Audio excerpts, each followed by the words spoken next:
Tantor Audio, a division of Recorded Books, presents Revenge at Burial Rock by Peter Brandvold, narrated by J. Rodney Turner. Chapter 1. "What for crying in the Queen's Ale do we have here?" asked Lucius Lucky Brocius, as he stared out a dirty front window of the Beartooth Inn along the Rio Grande River in southwestern Colorado Territory, south of Del Norte. Lucky had made the inquiry with no little awe in his tone. Sitting to his left and nursing his own bottle of beer and a whiskey shot, Cable Coffee thumbed his ratty hat up off his forehead and followed his fellow cowpuncher's gaze out the window. A man on a tall, handsome cream horse was just then pulling up to one of the two hitch racks fronting the road ranch. The man was strikingly put together. He was very tall, and he wore a long, black leather duster over a black three-piece suit with a black foulard tie and a red and gold vest over a white shirt. A bright, gold-washed chain hung down from the vest's left watch pocket. He wore a black leather patch over his left eye. Long, coal-black hair hung straight down from the black, bullet-crowned, broad-brimmed hat he wore. There wasn't a stitch of gray in that hair, but the man had to be in his 50s at least, maybe his 60s. His broad, severely chiseled face was as craggy as the siding on a long abandoned barn. Finely and deeply lined, the skin was drawn taut across the flat planes of his cheekbones. As Cable watched the man swing lithely down from the fine cream, then walk up and loop the reins over the hitch rack, the man looked up suddenly, the broad black hat brim coming up to reveal the man's eye. Cable's shoulders tightened when he saw that eye. It was the jade of a mountain meadow in late spring, and it seemed to look right through Cable, even through the building's dirty front window. The corners of the man's broad mouth quirked under his thick black mustache, as though something about the subject of his inspection amused him. Cable felt the heat rise in his cheeks. He lowered his gaze to his shot glass, which he suddenly saw he was squeezing so hard between his thumb and index finger that both appendages had turned bone white. "Strange-looking fella," Cable rasped out. "You know who that is?" Lucky asked in a hushed tone, watching the tall, black-clad man loosen the cream's saddle cinch, stretching his lips back from his teeth with the effort. "Who?" asked Toad Barker, sitting across from Lucky and to Cable's right. He was tall and thin and sun-wizened, though only 26 years old, and his own battered cream Stetson was shoved up off his forehead, a wing of sandy blonde hair hanging down over his right eye. He held a loosely rolled quirly to his lips and was thoughtfully puffing it as he stared at the stranger through the window. Lucky leaned forward over the table, his features set with a conspiratorial air. "That, gentlemen, is none other than the cold-blooded regulator, long-shot Hunter Drago." "Never heard of the man," Cable said, staring out the long, narrow window right of the door. The tall stranger had moved up onto the stoop and, having removed his hat, was washing his face at the washstand, soaping and splashing the water in his face and shaking his head, making his long black hair fly. He lifted his head to wash his neck, then lowered it to wash the back of it, gritting his teeth. "Never met him neither," Cable continued. "If I had, I'd remember. I'd remember meeting some hombre who looks like he does, sure enough." "Who the hell is long-shot Hunter Drago?" Toad wanted to know, blowing smoke out his nostrils. Still leaning forward over the table, Lucky sleeved beer foam from his mouth and said, "Regulator. One of the nastiest, cold-blooded killers in the West. They say he killed 27 men, mostly working for big ranchers in land wars against nesters or rival ranchers. 27 men. Shot some of them from 400 yards out with a Sharps rifle. That's why they call him Longshot. Last I seen, there was a $2,000 reward on his head, dead or alive. Lucky nodded meaningfully to punctuate the sentence. Toad stuck the quirly in his thin-lipped mouth again, puffed, and said, "So, what are you suggesting? Want to keep working for old man Walsh, taking his abuse and eating the slop he calls grub?" Lucky smiled enticingly. "Or you want to pad out your pockets and head down to Mexico?" Cable looked at Lucky and, keeping his voice down, said, "So, what are you suggesting?" He stopped abruptly as the front door opened.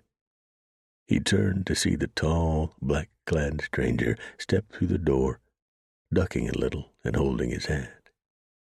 When he closed the door, he turned to the room, took a few seconds to set his hat carefully on his head, took a few more seconds to appraise and then disregard the 4 obvious cowpunchers sitting at the table before him, then headed for the plankboard bar beyond them.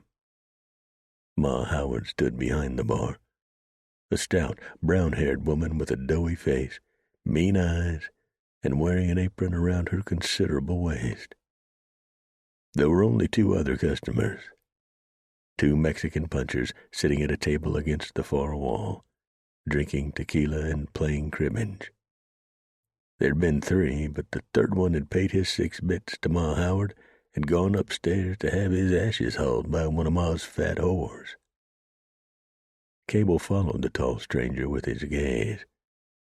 As though feeling eyes on him, the man stopped suddenly and glanced back over his shoulder. Again, the man caught Cable's eye with that uncomfortably probing one of his own. Again, he quirked that knowing smile then, glancing at Toad and Lucky, pinched his hat brim and continued to the bar. He doffed his hat, set it on the bar, and ran a hand back through his long, thick black hair. "Name your poison, mister," Ma Howard said in her pinched-up, flat-toned voice. "Whiskey," he said, and slapped his hand down on the bar. The loud, sharp crack made the 3 drovers jump in their chairs, then look toward the bar. They exchanged sheepish looks and grinned with embarrassment. "What do you have to eat?" Drago asked the woman as she set a shot glass on the bar and pried the cork from an unlabeled bottle.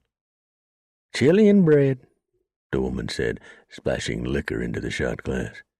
"That's all I ever have, chili and bread. It's good, too," Lucky Brocious offered over his left shoulder. Drago turned his jade eye on him. "Is that a fact?" "It is a fact. Ma's bread's good, too." "Are you vouching for it?" Drago asked Lucky with an odd, sort of vaguely menacing smile. Lucky hesitated, colored a little. Sure, he said, suddenly not certain anymore. "All right, then," Draco said, slapping his hand down on the bar again, making the 3 drovers jump again, though not as violently as before. "Send me up a bowl of chili, then. Would you, Ma? Do you mind if I call you Ma?" "Mister," Ma said, "as long as your money's good, you can call me any damn thing you want." With that, she gave him a slow blink, then pushed through a swing door behind the bar, and was gone. Drago turned sideways to the bar and said, "Obliged for the recommendation." Lucky glanced over his shoulder at the man again and smiled. "No problem." Drago picked up his glass and his hat and moseyed over to a table on the other side of the room from the 3 drovers. He casually slid a chair out with his boot, dropped his hat on the table, set his whiskey down, then slacked his long frame down into the chair with a heavy sigh. Ma Howard came out a minute later with a wooden bowl of steaming chili and a small plate with 2 slices of crusty brown bread. She set the chili and the bread on the table. Drago looked over at the drover's table. "How's the ale here, gentlemen?" Again, Lucky braved an answer. He lifted his own brown bottle with the cap hanging down by the wire. "Dang good. Ma brews it herself. Don't you, Ma?" Ma only grunted. "I'll have one of those to go with the chili, then, kind lady," Drago said with a wink at the woman. Ma wasn't having any of it. She gave another slow blink, pulling down her mouth corners, then turned and slouched back around behind the bar and opened the beer bottle as she slouched back out and set the beer on Drago's table. "Thank you, kind lady." Drago smiled at her again, winningly. At least, he probably thought it was winning, Cable thought. It might have been winning had his eye not been such a piercing, off-putting green. He smiled the way a lizard would smile, if a lizard smiled. Cable didn't think they did. This fella shouldn't either. Cable, Lucky, and Toad sat in edgy silence. Each was keeping his own counsel about the reward on the killer's head. $2,000 split 3 ways came to a little over $650. None of the 3 cowpunchers had ever had that much money at any given time. Hell, old man Walt paid them $20 a month and found, and they could go through almost that much in a single weekend in Del Norte. $650 meant they could take a year off and stomp with their tails up in old Mexico, serenading the senoritas. Not just serenading them either. Cable felt a smile tug at his lips. Lucky gave him a devilish, mind-reading smile and kicked him under the table. Toad heard the kick and Cable's grunt and barked out a clipped laugh before covering it with an even louder throat clearing.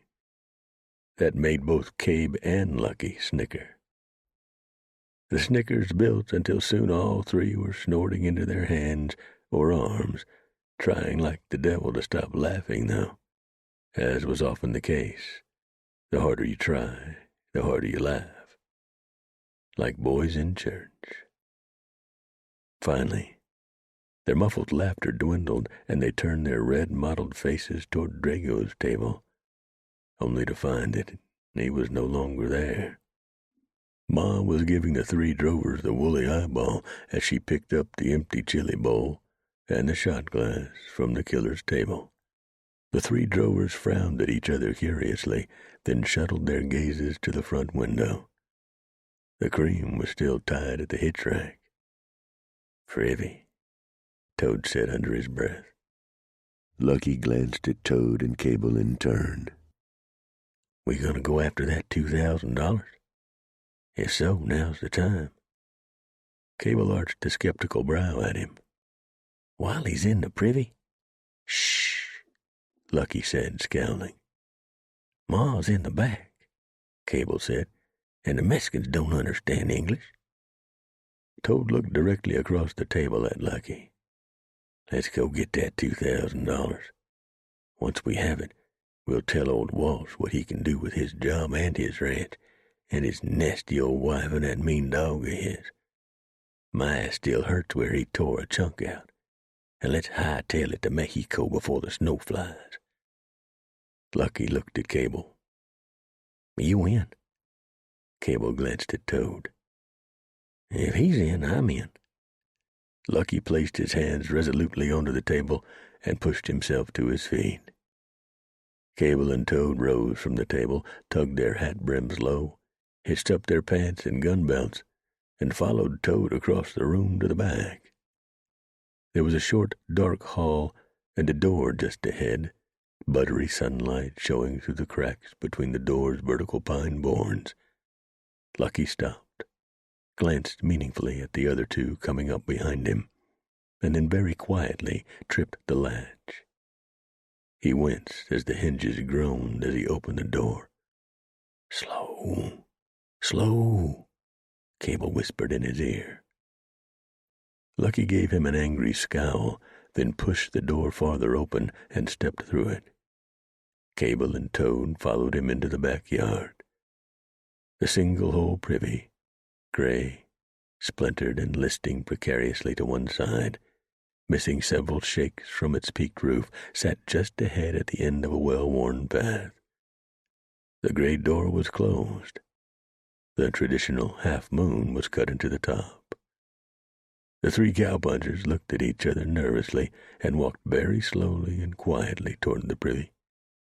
15 feet away from it, they stopped and slowly, quietly, shucked their 6 guns from their holsters. They spread out about 8 feet apart, covering the front and one side of the privy.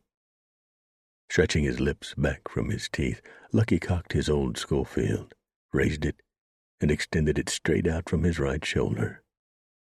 Cable and Toad followed suit, aiming down the barrels of their own extended guns. Lucky looked at them, grinned, and said, "Now!" The old Schofield leaped and flashed. Cable's own Schofield barked a second later. Then Toad Remington, which he'd won off a hand from the Tin Cup Ranch at an all-night poker game last summer in Buena Vista, belched smoke and flames. The 3 guns kicked up a cacophony as the 3 punchers turned bounty hunters, continued shooting, the bullets plunking through the privy's rotten boards until the poor old sagging house was damn near honeycombed with them. Lucky had fired most of his through the door. Cable, most of his through the front left of the door. Toad had fired his into the side. The house groaned and sagged. No one inside the privy could have survived all those 44 slugs. Lucky hooped and yelled, "Why, the old killer Drago's gonna rattle when he walks." He lowered his smoking pistol.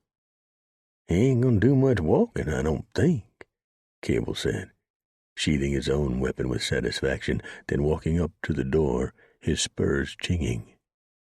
He grinned victoriously over his shoulder at his pards. Still grinning, he pulled the door open and leaped a foot in the air, yelling. He turned in horror to the other 2 cowpunchers, stepping to one side so the others could see around him. The privy was empty. A man cleared his throat behind them. Cable swung around with yet another horrified yell. Drago stood off the saloon's right rear corner, the tails of his long black leather duster jostling in the breeze. He had his head canted skeptically to one side, smiling, deep lines stretching out from the corner of his lone eye. He had his fists on his hips and was holding the flaps of the duster back behind the big pearl-handled Colt, holstered for the cross-draw on his left hip. "Smelly, nasty things. Privies," he said. "Never use 'em myself. Prefer to do my business in the brush." He glanced toward a stand of lilacs by the windmill to his left. Cable's heart thudded. His lower jaw hung to his chest. The hand squeezing the Schofield in his right hand was slick with cold sweat. He heard a trickling sound and looked over at Lucky to see water running down from inside the drover's pants leg and puddling on his boot. The last human voice Cable heard was Toad's, who said, "I knew this was a bad idea." Just before old long-shot Hunter Drago's face lost its smile. The legendary regulator drew that big, pearl-gripped peacemaker so fast that Cable couldn't follow it with his eyes. There was an ear-numbing cacophony of loud barks just before the world went dark. All 3 would-be bounty hunters were dead before they hit the ground. Chapter 2. The big blue roan was the finest stallion bloody Joe Mannion had ever seen. He watched it now as it reared high in the round, breaking corral that he and his junior deputy, Henry Stringbean McAllister, had built for it. The roan clawed at the sky with its front hooves and loosed a shrill whinny that rattled Mannion's eardrums. The horse dropped back down with a heavy thud and took off running circles around the corral, shaking his head angrily and buck-kicking, sometimes slamming those savage rear hooves against the corral's stout, unpeeled pine poles. Stout because Mannion had known what he and the corral would be in for when he'd ridden out and roped the wild stallion and brought it home to his 17-year-old daughter, Vanjie, short for Evangeline. She stood looking through the corral with her father, hands entwined on a rail, smiling with her appreciation of the wonderful horse. Her brown hair was pulled back in a mare's tail that hung long down her back. She wore her customary attire, blue jeans and a red and white checked work shirt, wide brown belt, and pointed-toed stockman's boots. Her pretty blue-eyed, heart-shaped face was olive from the sun. Evangeline Mannion was not an indoor girl. She preferred to be out in the fresh air and sunshine, either working in the yard of the house she shared with her father at the edge of Del Norte in the southern Colorado Territory, or working with her horses. She had two. This would be her third. At least she had enjoyed working in their yard. That was before Whip Helton and 4 other hard cases had burned the Mannion house to the ground and had kidnapped and raped Vanjie. Now, in the wake of that tragedy, she was on the mend. But Mannion had not started to rebuild their house just yet. Only the stables and a square corral behind the charred ruins remained of the original structure. He and Vanjie were living in the San Juan Hotel and Saloon, owned by Mannion's lady friend, Jane Ford. Joe had wanted to gift Vanjie the roan to get her out of the hotel and back out in the fresh air and sunshine, to help her heal after her excruciating ordeal, not to mention the long mountain winter. At 17, she'd graduated early from school, so without a house and a yard to care for anymore, she'd needed something to get her up in the morning, to bring the spark of life back to her eyes that had been so flat and sad in the weeks following her ordeal. "Seems a shame to domesticate such a wonderful wild beast as the roan, Pa," she said now, her voice a little forlorn, though her eyes glowed brightly with appreciation of the fine horse, just then dashing past her, whickering defiantly, black tail arched, black mane buffeting in the breeze and glinting blue in the high-altitude sunshine. The roan pranced high, eyes fierce, occasionally stopping to crow-hop or to spin in a quick circle, dust lifting around him, then continue his defiant circular run around the corral. "It is at that, darling," Mannion said. "But the ranchers he was getting crossways with by luring off their mares were getting ready to—" Vanjie reached over to press 2 fingers to her father's mustached mouth. "Don't even say it, Pa. I can't imagine anyone wanting to shoot such a fine beast as the roan. How could they?" "Oh, they could all right. Make 'em angry enough, and that stallion running off their blooded mares was doing just that. They didn't want to. They appreciate fine horse flesh as much as we do, but when it comes to money—" "Yeah, I know. Money," Vanjie said, wrinkling her nose distastefully as she continued watching in wide-eyed fascination the bucking, lunging, snorting bronc. Mannion smiled at his daughter. He was glad to have her back almost the way she was before Helton and his tough-nut friends had treated her so badly. Mannion had run them down, killing 4, but only wounding Whip. Vanjie had been the one to punch her chief molester's ticket after she'd pulled a gun off the body of the Spur Ranch's dead foreman, Quint Wayne. That had been when Helton's father, Garth Helton, had come to town with all his gun-hung waddies to demand Mannion release his son from jail. All hell had broken loose that day. Fortunately, several of Del Norte's good citizens, including Jane Ford herself, had backed Mannion and his two deputies, Rio Waite and String Bean McAllister, and after the gun smoke had cleared, the entire Spur payroll had lain dead on Main Street. Garth Hilton alone had survived with only a shoulder wound. He'd returned to his ranch, where he was stewing to this day 8 months later. Mannion had let the old man live because he had a daughter who reminded Joe of his own sweet and eccentric Evangeline. "Think you can break this tough guy, Evange?" Mannion asked her. "Oh, there's no breaking a horse like this one, Pa," she said, rubbing her forehead against Mannion's shoulder. "There's no breaking the spirit of a horse like this. I mean, I wouldn't anyway. I couldn't. Maybe I can gentle him, though, in time." "In time," Mannion said. "Gonna be a slow process." "I'll enjoy every minute of it, Pa." Benji smiled up at her father. "I'll rope him later, try to get to know him. Him, me." Her smile brightened. "Thank you for him. I'm sorry he's not free anymore, but I hope he can at least be my friend." Mannion planted a kiss on his daughter's cheek. Hearing the thuds of hooves and the clatters of wheels behind him, Joe turned to see his lady friend, Jane Ford, driving her leather-seated, red-wheeled chaise around the mounded ruins of his and Benji's house, heading toward the breaking corral. He smiled, admiring the beauty before him. Even pushing 40, Jane Ford was easy on the eyes. Thick tresses of curly copper-red hair hung down past her shoulders. Her oval, freckled face with dark brown eyes and fine, aristocratic nose was so head-turning that her establishment, the San Juan Hotel and Saloon, was packed to the rafters every night, and sometimes even for noon lunch.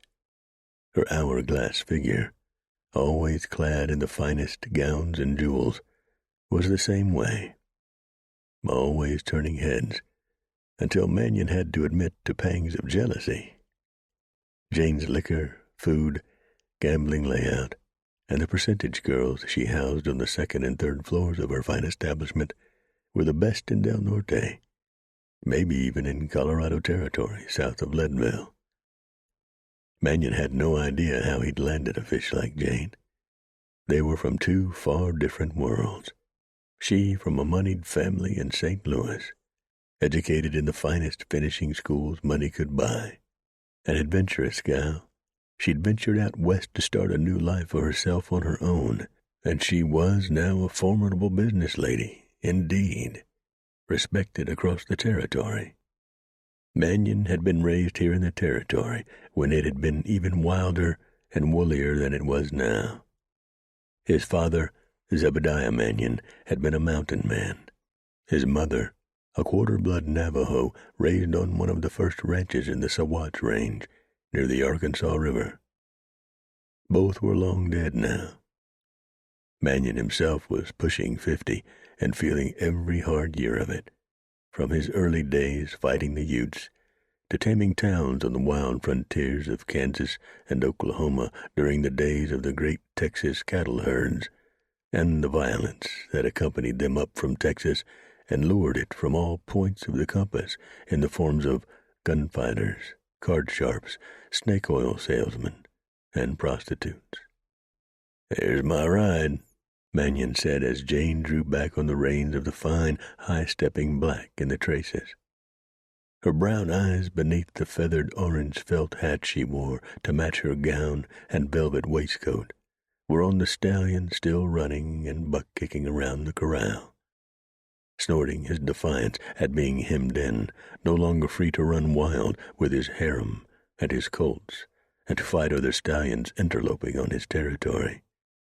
His shredded right ear was testament to his violent past. "That's some horse," Jane said. "That's some horse for some girl," Mannion said, kissing Benji's cheek. "Good morning, Joe." "Good morning, Miss Evangeline."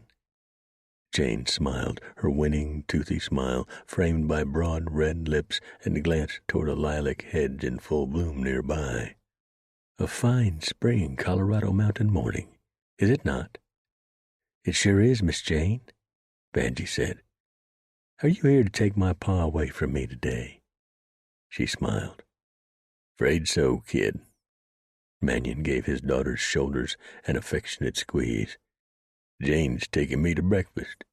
You're on your own." He looked down at Vanjie with the old concern. For months, he hadn't wanted to let her out of his sight, feeling the fatherly urge to be near her and to protect her always. Finally, when she'd seemed well on the road to a full recovery, he'd had to let her go. The world was the world, and there was no saving anyone from it, not even his daughter. He hadn't been able to save his wife, dear Sarah, and he couldn't, in the end, save Vanjie from it either. "Are you going to be all right?" he asked her. Vanjie smiled up at him, reached up to flick the broad brim of his high-crowned black Stetson with her index finger. "I'm just fine with it, Bloody Joe. I have the roan to keep me company." Mannion inwardly winced. He didn't like when Vanjie called him by the old moniker. He preferred to see her far removed from that violent side of his life. She wasn't, however. The night Whip Helton had come to call had taught Mannion the folly of the notion. He was, and forever would be, Bloody Joe Mannion, uncompromising lawman often at war with his own worst nature. There was no separating that life from his daughter's. Oh, he could maybe fool himself into believing that he could at times, but always, deep down, he knew he could not. He could only try to be the best father Joe Mannion could be. Aside from the night Helton had come to call and had burned his house and taken his daughter, Mannion had been drunk, having a dark night of the soul after killing an outlaw woman who tricked him into killing her. He wasn't doing half bad. Of course, that night would always prey on his conscience. The night he hadn't been able to protect Vanjie was a cross he'd have to bear for the rest of his life. The wild stallion was his own feeble way of trying to make up for it. "Be careful with the bronc," Mannion urged Vanjie now. "He's as rank as they come. Maybe best wait till tomorrow to rope him. He's still got a lot of green to run off. Whatever you do, don't try to get on him for a good long time." "Don't worry, Pa," Vanjie said with an indulgent smile, then returning her attention to the roan. "This isn't my first rodeo, but I think he's already getting to know me. He keeps looking at me as though he's seen me somewhere before and is trying to remember where." Mannion chuckled as he lifted his hat and ran his big, sun-seasoned hand through his long, silver-brown hair as he walked to the chase. "Goodbye, darling. See you back at Jane's place tonight for supper." "Goodbye, Pa. Goodbye, Miss Jane." "Goodbye, Vange." Jane stopped when galloping hooves rose behind her. She and Mannion, who'd just climbed up into the carriage beside Jane, turned to see a rider coming toward them. It was the tall, lanky, long-faced String-Bean McAllister on his coyote dun. The 23-year-old had a look of concern in his light tan eyes beneath the brim of his battered cream Stetson. He wore his sandy hair long to partly cover the jug ears he was self-conscious about. String-Bean reined up beside the carriage, thumbed his hat up onto his forehead, and leaned forward against his saddle horn. "Morning, Marshal. Morning, Miss Jane." He smiled as he turned to Vanjie. "Morning, Miss Vanjie. Sure is a nice-looking hoss you have there. Gonna be able to get all that wildfire out of him?" "I wouldn't want to get all the wildfire out of him, String-Bean," Vanjie said and smiled. "What's a horse without some fire in him?" String-Bean chuckled. "Thanks for helping Pa bring him in," Vanjie added. "String-Bean, who once gentled horses himself before he got bucked off one too many times and wound up with a game hip, and had applied to Mannion for the deputy town marshal's job, shook his head. Boy, that was a job of work. Sort of like lassoing a hurricane, wasn't it, Marshal? Sure was, Mannion said. Stringbean smiled. But we had a good time doing it, didn't we? Though the bronc sure didn't. We sure did. Mannion glanced at the roan who was making moves as though fighting a fellow stallion, likely a bronc competing for the roan's harem or territory. He did not. That's a lot of horse. He turned back to his deputy. What brings you out this way? Any trouble in town? Not sure, Stringbean said, running a gloved thumb along his clean-shaven jaw. You always say you want to know about any suspicious strangers in town, so I thought I'd let you know about 3 who just showed up this morning.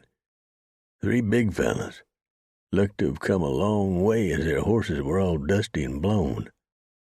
Armed? Mannion asked. For bear, Stringbean said. Chapter 3. Describe these 3 fellas, deputy, Mannion said. Big, tall men, as big and tall as you, Marshal. Mannion stood 6 feet 4. I'd say they're somewhere in their 30s. 2 are bearded, one has a big handlebar mustache with waxed ends. I know cowpunchers, and they're not cowpunchers. All 3 got real serious, hard eyes, and, like I said, they're well armed. One has a big .50 rifle in his saddle boot. Might be market hunters, Mannion mused aloud. Might be, Stringbean allowed. I just thought I'd mention them on account of how they gave me a suspicious feeling, and you're always saying you want to know about suspicious-looking newcomers. Always good to go with your gut, and I trust yours, Stringbean, Mannion said. It made the deputy's cheeks color a little. He sat up a little straighter in his saddle. Where are they? Mannion asked him. They were having drinks in the Wooden Nickel, but I heard one grumbling about heading out for breakfast. All right, I'll check 'em out. Thanks, deputy. Good work. Mannion nodded and pinched his hat brim to the lad. That made the young man sit up even straighter in his saddle and flush a deeper shade of red. You got it, Marshal, he said with pride. He drew his hat brim down and pinched it to the ladies. Goodbye, Miss Vanjie. Good luck with the bronc. See you around, Miss Jane. With that, he reined the dun around and booted it back in the direction of town.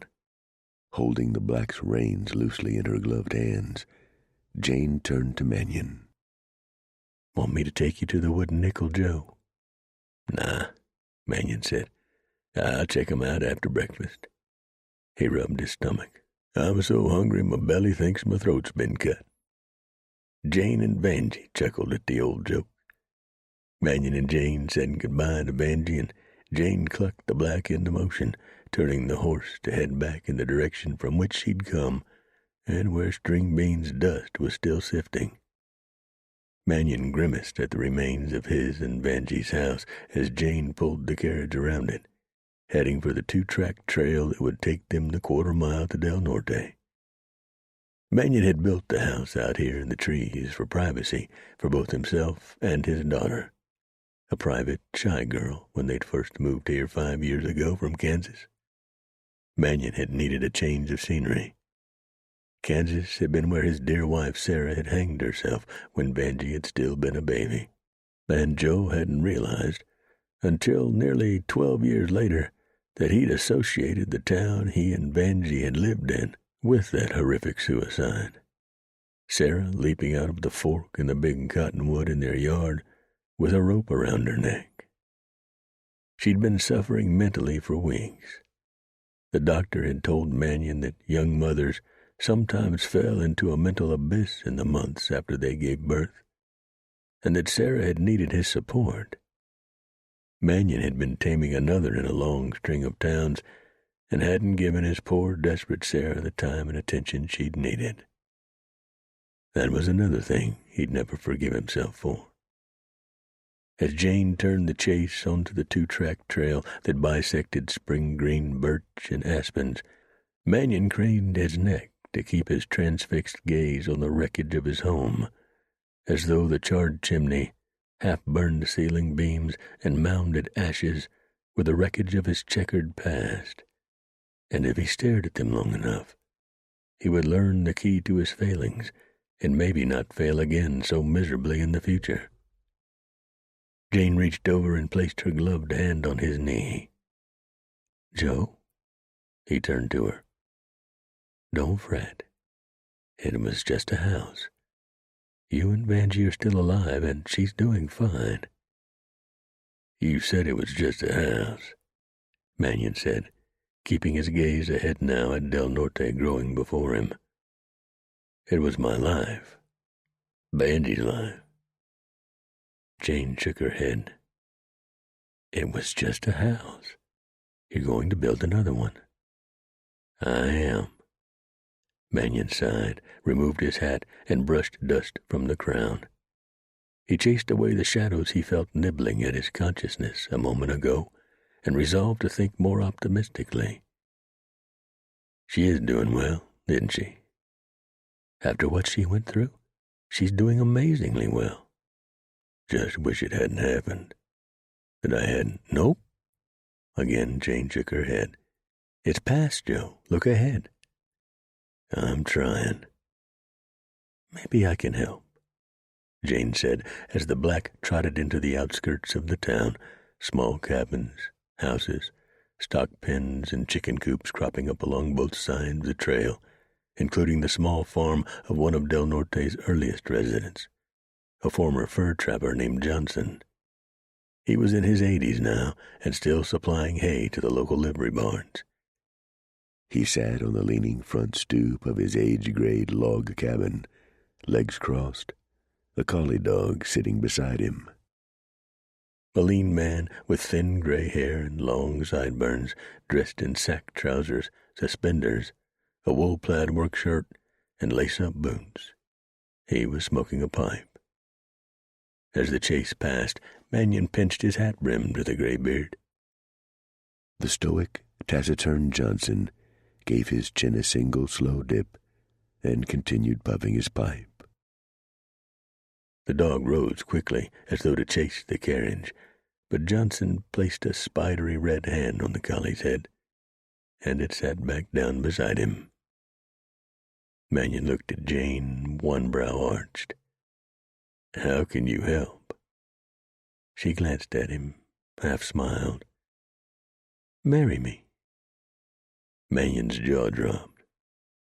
"Why, Jane, are you asking for my hand?" "No," she said.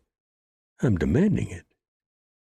But he just looked at her, she said, pulling the carriage up to a locally famous German eatery on First Avenue. "Neither one of us is getting any younger. I'm pushing 40 and you're pushing 50. If anyone can tame you, Joe, it's me." She gave him a direct, serious look. Mannion probed her with his cobalt eyes set deep in sun-seasoned sockets. "My God, you're serious." "Indeed." She pulled the chase up in front of Ida Becker's Good Food, a long, low log building with a large shingle over the roof, with a coffee pot and a steaming skillet painted to either side of the place's name. Mannion looked at the humble eatery. "Ida Becker's, eh? This must be a special occasion." He laughed. Jane gave him a cockeyed smile. "I know it's your favorite." "Your place is my favorite." "Well, this is your second favorite." She leaned over and planted an affectionate kiss on his cheek and rubbed it in with her finger. "Think about it. I'd be good for you, Joe." "What if I don't want taming?" "You do. You just don't know it yet." Jane gave him a wink, then set the brake and wrapped the reins around the handle. "Come on, I'm starving." Mannion walked around and helped her down. They went inside and were greeted by the cheery, full-hipped German woman, Ingrid Ida Becker, who ran the place. There were only a few customers this time of the day, mid-morning. Mannion had slept in after having been up till 2 a.m. trying to run down some ranny who'd robbed a couple of mule skinners. The trail had gone cold a few miles from the scene of the robbery, and he'd ridden back to town exhausted in the moonless dark. He wasn't a young man any more. He and Jane sat down and ordered, and just after their food came, Mannion spied movement in the window to his right. He looked that way to see 3 big men walk past, heading for the front door. 2 were bearded. 1 wore a handlebar mustache with waxed ends. All 3 were dressed in wool and leather, and even in just the quick glimpse Mannion had gotten of them as they'd passed, he'd spied at least 2 pistols on each. Their boots thudded on the boardwalk fronting the restaurant, dwindling. They were replaced by the door squawking open. The first man striding through the door had a big red beard and a pale, fleshy, freckled face with a rosy nose. He wore a broad-brimmed leather hat. He had 2 Remington revolvers on his hips. A bone-handled bowie knife jutted up from the well of his left boot. The man stepping through the door behind him was taller and thinner. The dark brown handlebar mustache trimmed a long, pale face, with a long, slender, knife-straight nose and deep-set, pale blue eyes. Cold and flat eyes. He wore nearly all leather, except for a red shirt under his black bull-hide vest. He wore a long black duster over the vest. He, too, wore 2 pistols, but the bulge in the duster likely but spoke a shoulder ring. He also wore a knife behind his right side hog leg, a long, wooden-handled Arkansas toothpick. The third man in was shorter than the first 2, but stocky, with broad hips and legs the size of tree trunks. Pale blonde hair dropped down from his tall gray Stetson. He, too, had blue eyes, and they worked the room over quickly as he entered behind the other 2, his gaze sweeping across Mannion and Jane just before he swung around and followed the other 2 to a table near the door. He wore 3 pistols, 2 tied down low on his thick thighs, with a third wedged behind his wide brown belt over his belly. None of the 3 said anything as they dragged chairs out and sank into them. The man with the handlebar mustache glanced at Mannion quickly, then turned away to read the menu placard propped against the sugar dispenser at the end of the table. His pale cheeks colored a little. Jane had followed Mannion's gaze to the 3 men. Now she turned back to Joe and arched her brow. She said, then picked up her fork and knife and cut into her ham. Mannion reached across the table and placed his hand on her wrist. Honey, if I give the word, hit the floor and hit it fast. All right? There was enough of a conversation hum in the room, as well as noise emanating from the kitchen. Dishes clanking together and a well pump squawking as well as food frying, that he wasn't worried the 3 strangers would overhear him.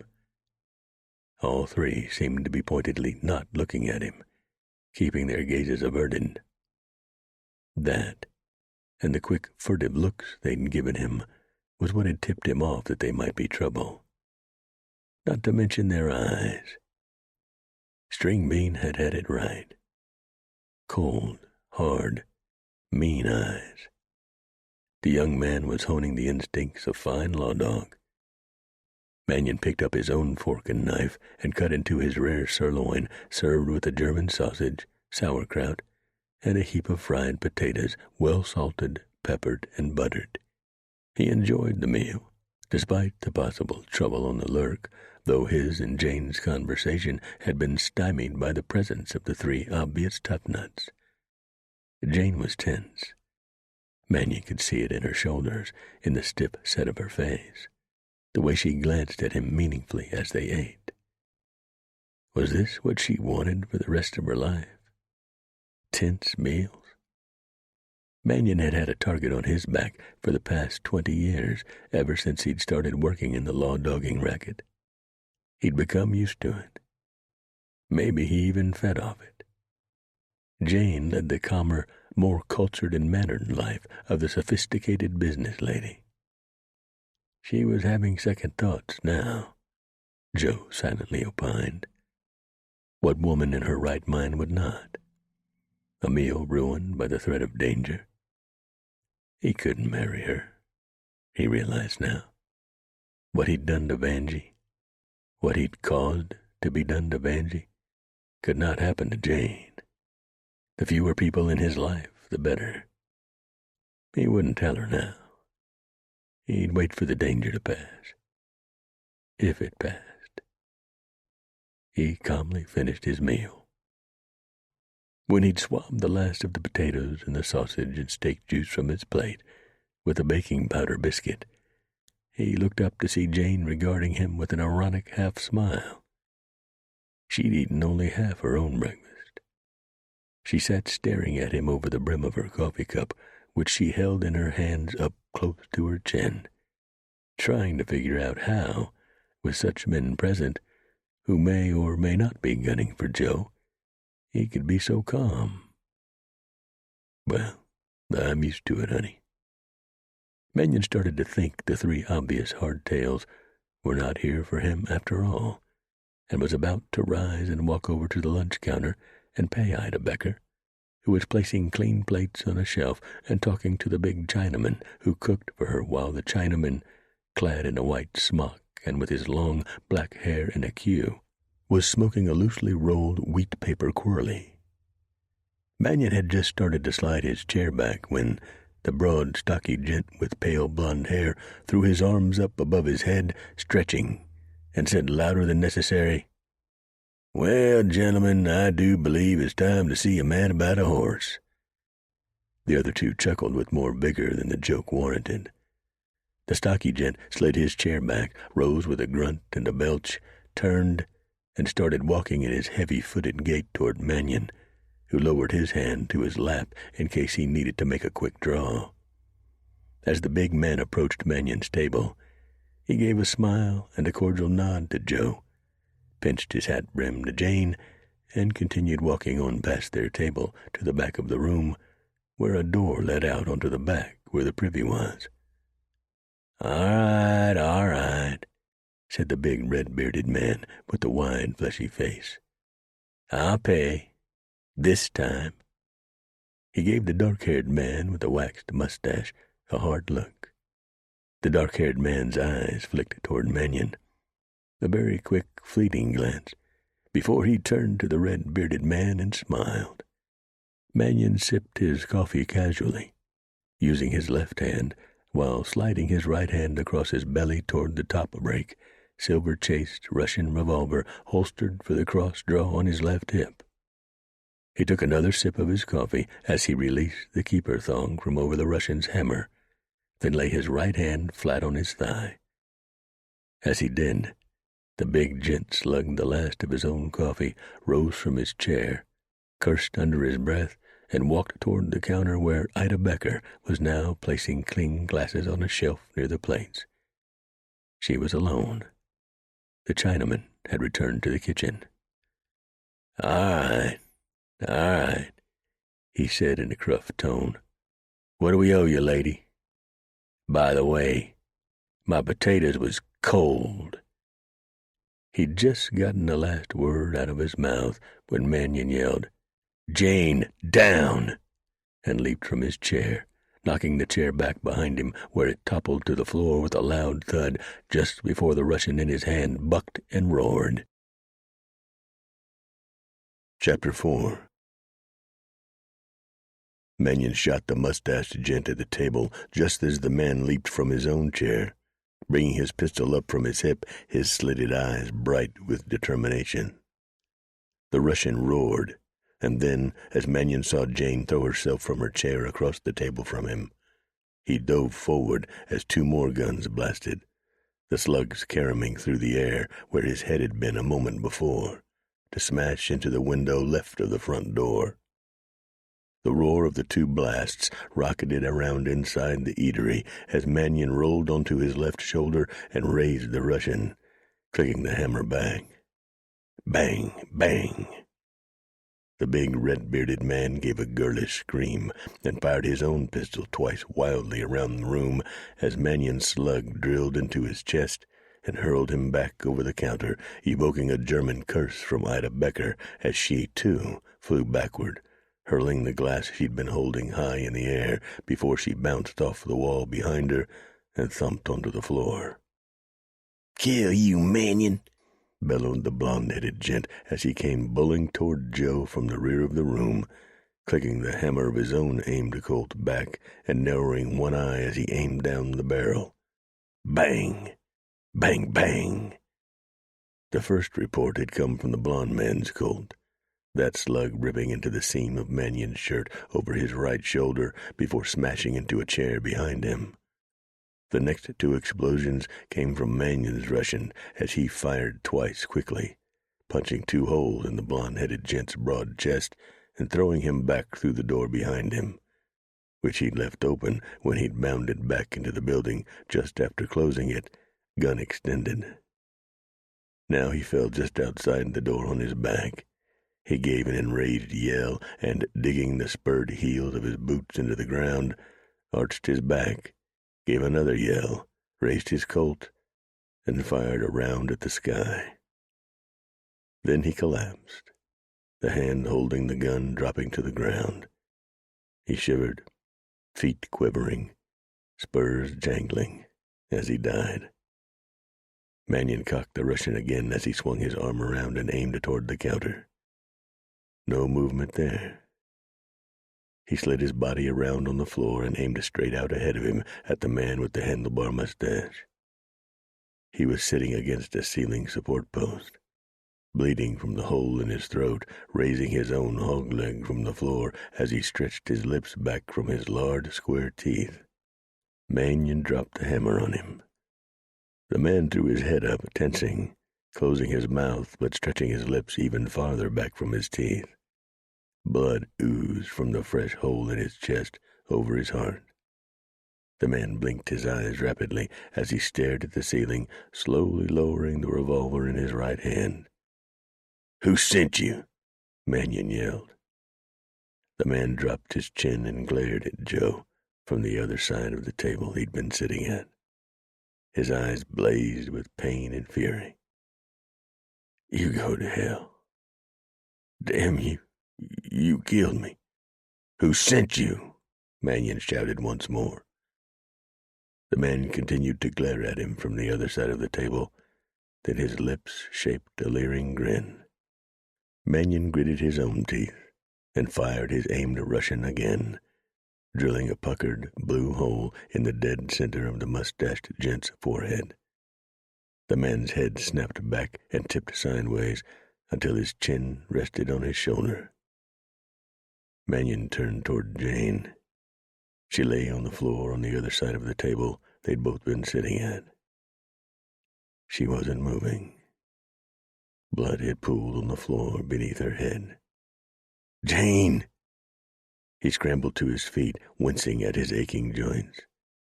When a man pushing 50 throws himself to the floor as though he were 30, he feels it more than he had when he was 30, and ran around the table to drop to a knee beside his woman. "Jane, honey, are you all right?" Of course, she wasn't all right. There was a good bit of blood on the floor beneath her head. "Ach, du lieber!" yelled Ida Becker as she rose from behind the counter and looked around the room.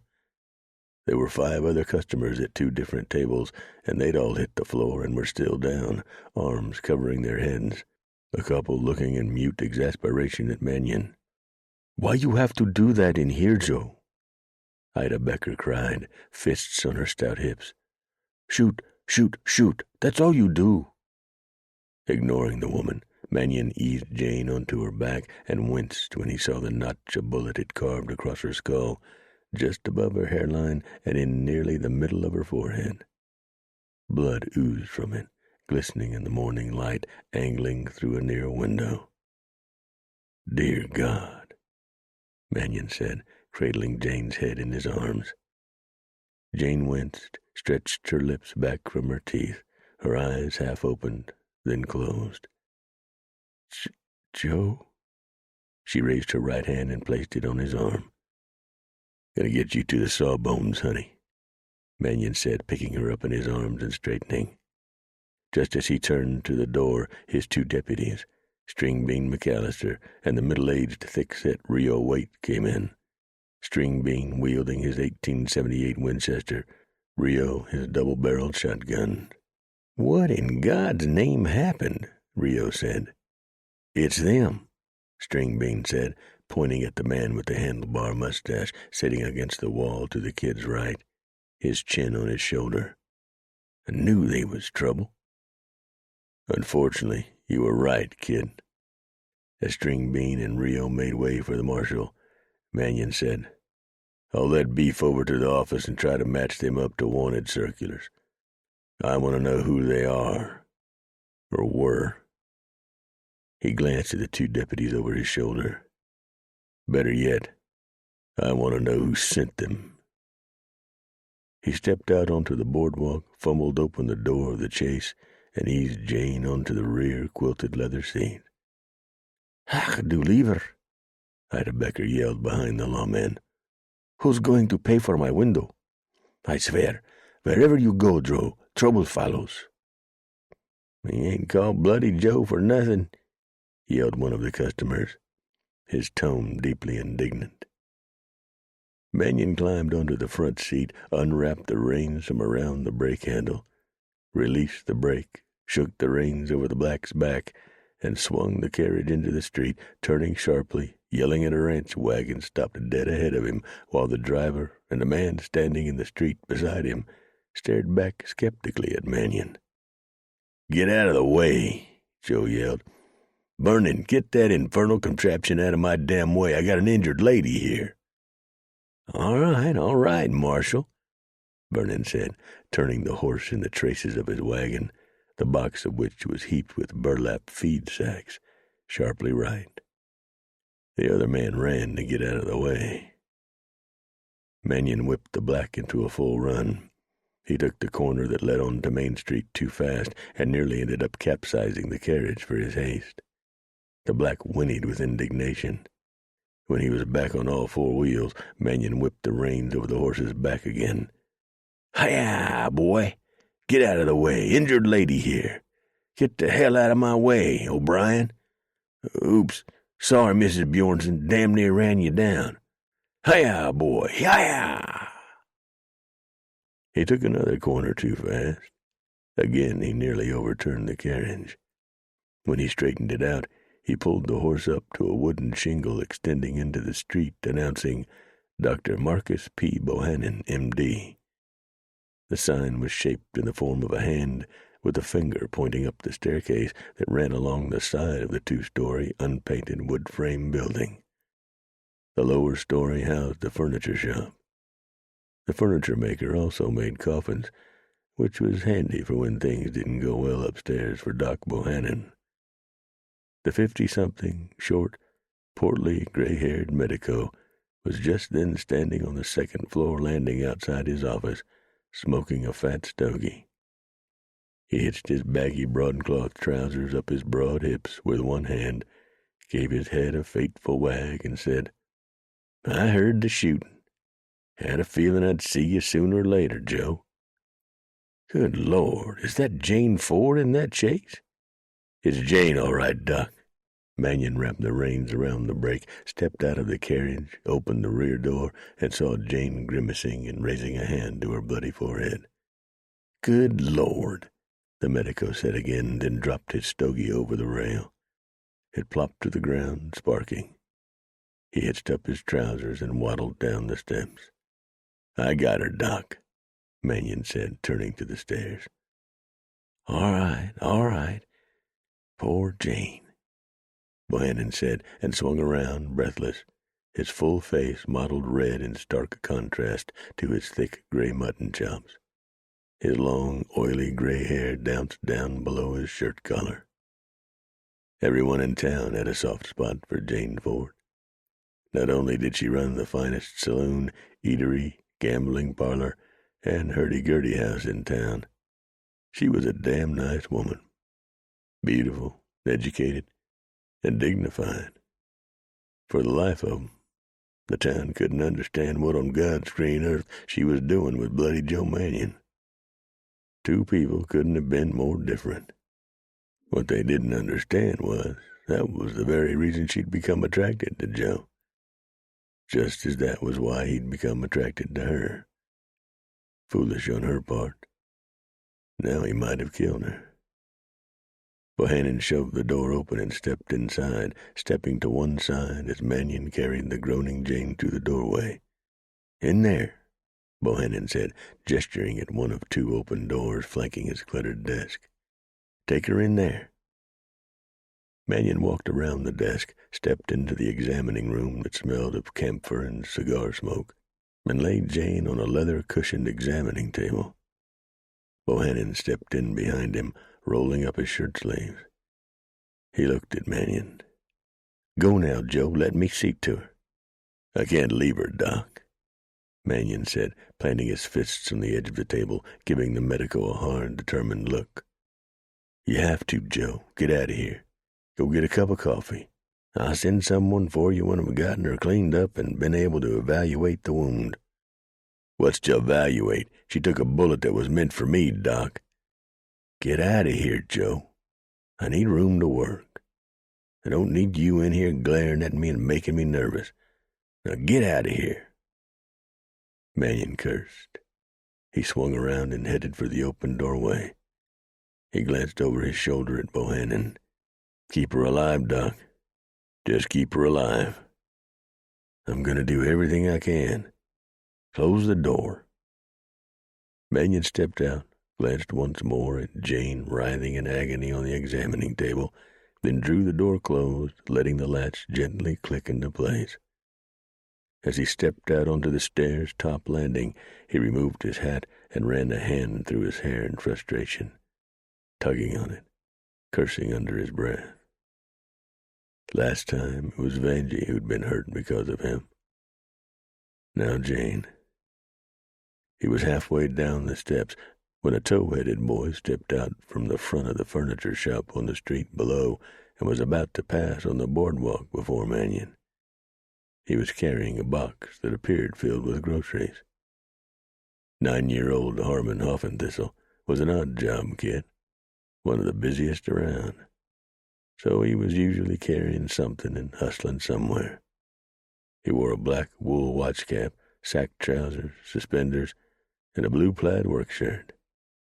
His hair was so blond it was almost white, and his clear-skinned, blue-eyed face was deeply tanned. "Hey, Harmon," Mannion called. The boy stopped and gazed up at the lawman descending the stairs. "Awful busy, Marshal." "Too busy to drive Miss Jane's Chase over to Griggs' livery for $1. Mannion stepped down onto the boardwalk before the boy and dug a silver dollar out of the pocket of his black denim pants.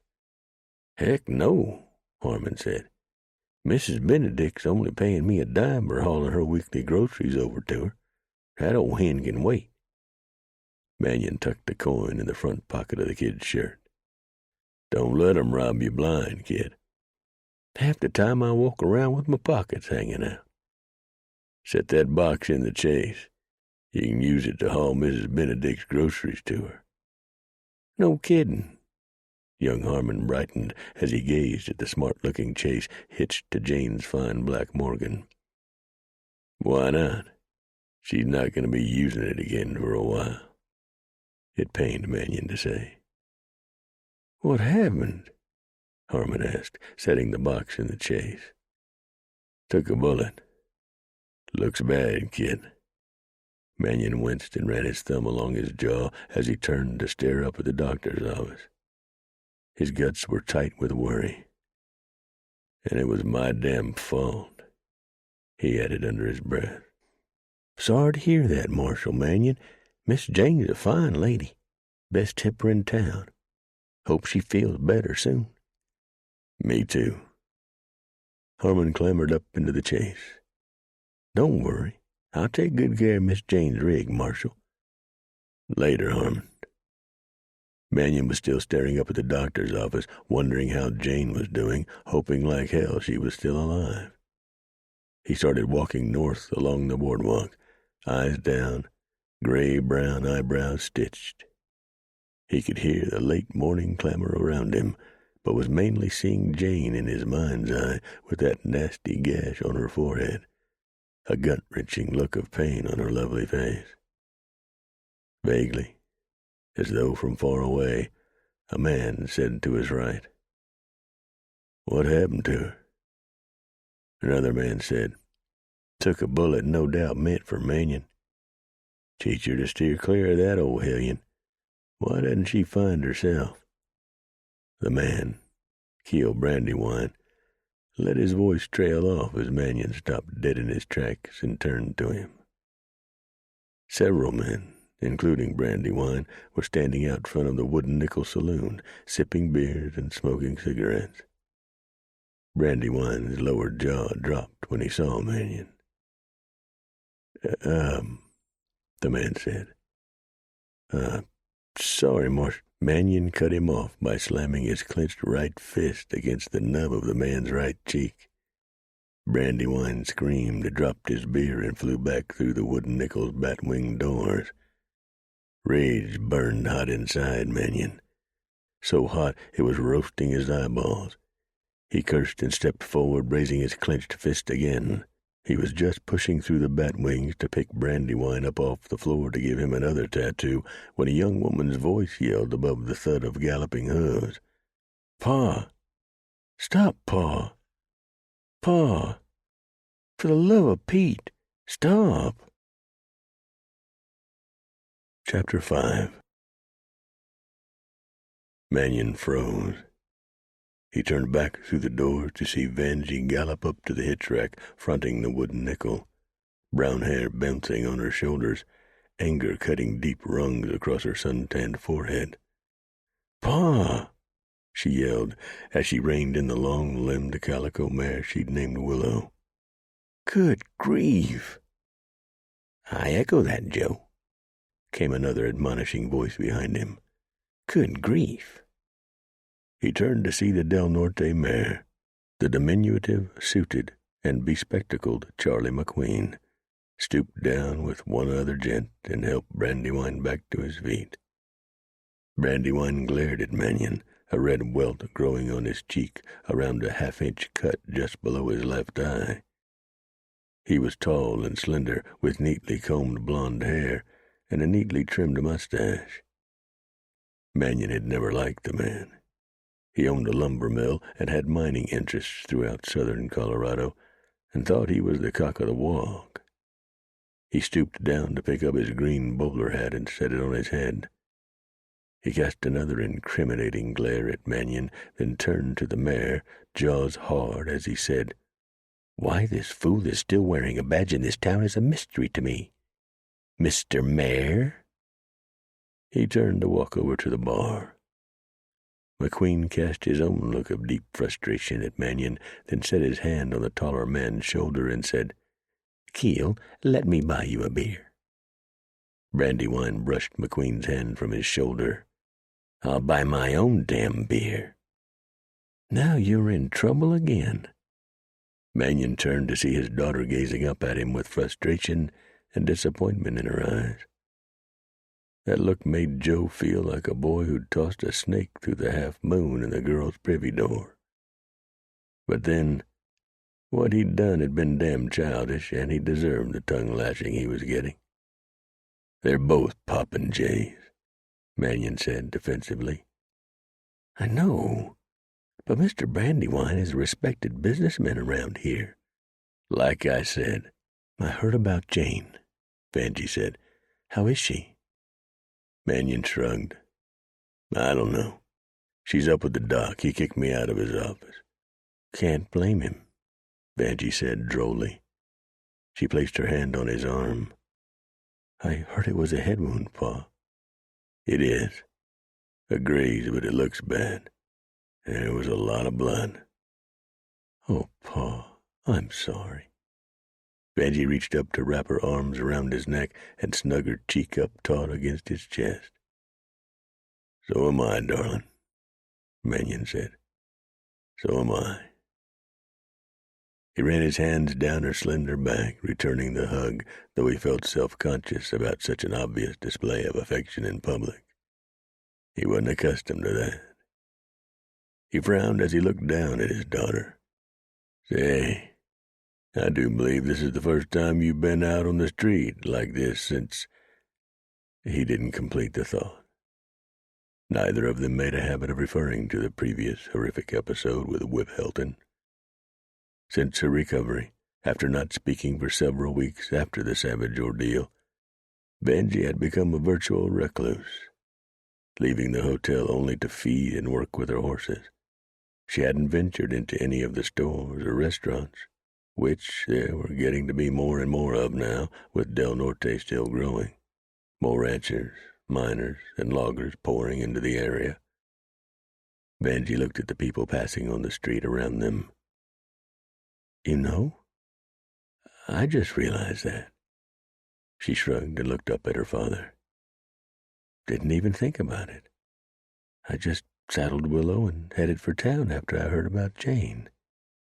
Mrs. Dillon told me she was passing on the way to deliver a baby in the country." Mrs. Dillon was a midwife who made rounds far and wide. "I see. Well, don't worry about her, honey. I'll do enough of that for both of us." "So sorry, Papa. Let me know if there's anything I can do." "I will.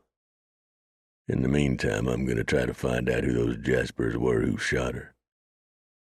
"Speaking of worrying," Benji said, grimacing up at her father, "I worry so about you, Pa. All these men gunning for you all the damn time." She stomped her boot on the boardwalk. "Shh, honey." Chuckling, Mannion looked around at the passerby, several of whom were giving him and his daughter scandalized looks. "People are going to think you were raised by wolves." "I was," Benji said. "I was raised by a big bad wolf." She hugged Joe again, looking up at him with those deep lines carved across her forehead again. "One who is hunted all the time." It's not all the time. Just seems like it." Mannion squeezed her. "I'm sorry you worry, honey. I wish you wouldn't. I have a feeling things are going to settle down now for a while. They usually do after a dust-up." Mannion, turning would-be bushwhackers toe down, usually discouraged others with the same intention. At least for a while. "Why don't you go on over to the hotel and lie down for a while?" Mannion suggested. "Make you feel better." Benji gave a wan little smile and shook her head. "I did plenty of lying around all winter, and that beautiful roan you brought me isn't going to gentle himself." "No, that's pretty obvious," Mannion said with a dry chuckle. "Goodbye, Pa." Benji rose onto the toes of her boots to plant a kiss on his cheek. "Do be careful." "I will, honey." Benji turned and stepped back up onto her mare's back. She reined the horse around and cast Mannion another worried look, then touched spurs to the mare's flanks and trotted back in the direction from which she'd come. Mannion cast a look over the bat-winged doors behind him. Ed Brandywine was standing sideways to the bar at the back of the room, talking to another man and casting an indignant gaze back toward Mannion. Joe turned away and continued walking, heading to his office, which doubled as a jailhouse. The jail part of the building residing in a stone-floored and walled basement, which the locals had dubbed Hotel de Mannion. Most of the rowdies in town had been a guest at one time or another, some several times. The big shingle hanging from chains beneath the building's porch roof read, "Joe Mannion, Town Marshal." One night some prankster had climbed up on the porch's railing and added the word "Bloody" to the left side of the sign in sloppy red paint. Mannion had left it there. He didn't like the nickname, but he'd worn that handle for so many years, he'd acquired it back in Kansas, He'd sort of gotten used to it. Besides, why let the prankster know he'd gotten under the lawman's collar? Now, as Mannion approached the building, he saw the town undertaker, Marvin Bellringer, sitting in his wagon before the jailhouse's front stoop. Rio Waite and String Bean were standing out there, String Bean gazing into the wagon box while Rio spoke with Bellringer, a slender, sharp-faced man with close-cropped gray hair and a close-cropped gray mustache. He wore a black frock coat over a work shirt and bib-front overalls. He was smoking a cigarette. His little yellow mutt sat on the seat beside him. Rio Waite's black-and-white cat, who boasted a black fur bow tie, Buster, stood on the rail fronting the stoop, his back in a hump as he glared at the dog, who pointedly looked away from the threatening feline. As Mannion approached, Bellringer took a drag from his quirly and, blowing the smoke out through his nostrils, said, "Sorry about Miss Jane, Marshal." He glanced into the bed of his buckboard. "You sure punched their tickets, though." "You don't recognize 'em, do you, Marvin?" The undertaker shook his head. "Nah, can't say as I do. Strangers, seems like to me. Getting to be more and more of 'em in Del Norte of late." "Yeah." Mannion studied the three dead men. "Think someone sicked 'em on you, Marshal?" String Bean asked. "I'm betting on it. I don't know 'em. Of course, they might have a beef of their own with me. Maybe I sent a brother to jail. Who knows? I just have a strong hunch someone sent 'em. I want to know who." Mannion looked at Bellringer. "Marvin, set 'em up on planks in front of your place for a few days, will you? Till they start to smell leastways. Put a sign up. If you recognize any one of these men, report to Marshal Joe Mannion." He glanced at Rio.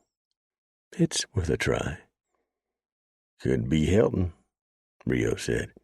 "He's ruined, I hear. After all his men died right here on Main Street fighting for him, no one will work for him."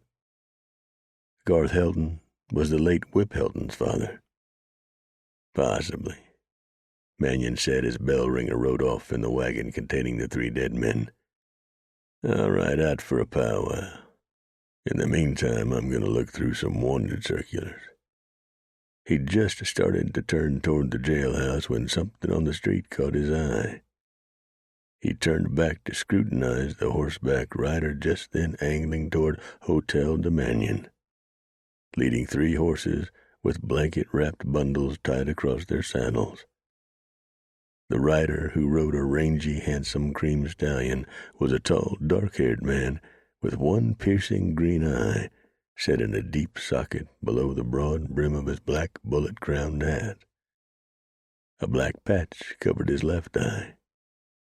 In fact, he was mostly attired in black, save for a white shirt and red and gold wool vest behind his black frock coat. Longish, coal-black hair hung down from the hat to cover his ears and brush his collar. A big, silver-chased, pearl-gripped Colt revolver was holstered for the cross-draw on his left hip. A new model Henry repeating rifle jutted up from a saddle boot. "Well, I'll be damned," Mannion said. "What is it, Joe?" the rider said, checking the cream down in front of Mannion. "See a ghost?" "I do believe I do," Mannion said. "One I never figured I'd see again. If I did, I figured I'd probably have to shoot him." "Who is this fella, Marshal?" String Bean asked, standing to Mannion's right. Rio Waite stood on the other side of String Bean. Obviously, the newcomer's striking one-eyed appearance had caught the two deputies' attention as well as their fascination. It didn't hurt that long-shot Hunter Drago was packing a curious cargo across the three spare horses strung out behind him. "This here is long-shot Hunter Drago," Mannion said. "No," Rio said, scowling skeptically at the newcomer. I heard he was dead."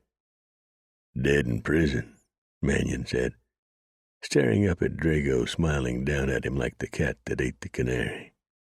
String Bean looked at Mannion, frowning curiously. "Who's long-shot hunter Drago?" "Why, I am, Junior," Drago said. To Mannion he said, "I don't believe I've yet had the pleasure of getting your deputy's handles, Joe." Mannion canted his head toward the kid beside him. "This is String Bean. That's Rio." He continued to stare skeptically up at the tall man before him, wondering if he really was seeing a ghost. Drago chuckled. "They thought they killed me, sure enough.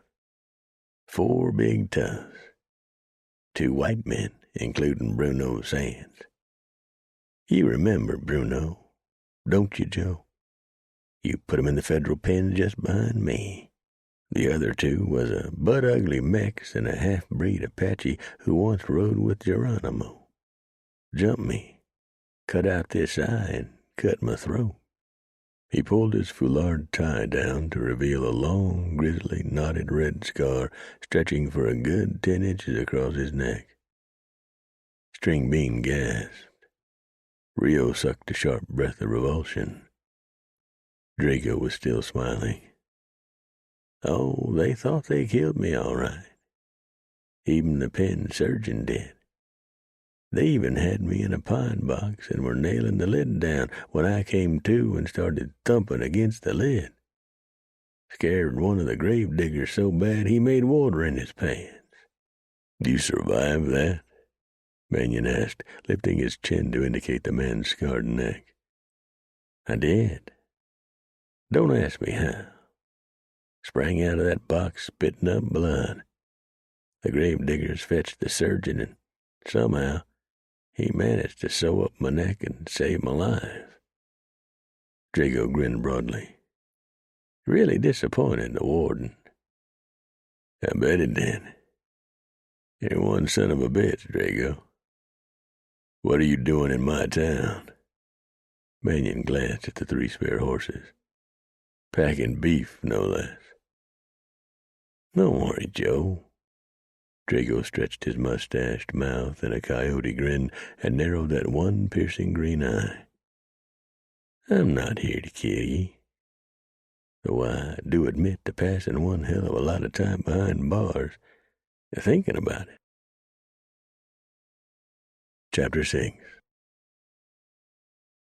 Mannion walked over to one of the 3 pack horses and peeled open the bedroll the body was wrapped in to see the sandy-haired head of a dead man in his mid-20s.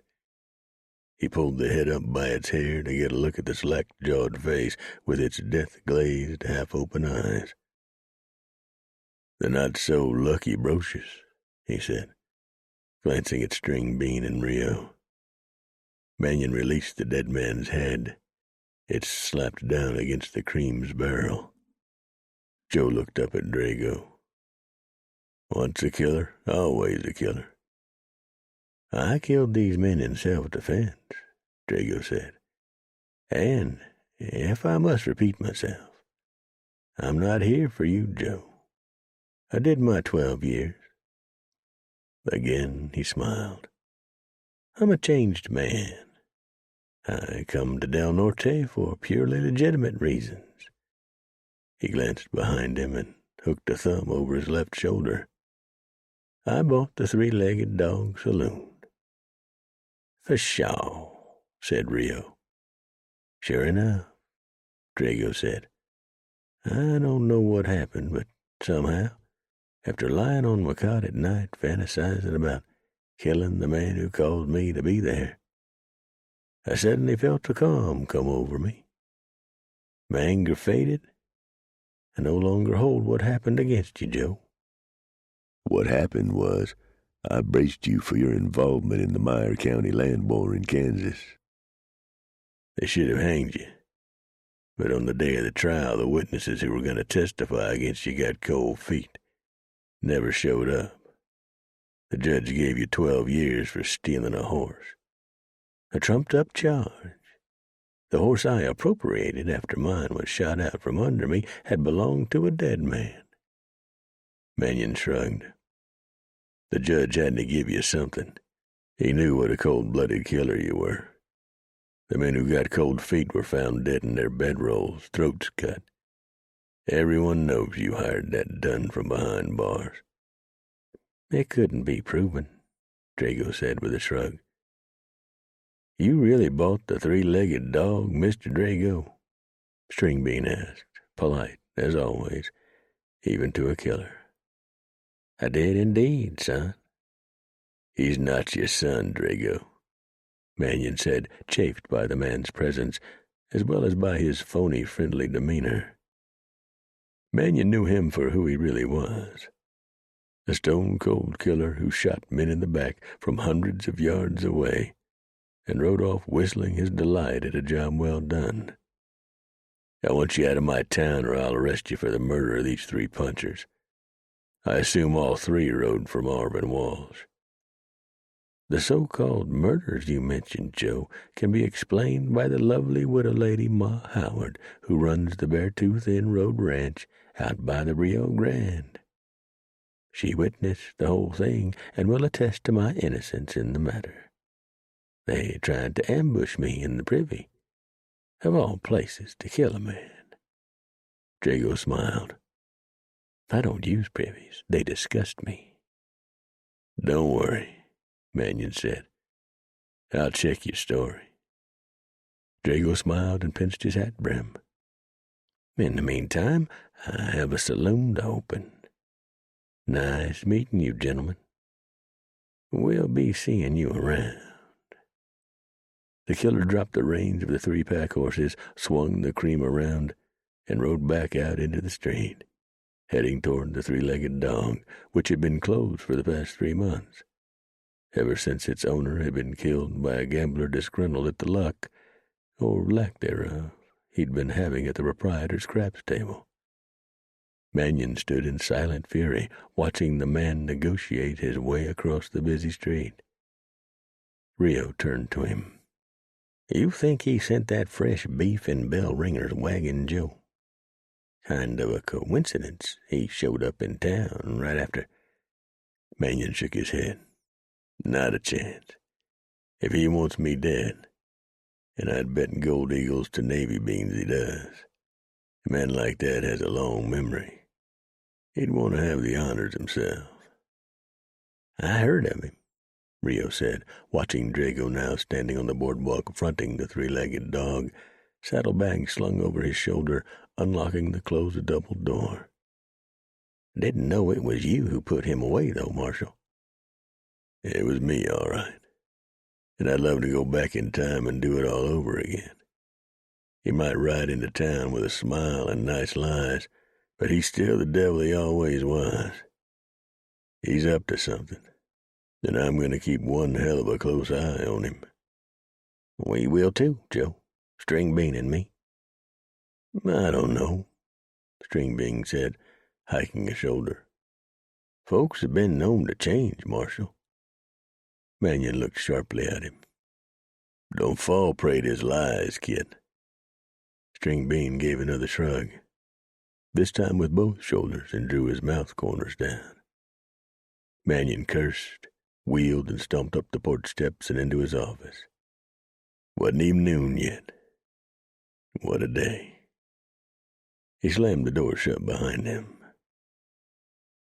Stringbean turned to Rio. "Marshal sure has an awful mad on for that fella." Rio spat a wad of chaw into the street and stared toward the three-legged dog, its big double doors now closed, as Drago was apparently getting the place ready to reopen. Understandable, for a man who's had as many fellas gunning for him, like them Bellringer just drove off with. Hard to believe that Mr. Drago was once a cold-blooded killer. "I don't know," Stringbean said. "He looked nice enough to me. Maybe he really just does want to open his own saloon and start a new life after spending so long behind bars." Rio gave a grunt. "I don't know. I reckon it's possible, but let's keep a close on him just the—" "Henry!" A young woman's voice cut the older deputy off. "Oh, here comes trouble," Rio muttered as he watched young Molly Herdstrom step out of a ladies' dress store on the opposite side of the street, a parcel in one hand. She stepped onto the edge of the boardwalk and waved with her other hand, a big smile on her pretty, heart-shaped, gray-eyed face as she gazed affectionately at String Bean. She was a lovely brunette dressed to the nines in a low-cut, sleeveless yellow dress edged with black lace and with a matching little yellow hat resting atop her pretty head. She wore long white gloves on her slim, pale arms. "Oh, go on, Rio," String Bean said, his full attention on the girl on the other side of the street. He elbowed the older man playfully. "Does that pretty girl over there look like trouble to you?" Yes, she does," Rio said, pensively fingering the 3 days' worth of beard stubble on his chin. "Maybe not her personally, but her family." "Her family?" String Bean said. "Why, the Herdstroms are one of the wealthiest, most upstanding families in Del Norte." He waved back at the girl and yelled, "Stay there, Molly. I'll come over." He didn't want her braving the heavy ranch and mine wagon traffic passing along the street just now, as it pretty much did all day in the burgeoning Del Norte. He waited for an ore dray being pulled by a 6-hitch team of draft horses to pass, then lurched into a jog, vaguely hearing Rio say behind him, "Her family is what I'm talking about, kid." String Bean stepped up onto the boardwalk, fronting the ladies' dress shop, and turned to the pretty brunette, beaming. "Hello, Molly. Been a rough day so far, but it's sure better now." "I heard about the shooting over at Ida Becker's cafe. You weren't involved, were you, Henry?" No, that was some killers gunning for the marshal. The marshal's all right, but Miss Jane took a bullet." "Oh, Henry, I heard that too." Molly placed her hand on his arm and looked up at him sadly. Molly was one of the few people in town who called him by his given name. He liked it. At 23, he was getting too old to be called String Bean anymore. "I'm sorry about Miss Jane. I certainly hope she's going to be all right." "Yeah, me too. I guess the doc's with her now." "This town is just getting absolutely wild," the girl complained, stomping her foot down angrily. "I do so worry about you." "Aw, heck, you don't have to worry about me, Molly. I can take care of myself just fine." "Oh, I know you can, Henry, but I still worry about you. It's a girl's job to worry about her guy." She gazed up at String Bean lovingly. Then suddenly she glanced across the street, and her brows knit indignantly. "Tell me, Henry, what is it that Deputy Waite has against me?" String Bean turned to look across the street. Rio was no longer staring this way. He was staring south along the street and looking at his pocket watch, probably gauging how much longer it would be until the noon stage rolled into town. It was Rio's job to be at the stage depot to look over the passengers as per Marshal Mannion's orders. The law in Del Norte was always on the lookout for troublemakers. "Figured that out, did you?" "I'm sorry, Molly. I don't know what's put a bee in his bonnet. He knows how pretty and sweet you are and what a fine family you have." She said, gazing at Rio again, who was returning his watch to his pocket and was starting to stroll toward the Rio Grande and Company stage line. "Just notional, I reckon. Maybe I'll bring you both lunch tomorrow, and he can see what a good cook I am. I bet he's partial to fried chicken." "He loves it." "All right, then. That's what I'm going to do. I have a feeling his attitude toward me will change in a heartbeat after he tastes my milk gravy." String Bean chuckled. "I wouldn't count on it too highly, Molly. Like you said, Rio can be notional." "Well, it's worth a try." She turned her pretty eyes to String Bean. "Speaking of food, I'd like you to come have dinner with Mother and Father and myself soon." Really? She'd invited him over for supper a couple of times before, but mostly when he went over to the Herdstroms' impressive house, he and Molly just sat on the porch swing and talked and looked at the stars or took a walk through the trees, always staying inside of the Herdstrom house as per her parents' orders. Absolutely. String Bean thought of something troubling. Molly, your parents like me, don't they? I mean, they always seem like they do, but of course they do, Henry. Again she placed her hand on his arm. How could you ever doubt it? I don't know. I guess it's just that. String Bean looked down at the deputy town marshal's badge on his shirt. His job was humble, at least in contrast to Molly's family's work.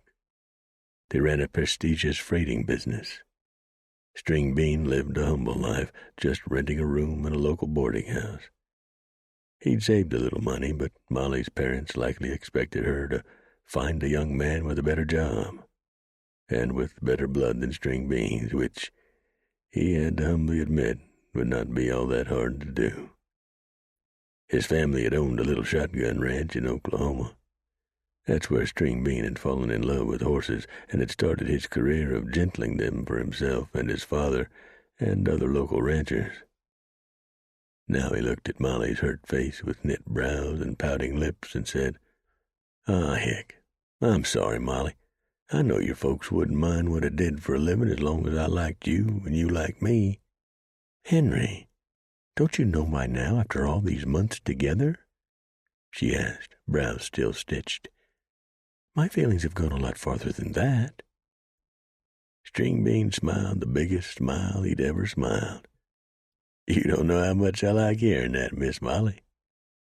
She glanced around to make sure no one was overhearing their private conversation. Then she canted her head to one side. Is the feeling mutual, Henry McAllister? He looked around self-consciously, then ran his hand down her slender arm, enjoying the sensation of her smooth flesh against his own. Of course it is. I reckon I thought you knew. I think I did, but I still like hearing you say it. I love you, Miss Molly. Her face brightened. I like the sound of that. See you Wednesday night? Wednesday night it is, String Bean said, feeling as though he were riding a flying carpet. She winked, swung around, and trotted off to her buggy waiting nearby, the mare in the traces craning her head around to regard the two lovers dubiously, maybe even a little forebodingly. Chapter 7. Rio Waite took his time strolling toward the Rio Grande and Company stage line office.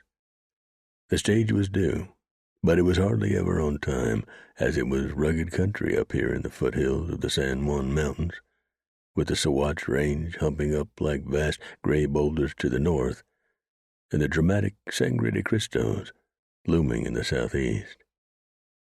Rio was halfway to the station and had just nodded to a Chinese cafe owner standing out having a smoke and a cup of coffee when he heard the unmistakable thunder of the stage to the north. He could hear the drumming of the 6-horse hitch and the rattling of the large iron-shod wheels, and hear Lyle Horton, the Jehu, bellowing at his team and cracking the black snake over their backs. Rio stepped into the street and saw the horses and coach rising up out of the rolling, sage-stippled hills, threading its way between two rocky dikes, and then following the trail as it straightened out and headed straight for Del Norte. The horses jostling and pitching, portly Lyle sitting on the right side of the driver's seat. His shotgunner, Magnus Haraldson, sitting to Lyle's right, Magnus holding his double-barreled shotgun across his thighs. Both men had their bandanas drawn up over their noses.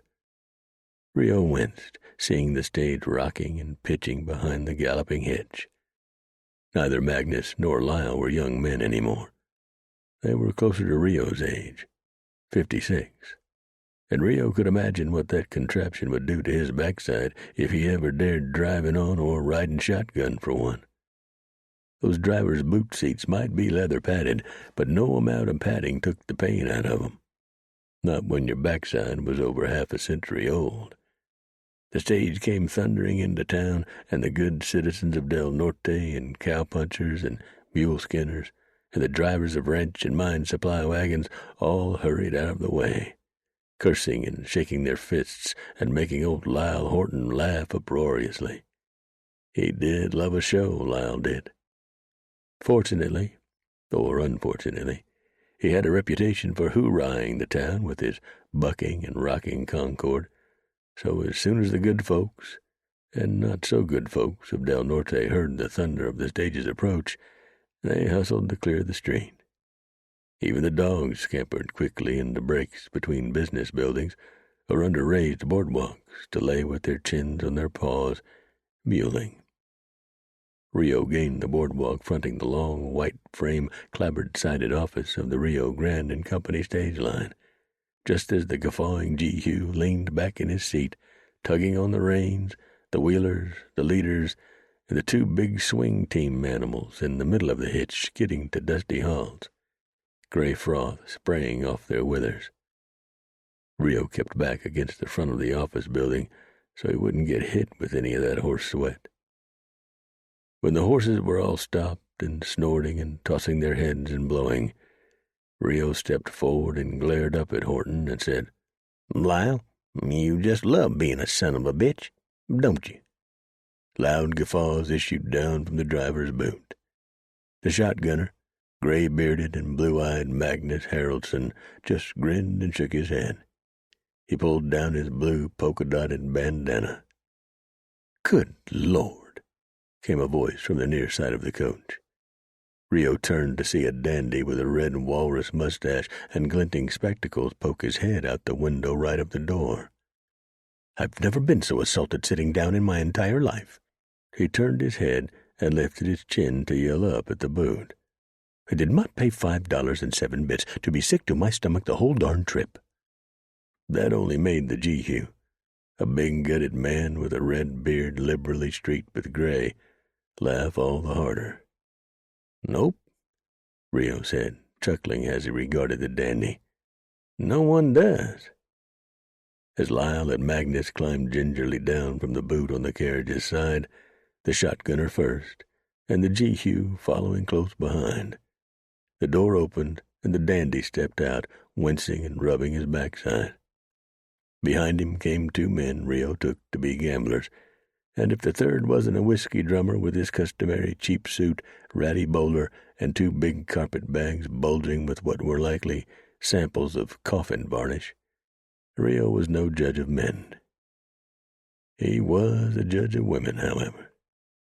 The one the whiskey drummer turned to extend a hand to and help out of the carriage was eye-catching indeed. She was even more eye-catching when her eyes caught Rio's and, as she stepped down onto the boardwalk beside the carriage, smiled brightly and said, "Well, I thought I recognized that raspy bass." Her lovely cheeks dimpled. "Though I don't believe I've heard it in over 20 years, she added. Rio fumbled his hat off his head and held it down by his side. "Before my very eyes," he muttered, eyes widening in shock. "Antonia? Antonia Greer? Is that you?" "The one and only, my dear man," she said as Rio stepped slowly toward her, his knees quaking so badly he was afraid he'd stumble and fall in a heap. She was as lovely as she'd been the last time he'd seen her, and that had been when she'd been in her mid-20s, 20 years ago. Of course, she'd aged, but some women aged in a way that their beauty was seasoned by time, in a way that takes all that raw beauty of youth and smooths it out and accentuates it and adds soul and personality to it. Certainly, her brown eyes were larger, brighter, and more direct than they'd been 20 years ago. Her face was nicely, delicately sculpted, with a long, fine nose and proud chin framed by straight, firm jaws. She was still a strawberry blonde. Of course, the blonde probably mostly came from a bottle these days, but Rio wasn't complaining. Her bust, accentuated by the deep purple low-cut gown she wore with a lacy black shawl around her shoulders, and with a matching purple picture hat pinned to the large bun atop her head, was exquisite indeed. She filled out the corset better than he remembered, and his aging loins couldn't help giving a warm little tug at that. Antonia Greer must have caught the straying of her former lover's gaze and the flush in his craggy, fleshy, most unhandsome cheeks. She laughed bodily, showing her still fine teeth framed by plump red lips. Rio's self-consciousness grew even keener. He knew what he looked like. He tried not to look too hard, but he shaved in a looking-glass 2 or 3 times a week on the porch of his humble cabin flanking Hotel de Mannion, with Buster watching skeptically from the porch rail. And there was no denying that while Rio had never been a handsome man, he was decidedly less handsome now, and gone to tallow as well. He not so vaguely became self-conscious enough of that he darted a glance from her smiling, knowing eyes to his own middle, and was pushing out his hickory shirt so that the buckle of his gun belt was damn near facing the ground. Not only that, but a lower button of his shirt had come open, revealing his wash-worn, long-handled top peeking out from behind it. There appeared even a small hole in the undershirt. Lordy be! Was that his sandy-colored belly hair poking out as well, curling against his most unappealing fish-belly white tallow? Why, oh why, had he not taken a proper look at himself and pulled himself together a little better before wandering over here, only to run into the only woman in his depraved and lonely life he'd ever loved? A raging beauty even pushing 40. No. More years had passed than he could comprehend. She must be pushing 45. She was 10 years younger than he, but he looked a good 20 older than she. Here he stood in all his beastliness, and he'd even stolen a look at her bosoms, ugly as well as uncouth. As though she were reading his mind, she stepped up close to him, her eyes both amused and affectionate. She raised her slender, long-fingered hands, sandwiched his face between them, leaned in close to him, and pressing those ripe breasts against his chest, planted a long, lingering, soft kiss on his lips. Rio's ticker lurched and chugged. The top of his head felt hot. His knees were shaking. Did she notice? She pulled her head away slowly. "How have you been, my darling man? Fancy meeting you here in Del Norte." I've been. He grinned with embarrassment. "You know me. I'm the same old me, just a little fatter and uglier." "Oh, hush, I've turned into a slattern." She held her arms out to her sides. "Look at me." "A slattern? Huh." Tony had always been proud of her beauty. She'd revealed that pride through her self-deprecation. She knew what she looked like in a mirror, and she knew what she looked like in a man's eyes, and she was not humbled by either of them, indeed. And why should she be? "What are you doing here in Del Norte, Tony? Just passing through?" "I suppose you could say that, but I'll be here for a while. I'm performing at the Spiderweb. For the next month, in fact." "You're still performing, then?" "Yes." She frowned suddenly, turned her lovely head a little to one side. "Why? Shouldn't I be at my age?" "Oh, God, no, woman. That's not what I meant." There he was, still putting his foot in his mouth even after 20 years, just like old times. She smiled. "We'll have to get together, Rio. We have a lot of catching up to do, you and me." "We certainly do. We certainly do." Rio heard the hesitation in his voice. She drew her mouth corners down and frowned again, this time suspiciously. "You're not still mad at me, are you, Rio?" "Oh, hell no," Rio chuckled. No, he wasn't angry. He was, however, broken-hearted. He had been for the past 20 years, though, of course, those wounds do tend themselves after a while. He didn't think of her every day and every night, but every other day and every other night. He'd tumbled for her back in Nacogdoches, when he'd run a small saloon and moonlit as a night marshal. She'd sung and danced in his saloon, and he'd taken her out eating and dancing, and for long buggy rides in the country. He'd tumbled for her, and by the sweet way she'd made love with him, he'd thought she'd tumbled for him. They'd spent 4 months together. She'd sung and danced in other saloons in addition to his, and in one of these she'd met a gambler named Brent Price. He was the one she'd tumbled for. And they'd ended up leaving together, heading for Yuma by an early morning stage. Tony had been up front about her love for Price with Rio. She hadn't cheated on him. Still, that night she'd told him that she and Price were heading out for other opportunities in their respective fields. He'd aged 10 years. Maybe that's why he felt so old now, even older than his years. The kicker in the whole deal was that he'd felt foolish. How could he have ever thought a girl like the long-legged, high-kicking Antonia Greer, looking killer in her little black dance outfits and high-heeled shoes, with her lustrous blonde hair and glinting brown eyes, could have ever fallen for the likes of Rio Waite? "Shall I have your bag sent over to the San Juan, Miss Price?" The voice had come from the half-breed porter who worked for the stage line. Rio whipped an astonished look at the man, lower jaw hanging. Then he turned to Tony.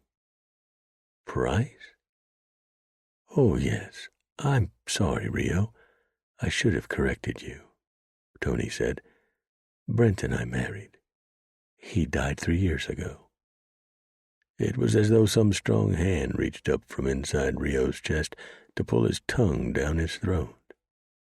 He croaked, I see."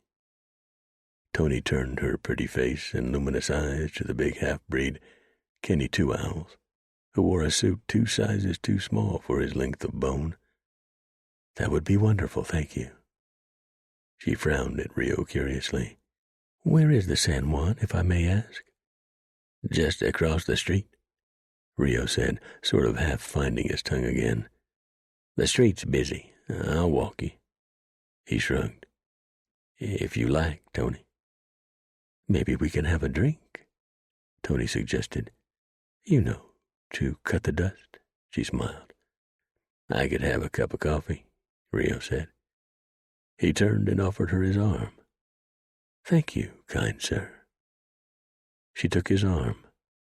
They stepped off the boardwalk together and started across the street. What might have been?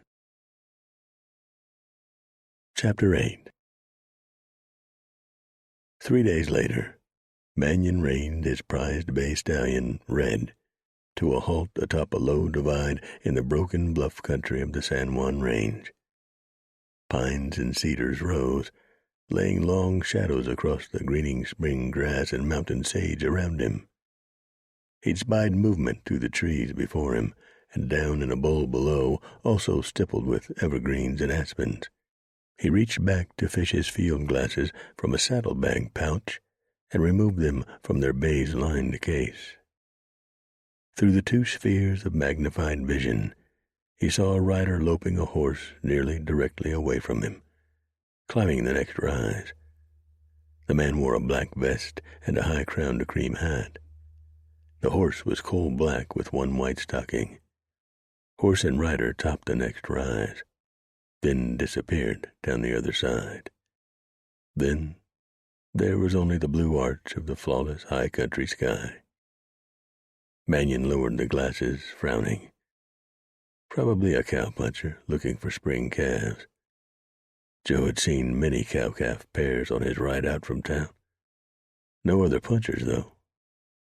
An old time-sharpened apprehension ran a cold finger down his spine. He returned the glasses to the saddlebag pouch, then booted Red ahead slowly, and dropped down the declivity, keeping a sharp eye on the terrain ahead.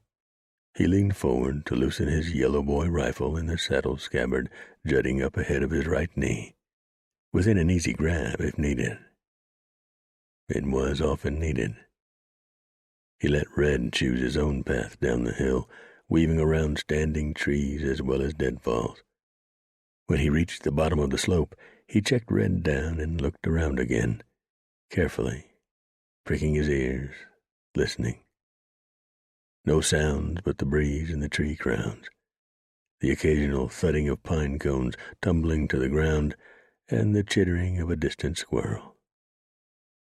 Red lurched a little, as though with a sudden start, and looked around, twitching his ears and whickering quietly, finally turning his head to stare ahead toward the opposite slope and a little to the right.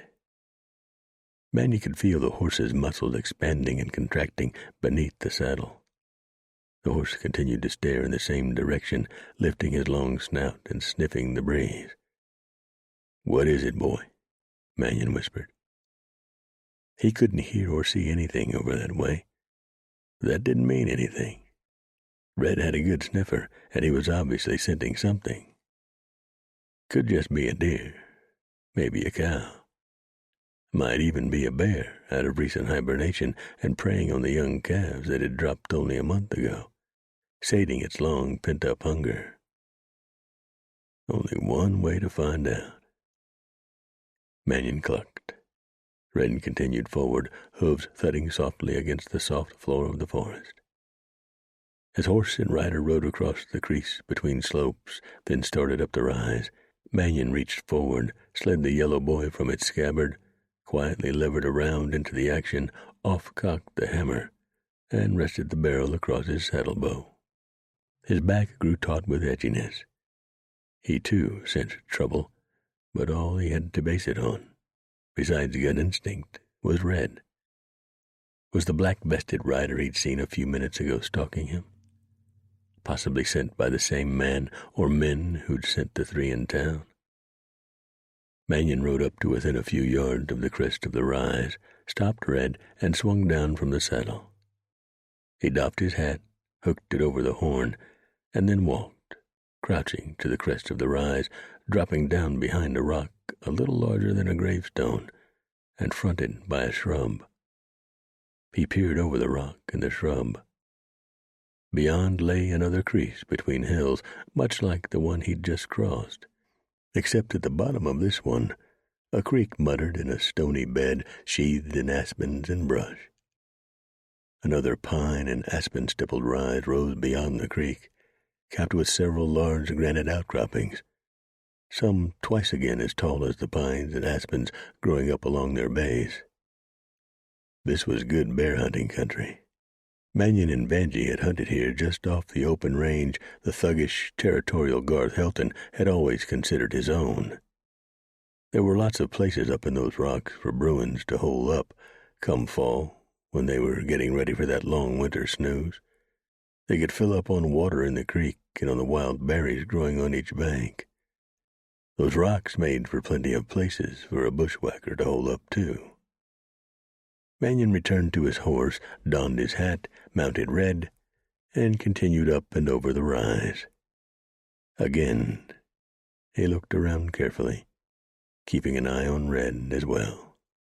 If trouble was imminent, the horse would likely know before Mannion would.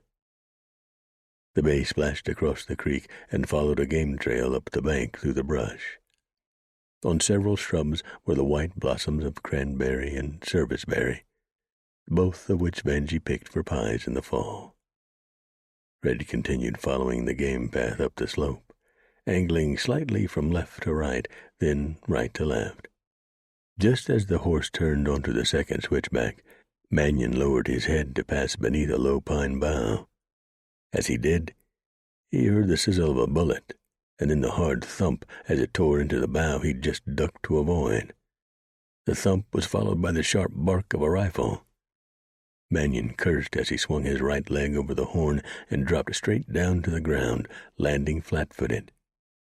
Red was whickering and dancing, having been as startled by the sudden assault as Mannion was. Joe slammed the yellow boy's barrel across Red's neck and yelled, "Get out of here, hoss," and threw himself to the ground to his left. The bay didn't need to be told twice.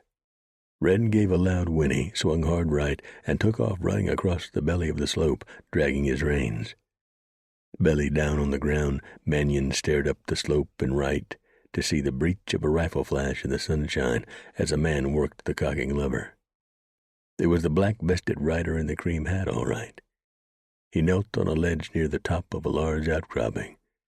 Just as he raised the rifle to his cheek and began to bring the barrel to bear on his target once more, Mannion, aiming quickly, triggered the yellow boy. He'd aimed too quickly.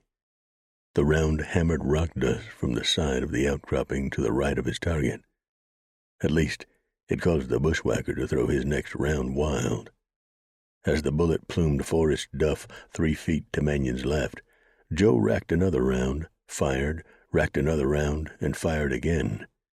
Both rounds cut the air where the shooter had been kneeling, before he'd quickly thrown himself to his left, out of the notch he'd been kneeling in. Mannion racked another round, snugged his cheek up against the stock, and aimed up at the outcropping, his heart thudding angrily. "Where are you gutless slime?" The barrel of the man's rifle appeared, but before he could get it leveled, Mannion fired. His bullet tore through the brim of the man's tall cream hat, blowing it off his head. The man pulled back again quickly. As he did, Mannion heard him give a startled grunt. Again, Joe cocked the yellow boy and, still belly down on the ground, aimed up the slope at the giant rock. His heart hammered so hard it made the rifle jerk. His jaws were like stone, his teeth gritted. Rage consumed him, sent a hot fire rolling through every inch of him. He hated bushwhackers more than anything. "Who are you yellow-livered dog?" he shouted up at the rock. No response. "Show yourself," Mannion shouted again. "If you want me dead, the least you can do is face me." Still nothing. Distantly, hooves drummed. "Damn you." Mannion hurried to his feet and took off running up the slope, spurs chinging, breathing hard, holding the yellow boy up high across his chest. The thudding hooves were dwindling gradually. It was a tough, uphill run for a man Joe's age, one who rarely walked, much less ran. He was so angry, however, that he gained the crest of the ridge at the left side of the outcropping the bushwhacker had fired from in only a couple of minutes. His knees feeling like putty, he ran along the edge of the outcropping until he could see down the other side of the steep slope. He got there just in time to see the black-vested, cream-hatted S.O.B. gain the crest of the next ridge and disappear down the other side. The thudding of the black's hooves faded quickly to silence. Joe cursed and spat the copper taste of exhaustion from his mouth. He ran his sleeve across his lips, and then through the sweat on his forehead, and stared in the direction the bushwhacker had disappeared.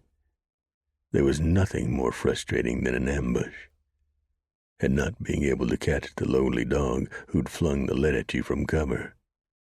Not being able to kill him.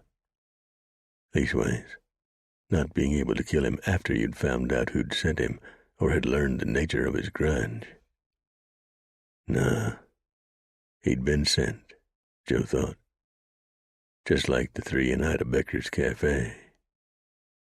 It would be too much of a coincidence for 2 parties of men harboring grudges to come after him in such a short window of time. Hilton? Joe had ridden out here to find out that very thing. Likely Hilton. Last fall, Mannion had let the old rancher live after the dust-up on the main street of Del Norte, but Hilton's son and his men were dead. Since then, his reputation had gone south, and he hadn't been able to replenish his payroll. He likely held Mannion responsible for that. He'd likely chewed on it for so long, over the long, cold winter, that he couldn't help himself any more but to send killers. Joe wheeled and fingering fresh cartridges from his shell belt and punching them through his yellow boy's loading gate, tramped back down the hill. Once he'd whistled for Red and mounted up, slipping the rifle back in its scabbard, he looked around to get his bearings, then continued his journey southwest, toward Helton Spur Ranch. He didn't see many beeves on Helton land. When he'd followed the trail that led to the Spur headquarters and had reined up atop the last hill and looked down, he was a little surprised to see how shabby the place had become. The big house sat on a hill to the right of the barns, stables, and corrals. All the buildings, including the house, appeared shabby and in disrepair. Damn quiet down there, too. Mannion saw only 2 old cowpunchers sitting atop one of the headquarters' 3 corrals, inspecting 3 horses that were munching hay from a crib at the 2 old-timers' feet. Gray hair shone beneath the brims of their Stetsons. Their faces were deeply browned. They were likely long-time waddies who likely hadn't been able to get work elsewhere, so they'd come to work for Helton, though about all they were capable of doing anymore was sitting on the corral and watching horses eat.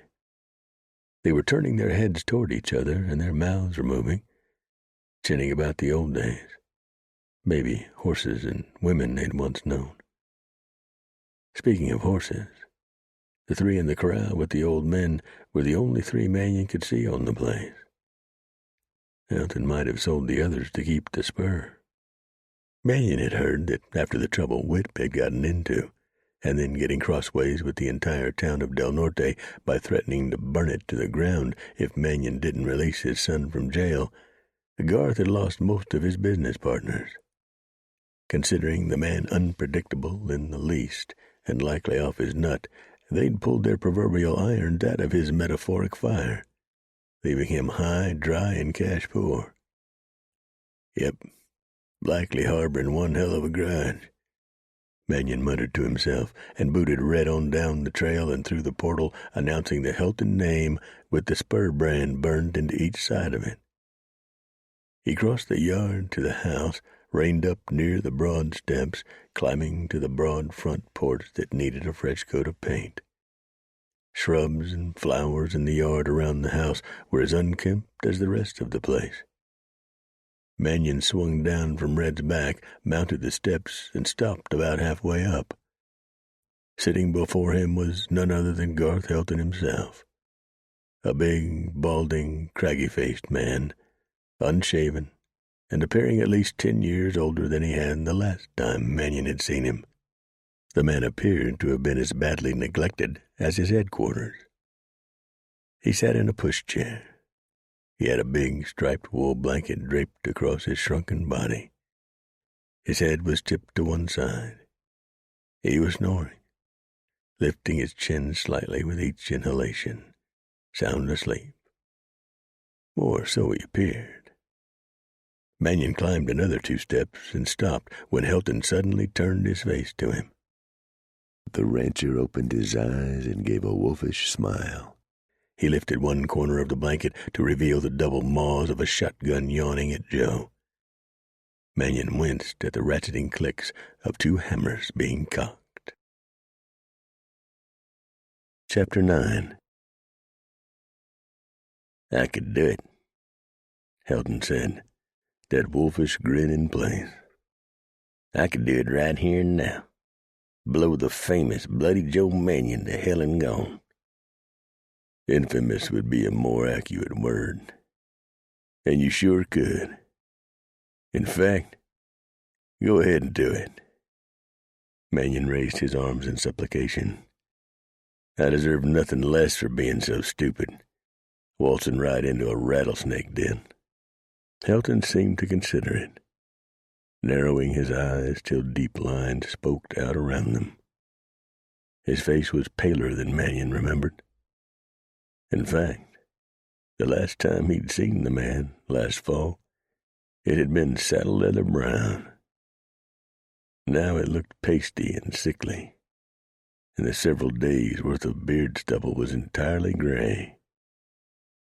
There were 2 more ratcheting clicks as Helton eased the hammers back down into their cradles. "Nah," he said, pulling the sawed-off out from under the blanket. It was an old Richards coach gun with a leather lanyard and Damascus steel barrels. He set it on a table beside him on which rested several medicine bottles, a half-empty whiskey bottle, a shot glass, a large open folding knife, and a peeled half-eaten apple. The peel lay like a coiled red rattler beside the knife. What be the point at this late date? Mannion studied him curiously, more than a little surprised that he hadn't been blown out of his boots. He tried to study it through, but his mind became a nest of confusion. It obviously shone on his face. Helton laughed suddenly, lifting his head and pounding the arms of the pushchair with his open palms. "You thought I was gonna do it, ha!" He guffawed raucously, delightedly. "Why didn't you?" While glad he was still kicking, for Vanjie's sake if not his own, Mannion was a little offended.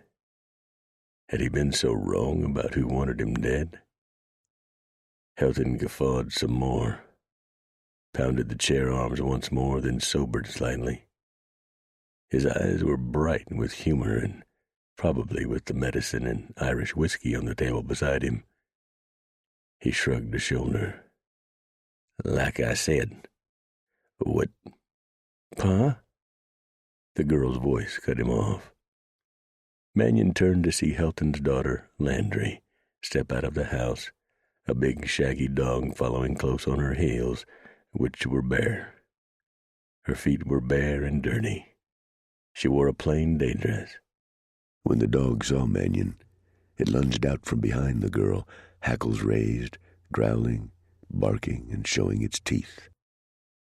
Landry leaned down quickly and grabbed the dog by its rope collar, pulling him back. "No, Ivanhoe," she said, laughing. She was a pretty young blonde, roughly Vanjie's age. An odd one, like Vanjie. Not a pack animal. More like a forest sprite in the company of her dog. Mannion had seen her out on the range before, she and the dog playing like children. "It's impolite to bark at the guests," she admonished the dog, who sat contritely down but mewled, keeping its defensive eyes on Mannion. "We get few enough as it is."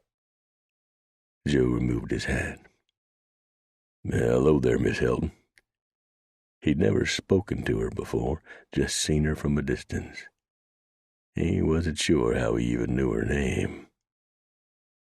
"I'm Joe Mannion." "Oh, I know who you are, Marshal Mannion." Landry glanced at her father with a slightly sheepish smile before returning her gaze to their guest. "I've heard your name bandied around here a lot. I hear everything." "She eavesdrops," Helton said, rolling his eyes, then looking down at the girl's feet, "and simply refuses to wear shoes." He raised, then dropped his hands back down to the chair arms in defeat. "Oh, well, I don't have me men around here any more. At least not young men." He gazed off down the hill and across the yard at the corral. "Those two are too old to count. They'd never catch her even if they worked up the energy to chase her." He croaked out a laugh. "I like Bert and Tobias, Pa," Landry said, frowning as though hurt. "They know everything there is to know about horses. Ivanhoe even likes them. They're real sweet to both of us." Helton looked at Mannion and sighed as though he were embarrassed by the girl's innocent nature, so different from his own and that of his son. He shook his head and drew his mouth corners down. "If I'd known you had company, I would have brought some tea. Ma's asleep." "I'm sure she is." Landry wheeled and started for the door. "I will bring some tea and cake." Helton turned in his chair to yell at her back. "Just coffee." "Just coffee, then."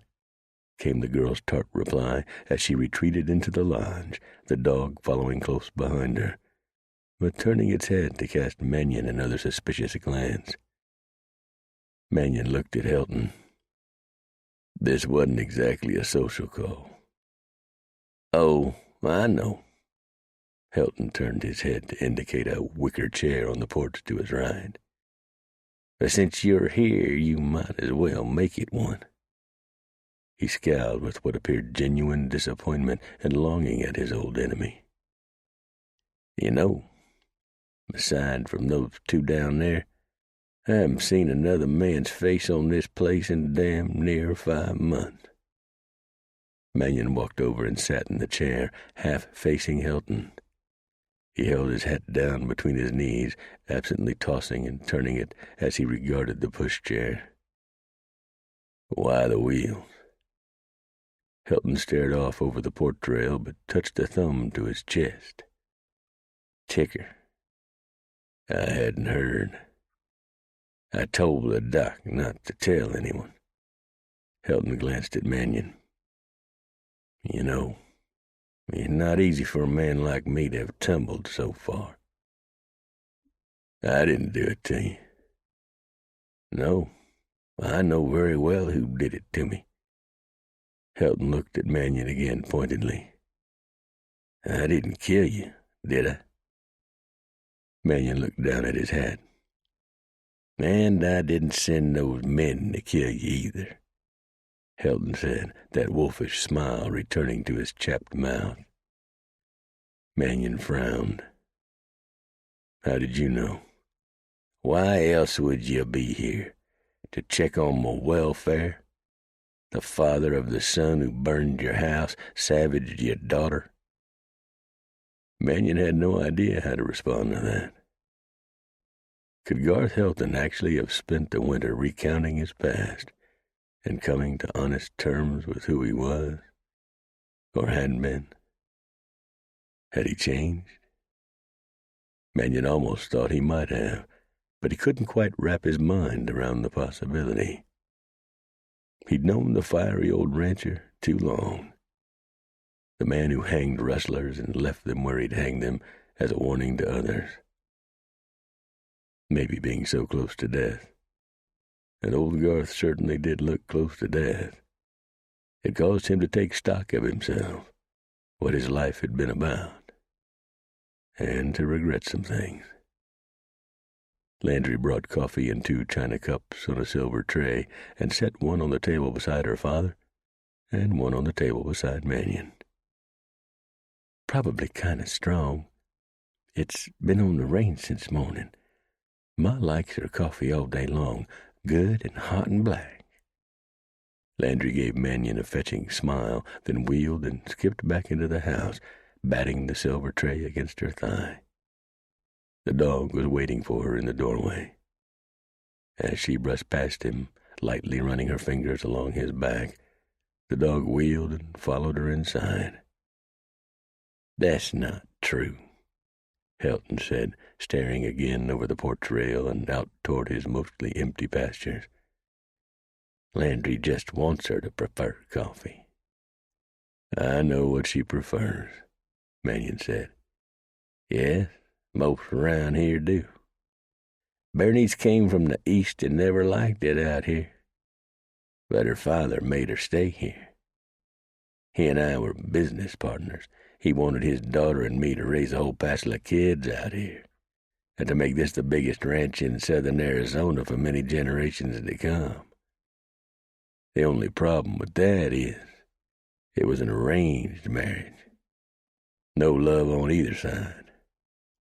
She took to drink while I took to my herds, my men, and my account books. And it didn't help that she was crazy to start with. He twirled an arthritic finger in the air by his ear. Then you probably weren't much help with that. Helton looked at him, held his gaze for nearly half a minute with a probing, conspiratorial one of his own. You know something about that, don't you, Joe? Mannion looked down at his hat again. Sarah hanged herself from a tree in our backyard. back in Kansas. I heard. Of course. Helton gave a weak smile. Two mossy horns like ourselves, cock of the damn walks. Me at one time, anyway. We got no secrets. Folks plunder our pasts for any and all weakness. I have plenty. So do I. Helton chuckled dryly as he stared out at his holdings again. So do I. He looked at Mannion again. But, being enemies, we know each other almost as well as we know our best friends. Don't we, Joe? Leastways, if either of us had a best friend. I suppose that's true, Mannion said with an ironic laugh of his own, still staring down at his hat.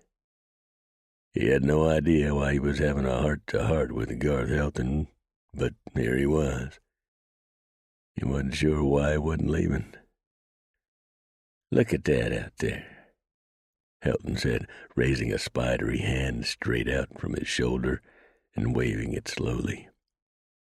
Range is damn near empty. You sell 'em all? Some. 'Bout half.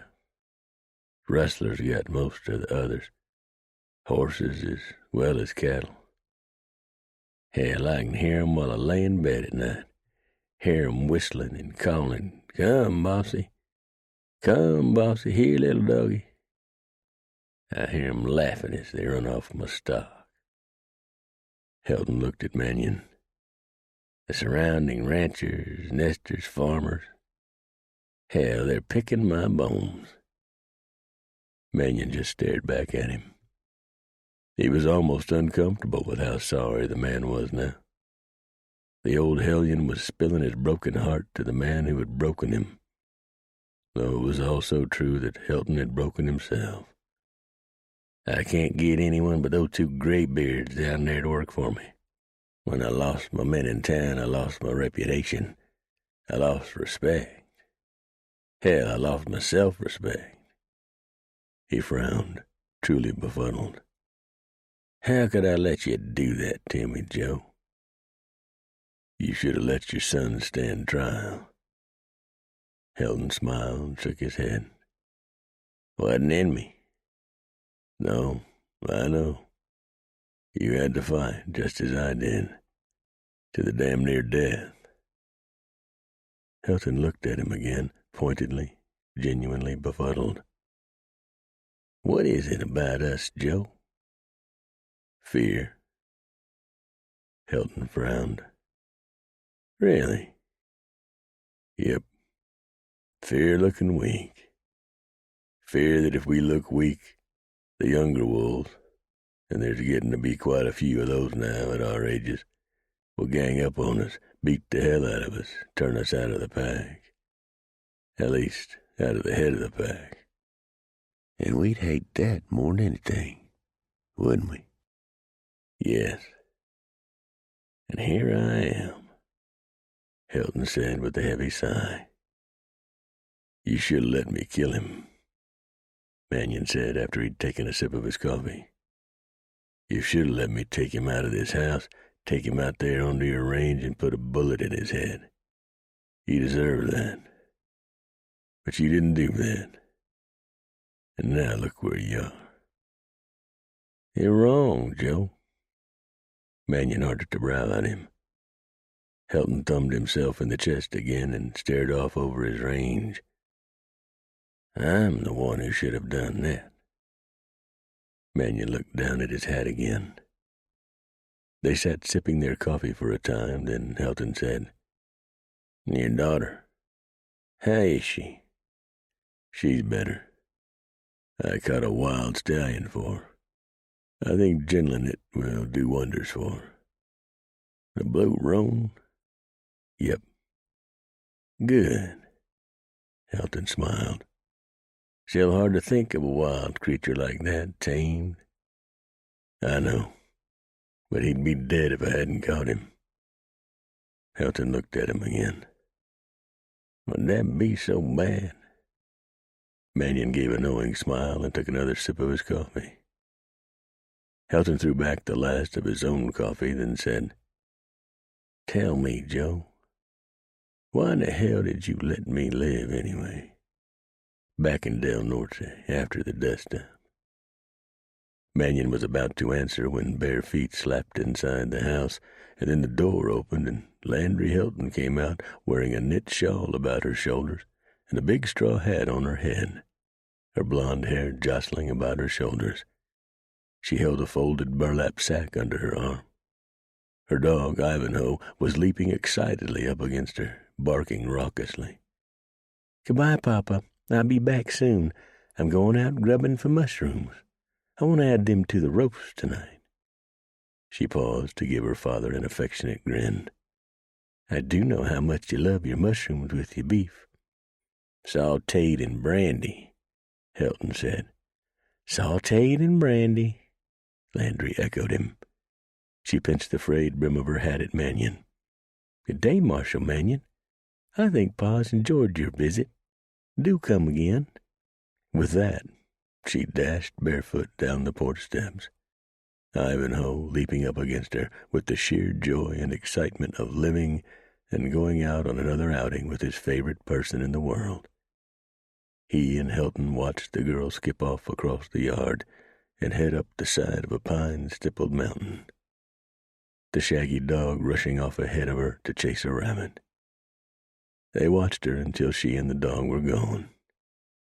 Then Helton glanced at Mannion, pressed his lips together, and nodded. Chapter 10. Evangeline Mannion tripped the latch on the stable door, opened the door, poked her head inside, and said, "Good morning, Willow. Good morning, Jack." As was his custom, her handsome buckskin gelding, Jack, kicked his stall and loosed a high-pitched whinnying greeting. Willow snorted and bucked a little, making the straw in her stall crackle, hanging her head over the stable door and turning toward Vanjie, the horse's brown eyes glinting in the mid-morning light. Jack thrust his own head over his own stable door and nodded it vigorously. Vanjie smiled. She enjoyed this morning ritual. Leaving the door open behind her, she stepped inside and called, "Hello there, Cochise." That was the name she'd given the stallion, who was in his own stall, 2 stalls down from Jack, on the right side of the stable alley. Vanjie thought the name fitting, for the blue roan was as wild as the wildest Indian. She'd heard that Chief Cochise, even though he'd died 10 years ago on the Chiricahua Reservation in Arizona Territory, had remained wild at heart for his entire life. While at some point she wanted to be able to ride her Cochise without being bucked off, Vanjie wanted the handsome stallion to remain wild at heart forever. She went inside and greeted both Willow and Jack, kissing their snouts and nuzzling their ears, whispering to each how much she loved them, and then set to work feeding and watering both and turning them out into the regular corral. She intended to take Willow on a ride. She and the mare each needed to rid themselves of some stable green left over from the long winter. Tomorrow she'd ride Jack. This day was for the ladies. She smiled at the notion as she went back into the stable and greeted the stallion. He stood big and strong in silhouette against the buttery light angling in through the stable-sashed windows, regarding her coldly, his head held proudly, defiantly high. She was able to rope him and lead him around now, though it was often a struggle. He tried to break loose whenever he sensed a loosening of her grip on the rope. In the morning, Cochise was usually more subdued, and so looked forward to being free of the stable that he walked relatively agreeably to the round corral, though he yearningly eyed the wild open spaces stretching all the way to the Sawatch Mountains in the north. The last thing Vanjie wanted to do was to have him rip his halter rope out of her hand and head back to the tall and uncut he'd come from. Of course, he'd be happier there, but there he'd likely die from a rancher's bullet. The sad truth was that this country was no longer as wild as the stallion was. This country either gentled or killed wild things.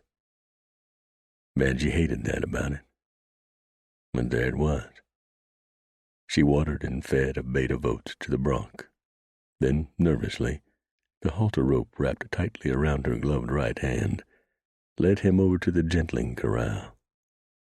When she got him safely inside and the gate closed and locked, she breathed a sigh of relief, then forked hay into the crib so he could eat at his leisure. He rarely ate in front of her when he was in the corral. It was as though he didn't want to give her the satisfaction of knowing that he had to depend on a human for his survival. Or maybe he was telling her that he'd eat hay only when he could crop the grass himself. "That's all right, Cochise," Vanjie said, smiling at the bronc through the corral poles. "I don't blame you a bit. You be good today. I'm going to take a ride, but I'll be back in a couple hours, and we'll get back to work." As though in response, the big stallion backed away from her a couple of feet and angrily pawed the dirt with his right front hoof, then lifted his head high again and gave it a defiant shake. He nickered deep in his chest. Vanjie hoped her father and String Bean had built the corral high enough to keep the bronc inside. She knew it was stout enough, but just barely. A handsome, defiant creature was Cochise. He reminded Vanjie a little of her handsome, defiant father. Vanjie bridled and saddled the gentle Willow, kissed Jack goodbye, mounted up, and galloped off to the north, hearing Jack give a lonely whinny behind her. Jack's whinny was followed by the forlorn whinny of the stallion. Vanjie winced and closed her eyes. He wanted to ride this way, too, but not with some nettling human on his back. She knew he was watching her. She didn't look back. She didn't want to see him. She felt guilty. She and Willow rode through open country for 2 miles, then descended into the valley of Paradise Creek. They crossed the creek, rode up the opposite ridge, and followed an old Indian trail into a rugged Badlands area. One canyon after another, a long, twisting gash in the earth, cut eons ago by some ancient river. The sandstone walls on either side of the cut brightly shone here and there with pictographs painted by the ancients. Vanjie's father had shown her these when they'd first come to this country from Kansas. He'd introduced the country to her by riding with her out into the high and rocky reaches beyond the stifling confines of Del Norte. They hunted out here together every fall. Vanjie knew that her pa tried to spend as much time with her as he could, because he felt guilty for not having spent enough time with her mother when Sarah Mannion had gone through a hard time, as her father had called it, in the days and weeks after Vanjie had been born. But Vanjie liked to ride alone out here, too. She wasn't sure why. She supposed she was an odd girl, hardly ever keeping company with other girls or boys her own age. She preferred to be by herself or with her horses. She felt more comfortable alone. However, she hadn't ridden this far out away from Del Norte since the horror she'd gone through last fall. She suddenly grew aware of that now as she rode along the lip of another deep canyon. The canyon on one side, a dense forest of spruce and firs on her left. Realizing that chicken flesh had risen across her shoulders, beneath the short denim jacket and wool plaid shirt she wore with suspenders, she reined in suddenly and hipped around in her saddle to look behind her. Seconds ago she'd glimpsed something in the corner of her right eye. Not an unnatural shape. More like a human shape. More like a horse and rider shape. Was someone following her? Vanjie's heart quickened. She reined Willow around and rode a good 50 yards back the way she'd come, looking around carefully. Seeing no sign of anyone, she suddenly laughed and heaved a deep sigh of relief.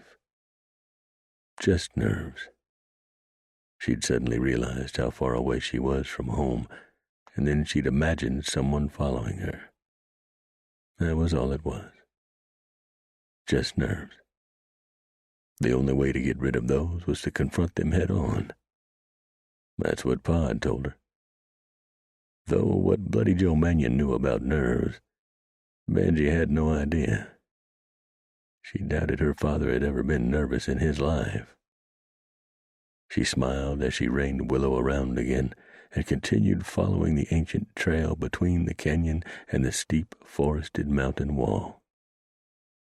After several minutes, the trail left the wall and cut through a relatively flat stretch of open terrain. Benji heard voices and the bawling of cattle to her right. Again she reined in sharply, heart thudding. She felt relief again when she saw 3 drovers a good 100 yards away, herding cows and calves down a gentle ridge toward a valley. They were twirling loops over their heads and whistling and laughing as they herded their beef on the hoof, likely getting ready for spring branding. One of the 3 punchers, a tall man with a black hat, green shirt, red neckerchief, and with the obligatory bat-wing chaps, turned his head toward Benji. He smiled, then removed his hat and waved it. Benji waved back a little stiffly.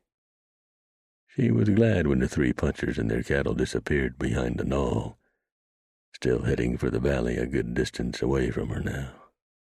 Glad to be alone again, she nudged Willow ahead and reined up 20 minutes later at the lip of yet another canyon.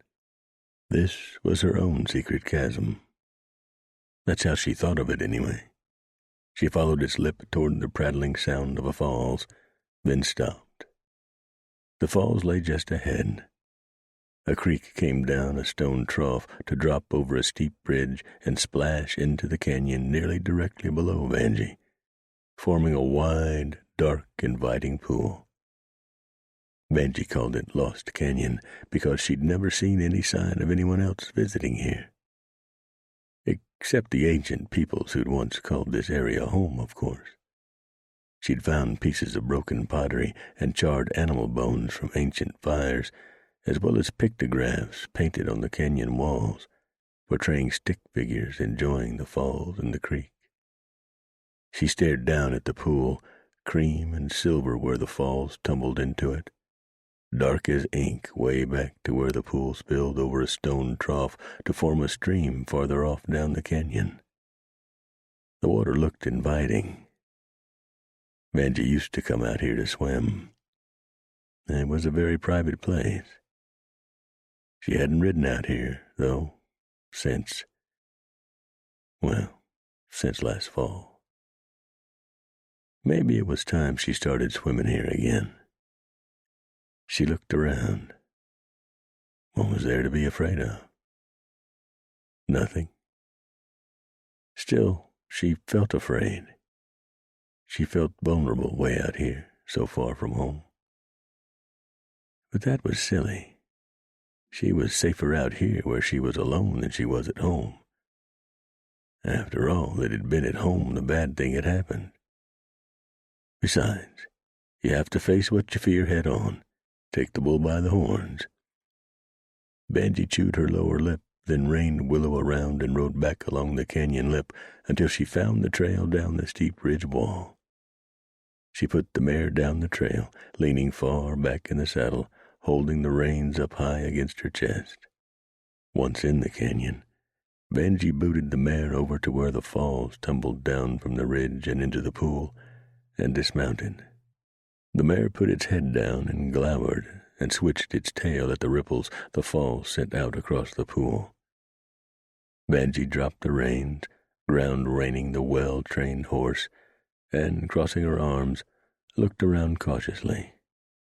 She looked around the falls, then followed the creek as it rippled on down the canyon in its rock and shrub-lined trough, angling sharply to the left about 70 yards downstream. She was fearful. That was silly. There was nothing here to fear. The water was refreshing. What's more, every time she'd swum here, She'd always felt so good and relaxed afterwards. She shouldn't deny that to herself because of fear. "Okay, girl," she said to the mare idly cropping the dry brown grass growing up from the base of the near ridge. "Time's to have some nice, relaxing fun all the way out here in Lost Canyon. No one else out here, right?" She looked around as she shrugged out of her jacket, slid the suspenders down her arms, and began unbuttoning her shirt. "Just you and me." A hawk gave its ratcheting cry from high in the sky above the canyon. "Oh, and the hawk. Hawks are nothing to fear. Right, girl?" The horse kept munching grass and idly swishing her tail. Benji kicked out of her boots as she removed the shirt and then reached down to grab the hem of her chemise and lift it up over her head, catching it in her hair, which she wore down around her shoulders today. She dropped the chemise where she'd dropped her jacket and shirt, and then sat down on a rock to strip out of her tight blue denims. She peeled the pantalettes down her legs, and then slid her socks down her feet. Naked, she crossed her arms on her breasts, looked around once more, chewing her bottom lip, fighting her fear. Finally, she walked over to the edge of the pool, dipped a toe to gauge the temperature. She winced. It was cold this time of the year, but she didn't notice so much once she got in. Besides, the cold mountain water was bracing. So, holding her arms straight out to her sides, she stepped into the pool. The water inched up her long-legged body. Higher and higher it climbed until she threw her arms straight out before her, sucked a deep breath, and dove forward into the cool black pool. She swam deep, the cool water deliciously numbing her skin. She looked at the sandy bottom rising toward her, the sand ribbed from the currents. So she did not see the three riders ride up to the edge of the canyon and stare down at the pool under the surface of which the pretty girl they'd seen earlier had disappeared. Chapter 11. Benji surfaced, blowing water, swabbing it from her eyes. She turned to see the mare staring up the ridge, tail arched. Just then, a rock tumbled down from the top, bouncing off the side of the ridge until it bounced once more, off a red bulge of sandstone, and plopped into the water 5 feet in front of Benji. She gasped and looked toward the lip of the ridge. Nothing above the canyon but the shaggy blue-green forest climbing the mountain above. What had cast the rock into the canyon? Treading water, shivering from the cold and from another onslaught of sudden fear, Benji stared up the canyon wall. The mare turned her head to regard her dubiously. "What is it, girl?" Benji asked. "What did you see up there?" The horse merely gave its tail a single swish, then looked up the ridge once more. "You saw something, didn't you?" Benji asked. She heard the tremor in her voice.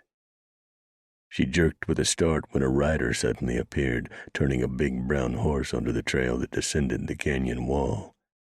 The same trail that Benji and Willow had taken. Another rider, and then another followed the first, who wore a black hat, green shirt, and red neckerchief. He was the puncher who'd waved at her. Benji continued treading water, heart hammering, as she watched in horror the 3 men descend the ridge wall, their chins down so that their hat brims menacingly concealed their eyes. Benji shifted her frantic gaze to the mare. Her father made her carry a Winchester carbine with her everywhere. It jutted up from the scabbard strapped to Willow's saddle. Again she looked at the men descending the ridge. Could she make it to the carbine before they reached her? That she was what they were coming down here for there could be no doubt. After last fall she'd come to know men all too well. They were halfway down the ridge now. The lead rider lifted his head. The broad black brim of his hat rose to reveal his eyes. They were very dark, and they were smiling in a typically male, goatish, threatening way. So was his mouth, which was mantled by a thick black mustache. "No," Banji barked angrily, angry at herself for merely staying here in the water when she should be swimming to shore and retrieving the Winchester. Her own angry bark sparked her into motion. She lunged forward, swimming hard, taking long, water-consuming strokes, kicking her feet fiercely, propelling herself forward. She didn't look at the men directly now. She was too intent on trying to save herself. But as she neared the side of the pool, she could see in the periphery of her vision that they were on the canyon floor now, and booting their horses into fast trots. One gave a whoop. The last man, thick-set and red-haired, yowled and said, "Look at that filly." Then, as Banji climbed up out of the pool and ran toward the mare, who had turned to face the newcomers, fortunately putting the Winchester on the side nearest Banji, the second man, short and sandy-haired, yelled, "Look at 'em jiggle." The first man, in the black hat and with the dark eyes and mustache, put his horse ahead quickly, then skidded to a stop 10 feet from Banji, just as she pulled the Winchester out of its scabbard and turned to him, furiously, frantically levering around into the action. "Get out of here!" she screamed, raising the rifle which she was handy with. Still, it suddenly weighed as much as a wagon wheel, so heavy she was having trouble wielding it. She was having trouble keeping it raised, and her hands were shaking so that the rifle shook like a leaf on a wind-blown tree. "Oh, come on, little girl," said the black-mustached man, who appeared in his mid to late 20s. "We just seen you swimming and wanted to come watch." "You sure are purty," said the short, sandy-haired rider, swinging around to Vanjie's left. The mare gave a frightened whinny, reared, wheeled, and went trotting over to stand by the falls behind Vanjie, snorting and rippling her withers. Vanjie crouched over the carbine so that the rear stock was pressed against her breasts, concealing them somewhat. She pivoted on her hips, swinging the rifle from right to left and back again, trying to keep all 3 men covered.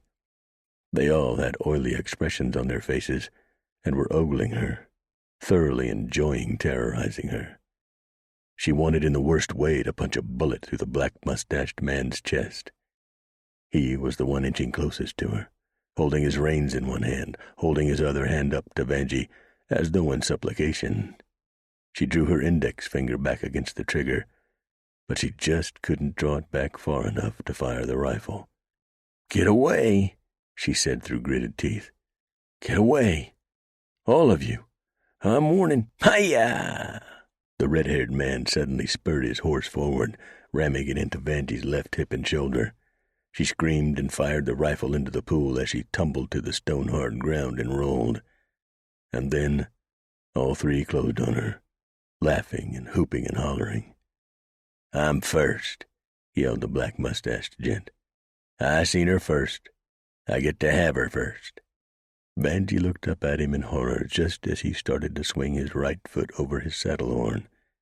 He'd just gotten his right boot over the horn when the back of his head suddenly went spewing off over the rear end and tail of his horse. His hat flew off. His upper torso sagged backwards. Banji saw his eyes roll so far up into his head that all she could see were the whites.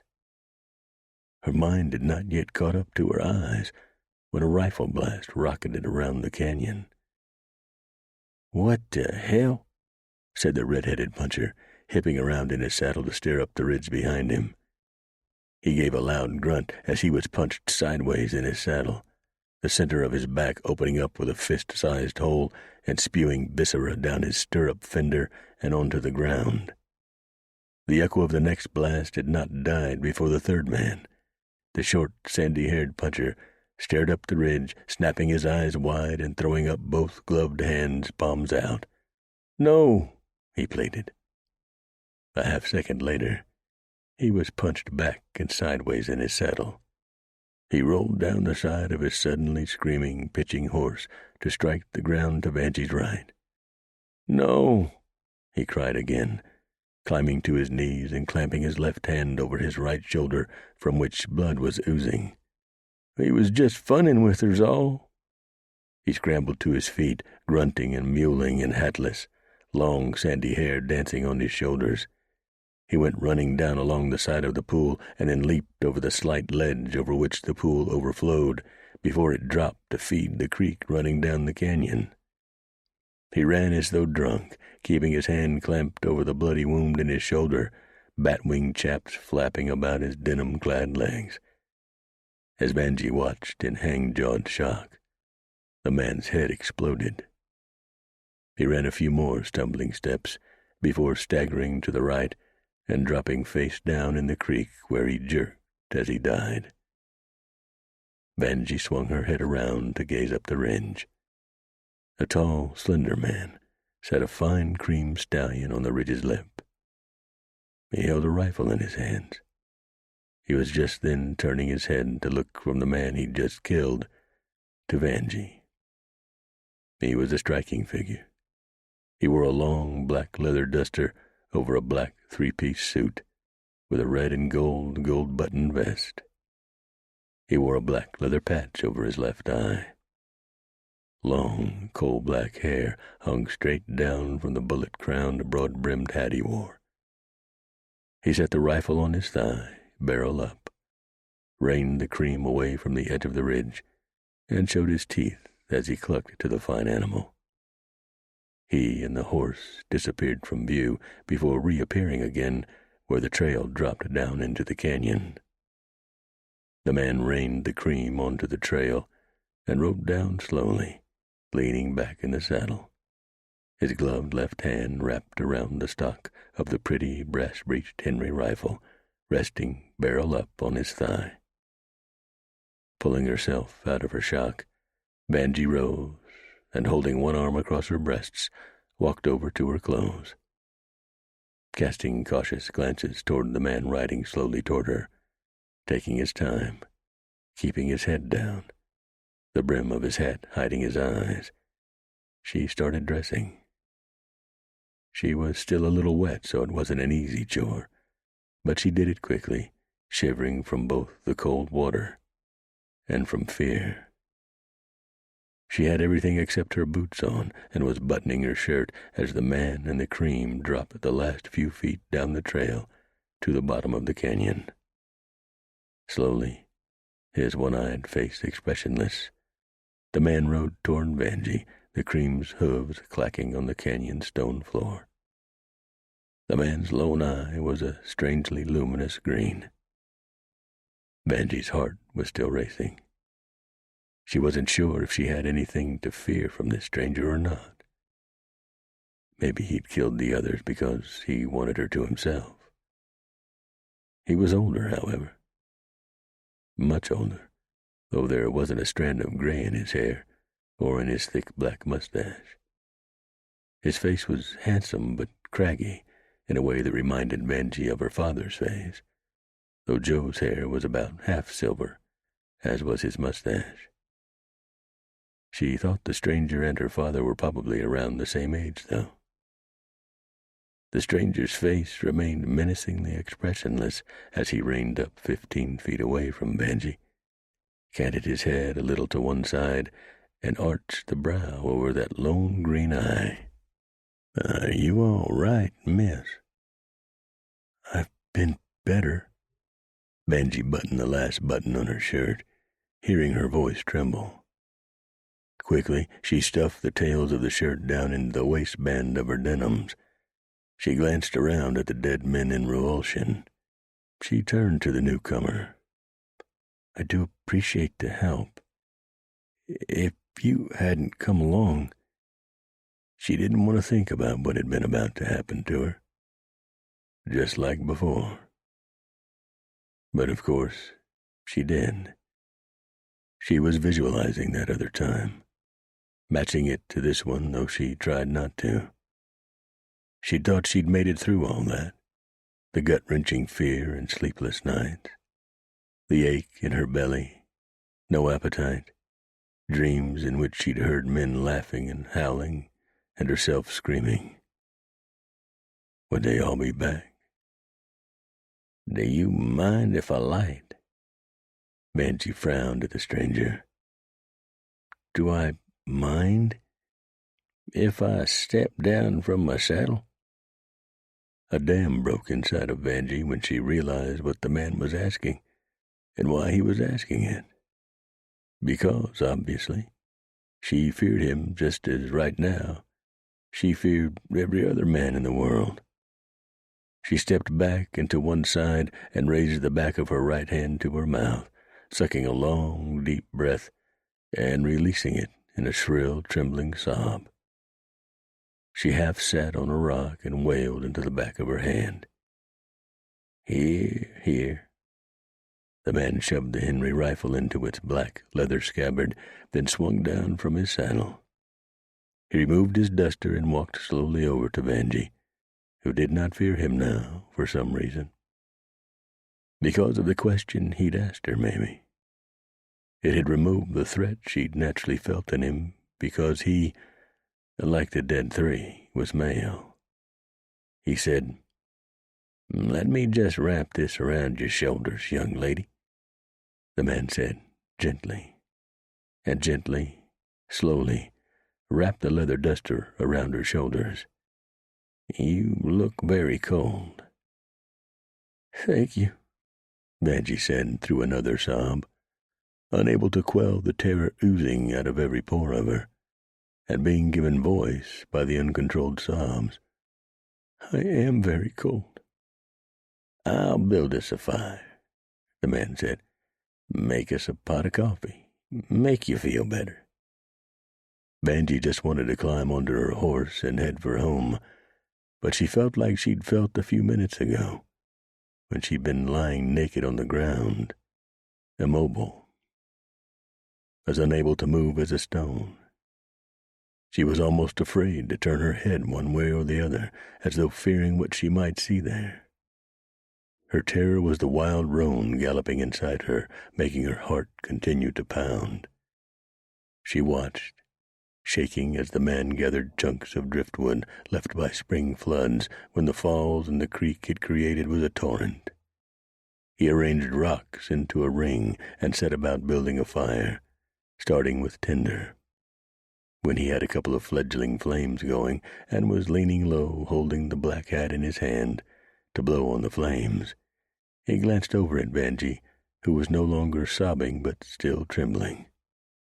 "What's your name, child?" he asked. Vanjie drew a deep breath, cleared her throat. "Vanjie," she said. "Evangeline Mannion." The man looked surprised. Then a smile crooked the corners of his long, thin mouth. "You don't say." Vanjie frowned. "What's yours?" "Drago. Longshot, Hunter Drago." That one mesmerizing green eye narrowed as he smiled warmly at Vanjie. "Pleased to make your acquaintance, Miss Mannion. I know your father. We go back a ways. Me and Bloody Joe." He smiled more broadly and winked.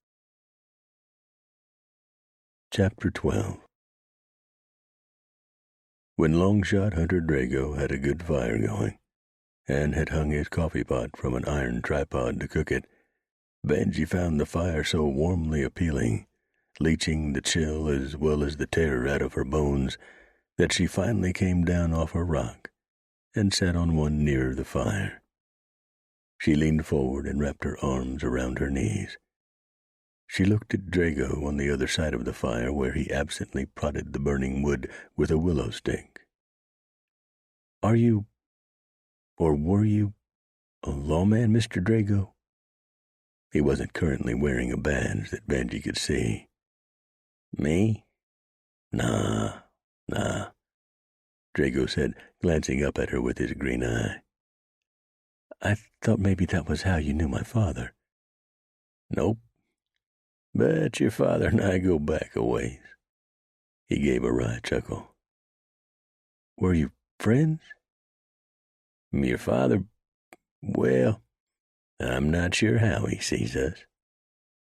"My father can be rather,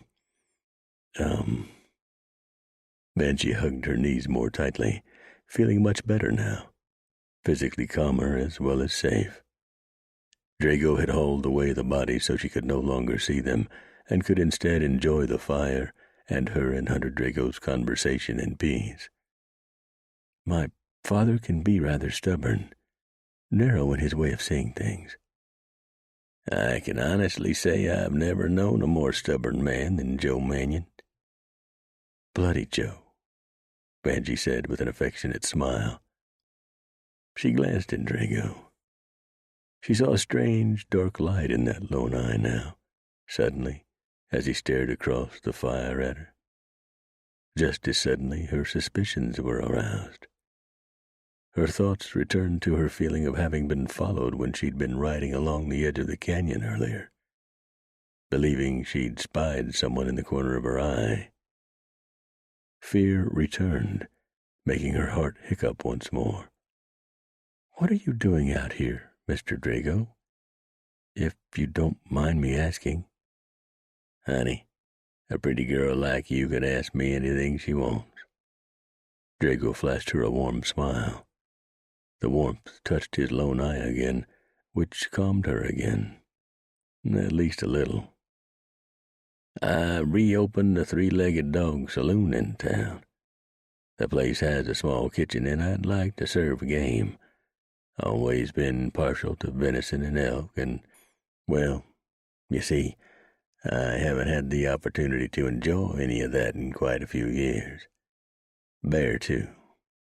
Nothing like a pan of bear liver fried with wild onions or the tenderloins, two long cylinders of muscle that run beneath the ribs. You eat that, you'll think you've died and gone to heaven. I see, Banshee said, nodding but continuing to study the men closely, suspiciously. You know, back along the trail I had the sense someone was behind me.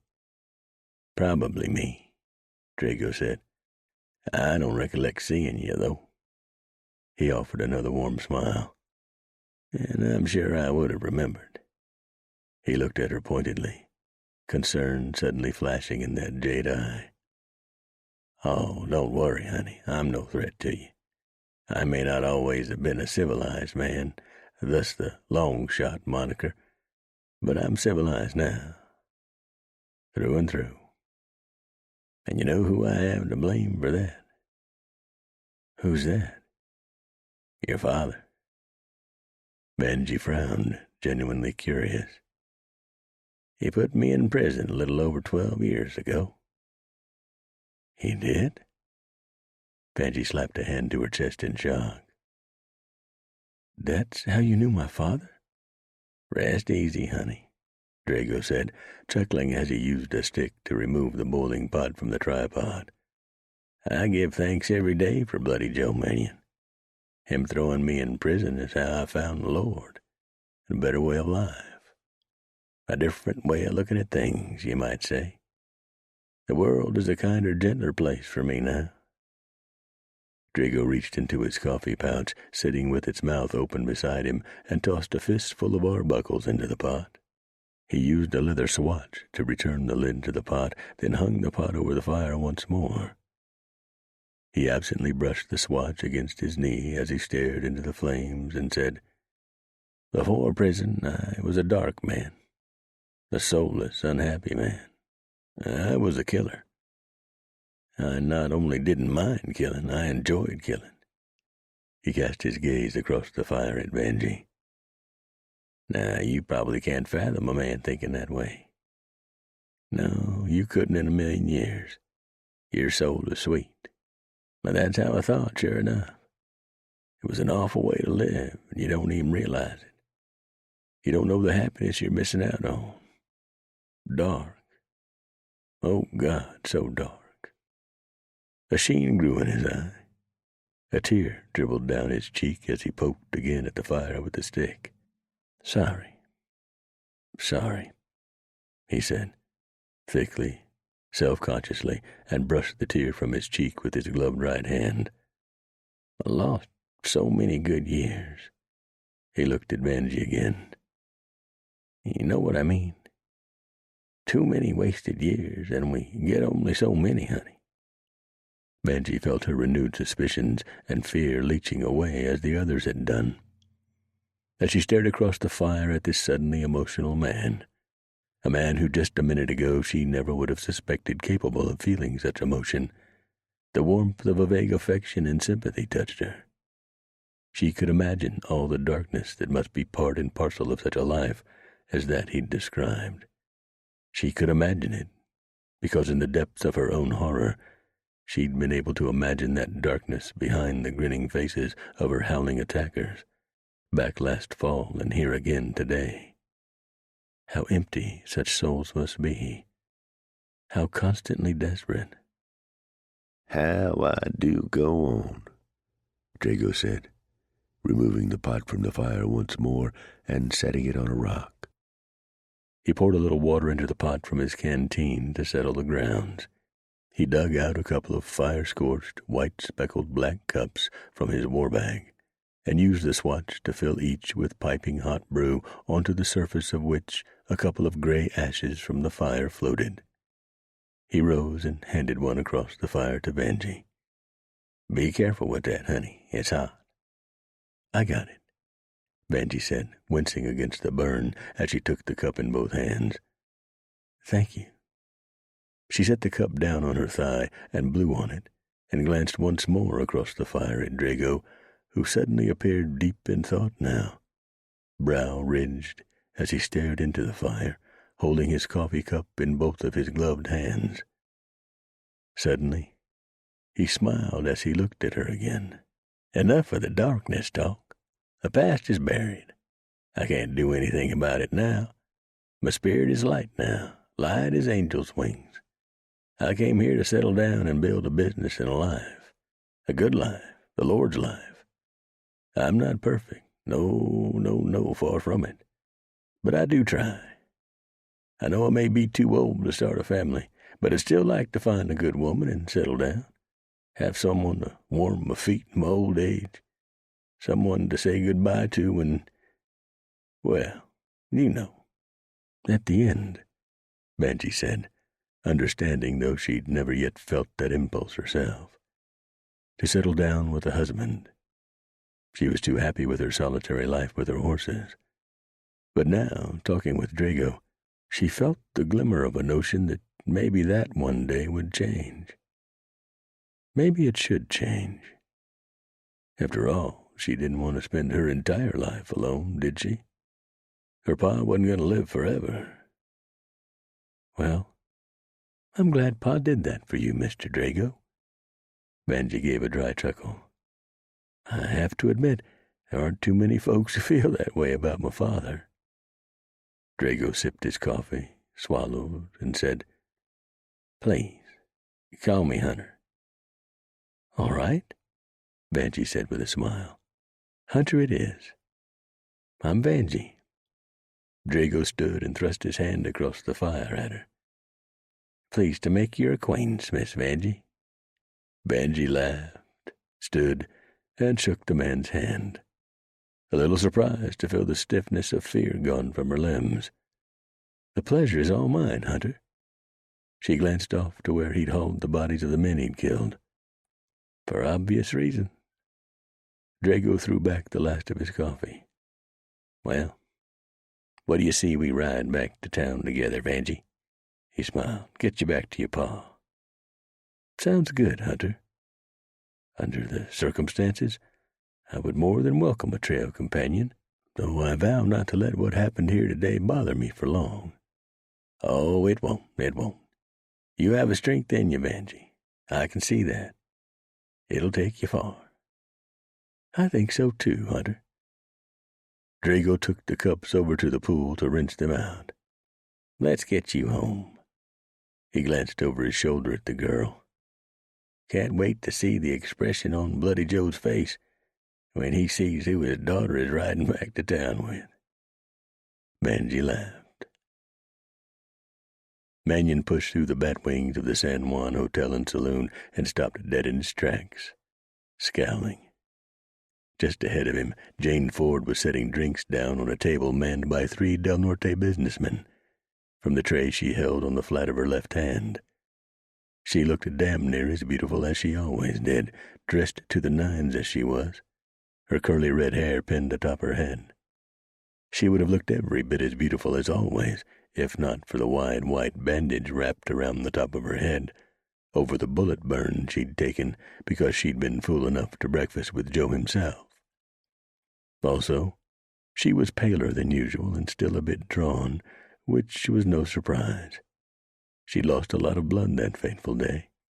Had left most of it on the floor of the indignant Ida Becker's Good Food. The doctor had ordered Jane to stay in bed for at least 2 weeks and to not return to work for a good month. Well, it had only been 3 days since she'd taken the bullet meant for Mannion.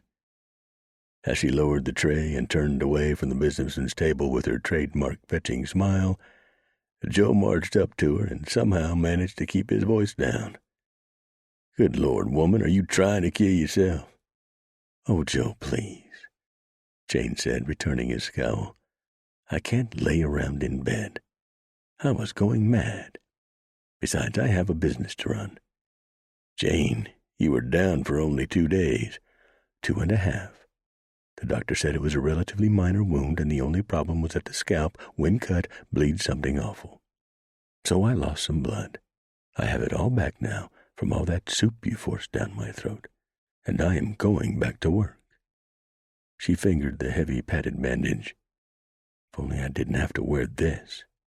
Doesn't go with anything else in my wardrobe, despite my best efforts to find something." She smiled and rose up on the toes of her high-heeled shoes to plant a kiss on Mannion's cheek. "Please don't worry about me." "Well, I do worry, Jane, damn it." "I'm ready for a break. Join me for a cup of coffee?" "If it'll help get you off your feet, of course I will." Mannion took the tray out of her hand and pulled out a chair from the nearest table. "You sit down, I'll fetch the mud." "Oh, Joe," Jane chuckled. "Don't know Joe me, Miss Ford. Damn stubborn redhead." With that, he strode around behind the bar, set the tray down, and continued through a swing door into the kitchen, and filled 2 stone mugs with coffee from a pot steaming on the warming rack of the big range manned by Jane's Mexican cook, Guillermo Apodaca, and his wife Pilar. Guillermo glanced at the steaming cups sitting on the food preparation table, littered with the makings of what would likely be a savory rabbit stew for later in the evening. "I take it one of those is for Miss Jane, Senor Joe?" "Indeed," Mannion said. "Anything to get her off her feet." "I tried to convince her to stay in bed," Guillermo said, opening an airtight tin of beans. "But you know Miss Jane." Pilar was stirring a pot of soup on the range and slowly shaking her head in silent disapproval. "Yes, I do know Miss Jane," Mannion said, picking up the 2 mugs and heading for the door. "All too well sometimes." He pushed back through the swing door, walked out from around the bar, and set both mugs down on the table at which Jane was sitting. She was leaning forward, elbows on the table, gently kneading her temples with the tips of her fingers. "See there?" Mannion reprimanded her, taking a seat across the table from her and brushing his fist disgustedly across his thick mustache. "You've gone and overdone it, haven't you?" "Not at all, Joe," Jane said. "Just a little tension is all. Carlton Sprague is late with those hogs I ordered, and the Santini wedding is the day after tomorrow." Carlton Sprague was a local pig farmer, and Omar Santini was a wealthy Italian mine owner, soon to become one of Del Norte's former most eligible bachelors. A leggy dance-hall singer from Leadville had stolen his heart and would no doubt soon have most of his money as well. At least that was Mannion's customary cynical view. Joe drew a deep breath and studied Jane with concern as he blew ripples on his black coffee and sipped it. She smiled wanly as she reached across the table and wrapped her right hand around his left wrist. "I'm fine, Joe, really. I need something to get up for in the morning, even if it's dealing with one pain in the backside after another." Mannion returned her wan smile. "Speaking of weddings," Jane said, suddenly frowning at him. "You've decided not to marry me, haven't you?" Mannion was saved from having to answer when String Bean McAllister pushed through the heavy oak bat wings and strode up to Joe's and Jane's table. Marshal Mannion? What is it, String Bean?" String Bean had a constipated look on his long face. He canted his head toward the bat wings, half turning his body, and said, You're "Yes, String Bean?" Jane said, annoyed at having her and Joe's conversation interrupted at such an inopportune time. To Mannion, String Bean said, "You're going to want to come out and take a look at this, I think. At who just rode into town, I mean. And who's riding with her." Chapter 13. "At who's riding with her?" Mannion said, echoing his young deputy and gazing curiously across the table at Jane. He rose from his chair and followed String Bean across the room to the bat wings. String Bean pushed slowly through the louvered doors, then stepped to one side, making way for his boss. Joe stepped through the doors, and Jane followed him, both gazing curiously into the street, still busy and dusty, now at nearly 5 o'clock in the afternoon. "Good God," Mannion said when he saw who String Bean was looking at. None other than Joe's precious daughter, riding side by side with long-shot Hunter Drago, angling toward the San Juan. Drago had 3 more pack horses trailing behind him, outfitted very similarly to the 3 he'd trailed into town when he'd first come to Del Norte. "What in holy blazes!" Mannion fairly roared, rage engulfing him. "Joe!" Jane cried as Mannion bolted forward, running down the San Juan's porch steps and into the street. "You son of a bitch!" he bellowed as he reached up and grabbed Drago by both coat lapels. "How dare you!" "Hold on, Joe!" Drago cried. "Pa, no!" Banji yelled. Too late. Mannion pulled the tall man off his horse. "Joe!" the killer yelled as he flew down the side of the cream and landed in the street, dust wafting around him. Drago groaned. "Pa, please! It's not what you think!" Banji cried, leaping from her saddle. "I know him better than you do," Mannion bellowed. "It's exactly what I think." He crouched and pulled Drago up off the street. The man was grimacing, shaking his head as though to clear the cobwebs. He held up one hand in beseeching to Mannion. "Joe, please, I ran into her by accident." Mannion brought his clenched right fist up from his waist and smashed it against Drago's jaw. The killer flew back into the street, his cream and the pack horses, which were tied together, sidestepping nervously. "Pa!" Banji cried again, running up to her father and grabbing his right arm. "He saved my life!" Mannion only vaguely heard the girl beneath the churning of the fury mills inside his head and beneath his heart. He brushed Banji aside as he again crouched to pick the tall, lean gunman up out of the dirt with a fierce grunt. "If I ever catch you within a city block of my daughter again, Drago, I'll kill you." Again, Joe slammed his fist into the killer's face, this time opening a cut beneath his eye patch. Drago gave an indignant groan as he stumbled farther back into the street where, as he struck and rolled, he came to within 3 feet of being run over by the 6-hitched team of mules pulling an ore dray. The driver bellowed and laughed. "Bloody Joe's at it again, folks. Puts on a good show every time." The driver continued to bellow as he cracked the black snake over his team's back and rolled on down the street to the south. Drago lay on his belly in the dirt and ground horse manure, pressing the palms of his hands into the dirt, trying to lever himself to his feet. He was breathing hard. His black hair was dirty and badly mussed. Mannion walked up to him, preparing to deliver a vicious kick to the man's side. "Pa!" Banji cried again. That stopped Joe. He glanced behind him to see Banji standing behind him, sobbing, pressing the heels of her hands to her temples in misery. You don't understand who that is, daughter, Mannion bellowed, pointing down at the writhing, black-clad killer. He's the devil himself, and he's not here in Del Norte by coincidence either. Mannion stepped forward and rammed the pointed toe of his right boot into Drago's ribs. "Oh!" the killer cried, rolling onto his back and clutching his injured side. "Will someone please stop that man?" came a man's shout behind Mannion. Joe recognized Mayor Charlie McQueen's voice. Joe was about to reach down and pull Drago up out of the dirt once more, but then 2 men came up behind him and grabbed his arms. "Joe, stop!" Rio Waite yelled, holding his right arm. "He's done, Joe. He's finished.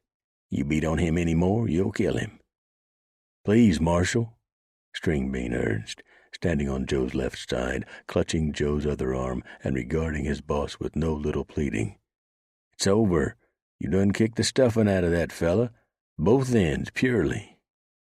Rage still searing through his bones, Mannion looked down at Drago. The killer stared up at him with phony beseeching. Mannion could see the light of mockery in the man's lone eye. Oh, he was in pain, all right. That part was genuine, but he was loving every bit of it. Mannion knew he'd walked into the man's trap, but he hadn't been able to help himself. Seeing Vanjie riding with that cold-blooded killer was like seeing a baby being taken from its crib in the middle of the night by a wildcat that had slipped in through an open window. "Please, Joe," the killer urged, grimacing painfully. "I'm finished. Really. And for what it's worth, if it'll make you feel better, I do apologize." He raised both hands, palm up. "I didn't touch a hair on her head. I promise I wouldn't. I couldn't." "You malicious cur," Mannion barked down at him, lurching forward but being firmly held by his 2 deputies. "I know what you're up to. Don't think I don't." "Marshal Mannion." The dapper, bespectacled Charlie McQueen walked up to Joe. His head came up only to Joe's shoulder, so the man had to lift his immaculately bearded chin to look up at him, his eyes glinting with deep indignation. "Your daughter says this man saved her from those 3 men slung over their saddles. I looked them over. They're Delvin Potter's men. And knowing their reputations, as you do, I don't doubt one but that they'd attack a young lady they found alone in the mountains." "It's true, Pa," Vanjie put in, walking up to stand beside the mare. Tears streaked her cheeks, and deep sadness and frustration shone in her eyes. "They attacked me. I thought I was alone. Hunter shot them before they could finish what they started." "Hunter," Mannion said, his voice pitched with disdain. "Listen to your daughter, for God's sakes, Marshal," McQueen urged. "He saved her life." He pointed at Drago playing the injured lamb in the street before them. "And this is how you thank him." "For God's sakes," came another man's voice. "What in tarnation is going on here, Joe?" Doc Willoughby pushed through the small crowd that had gathered and brushed past Stringbean to crouch down over Drago, who lay breathing like a landed fish, lips stretched back from his teeth.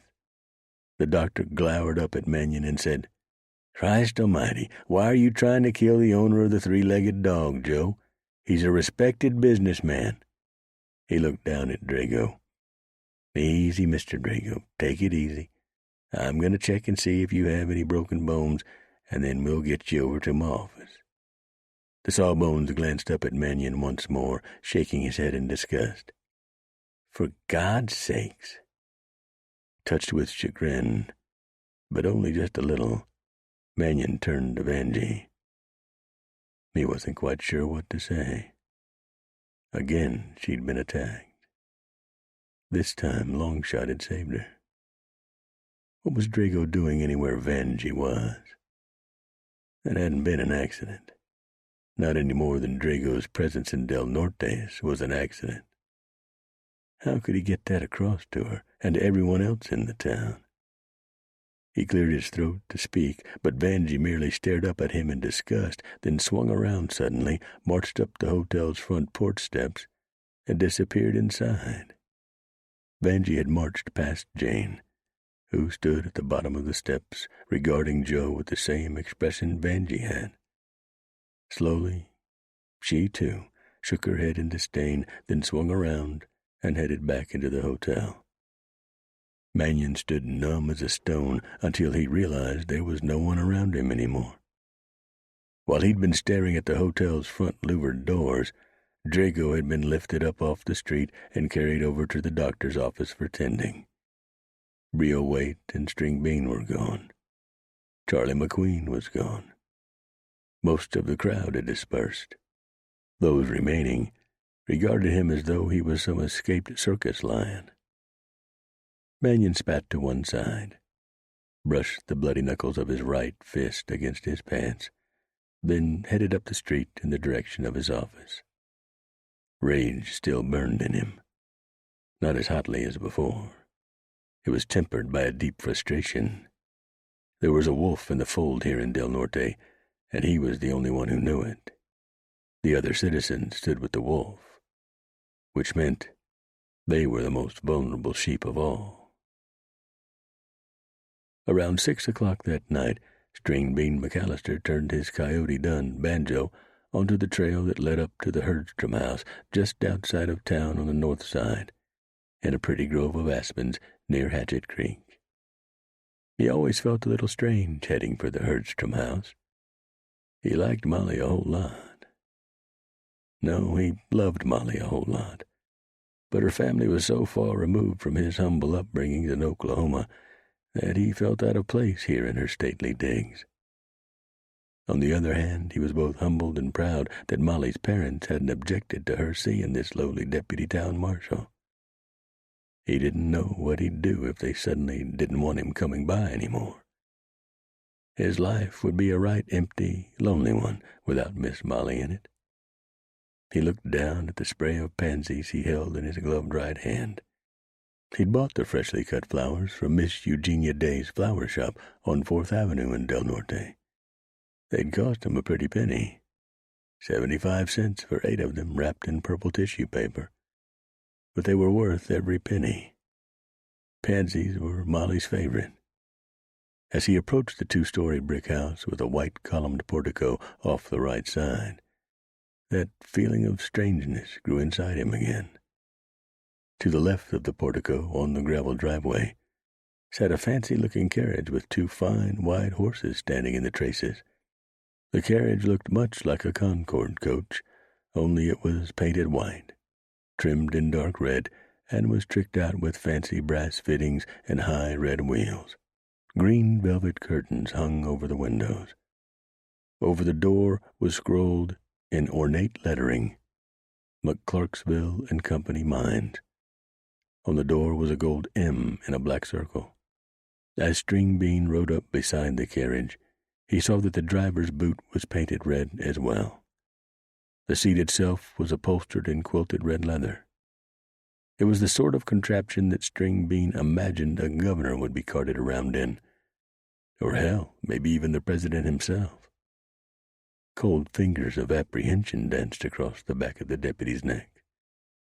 The Herdstroms had visitors. Had he gotten the day mixed up? No. He was sure that Molly had invited him over for supper Wednesday evening. He sat the Dunn staring at the front door on the other side of the portico, chewing his bottom lip. Should he knock on the door, or turn banjo around and ride away? He couldn't leave. He'd promised Molly he'd come today, so despite his fears and awkwardness, he was going to climb down out of the saddle, firm up his spine, and walk over and knock on the door, by God. He swung down, tied banjo at the hitch rack, stepped between the white columns, and crossed the stone-paved portico to the big carved front door with a knocker in the shape of a lion's paw. He lifted his hand to use the knocker, but stopped when he heard the hum of jovial conversation issuing from the other side of the door. Men laughing. Glasses and bottles rattled together. String Bean frowned. Shyness, fear gripped him. He couldn't give in to it. His girl was on the other side of the door. What kind of man would he be if he turned tail and ran when he'd promised her he'd be here now? He lifted his hand, which shook slightly, and rapped the knocker against its brass plate 3 times, wincing a little with each loud knock. The knocks silenced the conversation on the other side of the door. "Who in the world could that be?" a man's voice said. String Bean recognized Mr. Herdstrom's voice. Footsteps rose, growing louder as someone approached the door. String Bean felt like dropping the flowers and turning tail. But he stood his ground, by God. Chapter 14. Another set of footsteps rose, these softer than the first. Molly's voice said, "I'll get it, Pa." "Oh," said Mr. Herdstrom. "Yes, I suppose you should. Hurry, though, dear. We don't want to keep Adam and his father waiting." The heavier footsteps drifted away. The lighter ones grew louder until the door latch clicked, the door opened, and Molly stepped out onto the step beside String Bean, drawing the door closed behind her. She was always a vision, but tonight she was dressed in a way String Bean had never seen her dressed before. To absolute immaculate perfection, in a frilly silk and taffeta gown the color of a cloudless sky at mid-morning. Her hair was immaculately coiffed, much of it gathered into a French braid behind her head and held in place by a silver clip. She smelled like rose water and cherries. Over her bare shoulders was a white silk shawl thin as a moth's wings. "Molly," String Bean said, unable to keep his eyes from roving over her creamy skin and stunning figure.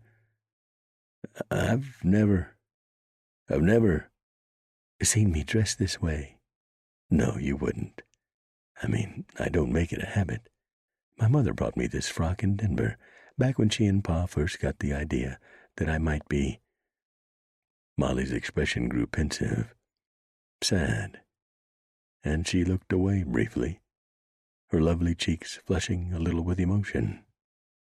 "You might be what?" She looked up at him, desperation in her eyes. "Look, Henry, I should have told you this long ago. I guess I didn't want to think about it or believe it, but—" "But what, Molly?" "That carriage over there. I got a feeling a young man came in it, didn't he?" "Yes, and his father. Malcolm and Adam McClarksville and a friend of Adam's rode up from Denver. Malcolm McClarksville is one of my father's business partners. They both got to thinking what a wonderful idea it might be if Adam and I—" Suddenly, String Bean's heart was breaking as he said, "Got hitched?" Molly looked up at String Bean. "Believe me, Henry, I've been fighting the idea tooth and nail for a long time. Adam has been in college, so my parents haven't brought him up to me in over a year. Then, well, Adam and his father and Adam's friend, A.J. Lamb, just suddenly showed up a couple of hours ago." She gave a weak smile. "Said they wanted it to be a surprise. I have a feeling that after supper Adam and I will go outside on the porch and sit in the swing, and he'll propose to me." String Bean let out a long, deeply held breath. "I see." He poked his hat brim up off his forehead. He was beginning to understand what Rio had been warning him about. To Molly he said, "I suppose you'll say yes." He glanced at the opulent carriages. "They must be real moneyed folks, the McClarksville." "Well, Mr. McClarksville owns 2 railroads, and he's going to run for territorial governor of Colorado. I guess he lives in Denver half the year. That's why he has my father eating out of his hand. My parents see me marrying Adam as a business decision. They're practically bursting at the seams in there." "I suppose they are." "That's why I'm not sure." "Not sure what?" Molly looked up at String Bean with a near frantic expression. That's why I'm not sure how I'm going to tell them I turned down Adam's request for my hand." "You are?" String Bean asked in shock. "I mean, that's what you're going to do, Molly? You're going to turn him down?" "I don't love him. How can I marry a man I don't love?" I... "Henry." Molly took the flowers out of his hand and smiled up at him. "You're the one that I—" The door latch clicked, and the door suddenly opened, and there was the tall, bearded, severely handsome Mr. Herdstrom, dressed in an immaculate black suit with a burgundy vest and black tie, glaring at Molly and her visitor. He looked at String Bean and said crisply, "I'm sorry if there's been a misunderstanding, Mr. McAllister, but my daughter will no longer be able to see you. Come, Molly, our guests are waiting," he added in a taut, anxious air.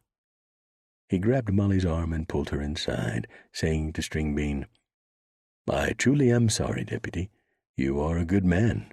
I've enjoyed our conversations, but you're just not the man for our Molly. I hope you didn't think you were. Good night, sir." He closed the door, but not before Molly cast a haunted look back through the opening at String Bean. String Bean turned away, heart-thudding, not quite believing what he'd just heard and witnessed.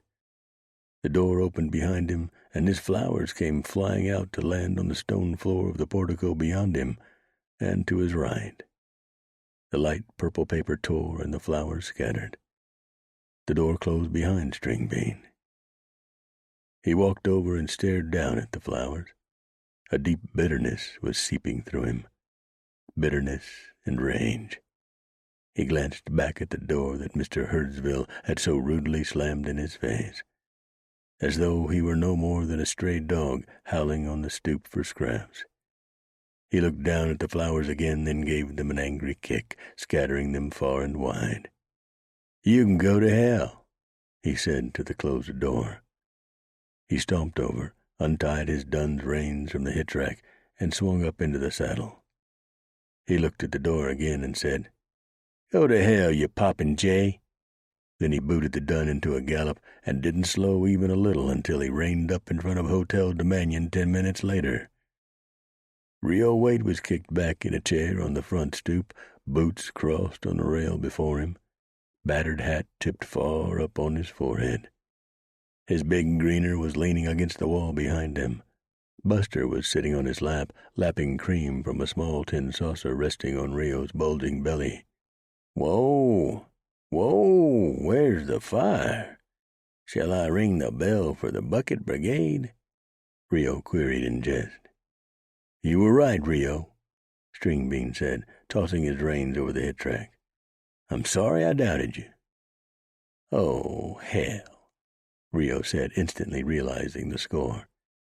It had been String Bean's night to work, but Rio had traded shifts with him so String Bean could have supper over at the Herdstrom house. "What happened?" String Bean loosed the Dun's saddle cinch, then walked up onto the stoop. "What you figured would happen. Right down to Herdstrom slamming the dang door in my face."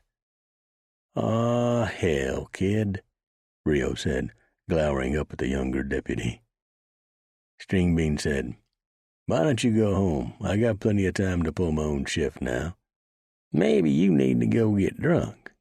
Find yourself a sweet little doxy, String Bean, one who'll curl your toes and erase your memory."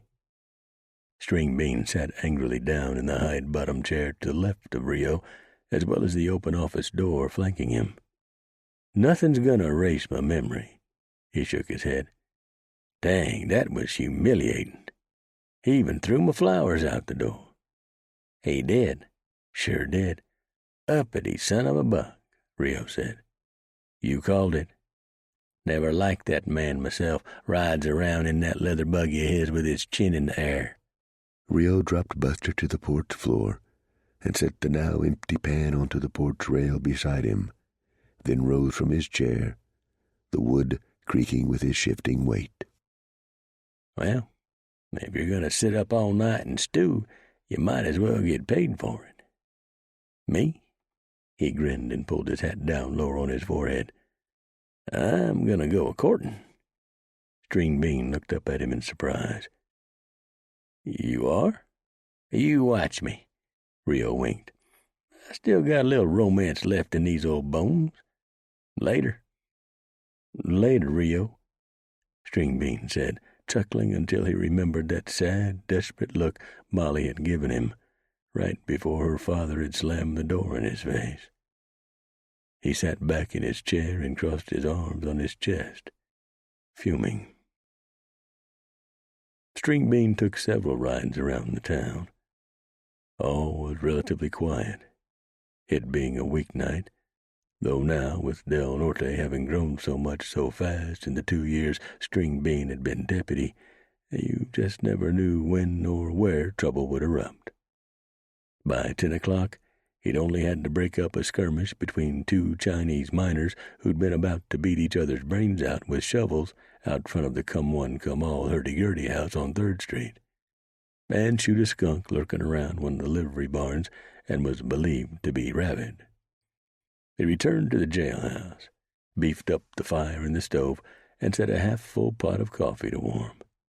He'd just blown a dead fly out of his tin cup when running footsteps sounded in the otherwise quiet street fronting Hotel de Mannion.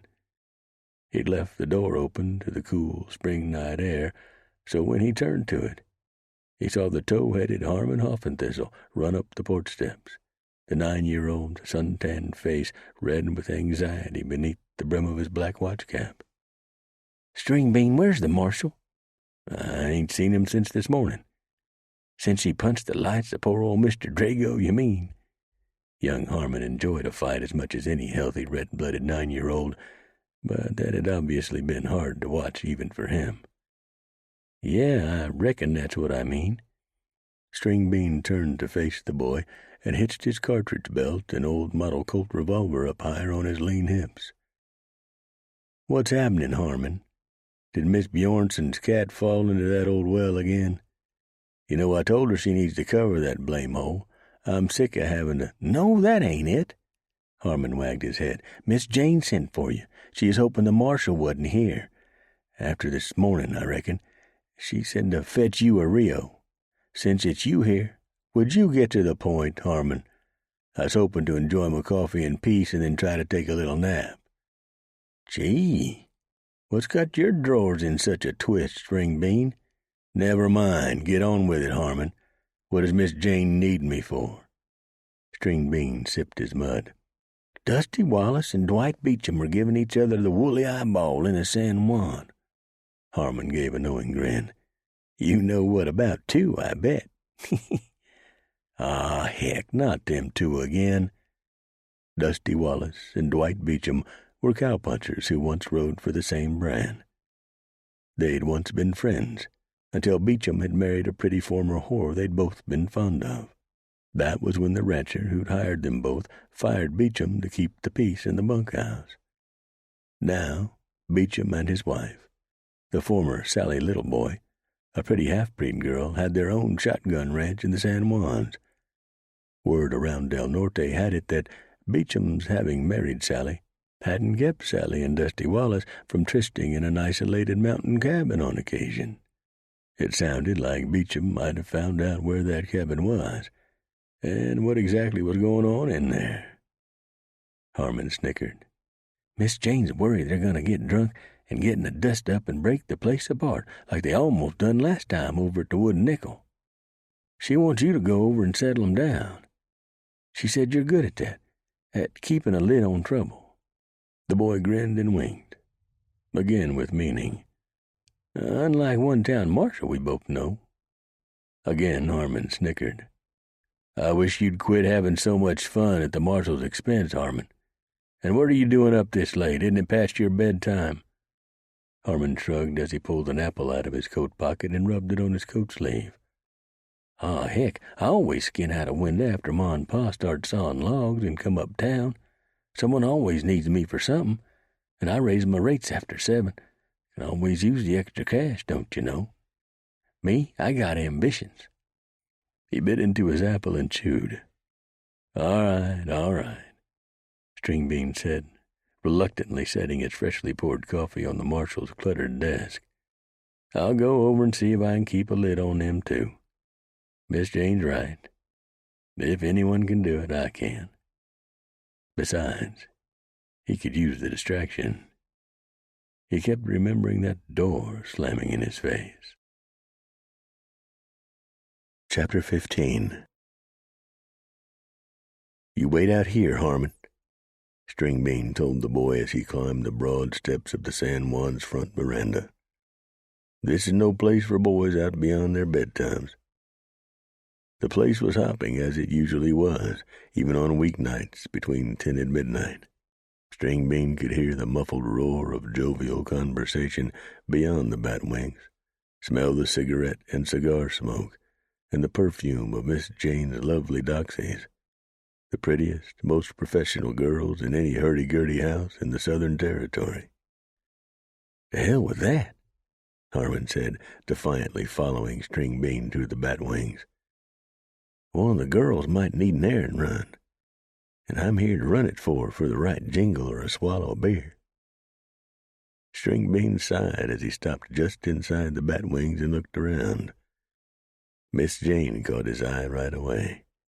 She was standing at one of the tables ahead and to Stringbean's right, chinning with several men in business suits and crisp Stetsons on the table before them. Out-of-towners. Impressive-looking men in their 40s with mustaches and neatly combed hair. Likely men looking to buy or sell cattle or horses, as Del Norte and the area around it had become a lucrative market over the past few years. The men were looking at Jane with the twinkle of male appreciation in their eyes, even wearing the bandage around her head, albeit a much smaller one than before, and one that matched the color of her dress. Miss Jane was a sight to behold, that was for sure.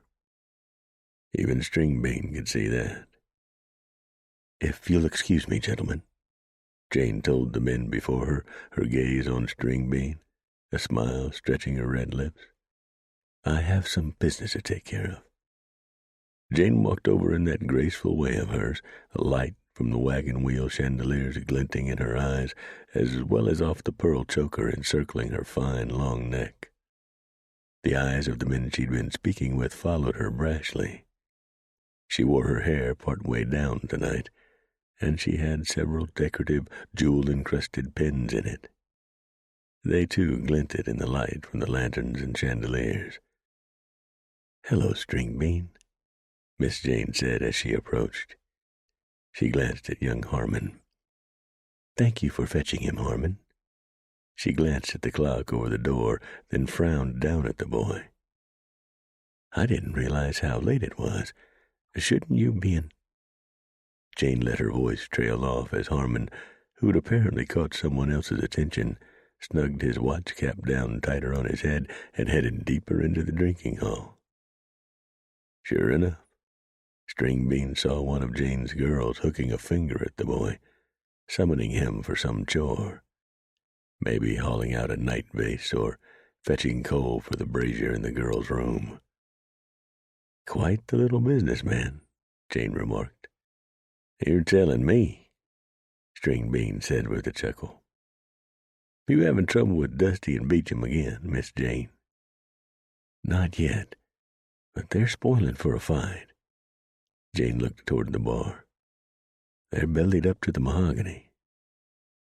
Stringbean picked out the 2 men at the bar.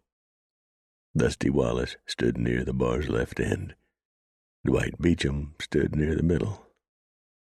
There were roughly 5 men between them, maybe a dozen altogether standing at the bar under a roiling blue cloud of tobacco smoke. Dusty and Beecham were both hunched over drinks. Each man had a bottle of whiskey and a schooner of beer before him. Each was attired in typical drover's garb, the mustached Dusty with a ragged black Stetson tipped back off his forehead. Beecham was bigger and broader than Dusty and clean-shaven. His cream Stetson sat on the bar near his drinks.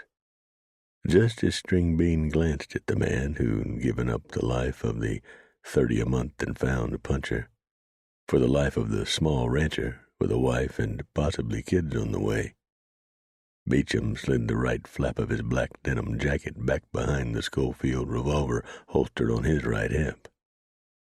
"Oh, boy," Stringbean said, poking his own head up onto his forehead. "Don't tell me it's come to this." "Each man has one hell of a mat on," Jane said. "I saw it as soon as they saw each other. I'd have Edgar kick them both out, but I'm afraid it might only set them off." Edgar O'Malley was one of Jane's bouncers, constantly patrolling the San Juan. "You seem to have a lighter touch, Stringbean. Could you go over and talk to them before they start swapping lead and someone really gets hurt?" "Of course, Miss Jane," Stringbean said. He sighed and headed toward the bar with its elaborate back bar and glistening leaded mirror bearing the San Juan's S and J initials in large, fancy gold leaf lettering. He saw that the two men were staring into the mirror before them, giving each other the woolly eyeball. Stringbean almost chuckled. Imagine two grown men acting like schoolboys over a woman. But then again, he sort of felt like a schoolboy over Miss Molly, didn't he?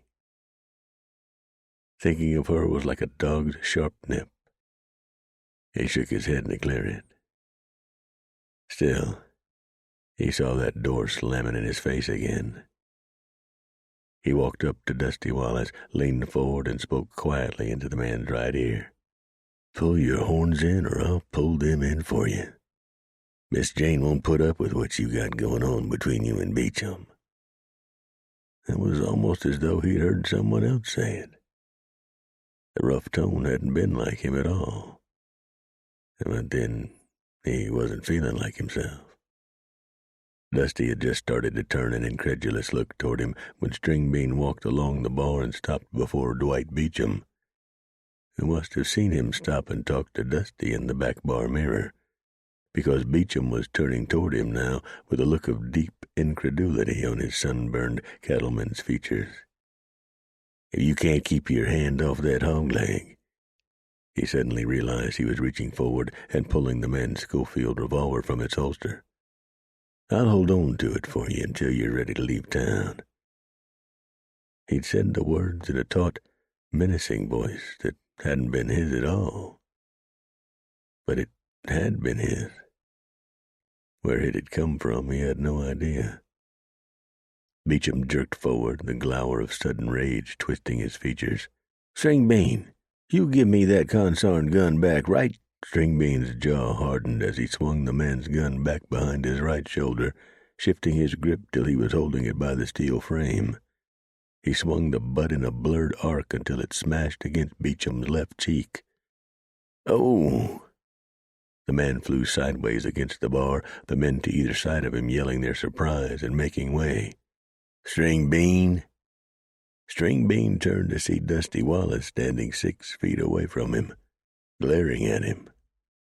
Wallace jerked forward, grimacing as he swung his clenched right fist toward Stringbean's face. Stringbean ducked the blow easily, heard the swish of the man's fist in the air where his head had just been. Stringbean straightened and rammed Beecham's Schofield into Dusty's solar plexus. The air rushed out of Dusty's lungs in a loud, raking roar. The drover jackknifed sharply, closing both arms over his belly and striking the varnished floor on his knees. He lowered his head as though in prayer, making deep, guttural, strangling sounds as he tried to work air back past his temporarily mangled solar plexus. Stringbean stepped back and looked at each man in turn, first Beecham, who stood leaning back against the bar, a look of exasperation and shock on his face as he held a hand over his bloody left cheek, and then to Dusty, still down on his knees as though trying to get right with his maker, and his maker wasn't having it. "If you two want to kill each other, then do it outside the city limits. I won't put up with it in town."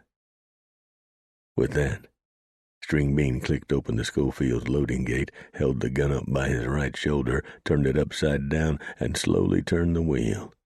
Each of the 5 loads slipped out of its chamber to clank onto the floor around Stringbean's boots. Once the gun was empty, He slipped it back into Beecham's holster, snapped the keeper thong over the hammer, and gave the man a twisted look as he said, "Get out of here. Both of you." Beecham just blinked as he stared at String Bean for the next 15 seconds. He stumbled forward, picked up his hat, set it on his head, and crouched over Dusty. "Here, Dusty," he said. "Let me help you to your feet. Let's get the hell out of here." He grimaced at the deputy. "String Bean's gone plumb loco." "Oh, lordy, lordy, lordy," Dusty said as his friend helped him to his feet after crouching and setting Dusty's hat on his head. Both men cast String Bean one more disbelieving look before they turned, and Beecham, snaking his left arm around Dusty's waist, led him through the tables and around the men and working girls who'd walked up near the bar to give their disbelieving gazes to the formerly timid young star-wearer. It was then that String Bean realized that the entire saloon had gone as silent as a graveyard at midnight. All eyes were on him, lower jaws hanging. Jane Ford stepped aside to let Dusty and Dwight Beecham pass as they headed for the Batwings. She strode briskly forward and stopped in front of String Bean. She cast him a befuddled, skeptical, arch-browed gaze. "Drink?"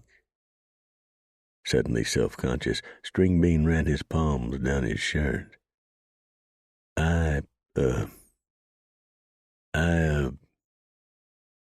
Jane glanced at the bartender who stood frozen behind the bar, the apron's startled round-faced gaze also on the wiry young deputy. "Hal, brandy?" Hal sighed and turned to a back bar shelf. "Coming right up, Miss Jane." Hal set the bottle and 2 brandy snifters on a silver tray and slid the tray across the bar to Jane. Jane took the tray and glanced over her shoulder at String Bean, one brow arched commandingly. He followed her through the room, meandering around tables. Conversations were just now beginning to pick up again, though incredulous glances kept being cast String Bean's way. He stopped suddenly when he saw young Harmon Hoffenthistle standing near the Batwings, holding a white enamel thunder mug by its wire handle, and staring in red-cheeked, wide-eyed shock toward the deputy. Slowly the boy shook his head at String Bean, then swung around and pushed out through the Batwings. Someone gave a short, high-pitched whistle.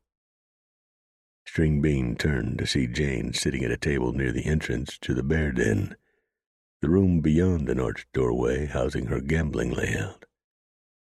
All conversation had gone quiet in there, too, though it sounded like the roulette wheel was starting to spin again and the craps dice were being thrown. Men were stumbling backward from the arched doorway, beers or whiskey shots in their fists, as they, too, regarded String Bean in hushed astonishment. String Bean's cheeks were warm with chagrin. "Never mind them," Jane said, splashing brandy into each glass and setting one in front of String Bean. "They've just never seen a wolf break its chain before." She raised her glass to her red lips and widened her eyes. "It's a little startling." She threw back a good half of the glass in one fell swoop, then splashed more brandy into the snifter. "Sorry about that, Miss Jane." String Bean helplessly, confusedly shook his head. "I honestly don't know." Jane regarded him levelly over the rim of her freshly replenished snifter. "If I'd wanted him to come, I'd have sent for him." There was no doubting whom she meant by him. "I know. On the plus side, you very well might have made them friends again. Nothing like having a common enemy. Still, I know." "Where did that come from?" String Bean hiked a shoulder. "I got no idea." "Yes, you do. All that anger. It was suddenly like his anger. Where did it come from?" I know where it comes from in Joe. He hates himself." String Bean frowned in surprise at her. "Long story," Jane said. "Come on, out with it, Deputy.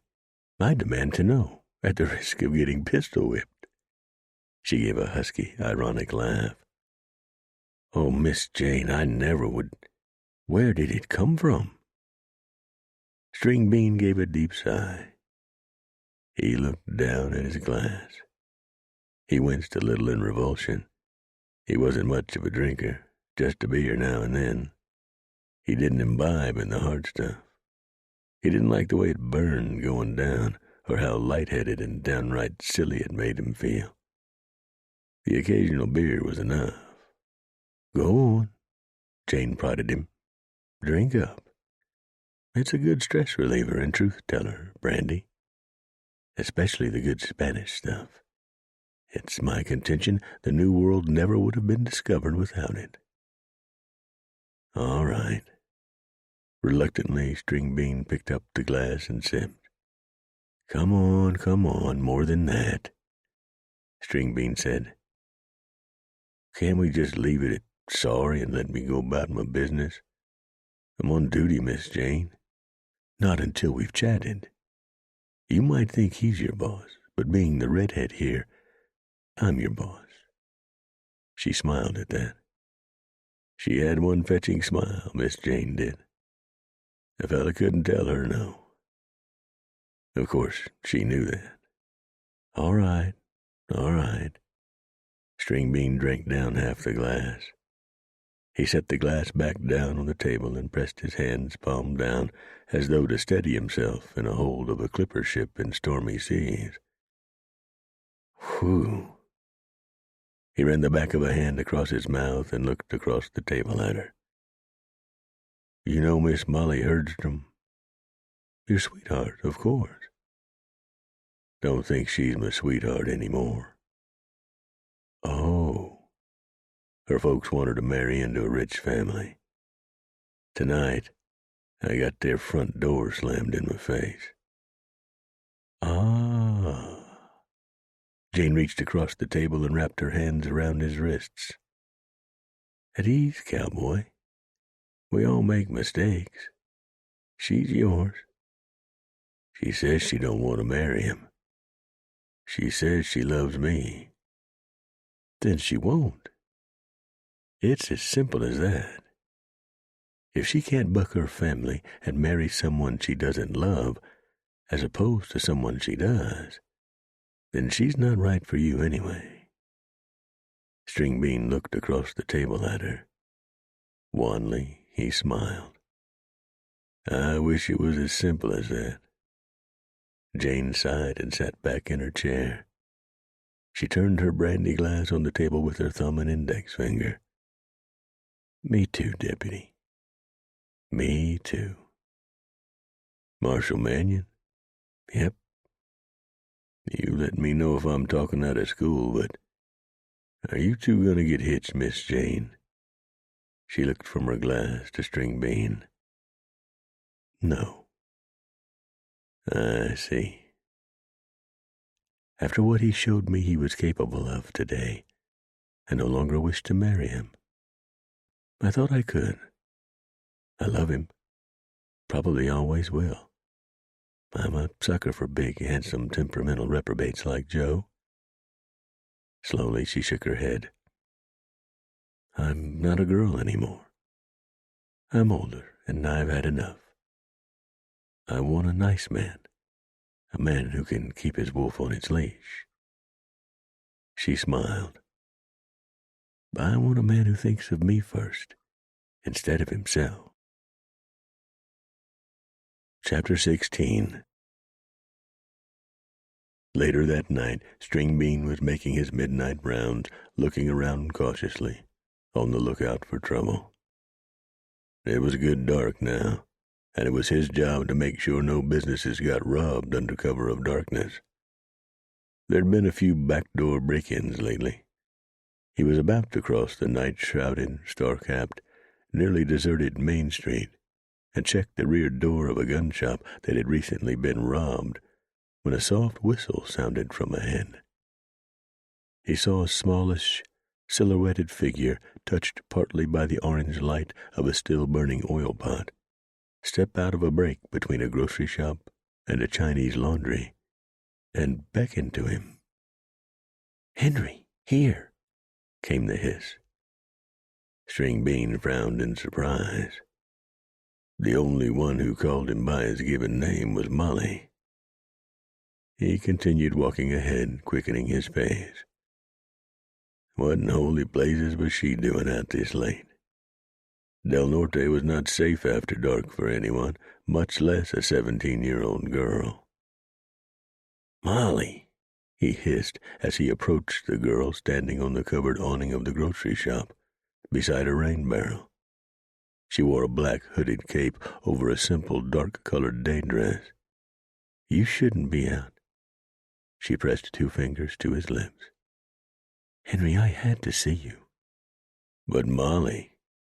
Again she pressed 2 fingers to his lips. "Henry, all hell broke loose at my house tonight. I rebuffed Adam's proposal. Let's just say it didn't go over well at all. Father sent me to my room, as though I were a little girl being punished for not cleaning her plate. I slipped out a window after everyone had stopped arguing downstairs and gone to sleep. I had to see you." "Oh, Lord, Molly, I'm so sorry, but it's dangerous out here." "Henry, I think they're going to send me away." String Bean frowned. "Send you away? Where?" "It's a long story." Molly squeezed his arm. "But you must believe me." "Look, Molly, it sounds like emotions were running a little high tonight, is all." "A little high? Adam is furious, and he's nothing but a thug. When I turned him down, he called me a slattern, right in front of everybody. His father is furious as well. The McClarksvilles are not used to not getting their way. I'm afraid I've driven a wedge between him and Father. For that I'm sorry, but I cannot marry a man I not only do not love, but detest." "Your parents seem like reasonable folk to me, Molly. I'm sure everything will cool down tomorrow, and your parents will understand your feelings about the whole thing. They'll come to an understanding." "I think I might have to run away, Henry," Molly said in a high, hushed, exasperated voice. "I'm afraid. My parents, they'll send me away. They've done it before." "I don't understand." Molly hugged herself and shivered as though deeply chilled. "Let me just say that the place they sent me to was a very bad place indeed." String Bean wrapped his arm around her shoulders. "Come on back to the jailhouse. We'll talk about it there." Molly nodded. Together they headed up the street in the direction of the Hotel de Mannion. They'd just started up the porch steps when String Bean stopped. He'd left the lamp turned up, and now he thought he'd seen a shadow slide across the window left of the door. He released the girl's hand. "Molly, you wait here." "What is it?" she whispered. "Not sure." Alone, String Bean continued up the porch steps. He slowly crossed the porch, not letting his spurs jingle.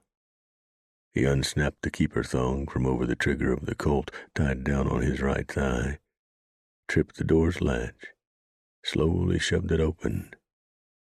He took 1 step into the office, then another. Ahead and on his right, the door to the basement cell block was open. A lamp burned at the bottom of the wooden stairs, casting a watery glow through the opening. That didn't make sense. He'd released the only 2 prisoners, a pair of Scandinavian mule skinners who'd torn up a hurdy-gurdy house in an argument over one of the girls 3 days ago. That morning, he and the marshal and Rio always kept the door closed. Unless Harmon was cleaning down there, which String Bean knew he wasn't. Late as it was, the boy was working over at Miss Jane's place. There was a light thumping on the stairs, making String Bean's heart quicken. Buster strode into the open doorway and sat down. The silhouette of a large, fluffy cat sitting there in the doorway, backed by the light washing up from the bottom of the steps. He curled his tail around him and lifted the tip, rattlesnake-like, in warning. The cat moaned deep in his throat. Sliding his Colt from its holster, String Bean turned to the cat. "Buster, what is it, boy?" He'd barely gotten the last word out, barely gotten the Colt out of its holster before a shadow moved in the corner of his left eye. He'd just started to turn that way when the shadow moved again, growing larger before him. And then he saw the narrow, dark eyes and the cap of short, curly red hair sitting atop a large, square skull, and the fist coming up in a blur of fast motion. String Bean grunted and dropped the Colt, heard it thump to the floor as he staggered forward, head reeling from the vicious blow. He twisted around, getting his boots set beneath him, to face the front of the office just as another man-shaped shadow stepped into the open cell-block door, kicking Buster down the stairs, saying, "Out of the way, cat." Buster gave an indignant meow. The man burst through the doorway, as big and thick in silhouette as the other man, and then they were both on String Bean, one holding him from behind while the other pummeled his face and belly with two large, brutal fists. "Believe me, you scrawny tin star, you're messing with the wrong man's girl," barked the man, hammering his fists mercilessly and artfully into String Bean's face and belly, while the other man held him in a vice-like grip. "Adam, stop it!" String Bean heard Molly scream beneath the bells of agony tolling in his ears. The man hammering String Bean stopped suddenly and whipped around. "Molly, put that gun down, you whore!" Molly screamed and squeezed her eyes shut as the gun she was holding in outstretched hands flashed and roared. The man who'd been pummeling String Bean flew back against the wall to String Bean's right, groaning. He looked down, and his eyes widened at the blood oozing from the dead center of his chest. "Oh!" he cried, casting his frantic, exasperated gaze at Molly. You killed me! You whore!" She screamed again as she ratcheted the hammer back and fired again, the gun sounding like a cannon blast in the tight confines. The man called Adam grunted and looked down in horror at the second hole in his chest. He stood against the wall for a time, back arched, grinding his heels into the floor. Then, as though he were a marionette whose strings were suddenly cut, he dropped to the floor in a quivering heap. At the same time, the man who'd been holding String Bean suddenly released him. String Bean dropped to the floor and lay writhing, blood oozing from his nose and mouth. Through half-open lids, he saw Molly staring down in shock at the man she'd shot. Her mouth formed a dark oval. Her face was framed by her long, mussed hair dangling down over her shoulders. Smoke curled from the barrel of the Colt as she slowly lowered it straight down in front of her. The man who'd been holding String Bean, in his late teens, early 20s, and with longish, curly brown hair, was of average height, but was broad and muscular. He wore a tailored three-piece suit with gold cufflinks, a burgundy vest and black tie. He moved around to String Bean's left. He looked at the man on the floor to String Bean's right and said, "Oh, my God." He turned to Molly. "You murdering devil." He sidestepped around her cautiously and ran out the jailhouse's open door and into the night, feet thudding loudly on the stoop. Running foot thuds dwindled into the darkness. Then the only sounds were the murmur of men's incredulous voices from out on the street. The air through the open door was cold against String Bean's battered face, his cut lips. He lifted his head and looked at Molly. She looked at the smoking Colt in her hands. She stared in shock at the big red-headed man, also in his early 20s, lying crumpled on the floor to String Bean's right. "Oh, my God," she said in a strangled voice. "What have I done?" String Bean swallowed some blood on his tongue, cleared his throat. Molly? Molly opened her hands. The Colt struck the floor with a thud. She ran forward, dropped to her knees beside String Bean. My God, Henry! Are you all right, Henry? My God! What in holy blazes? String Bean croaked out. He looked at the man piled up on the floor beside him. He, too, wore an immaculate three-piece suit with a black necktie and gold cufflinks. A gold timepiece had fallen out of his vest pocket and lay on the jailhouse's scarred wooden floor. An A and an M were engraved in the dimpled, gold-washed casing. String Bean cleared his throat again. That's Adam. String Bean sat up, drawing one leg beneath the other one, and turned to face the large, square-shouldered, chisel-faced young man lying in a pool of his own blood. Lordy be. Lordy be. His brain was foggy, and the room was pitching ever so gently around him. In the beating, he'd gotten his marbles scrambled. Tears rolled down Molly's cheeks, glinting gold in the watery light of the lantern hanging from a wire in the middle of the room. What have I done? She muttered. What have I done? It'll be all right, Molly, String Bean said, hearing more men's questioning voice out on the street fronting the jailhouse. She gazed dazedly at the dead man. They'll send me away now for sure. You were just trying to... No, they'll send me away. String Bean placed his hands on her shoulders. Honey, that's crazy talk. You're just dazed. Believe me, I understand. He shook his own head as though to clear it. Molly shuttled her stricken gaze from the dead man to String Bean. You don't understand, Henry. You have to get me out of here. Out of Del Norte. She shook her head slowly. I can't go back to that place. String Bean, everything all right in there? The man called out from out in the street. String Bean turned to the open doorway to see the silhouettes of several men gathered in the street fronting the porch steps. Everything's under control, fellas. Go on about your business now. String Bean turned to Molly. Don't worry, honey. I'll tell 'em. I'll tell 'em what happened. Why, she shook her head. You don't understand, Henry. If you don't get me out of town, they'll send me away again. Where? Get me out of here and I'll tell you. Molly stomped her foot down hard. We have to hurry. My father and Mr. McClarksville will be here soon. All right, all right. String Bean knew he should not do what he was about to do, but he could not help himself.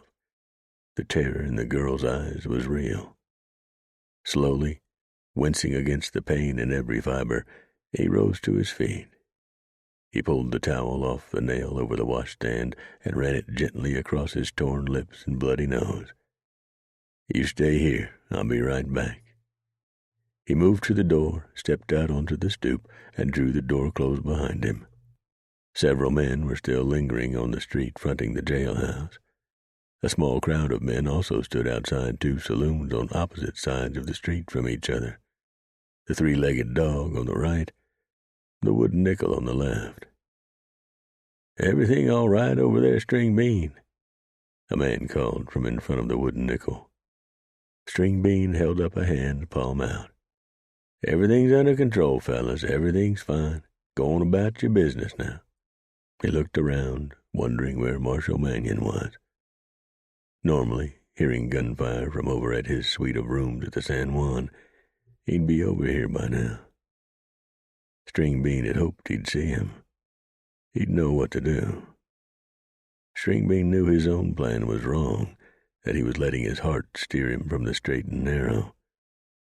But only Marshal Mannion could convince him of that.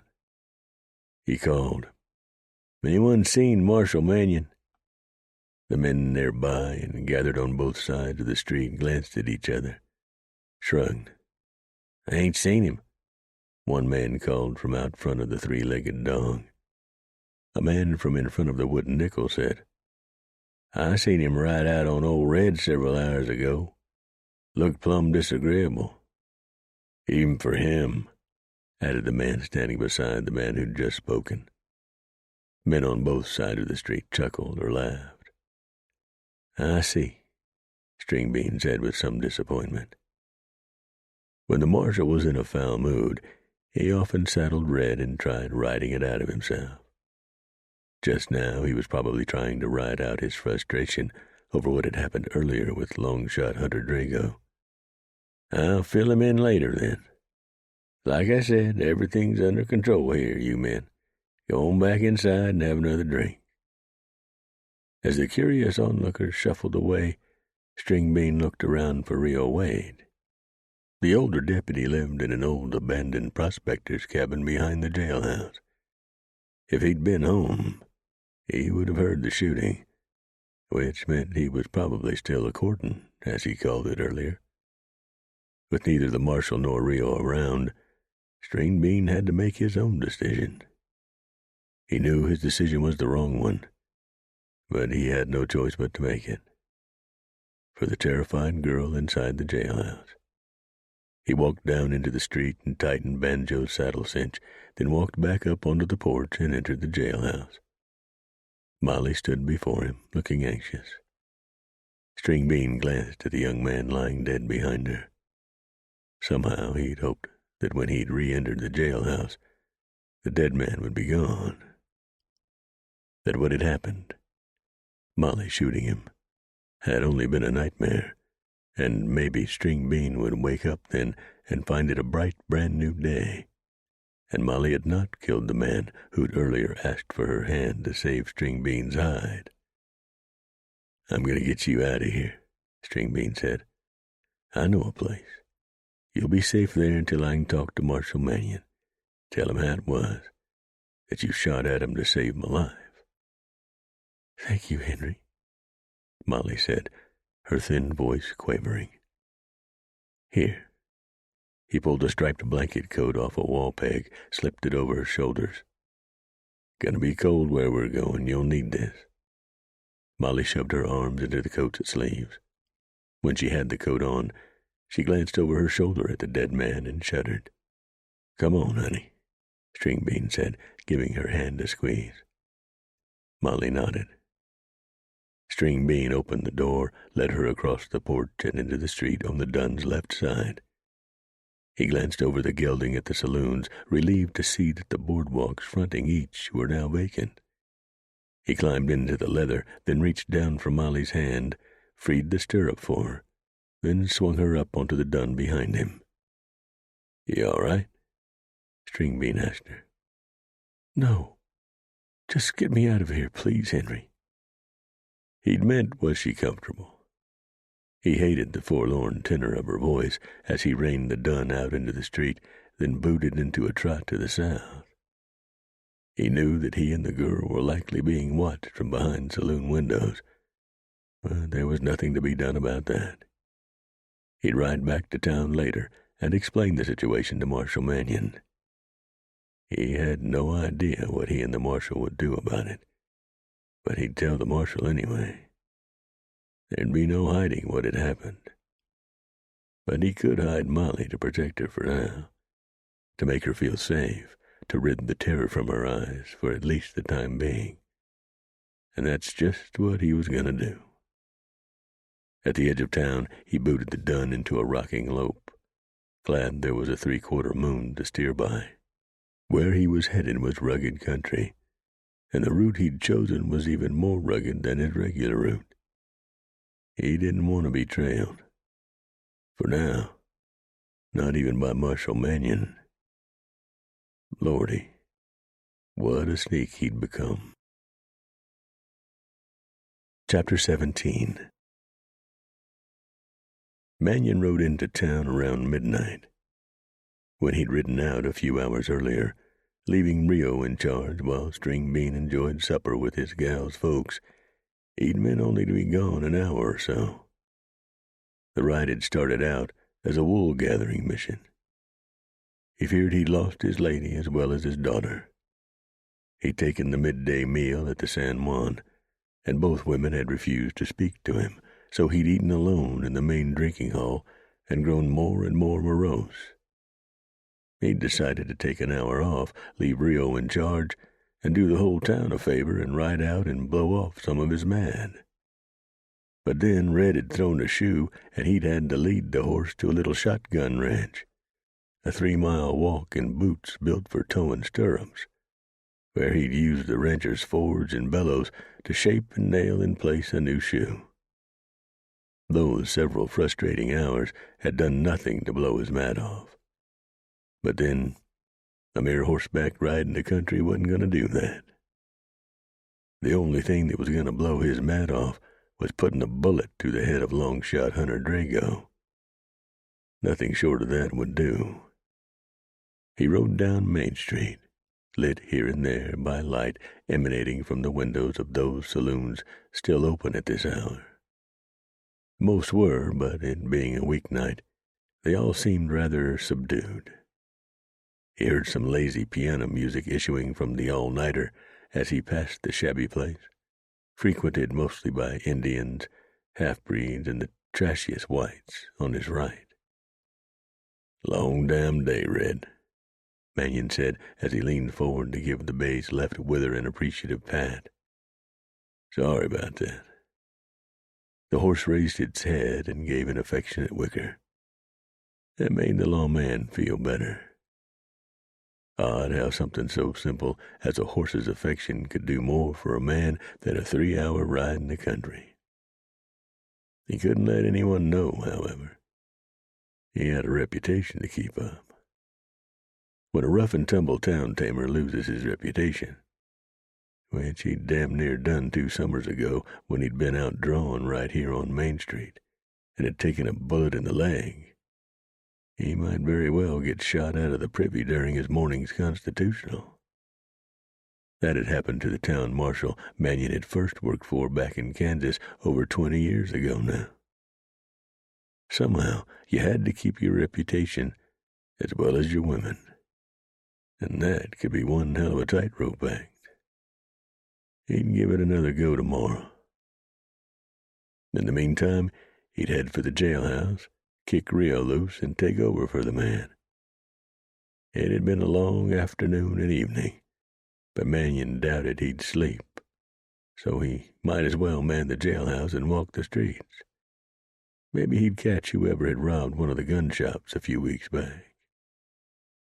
He rode another block and began to hear raised voices. They seemed to be issuing from the direction of the jailhouse. He cast his gaze that way to see a large crowd gathered out front of Hotel de Mannion. "I tell you that young devil killed my son, and I'm sending riders after him whether you like it or not," one man shouted. Mannion recognized Rio Waite's voice. "I'm telling you not to take the law into your own hands, McClarksville. You leave this mess up to me and the marshal. He should be back soon." "Oh, go to hell," yelled a third man, whom Mannion now saw standing on the porch with Rio, all three silhouetted against the open office door flanking them. Both men were taller and leaner and straighter than the thick, lumpy Rio. The third man raised his voice even louder to yell into the crowd of onlookers before the jailhouse. "I need a good dozen men to ride after the deputy who kidnapped my daughter and bring Molly back safely to me. $30 per man as long as you bring her back before dawn. It's more than you'd make in a whole month out on the range." A celebratory roar rose up from the crowd, several men throwing their arms up. Mannion booted Red up before the jailhouse and shouted above the din, "What in holy blazes is going on here?" Rio turned to him and yelled, "Hell, Joe, I'm so glad you're back." He hurried down the porch steps and pushed, cursing and gritting his teeth, through the crowd of a good 25 men gathered before the jailhouse. Mannion could smell the stench of beer, booze, and tobacco on them. As the deputy approached Mannion, the lawman said, "What's going on here, Rio?" "Big damn mess, Joe. There was shooting over here to the jailhouse. Fellas over to the 3-legged dog and the wooden nickel heard a girl scream. A few minutes later, They seen String Bean and Molly Herdstrom galloping out of town like old Banjo had Mexican firecrackers tied to his tail. A few came over after String Bean and the girl were gone and found a young man dead on the jailhouse floor. "My son!" yelled one of the two men on the stoop. Mannion now recognized Ralph Herdstrom.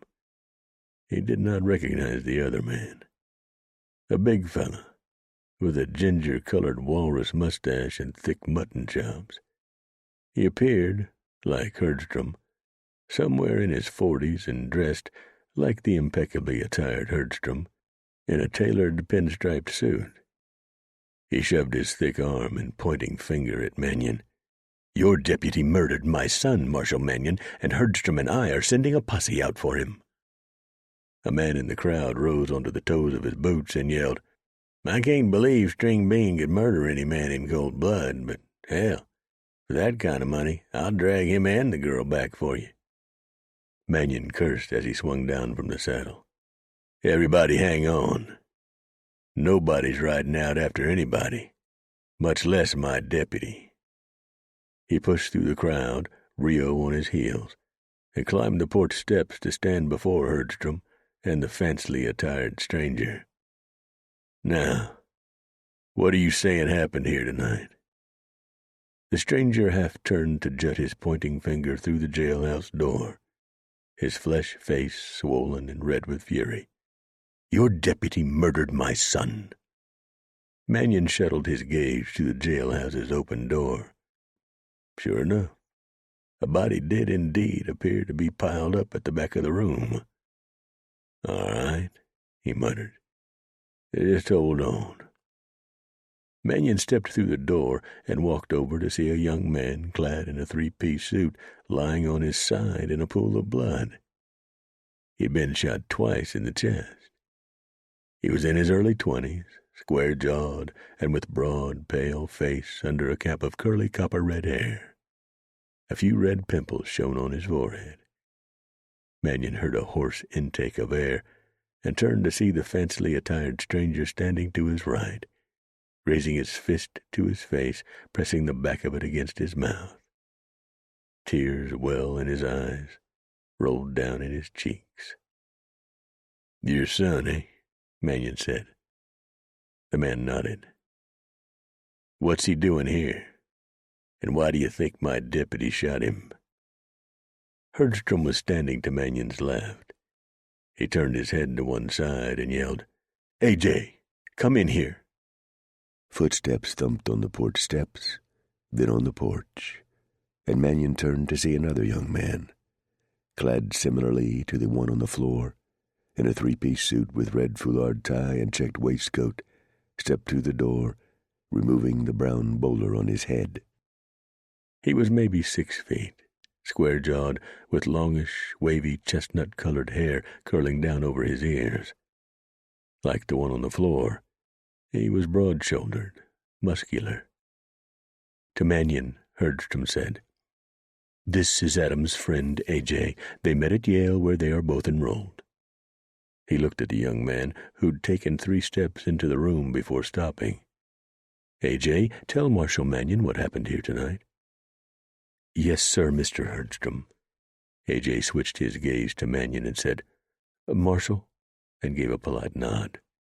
He ran his tongue across his thick lips and said, "Adam and I, we accompanied Miss Molly over here earlier. She'd accepted the hand of Adam, but was anxious about telling the deputy. Of breaking his heart, so Adam and I, we offered to accompany her. To give her, to support her," McClarksville said. "Let him tell it," Mannion said. "Go ahead, son," Herdstrom prompted the young man. AJ took one more step forward, licked his lips again, and said, "We accompanied Miss Molly over here to support her while she told the deputy that their relationship was over, because she'd accepted Adam's hand in marriage. We waited outside, but when we heard them arguing, or rather the deputy yelling at Molly, we came inside. Well, one thing led to another, and the deputy was shouting and calling Molly, well, certain names a gentleman doesn't repeat. We tried to reason with the man, Adam and me, but he just started getting madder and madder until he hauled off and shot at him in that fit of rage he was in." Again the young man licked his lips and continued. "The deputy grabbed Molly, put his gun to her head, and told me to leave or he'd kill her. So I ran to get Mr. Herdstrom and Mr. McClarksville, but by the time we got back, the deputy and Molly were gone." Rio Waite was moving slowly into the room. He stopped beside A.J. and looked at Mannion, slowly wagging his head. "That ain't String Bean. He'd never do such a thing.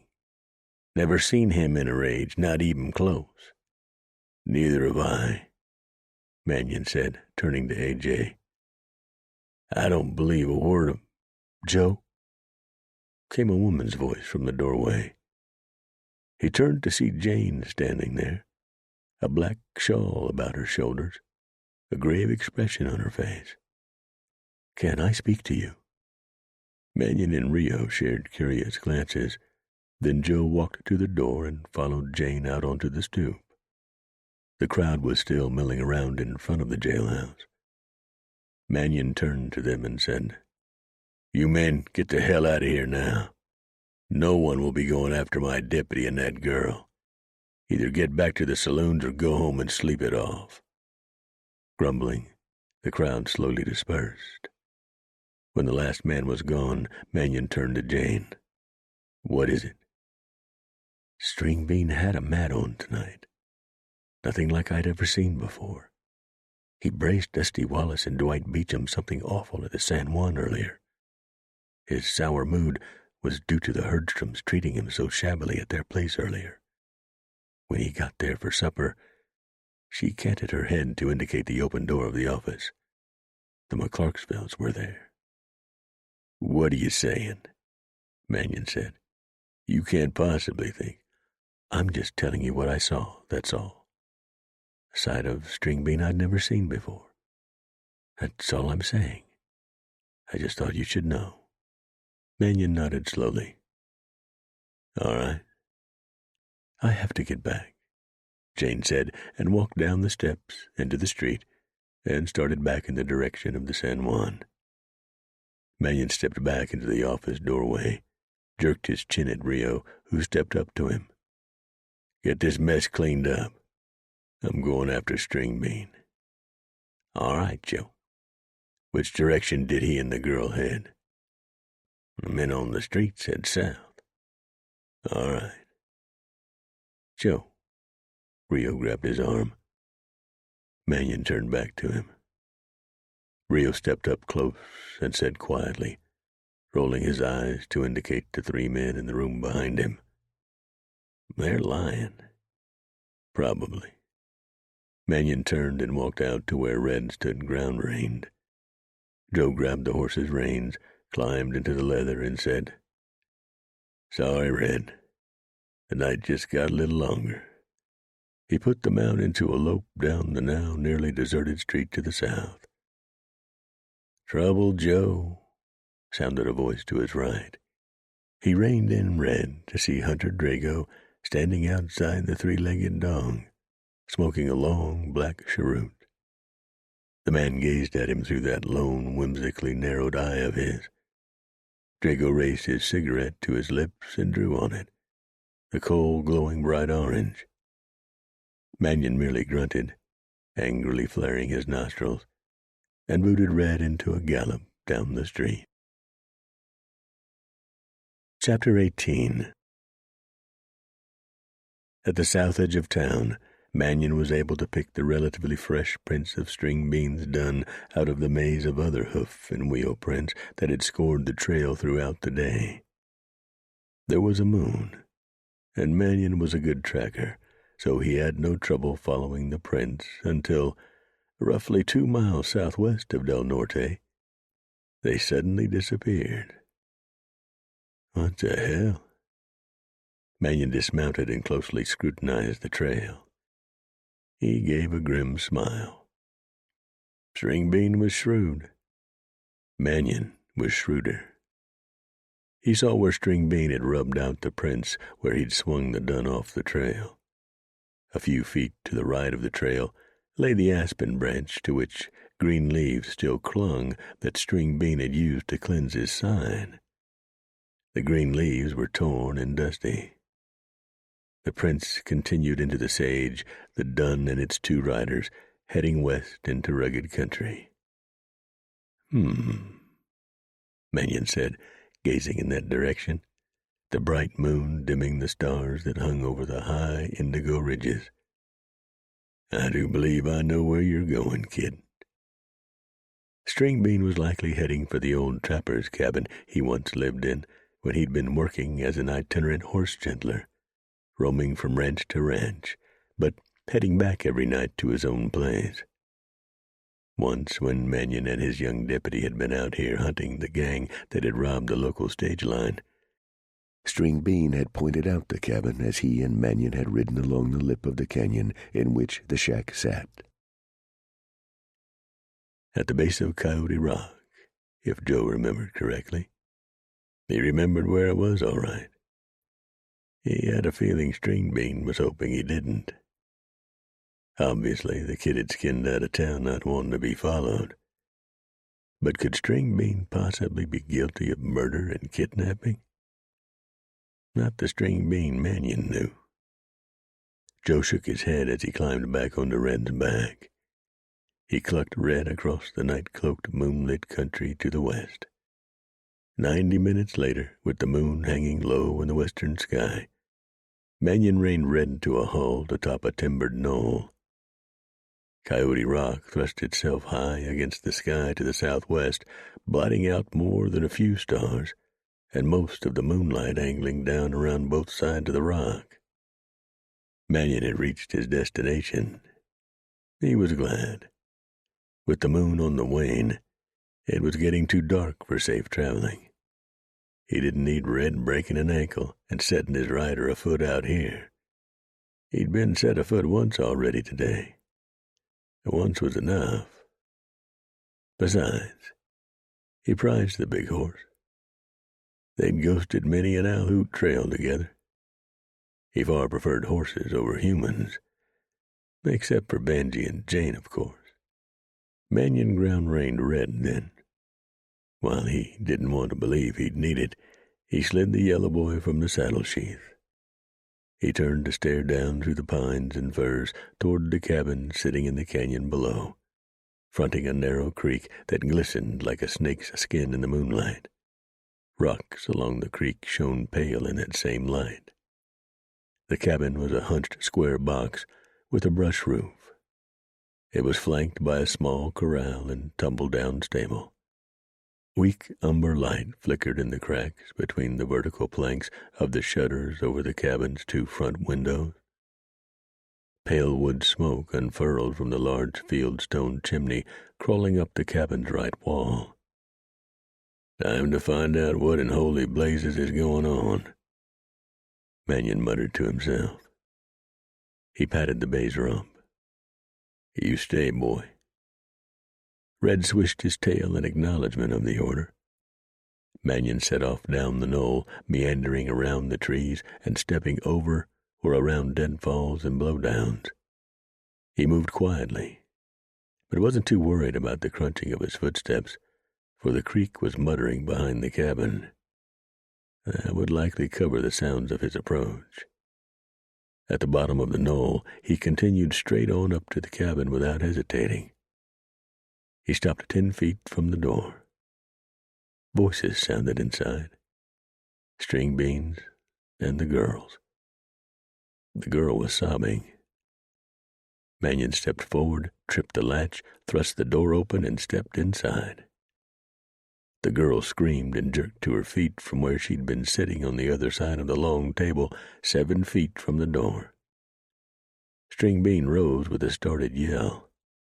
He twisted around to face Mannion, got his feet entangled, and fell to the hard-packed earthen floor, taking his chair down with him.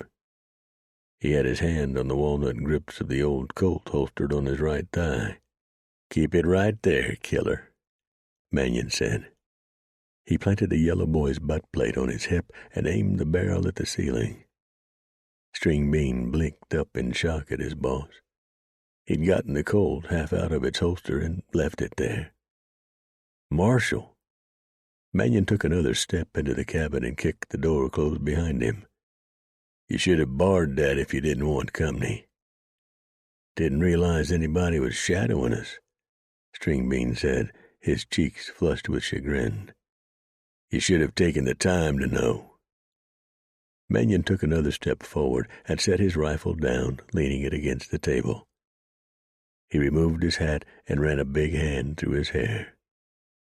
He glanced at the girl standing on the other side of the table from him, one hand closed across her mouth in wide-eyed shock. A sheen of tears glittered in her gray eyes, in which the light of the lantern on the table glistened. "I reckon you might have been a little distracted. From what happened in town, I'd say you do have something to be distracted about." Mannion extended his hand to Stringbean, helped the young deputy to his feet. "Good Lord.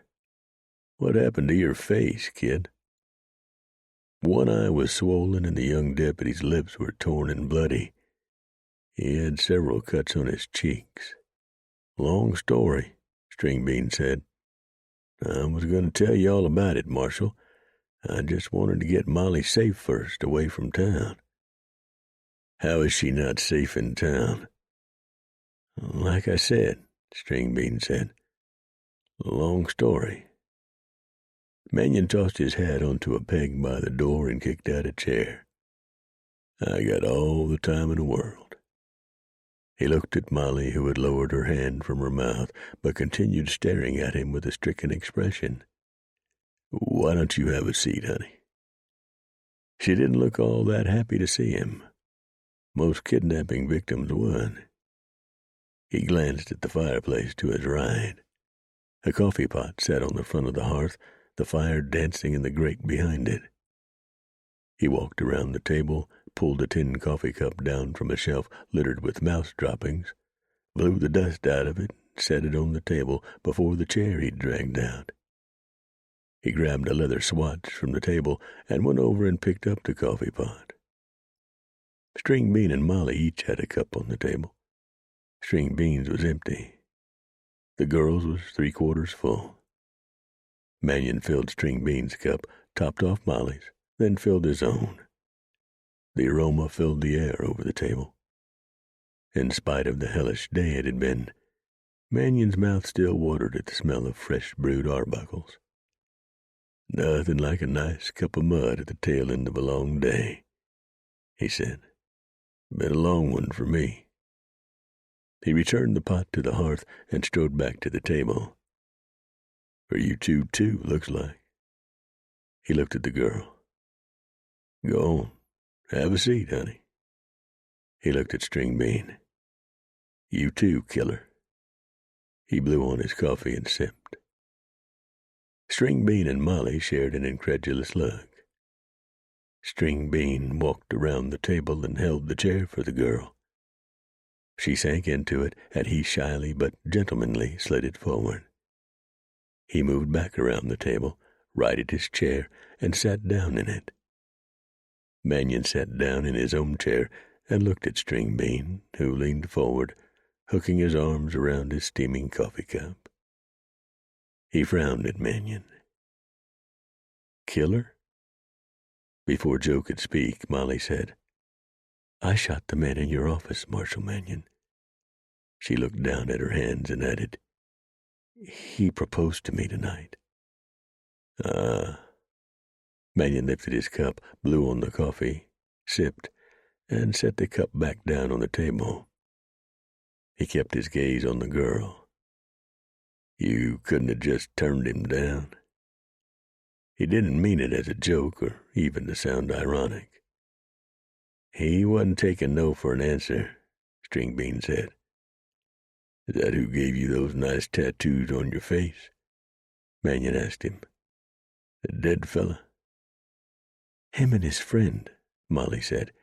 "A.J. Lamb. They jumped Henry in the jailhouse." She turned to Stringbean. "They were beating him terribly. I picked up Stringbean's gun and shot at him. He called me up." She let her voice trail off. shook her head. I'd never fired a gun before, but it was as though I had. As soon as I picked up that gun, I knew exactly what to do. To Mannion, String Bean said, "If she hadn't shot him, Marshal, I'd be dead meat. They were really giving it to me." "That's not how they're telling it," Mannion said. String Bean and Molly looked at each other again. String Bean turned to Mannion. "How are they telling it?" "They got you down as a cold-blooded killer, son. They say you went into a jealous rage when Molly and Adam professed their love for each other. You started yelling and shot Adam twice through the heart." He turned to Molly. "That wasn't how it happened, little lady." "God, no." Molly leaned forward against the table and tapped her thumbs against her chest. "It was me." "So A.J. Lamb's a liar," Mannion said. "Obviously," Molly said. "I know why, too." "Why?" both Mannion and String Bean said at the same time. "Because of what a scandal it would be if I, the daughter of Mr. McClarksville's important business partner and future running mate when he runs for territorial governor, had shot his son. No, so much less damaging it would be if his son was shot by a jealous beau.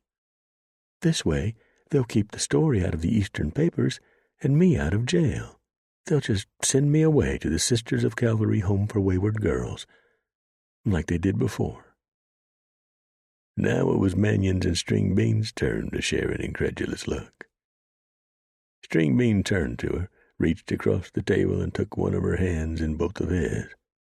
"Why'd they send you there before, Molly? I mean, if you don't mind me asking." "I don't mind," Molly said. "Though you're not going to like what you hear, Henry." She drew a deep breath and stared down at her coffee cup. 2 years ago, my father hired a Ute man and his half-breed boy Joel to drive one of his freight wagons. I was working in the office after school. Joel and I fell in love. She lifted her eyes from her coffee and shifted her direct gaze to String Bean, her cheeks turning red with embarrassment.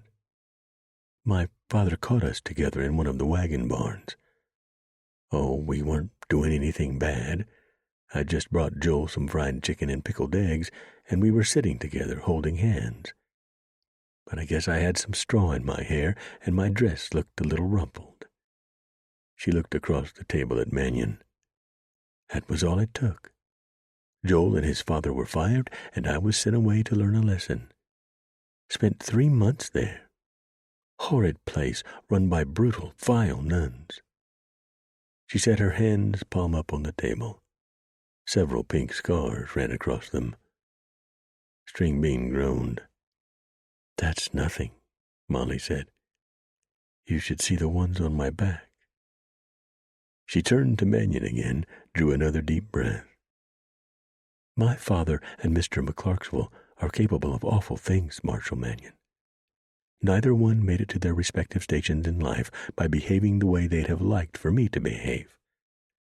My father has shut out many business competitors by violent means, and Mr. McClarksville the same. I've heard them talking when I was sweeping out the office. They have high political ambitions, both of them. They'll do all they can to convince you, to convince everyone, that Henry shot McClarksville's son, not me." Mannion took another sip of his coffee, nodded. "I'm not worried about it," he said casually. He'd no sooner said it than Red gave a shrill, warning whinny from the knoll Mannion had left him on. Instantly, Joe leaned forward and blew out the lamp on the table before him, casting the cabin in darkness relieved by only the orange flames dancing in the hearth. The light had no sooner gone out than something thudded loudly into the shutter covering the window to Mannion's right. The bullet screeched over the table and thumped into the wall to Mannion's left, just as the rifle that had fired it barked loudly. Molly screamed. Another bullet punched through the shutter in the front wall behind Mannion. "Down!" he shouted. At the same time, String Bean yelled, "Molly!" and threw himself over the table and into the girl, knocking her straight back to the floor and covering her body with his. His back was peppered with wood chunks and slivers from the shredded shutters.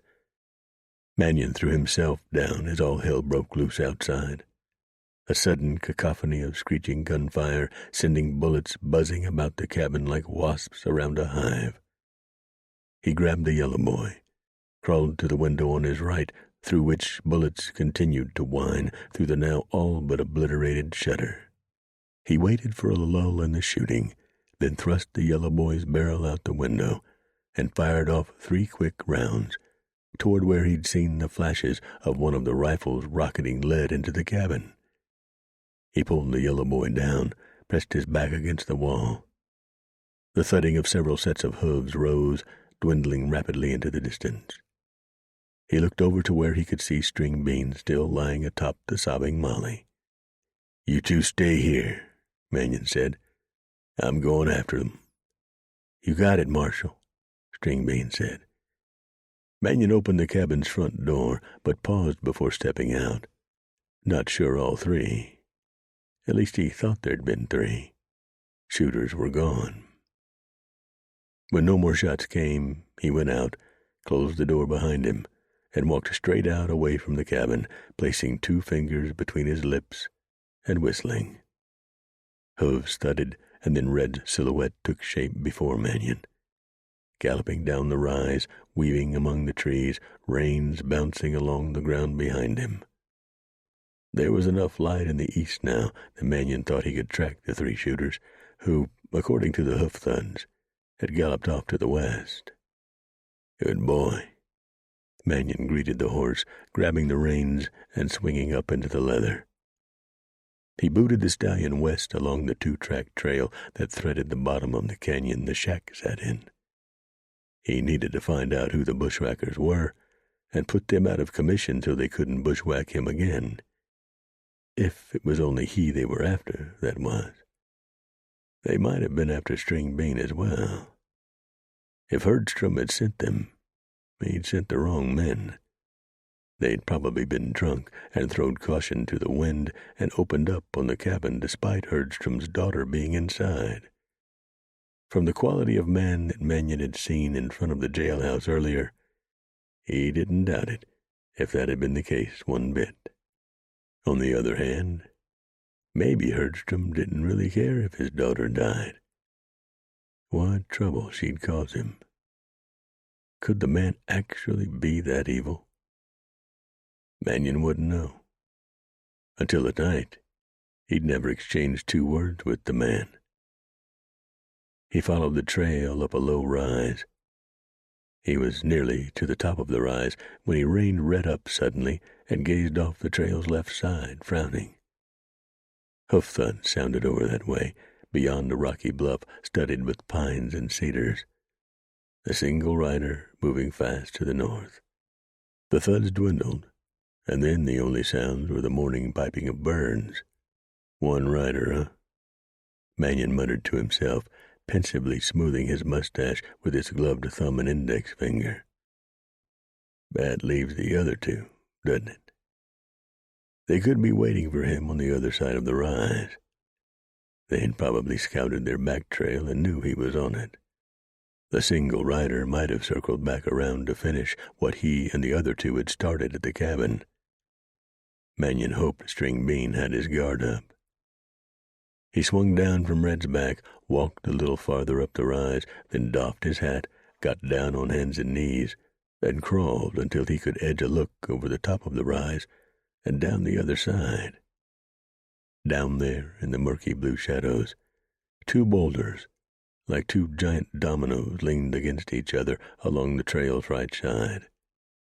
If someone was going to effect a bushwhack down there, from behind those rocks would be the place to effect it.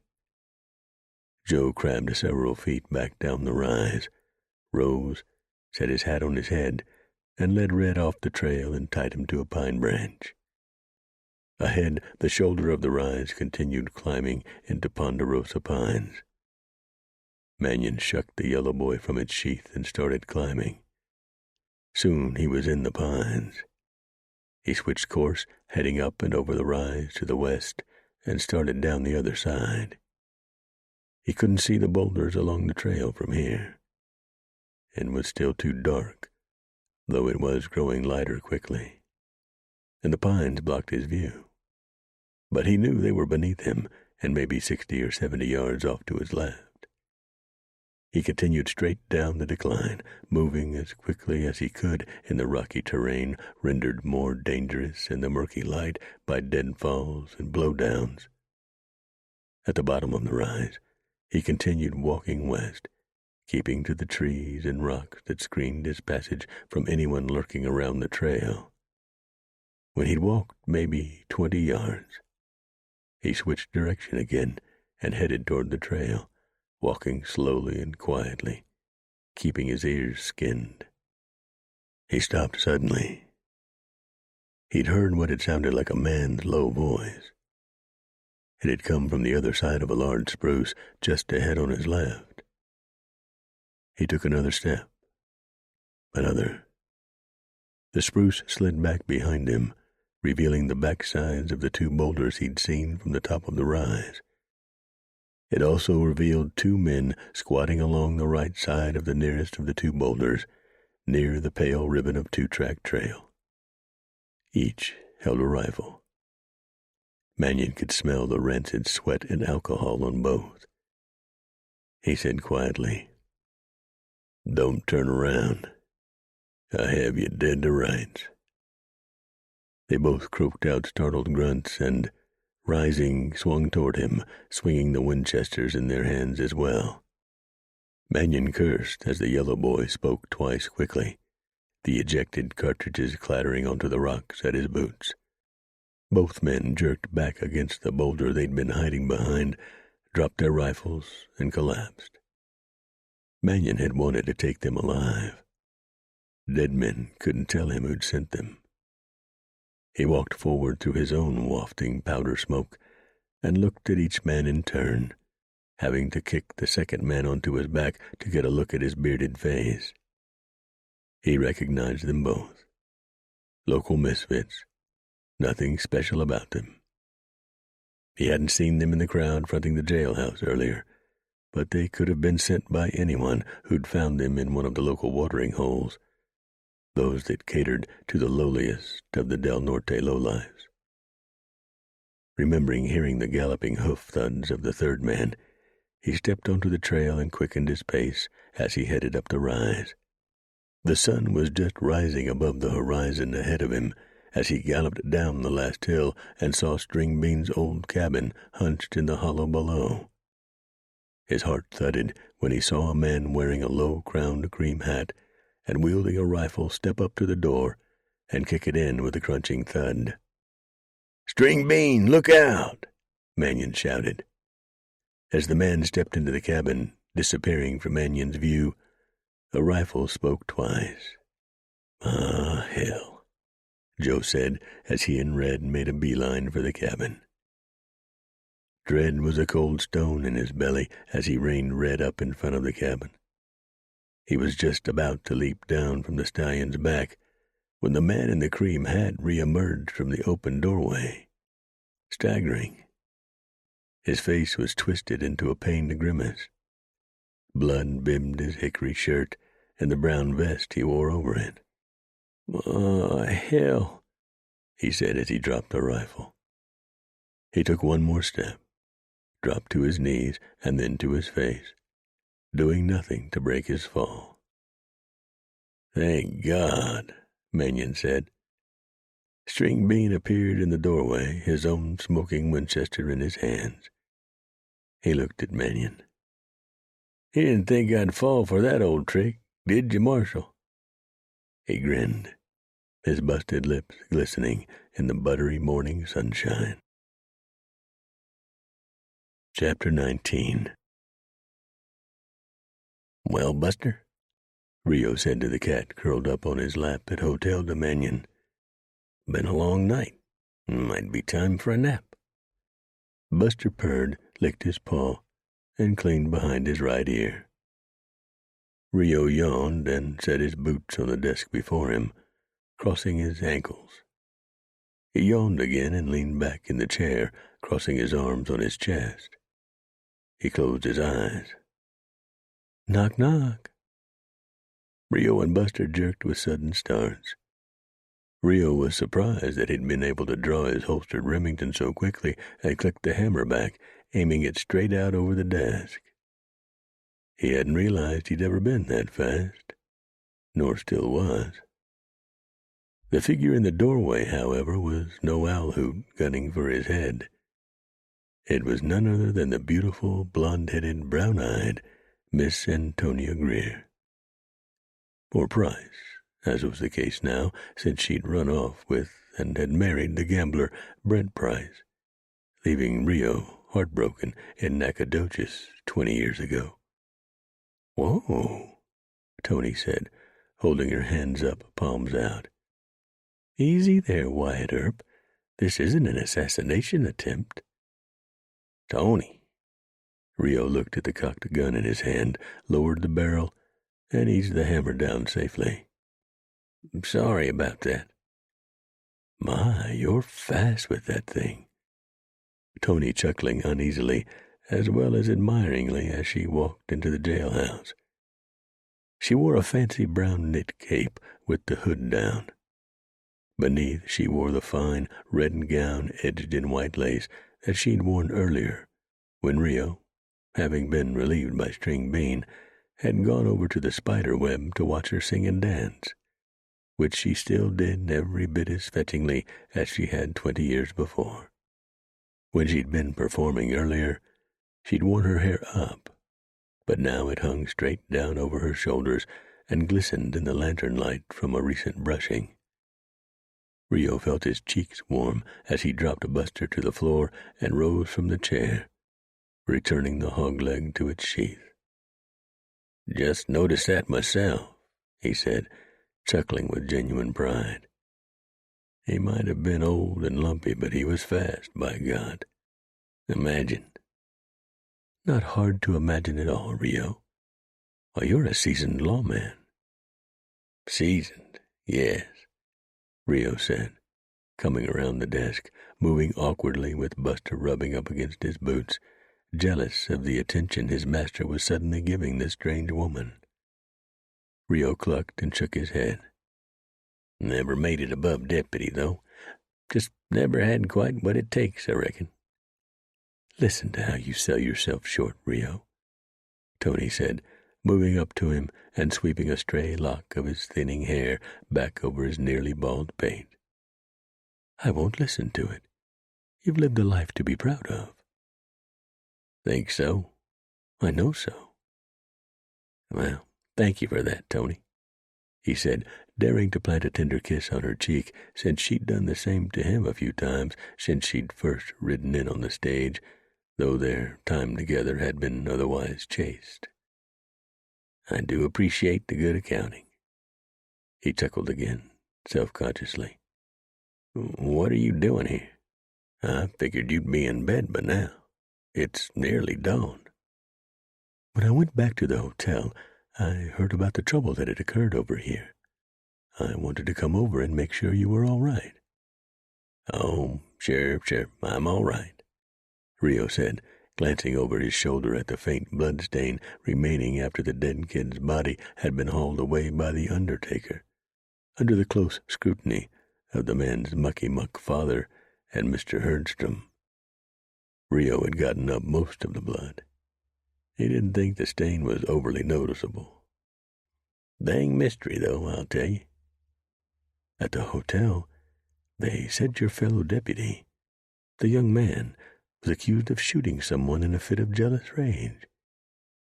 When I met him, he seemed so nice. Earlier, Rio had introduced her to Joe Mannion and String Bean, as well as to several of his other pals here and there about Del Norte. A friendly soul who'd lived here several years, Rio was friends with quite a few. Everyone from barmen to blacksmiths to mule skinners. He'd enjoyed showing Tony around the town and, even more, showing the lovely lady off to his friends. "He is nice," Rio said of String Bean. "He's a good kid. I don't believe a word of what that A.J. kid said about him. Something smells darn fishy in Denmark." I'm sure Joe will get to the bottom of it. He rode out to bring String Bean and the girl back to town. I'm sure String Bean has a much more believable story than the one that kid, McClarksville and Herdstrom, told. He scraped at his stubbly chin with a fingernail. Just can't figure why he'd ride out like that, looking so dang guilty. Rio had been suspicious about A.J.'s accounting, which he'd heard when he'd returned to the jailhouse after hearing about the shooting at the spider web. All three, Herdstrom, McClarksville, and A.J. Lamb, had been here alone together, and before Rio had gone into the office, he'd heard them talking in low, conspiratorial tones. They'd concocted that story, all right. For Rio was a monkey's uncle. Joe would get to the bottom of it. I'm sure he has a good explanation, Tony said. I hardly know him, but still, I can't imagine that fine, polite young man doing anything half as nasty as what those men were accusing him of. I know him well, and I can't imagine it either. Tell you what, Rio, I think you could use some time away from the office.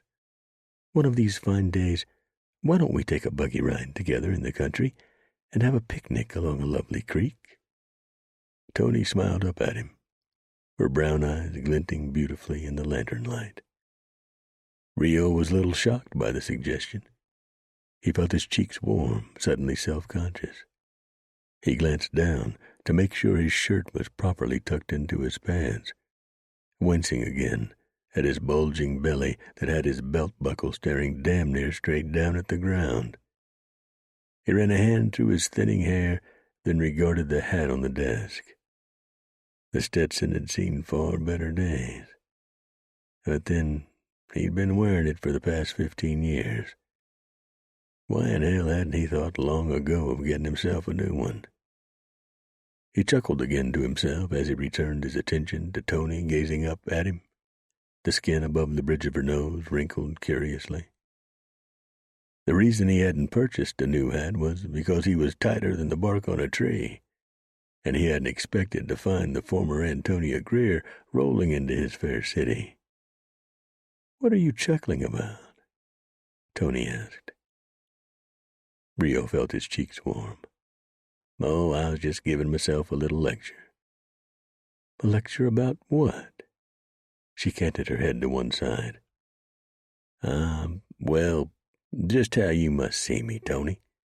Me with my ragged hat and ragged clothes and this blame big belly of mine." "Oh, Rio, there's nothing wrong with a big belly on a man. Just means you appreciate good cooking, that's all. As for your hat and clothes, what do you say we go shopping for a new wardrobe today?" He looked at her in surprise. Well,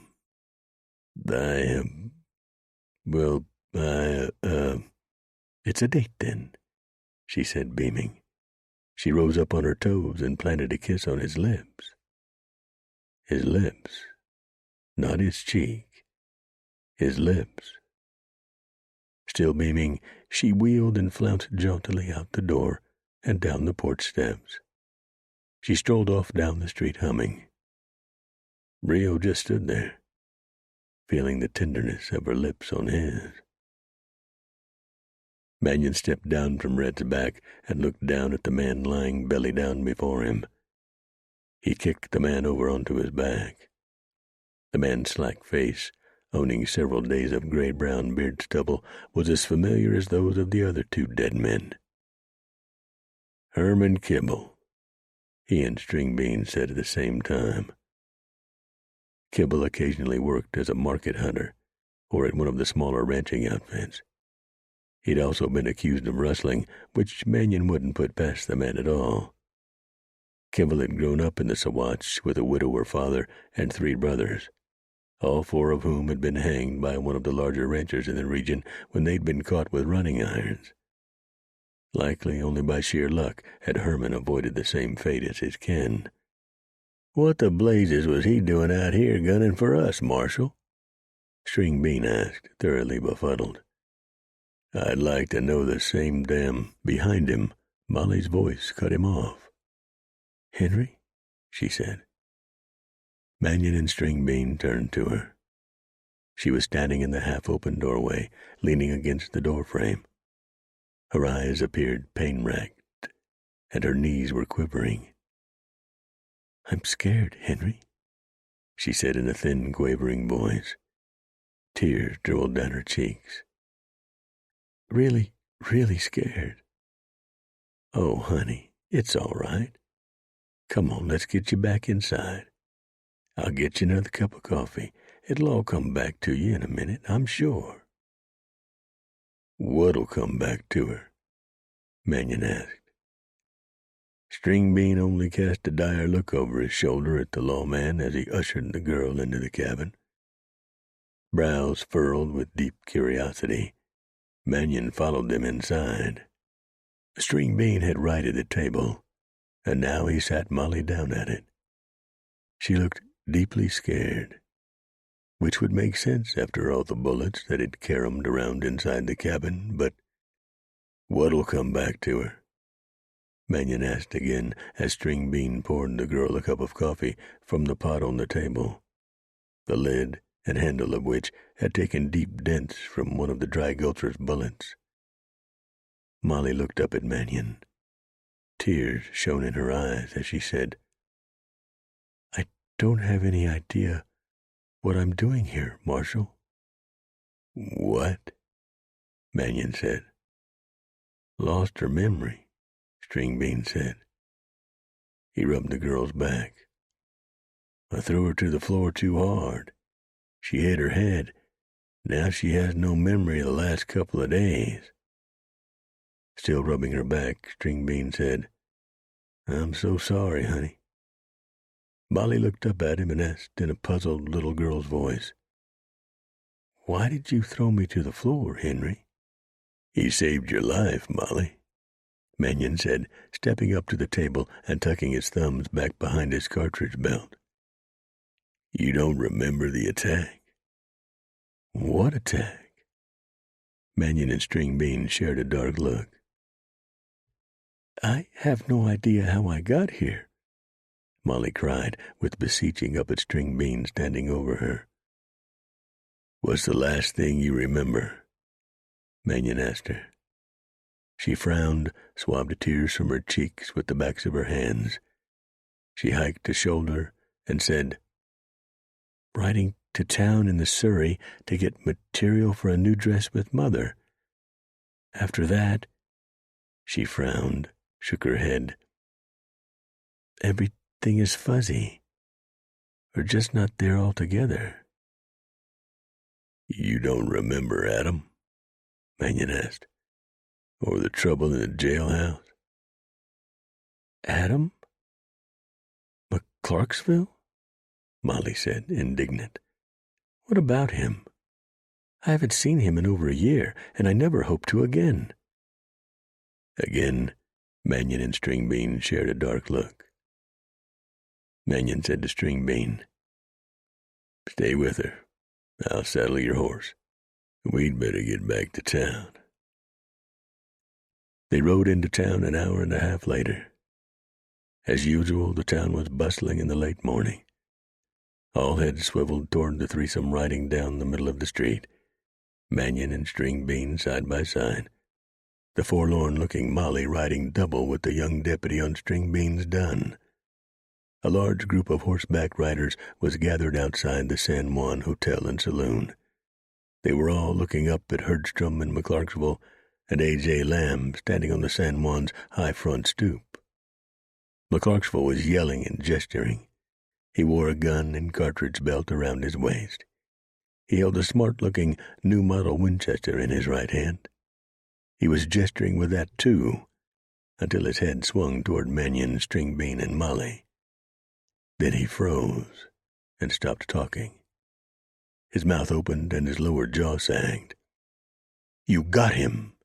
he barked out suddenly.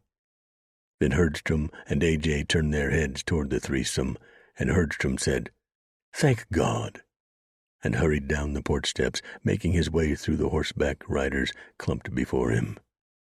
"String Bean!" came a boy's voice from the boardwalk to Mannion's right. Little tow-headed Harmon Hoffenthistle came running down off the boardwalk fronting a grocery store, the mail satchel hanging off his shoulder. "Did you do it, String Bean?" the boy called, blue eyes wide and bright with exasperation. "Did you kill the Eastern Fancy Dan? Did you?" He stopped beside the dun and gazed up at String Bean. String Bean stared down at him. He glanced over his shoulder at the puzzled-looking Molly, and then at Mannion, who beetled his brows severely at him. String Bean looked down at Harmon again, drew a deep breath, and said, Yes, I did, Harmon. Sorry to say, I killed the Fancy Dan in a fit of jealous rage." Voices rose along both sides of the street and in the street itself in astonishment. Herdstrom, who'd come running, stopped dead in his tracks and stared at String Bean, as surprised as everyone else around him. He glanced over his shoulder at McClarksville, who was still standing on the San Juan's veranda. McClarksville and A.J. shared a glance. Then McClarksville turned back to Herdstrom and hooked a cunning smile. Chapter 20. "What the hell are you doing, you cork-headed young scudder?" Rio Waite berated String Bean through the bars of the cell Mannion had had to lock the young deputy in. "You know you didn't kill that Eastern Fancy Dan. You couldn't kill a man in cold blood if you lived 100 years. And now you might very well be tried for murder and hanged by the neck until you are dead in only a few weeks." String Bean was sitting on the cot of his cell in Hotel de Mannion's basement cell block. Buster sat on String Bean's lap. String Bean was petting the loudly purring mouser, who was seemingly oblivious of the tension in the echoing cell block, but concentrating only on the strokes he was getting, and on a young spring rabbit flitting through the brush outside of a near barred ground-level window, over which fine steel mesh had been stretched to keep anyone from tossing a pistol or a nail file into the cell block to an eagerly waiting prisoner below. Rio had his fleshy face pressed up between two bars of String Bean's cell door, his fleshy hands wrapped around the bar to each side of his face so tightly that his knuckles had turned white. Mannion stood beside Rio, also studying the lad on the cot through the bars. "Rio has a point, kid. Are you sure this is worth it? I mean, it's a brave thing to do for your girl. Right chivalrous. But you do know, don't you, that if she were tried for that Fancy Dan's murder, she'd likely only get a slap on the wrist and sent home. She was only trying to save your life, after all. If you're found guilty, you, as Rio so aptly put it, will hang until you are dead." String Bean looked up grimly at the two men as he continued to run his big, long-fingered hand down Buster's back. "What the heck am I supposed to do, fellas? Let Molly suffer for saving my bacon? She don't even remember what she did. I can't let her try for murder. Sure, she might only get a slap on the wrist from the judge since she was saving me, worthless as I am, but still her parents would send her away to that reform school again.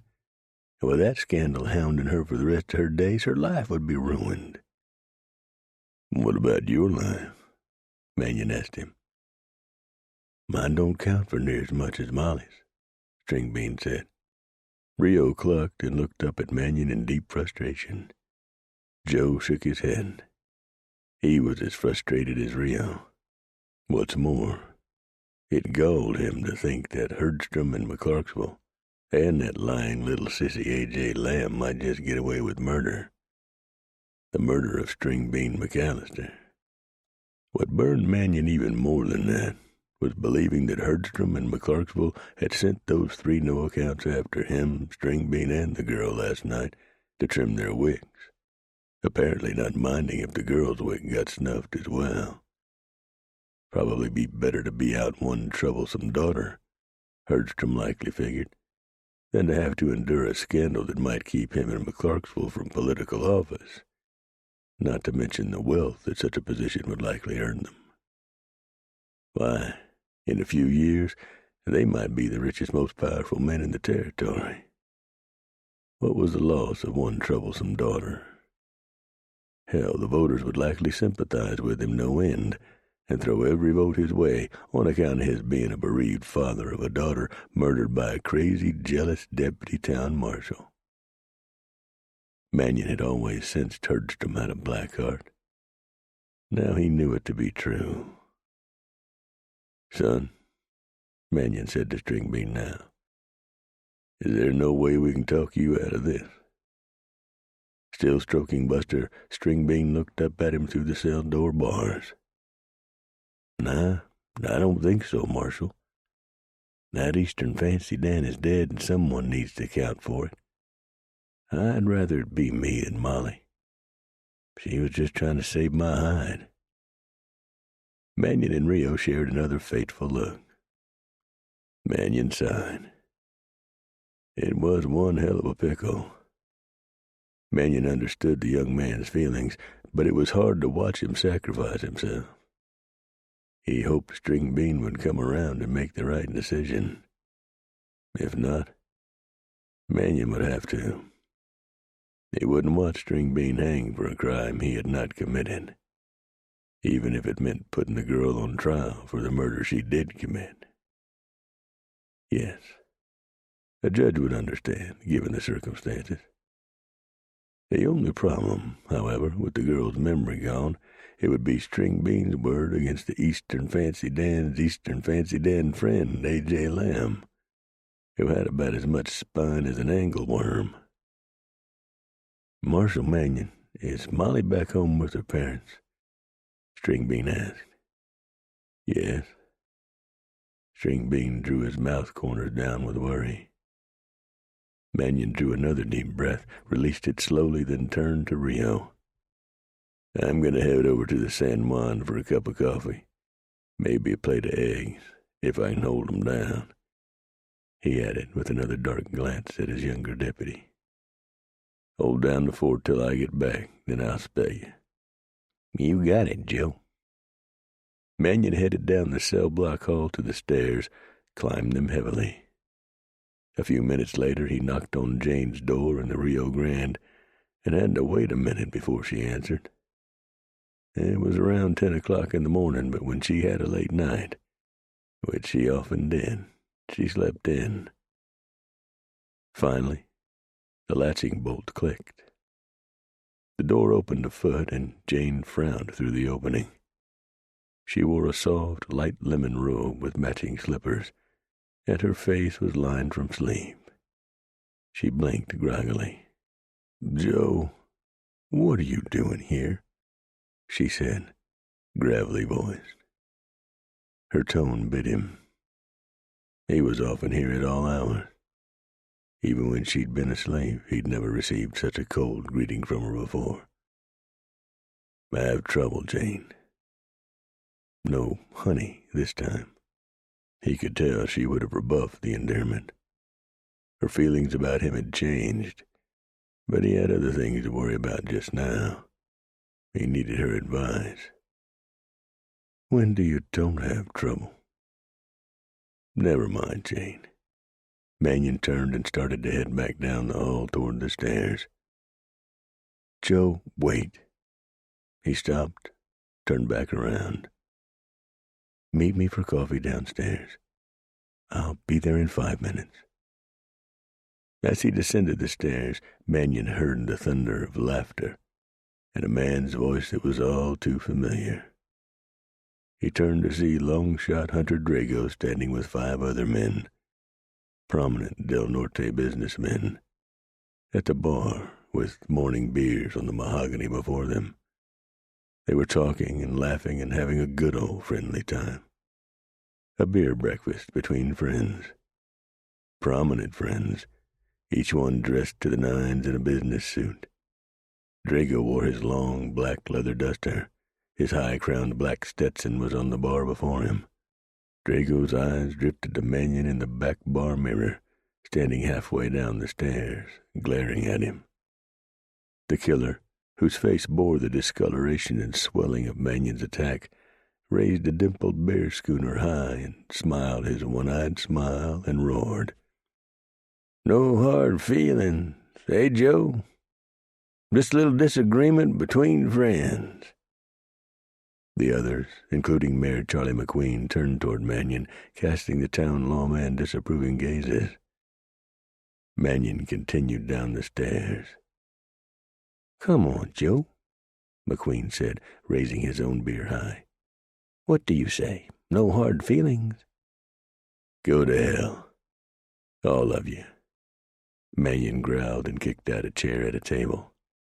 He looked at the red-vested barman standing behind the bar with pomade in his hair, and he was just then cracking an egg into a bear schooner and sliding it in front of Drago. The apron, too, looked at Mannion reprovingly, mouth corners drawn down.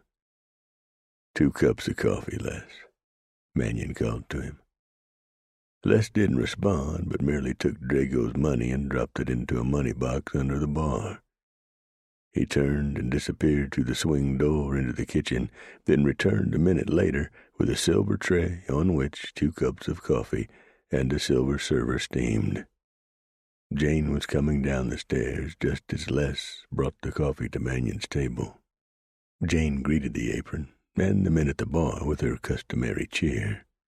Already dressed fetchingly in one of her trademark low-cut gowns and a pleated skirt with a knit cream shawl wrapped about her shoulders. She'd pinned her red locks into a prettily messy bun atop her head, sausage curls hanging down to jounce against her cheeks. Pearls set in gold dangled from her ears. She no longer wore the bandage around her head, but a much smaller one over the healing wound. It did little to detract from her attractiveness. Drago glanced at Mannion in the back bar mirror, then turned to Jane and pinched his hat brim to her. "Miss Jane, you look every bit as wondrous in the morning as you do in the evening. Don't know how you do it, but we all thank you for it." "Hear, hear," said one of the other men at the bar. "Oh, thank you, Hunter, you charmer," Jane returned throatily, genuinely blushing. Mannion couldn't believe it. He ground his jaws at Drago, who'd already turned his back to him. The old killer certainly was making friends around town. Mannion would give him that. But then, a rogue wolf will often make fast work of a flock. Jane avoided Mannion's gaze as he rose and pulled out a chair for her. She didn't thank him, but just sat in the chair and poured them each a cup of coffee from the steaming server. "He comes in here a lot, does he?" Mannion couldn't help asking her, casting another steely-eyed glare toward Drago and the other jovially conversing men at the bar. "Never mind, Joe. Let's get down to brass tacks, shall we?"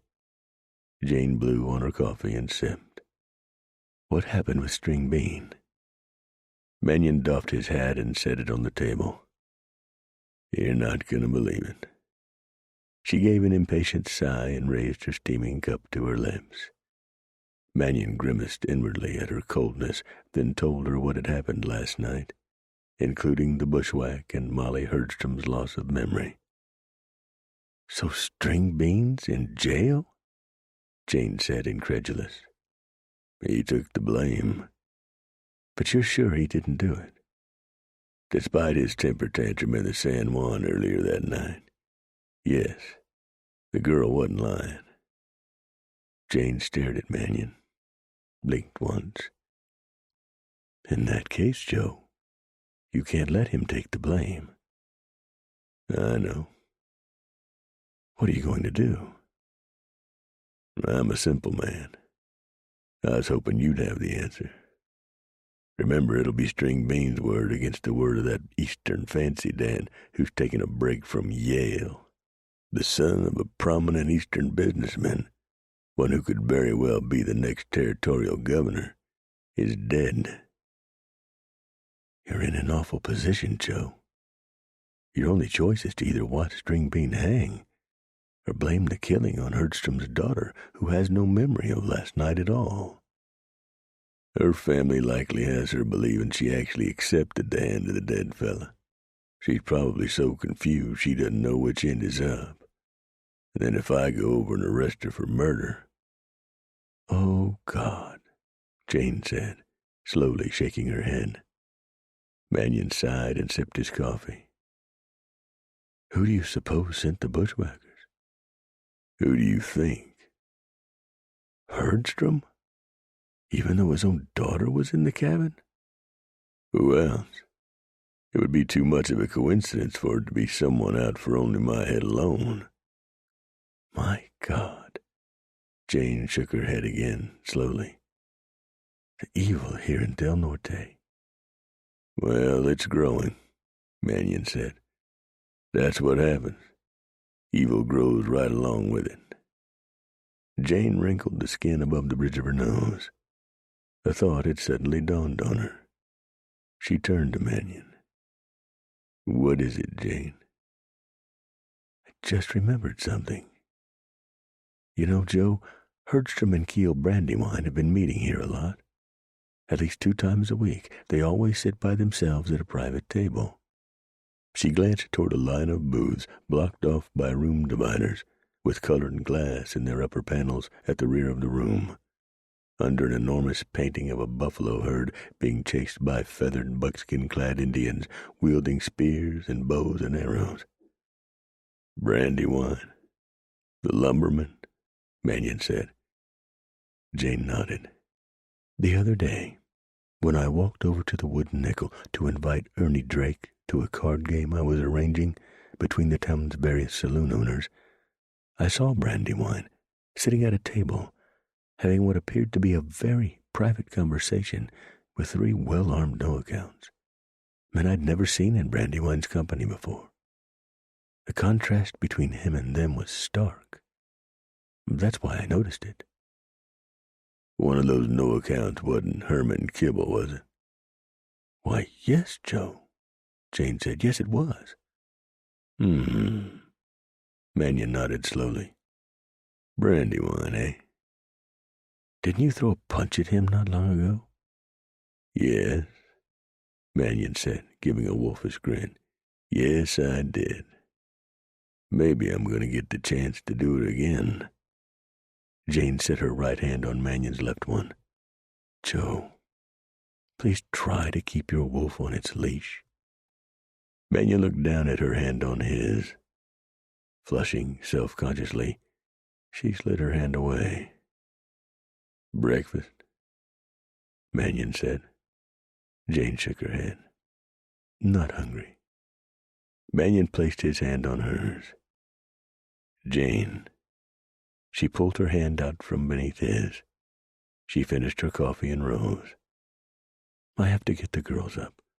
We'll have the lunch crowd soon." She swung around and headed for the stairs. Mannion sat staring down at his coffee, feeling empty inside.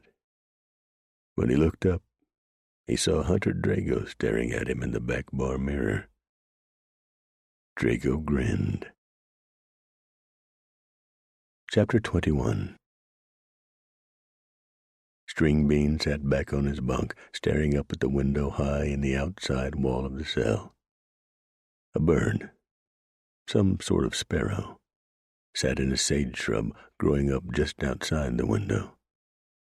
The bird poked its beak through the wire mesh, peering in at the prisoner below, and peeping, as though jeeringly mocking the prisoner's lack of freedom, when the bird had all the freedom in the world. Leastways, that's how String Bean saw what the bird was doing. He might have been wrong. He'd been in the jail of his own accord for only 2 days, and already the walls were closing in on him. He didn't know how he was going to make it all the way to trial, which would be held whenever the notoriously unpredictable circuit court judge got here. There was no courthouse here in Del Norte, so the trial would likely be held in one of the saloons. That's where they were usually held. String Bean had sat in on a lot of them, but never as the defendant. His chest felt tight. His palms were sweaty. He didn't mind admitting to himself that he was scared. He didn't want to hang, but he didn't see any other way. He truly loved Molly Herdstrom. Till now he hadn't realized how much. But he realized it now, and that was the one thing about this whole thing that made him feel good. He purely loved the girl. And she loved him. That made the whole nasty affair worth getting his neck stretched. Didn't it? Sure it did. Deep down in his bones he shook. He shook again. This time with a start, when he heard the key in the lock of the cell block door at the top of the stairs. There was the grinding sound of the locking bolt being drawn back, and then squawk of the heavy door's iron hinges. Henry, Marshal Mannion called from the top of the stairs. Stringbean dropped his feet to the floor and sat up. Yes, Marshal. You have a visitor. I do? Stringbean frowned curiously toward the stairs running up the wall at the front of the cell block, which was empty, save Stringbean. There'd been 4 prisoners in here last night for drunk and disorderly, 1 for stealing a wagon wheel, but they'd all been released this morning, including the fellow who'd stolen the wagon wheel, since he'd claimed he'd stolen it for a joke, off a traveling preacher's wagon, and had vowed to give it back. The punishment might have been more severe if Mannion hadn't had a notorious disdain for sky pilots. The marshal put them in the same category as tarot card readers and snake oil salesmen. You do, Mannion said.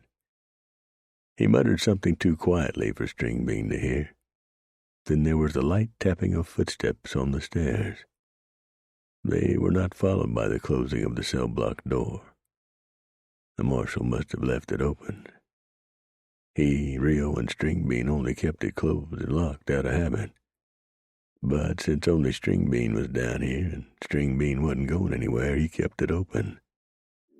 As for the door of Stringbean's cell, Mannion had closed and locked it, he said, not because he was afraid Stringbean might try to escape, but to give him the full experience of being incarcerated. In time, that hemmed-in, locked-up feeling might get him to change his mind. It wouldn't, to Stringbean's way of thinking, but Stringbean knew that the marshal and Rio were hoping it would. The tapping continued until Molly appeared at the bottom of the stairs, her hair shining in the light of a lamp hanging from the ceiling. She wore a pretty cream day dress with a brown shawl, and a matching little felt hat pinned atop her head. A brown reticule hung from her right wrist. Stringbean's heart nearly broke at the sight of the girl. Molly, he said, rising from the cot and moving to the door. Oh, Henry. She strode down the cell block's central aisle, hands clasped down low in front of her, the reticule sliding back and forth as she walked. Concern shone in the pretty brunette's gray eyes. As she approached, Stringbean said, You shouldn't be here, Molly. I know your parents wouldn't like it. No, they wouldn't, but I had to see you. She frowned as she studied him closely. Henry, you didn't kill Adam Clarksville. In a jealous rage? That's not you. That's not who you are. Stringbean hesitated, averted his gaze. It was hard to lie to the girl he loved. Hard for him to cause her to see him in the light she must see him in order for her to believe his story. I'm sorry, Molly. I had a bad night, and I don't know what came over me. What really happened that night, Henry? Please tell me. That's what happened, Molly. I'm sorry. I don't believe you any more than I believe my parents when they tell me I accepted Adam's hand in marriage. I wouldn't have done that. I don't like the man. Didn't like him, I should say. He was mean. He was a thug. When he was here last time, calling on me with his father, we went walking by the creek near my family's house, and 2 boys were fishing. Adam thought one was watching me too closely, and he went over and punched him. The boy was maybe 14 or 15. He was just fishing. Adam was twice his size. It was right then and there I decided I'd never ever marry that man. I told my parents what had happened, and they said he was just protecting me." Molly pursed her lips and slowly shook her head. "I'm sorry, Molly," Stringbean said. "It has to be this way." "Why does it have to be this way? Tell me." She bent her knees and straightened them quickly, venting her bitter frustration. Tears rolled down her cheeks. She closed her hands and pressed the ends of her fists to her temples. "Oh, why can't I remember? The last several days. I have no memory of them. They're all blank. Sometimes a blur, but mostly blank.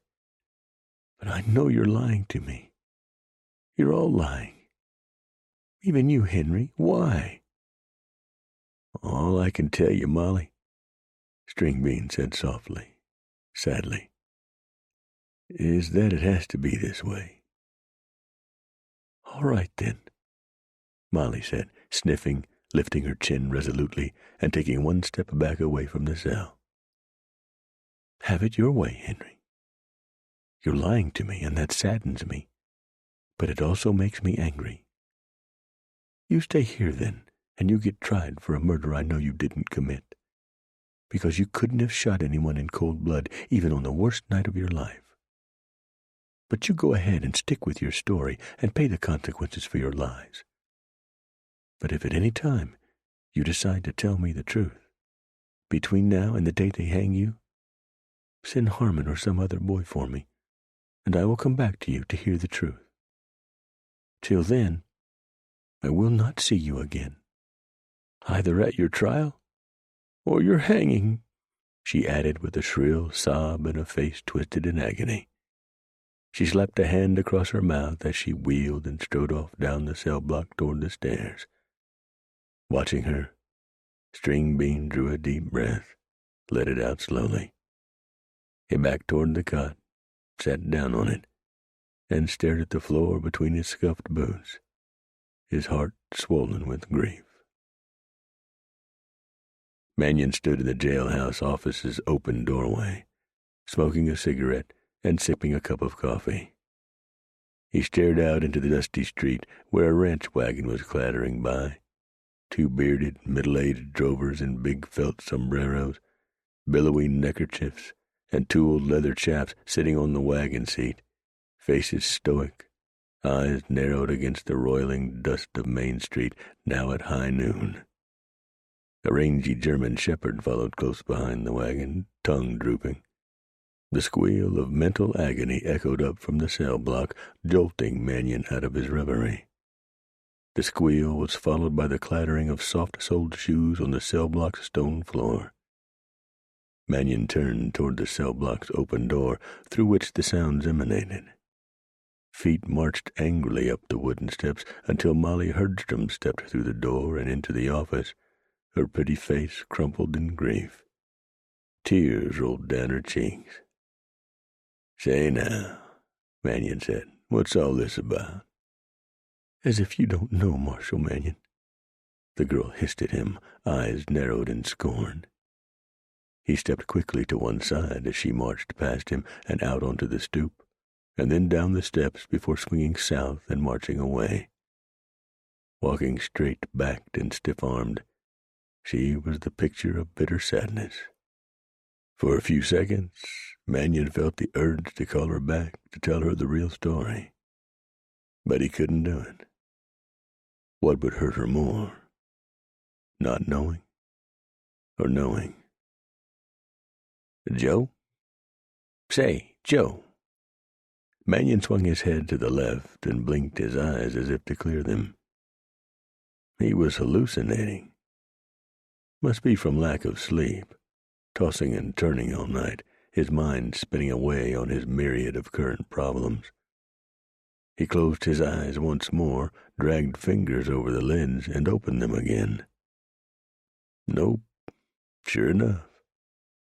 The dandy in the new store-bought three-piece brown suit, walking toward Mannion, with a fawn vest and a crisp bowler hat, was indeed Rio Wade. Why, even a gold-watched chain dangled from a pocket of the middle-aged deputy's stylish waistcoat. Rio's age-tarnished badge glinted on the coat's left lapel, and his old brown cartridge belt was buckled around his stout waist, the square gold buckle facing the ground. Rio's old Remington and an equally old gray-brown holster rode low on his right hip. The wooden grips splintered and cracked from having been used to hammer coffee beans around cook fires over decades. Rio strode up to the bottom of the porch steps, stopped, spread his coat open, and looked up at Mannion, grinning. "How'd I look?" "Good Christ, man," Joe said, having taken a sip of coffee during his appraisal of the man walking toward him and half strangling on it. "You look like too much German wurst stuffed into too little sausage casing, and you're bleeding out both ends." Rio looked down at the bulging vest and chuckled. "Ain't exactly me, is it? But Tony likes it, so I reckon I'll wear it and endure the abuse of my peers." No, Mannion said. "You really don't look too bad. It's just that, well, it's going to take some getting used to. Like looking at a pair of new boots while still remembering the old ones worn over 25 years to the worn softness of Injun moccasins. Pshaw. This is Miss Price's idea, eh?" Mannion mused. Sure, it'd have to be." He frowned suddenly. "Say, you two have gotten right close, haven't you?" "Obviously," he added with a laugh. Rio seemed as surprised as Mannion. "Well," he said, turning to gaze out into the street and scratching the back of his head, "I ain't sure, but I'll be hanged." He turned back to Mannion again, his freshly shaven cheeks coloring with a blush. "If it don't seem like it." Mannion smiled. "You know what, Joe?" the deputy said. "It feels good. You know, to have a woman to take places, to have meals with, to watch sing and dance. I haven't had that for years and years. It don't hurt that she's easy on the eyes." No, Rio said, chuckling. "That don't hurt either." "You know what's even better?" Mannion asked. "What could be better than that?" "She's headed this way now." Rio swung around to face the street again to see the former Miss Antonia Greer angling toward the jailhouse in a fine leather carriage, a high-stepping white horse in the traces. She pulled the horse and the carriage up in front of Rio, smiled up at Mannion, and said, "Good afternoon, Marshal." "Good afternoon, Miss Price," Mannion said, doffing his hat and giving a lavish bow. "How do you like Rio's new wardrobe?" "Well, I don't normally say clothes make the man, but I might have to rethink that." Tony laughed and looked at Rio. "Ready, you handsome devil?" "Me?" Rio said, climbing up into the carriage, making it sag precariously to the near side on its springs. "Heck, this handsome devil was born ready." "Where you two kids off to?" Mannion asked. "Picnic in the country," Tony yelled above the din of the street, including a pair of braying mules just passing in a particularly thick cloud of dust as they pulled a dray heaped with freshly cut pine logs past the jailhouse. "Good day to you, Marshal." She waved. Rio smiled. Mannion saw a picnic basket on the carriage's rear seat, covered with a red and white checked oilcloth. He'd already eaten lunch, but he could smell the fried chicken from here. His mouth watered. He watched the pair roll off down the street, happy for Rio, but bitten by a sharp tooth of sadness as well. He remembered such afternoons, picnics by the creek with Jane, happiness unsurpassed, now lost in the swirl of time. Chapter 22. Rio sat back in the carriage's quilted leather seat and smiled as he regarded the lovely woman sitting on the seat to his left, handling the white horse's reins as adeptly as any veteran GQ. Tony smiled as she drove, brown eyes sparkling in the midday sunshine. She was achingly beautiful in the frilly white picnic dress she wore, sleeveless and with a low-cut bodice, a thin silk wrap covering her shoulders against the slight spring chill, two corners tied loosely together at her neck. On her head was a large, floppy-brimmed woven white hat that matched the frock. Her skin was olive against the whiteness of the dress, her eyes a rich light brown that seemed to glitter as though with a light from within. God, it was good to be back in her graces, to be with her again. He'd forgotten how much he'd enjoyed her company 20 years ago, how much he'd loved her. There you had it. He'd loved this woman. He had to be careful not to do that again. His heart had ached for years after she'd pulled out on him with Brent Price. In fact, he believed Tony was the reason he'd never had another woman in his life. At least, not a regular one. Over the years, when he'd needed his wheels greased or his ashes hauled, as the sayings went, he'd visited hurdy-gurdy houses. So less complicated, so less dangerous. No chance you could fall in love, though there'd been a couple of pretty whores he could have tumbled for if he'd been stupid enough to allow himself the indiscretion. He turned his head forward, resting his left arm on the back of the seat, letting the sun and leaf shadows wash across his fleshy, craggy face, on which he could still feel the cool slickness and smell the mint of the barber's balm. He had to be careful, he warned himself again. The admonition tempered his happiness, bringing himself back to reality, as it did. But a man had to be careful. He was too old to go getting his heart get broken again. "Tell me what you're thinking about," Tony said, turning her toothy smile on him. He glanced at her with a wry smile of his own, then turned his head back forward. "And fella's got his secrets." "He does he?" "He sure as hell does," Rio said, chuckling, watching the dark blue of the stream flash in the aspens 50 yards ahead. The trail forked, one tine curving off to the left. The other tine jogged straight on through the aspens and crossed the creek at a wooden bridge before continuing on to Burial Rock and the first front of the Sawatch Mountains beyond. This was a pretty, rugged country of shelving dikes, small mesas, and haystack buttes, peppered with pines and cedars under a big cobalt arch of the clearest sky imaginable. "That's Burial Creek," Rio said. "I know," Tony said. "Not the most romantic name for a creek, but I've heard it's a pretty place to picnic." "It is pretty," Rio said. "Named after Burial Rock. That big stone pillar jutting up ahead above those rocky knobs. The Utes used to bury their dead up there, keep 'em away from the predators setting birds, of course. They believed the sky and the wind took 'em first." "How poetic." "How did you know about this place? You ever been out here before?" Tony glanced at him as the carriage clattered along the tine that led to the creek. They were in the open now, and the sunshine was almost hot. "The lady has her secrets," she smiled. Rio laughed. "I asked Jane Ford back at the San Juan for a romantic place to picnic. She told me about Burial Creek." "Ah," Rio said. "I'm sure she and the marshal have been out this way more than a few times."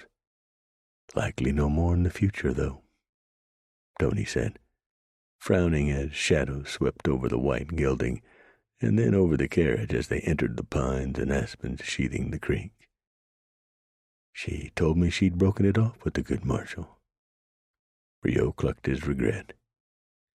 Had a feeling that was coming after the business with Hunter Grego. I heard about that. Poor Joe. Rio wagged his head. He can be his own worst enemy sometimes. Well, make that most of the time. Again he wagged his head. Lest you should think me a shameless gossip, Tony said, I saw Miss Ford having coffee with Mr. Drago earlier. Breakfast, in fact. Oh, you did you? Rio winced. Just hope Joe doesn't catch wind of that. Gravels him, Drago does. He doesn't think folks can change, eh? Leastways not Drago. Mr. Drago seems nice enough to me. He sent flowers to my dressing room after the show the other night. Included a note assuring me he meant nothing too familiar, but was just so affected by my performance, he felt the need to send a note of appreciation and to wish me the very best in the future. Dang, Rio said. Now I feel like throwing a punch at that old regulator myself. Silver-tongued and silver-penned. Who'd have thought? Tony laughed as she turned the wagon off the trail to the right and headed downstream, the creek murmuring over rocks to the left of the faint two-track trail they were on. Don't worry, she said. I'm a one-man kind of gal. She winked. Rio felt his cheeks burn. He glanced away. Damn. I heard there was a nice swimming hole ahead, Tony said as they bounced along the trail, the wheels occasionally barking off rocks. Holy moly, you intend to go swimming out here, Tony? Yes, and you are too. It's far too nice a day to spend trussed up in these stuffy clothes. Rio chuckled again, disbelievingly, and shook his head. She hadn't changed one damn bit in 20 years. Ah, what might have been. Here we are, Tony said, and pulled the white horse off into a grassy clearing with aspens, pines, and spruces arcing around its right side, the deep, dark blue pool of the creek on the other side, at the base of a large, intricately woven beaver dam that had created a pretty splashing falls. Rio had been out here before, but only when fishing, not on a romantic jaunt into the country. He caught some big red-throated trout in the pool. He hadn't considered swimming in it, however. Heck, he hadn't even dipped a toe. Now, however, he was feeling so happy again, not to mention adventurous, and just downright filled with vim and vinegar, that he might just dip a toe. But that's all he'd dip. If he tried swimming, he'd likely sink like a rock, and they'd have to drag him up, dead as a boot from the bottom. He clambered down from the carriage, and, as Tony set the brake and wrapped the reins around the handle, he walked around to help her down. "Why, thank you, kind sir," she said, planting another kiss on his cheek. "What a gentleman you are." She stepped back, considering him closely while nibbling a thumbnail. "And, a natty dresser to boot." Rio laughed. "I gotta admit, I had a little help with that." "Oh, you didn't you?" They both chuckled, and then Tony asked him to grab the picnic basket and the large red and velvet blanket it was sitting on. Soon Rio had spread the blanket in the shade of a sprawling spruce, and Tony had emptied the basket, which, she said, had been filled by Jane Ford herself in the kitchen of the San Juan. There was fried chicken, baking powder biscuits, potato salad, dill pickles, pickled beets, sausage, a wheel of cheese, and a loaf of crusty brown bread that had been baked in the San Juan kitchen early that very morning. There was even a bottle of French wine hand-picked by Jane herself. Rio had 4 pieces of the cold chicken, 2 thighs and 2 legs, and a good-sized helping of the potato salad and everything else. He washed it all down with a glass of wine, and when he was through and feeling as swollen as a tick, Jane poured them each a second glass of wine. Feeling dreamy and drowsy from the heavy meal and the sunshine, and the somnolent sound of the running water beneath the piping of birds and the occasional chitters of an angry squirrel, he sat back against the broad bole of a spruce and sighed with contentment. Tony sank back against the same tree. "That was heavenly," Rio said. He patted Tony's hand. "I do thank you, Miss Tony. You're as thoughtful as you are purty." Miss Jane provided the meal. Sweet lady. "It was your idea, as was this suit." Rio had removed the suit coat and vest and had rolled the sleeves of his white cotton dress shirt up his forearms. He loosened the tie as well. He chuckled as he looked down at his new attire. "Do you really like it, Rio? I'm not trying to change you. I just thought you might think better of yourself if you dressed a little, well, better." "And you were right. I believe I've been holding my head a little higher ever since I walked out of Kaufman's." Kaufman's was the men's clothing and accessory shop in which he'd laid down half a month's wages for the new attire. Tony had almost talked him into a silver-capped walking stick. Almost. He'd received enough jeering whistles and good-natured catcalls from his friends and sudden admirers just walking down the street to Hotel de Mannion. If he'd been wielding the walking stick, he likely would have been tarred and feathered and dumped in a stock trough. He chuckled at that. "What?" Tony said, elbowing him. He chuckled again and glanced at her. "I told you.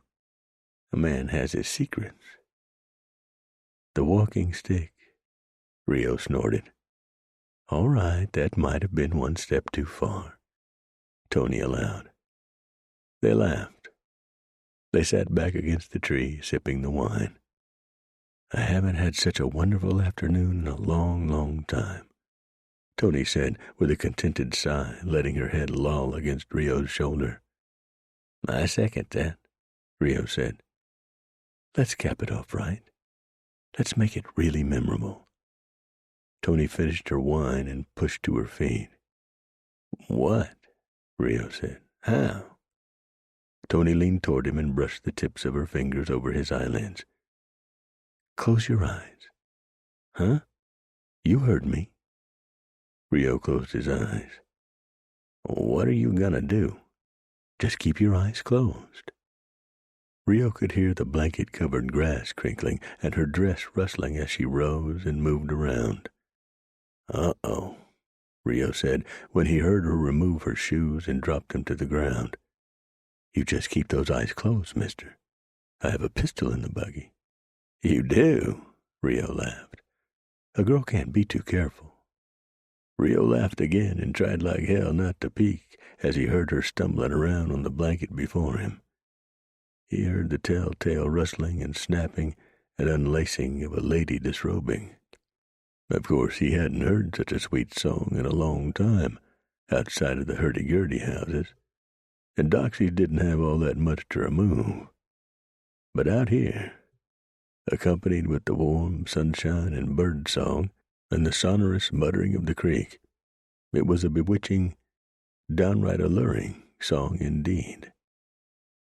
Splash! Rio opened his eyes. Tony's head just then broke the surface of the water rising from below. She blew water from her lips, swabbed it from her cheeks, and turned to Rio still sitting back against the tree. "Get in here, mister." She leaned back in the water and kicked toward the far side of the creek. As she did, Rio caught a tantalizing view of her bosoms cutting through the creek just below the surface. Rio chuckled and heaved himself to his feet. He walked to the edge of the stream and said, "If I jump in there, I'll drown. I can't swim a lick." "You don't need to swim a lick," Tony said, reaching the creek's far side and stretching her arms out on a giant root to each side of her, gently kicking her feet, the first planes of her breasts visible above the water, making Rio's blood run warm. "It's shallow enough you can stand."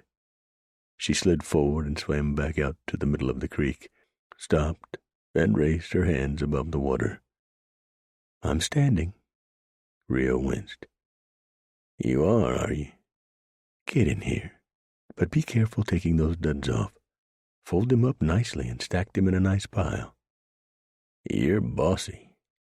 She lowered her chin alluringly, sucked in a little water, and blew it out. It's a prerequisite for being a woman. Rio looked at her, his apprehension cutting deep rungs across his forehead, powder white where his hat covered it. All right, but you gotta turn around. You so much as take one peek at this fat body, the deal is over. He didn't like seeing himself naked, much less a woman.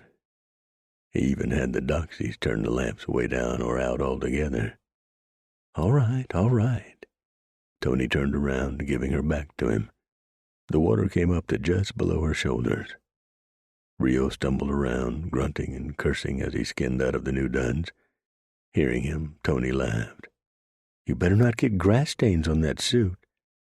Rio continued to stumble around, cursing, grunting, sighing, occasionally chuckling with deprecation, until he had his hat, boots, tie, shirt, pants, socks, and summer weight long handles off, and piled neatly atop his coat and vest. Keep those eyes closed, woman. I'm coming in. Rio got down on all fours, wincing at the creaking in his tired old bones, and slipped slowly off the bank and into the water. Oh! He cried when his feet were firmly ensconced on the muddy bottom.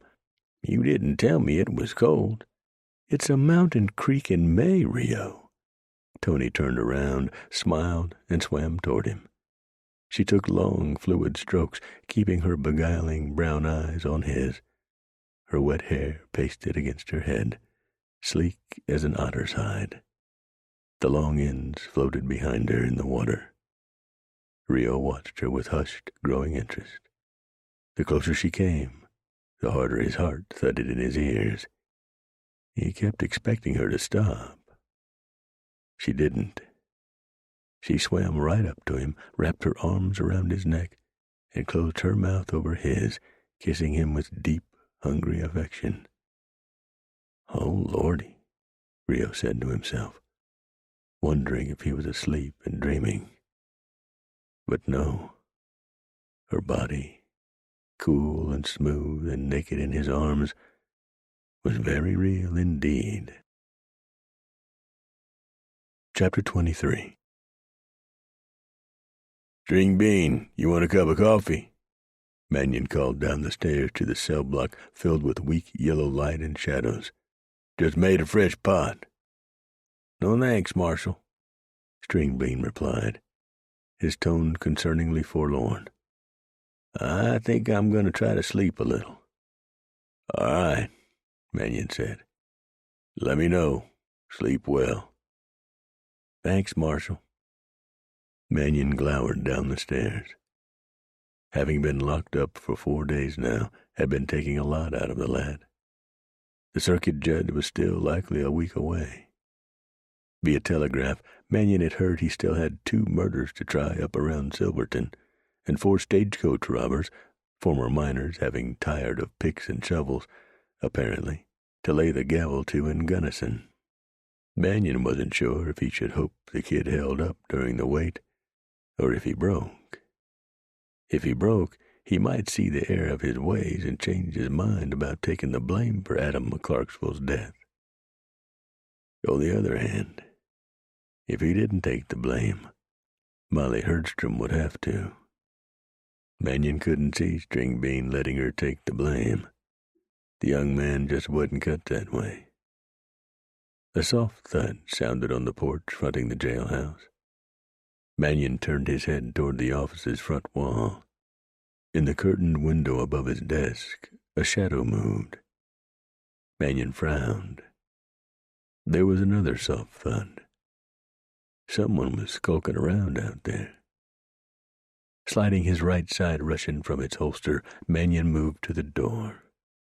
He stood to the right of it for a moment, hand on the knob, waiting for a possible bullet. When one didn't come, he opened the door quickly, stepped out through the opening, and sidestepped to the right again, putting his back to the jailhouse's front wall. He looked around. The street before him was dark, save for orange glows around burning oil pots, and boardwalks illuminated by lamp-lit saloon windows. From somewhere to Mannion's right along the street came the hum of voices from one such saloon. Beneath the hum was the patter of an off-key piano and the singing of a girl trying her best to be heard above the din. More voices off to the left, and on the other side of the street, fronting Hunter Drago's three-legged dog. A few men were standing out front of the place, talking jovially with a girl, likely one of Drago's three whores. The girl was talking and laughing with the men until she cursed suddenly and said sharply, "Ronnie, you can't put your hand there unless you pay first. Those are the rules, you idiot," she admonished with a laugh. Ronnie chuckled and said something too quietly for Mannion to hear. Mannion glanced toward the window on his right, in which he'd seen the shadow move. Another shadow moved now quickly, an object darting toward him from the windowsill in a blur of fast motion. Mannion's heart thudded as he raised the Russian but held fire when the object thumped onto the floor at his feet with a shrill meow. "Damn, Buster," the lawman said, lowering the Russian and easing the tension in his trigger finger. "You're going to be the death of me yet." The cat purred as he pressed his fat, furry body up against Mannion's left boot. Mannion chuckled in relief. He sheathed the Remington and checked the timepiece. Almost midnight. Time for his witching hour rounds to see if any shops were being broken into or if any bar fights needed breaking up. He reached into the office and drew the door closed, latching it with a click, then adjusted the set of his high-crowned black Stetson and walked down the porch steps and into the street. He crossed to the other side at a slant and began tramping along the boardwalks over there. Some raised, some not, some roofed, some not. As he did, he glanced cautiously into the dark breaks between buildings in which a shooter or shooters might lurk. Just ahead lay the three-legged dog. The three men and the girl Mannion had heard earlier conversing out front turned to him now, having heard his approach. They glanced at each other edgily, and then two of the men and the girl turned and stepped through the saloon's batwings. The third man took a quick sip from the dimpled schooner in his hand, glanced once more, cautiously, at Mannion, and then pushed through the still swinging doors himself. Mannion stopped to peer over the batwings. Inside, the three men and the girl were just then taking seats at a table. Only two other tables were occupied. Only one man stood at the bar, slouched over a shot glass and a bottle of whiskey, his battered Stetson on the bar to his left. He was just then yawning widely into the back bar mirror, dragging a hand down over his open mouth. One of the two occupied tables was occupied by Hunter Drago and Jane Ford. Mannion stared at the pair, his insides twisting around like venomous snakes. They were both slumped forward in their chairs, having what appeared an intimate conversation, both smiling understandingly. A labeled bottle stood on the table between them, as did two brandy snifters. Jane and Hunter Drago were having a heart-to-heart. Drago suddenly glanced toward the batwings. He glanced away, and then, seeing Mannion, returned his gaze to the batwings and held it on Mannion. He moved his lips, saying something to Jane. She turned toward the batwings as well, her own gaze finding Joe. Her eyes turned dark. They stayed on Mannion for about 5 seconds, and then she turned her head toward Drago. Her lips moved as she said something, dropping her gaze to the table and wrapping both hands around her snifter, as though for comfort. Drago gave Mannion a 2-fingered salute and a crooked smile, and returned his attention to Mannion's woman. Former woman. Jane had a new man. Joe continued walking past the three-legged dog, but his mind was on Jane and Drago. A dark rat of dread nibbled away at his guts as though they were chunks of discarded bread in an alley. What the hell was Drago up to? Or was he up to anything? Was Mannion really out of his mind like most of the town thought? And the old killer really was here, coincidentally, in Mannion's town, to run a saloon and start a new life? Maybe so. Maybe he was. Maybe Mannion had gotten it all wrong. Maybe Joe really was a suspicious, contrary old devil everyone, including his own daughter, thought he was. He walked on, feeling a little shaky with self-doubt. It wasn't a pleasant sensation. He'd rarely doubted himself. Boots thudded behind him suddenly. "Marshal man, yikes! Hold on!" yelped the town's tall, blond, sharp-nosed, mustached undertaker, Marvin Bellringer. He held up a beer mug in one hand while holding up his other hand, palm out in supplication. He squeezed his eyes closed as he turned his head to one side, urging, "Don't shoot, for God's sakes!" Mannion had wheeled suddenly, raising both Russians, cocking and aiming them straight out from his shoulders. "Sorry, Marvin." Mannion depressed the hammers and lowered both hog legs. The undertaker lowered his beer and his hand slowly, giving a relieved sigh. "I was just having a beer in the Sundowner when I seen you walk by. Remembered something I forgot to tell you days back. Between you and Hunter Drago, I've had so much business that—" "Just get to the point, if you please, Bellringer." "Oh, sure. The undertaker took a sip of his beer, then scrubbed his hand across his mouth. "Remember them 3 fellows who tried to snuff your wick at Miss Ida's cafe a few weeks back?" "How could I forget? One of their bullets found Jane." "Well, I had 'em out in the street in front of my place like you wanted. Left 'em out there a little too long, and they started to smell.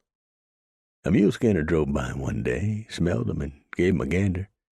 After he got done giving me hell about keeping 'em out in the street so long, he said he recognized all 3. "He did. Well, they were regulators who usually worked for the rich mine operators around Leadville. All 3 had plenty of notches on their pistol grips.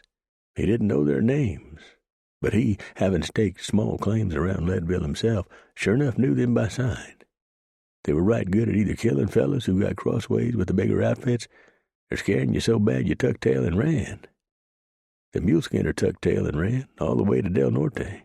That's why he's driving orders now for the Cloud Tickler mine up around Uncompahgre Peak." "I see," Mannion said, tapping his thumb and index finger pensively against the grips of his right side 44. "I see." There were plenty of businessmen around Del Norte who had interests up at Leadville, and who might very well have known the 3 hardtails who'd tried to trim Mannion's wick. Known and employed them. Mannion's trouble might very well be local. He'd had that suspicion since the black-vested rider with the high cream Stetson and black horse had tried to perforate his hide when he'd been riding out to inquire with Garth Elton. There were enough men right in town here who'd love nothing more than to see Bloody Joe dead. Some businessmen, especially the newer ones, saw his somewhat archaic ways of enforcing the law as bad for modern business. After how efficiently and thoroughly he'd tamed Del Norte when he and Vanjie had moved here from Kansas, damn their ungrateful hides to hell. "Thanks, Marvin." Mannion fished a nickel out of his pants pocket, flipped it to the undertaker. "Not that you haven't made enough money of late, but here, have a beer on me." Bellringer caught the coin against his chest and smiled. He turned around and strode back toward the Sundowner, casting one cautious gaze back over his shoulder at the notoriously unpredictable Mannion. Joe continued walking along the street to the south, peering in breaks between buildings and twisting doorknobs, making sure the shops were locked. He peered into the break between a harness shop and a feed store and froze. A shadow moved back toward the break's far end. At least, he thought so. like the shadow in the jailhouse window. But that had only been Buster, right? Mannion stared into the break, murky with dense shadows relieved only by light from an oil pot burning on the opposite side of the street, behind Mannion, and the stars, it being a starry, moonless night. "Anyone there?" Mannion called, his voice pitched with suspicion. No response. But then he hadn't expected one, except maybe one voiced in lead. Mannion unsnapped the keeper thong from over the big Russian holstered for the cross-draw on his left hip and continued forward, pricking his ears extra intensely for any sound of movement around him. He'd had a weird feeling ever since he'd seen that shadow in the jailhouse window, even after Buster had leaped out of the same window, making him wonder if the shadow he'd spied had only been the cat. But maybe Buster had only been trying to warn him of trouble. Buster was a good cat that way. He'd lived around 3 lawmen long enough to have honed his own keen sense of danger. Mannion reached the south end of town, all the way to where the original cabins and stock pens and barns hunched darkly in the sagebrush and willows. Only the rare light in the rare window out here. Most of the old-timers, Del Norte's original settlers who lived out this way, had long since gone to bed.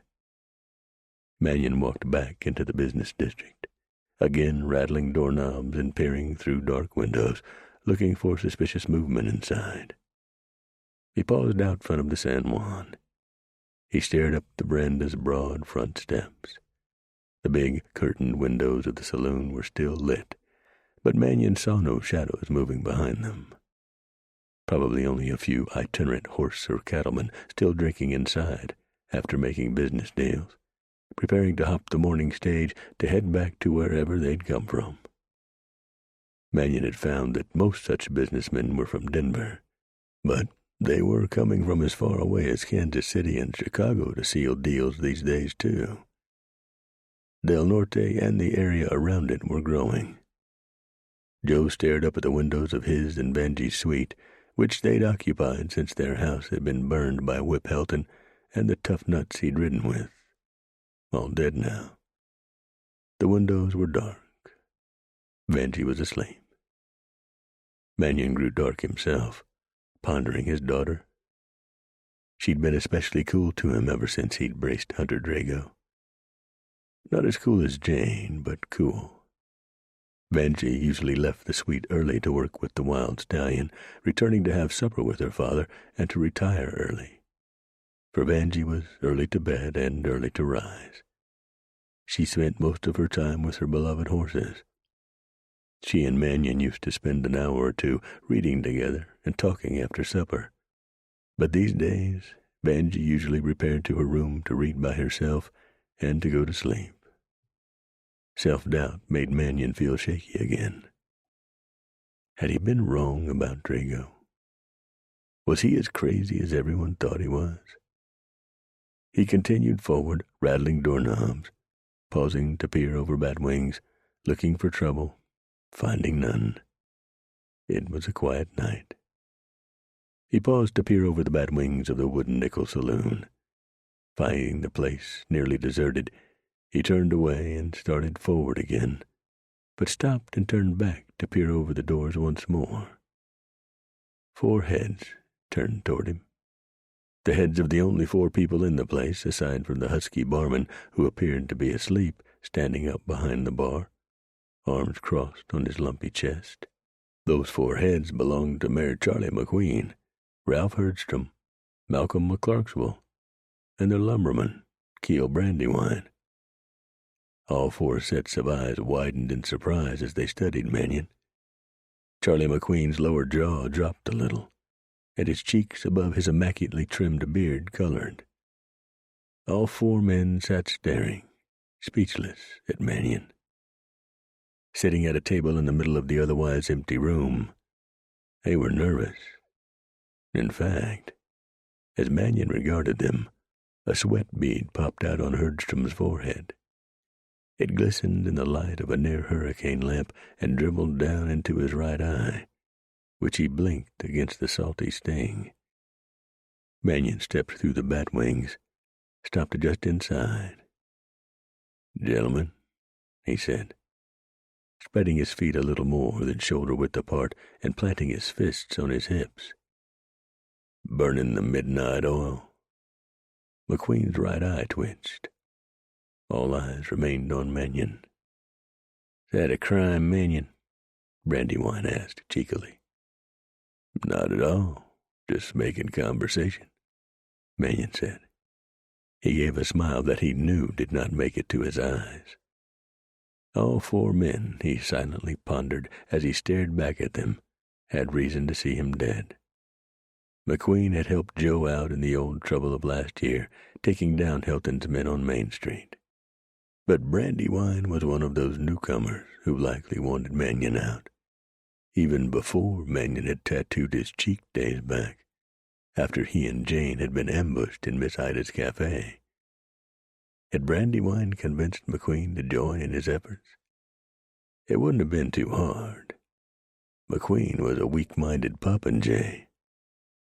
Herdstrom had likely been in cahoots with Brandywine and McQueen even before the mudstorm had erupted involving his daughter and the deceased Adam McClarksville. He was one of those rich, wealthy newcomers.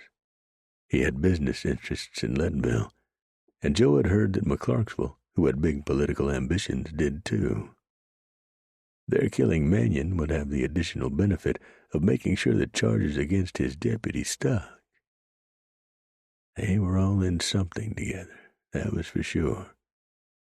Mannion could see it in their eyes. What were they doing up so late?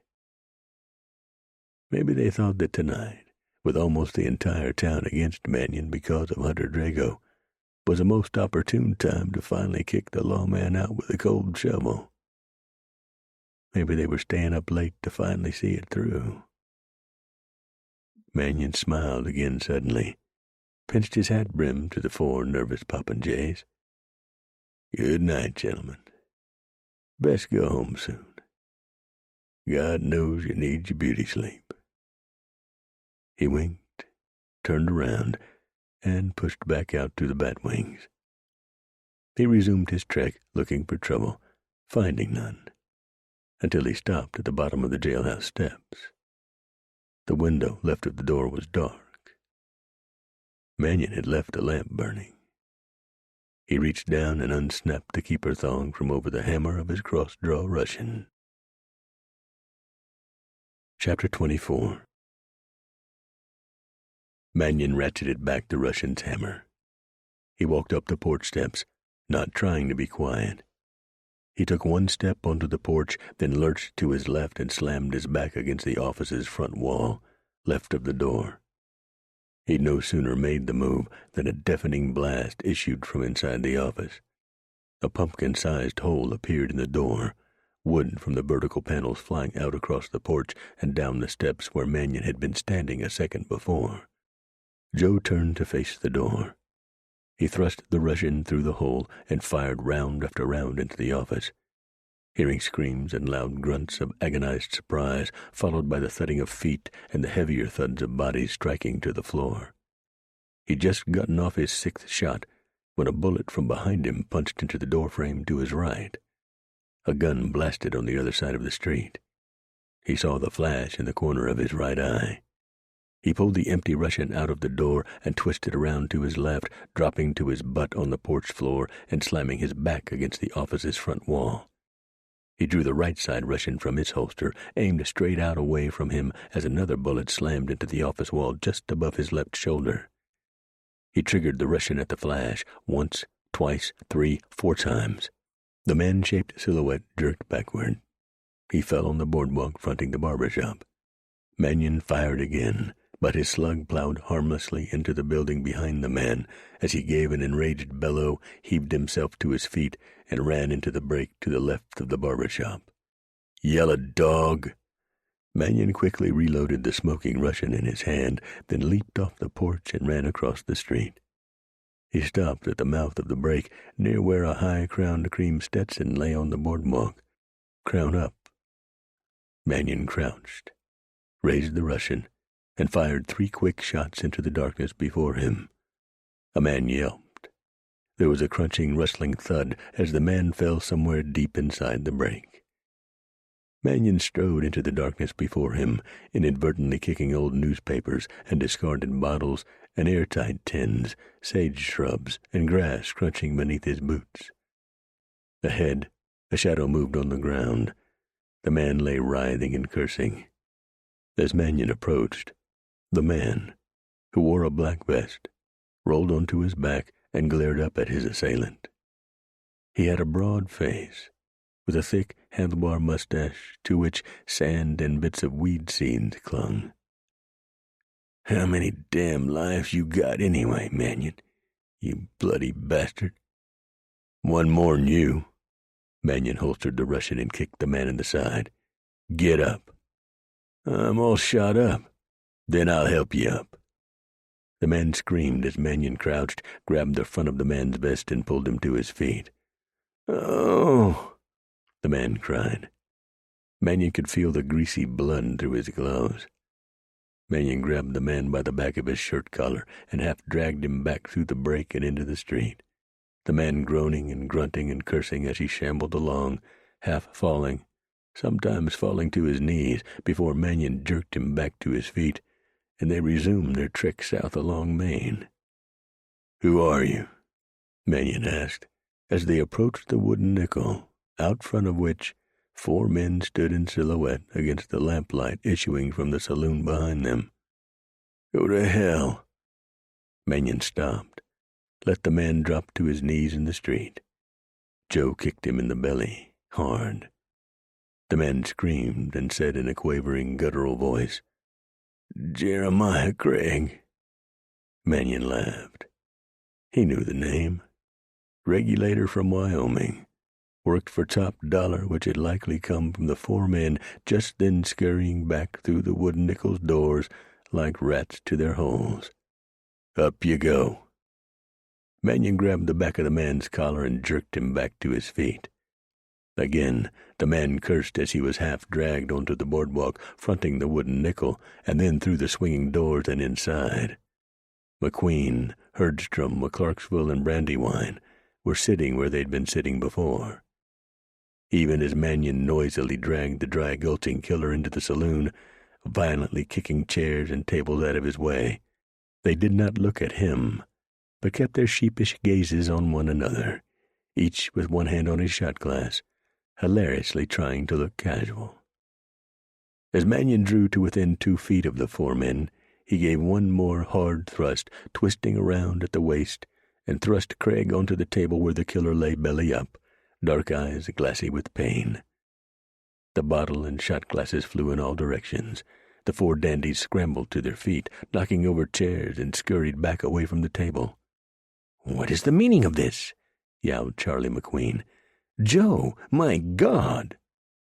Mannion unsheathed his cross-draw Russian, clicked the hammer back, leaned over the table, and thrust the barrel into Craig's mustached mouth. "Who sent you?" Craig choked on the barrel, bulging eyes turning even more horrified, body spasming violently, flopping his arms and legs. Joe removed the barrel from the man's mouth. "Who sent you?" The man made strangling sounds as he blinked in horror up at Mannion, spittle foaming on his lips. Again, Mannion thrust the Russian's barrel into the man's mouth. "Who sent you?" He withdrew the barrel from the man's mouth.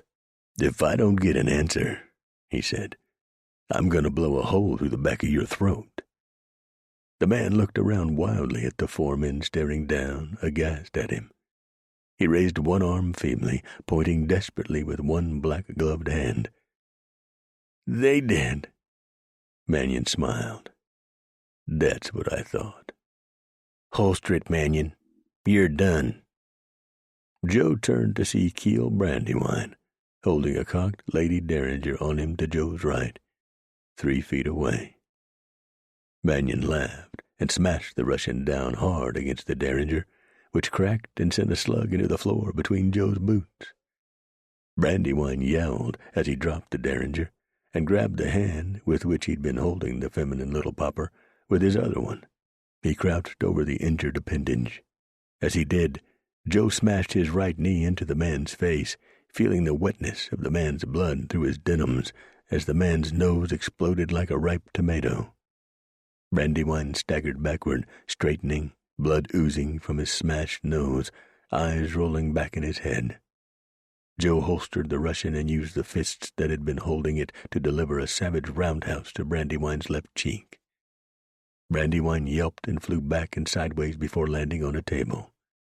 Joe crouched over him, lifted him up by his shirt collar, and delivered one savage blow after another to the man's face.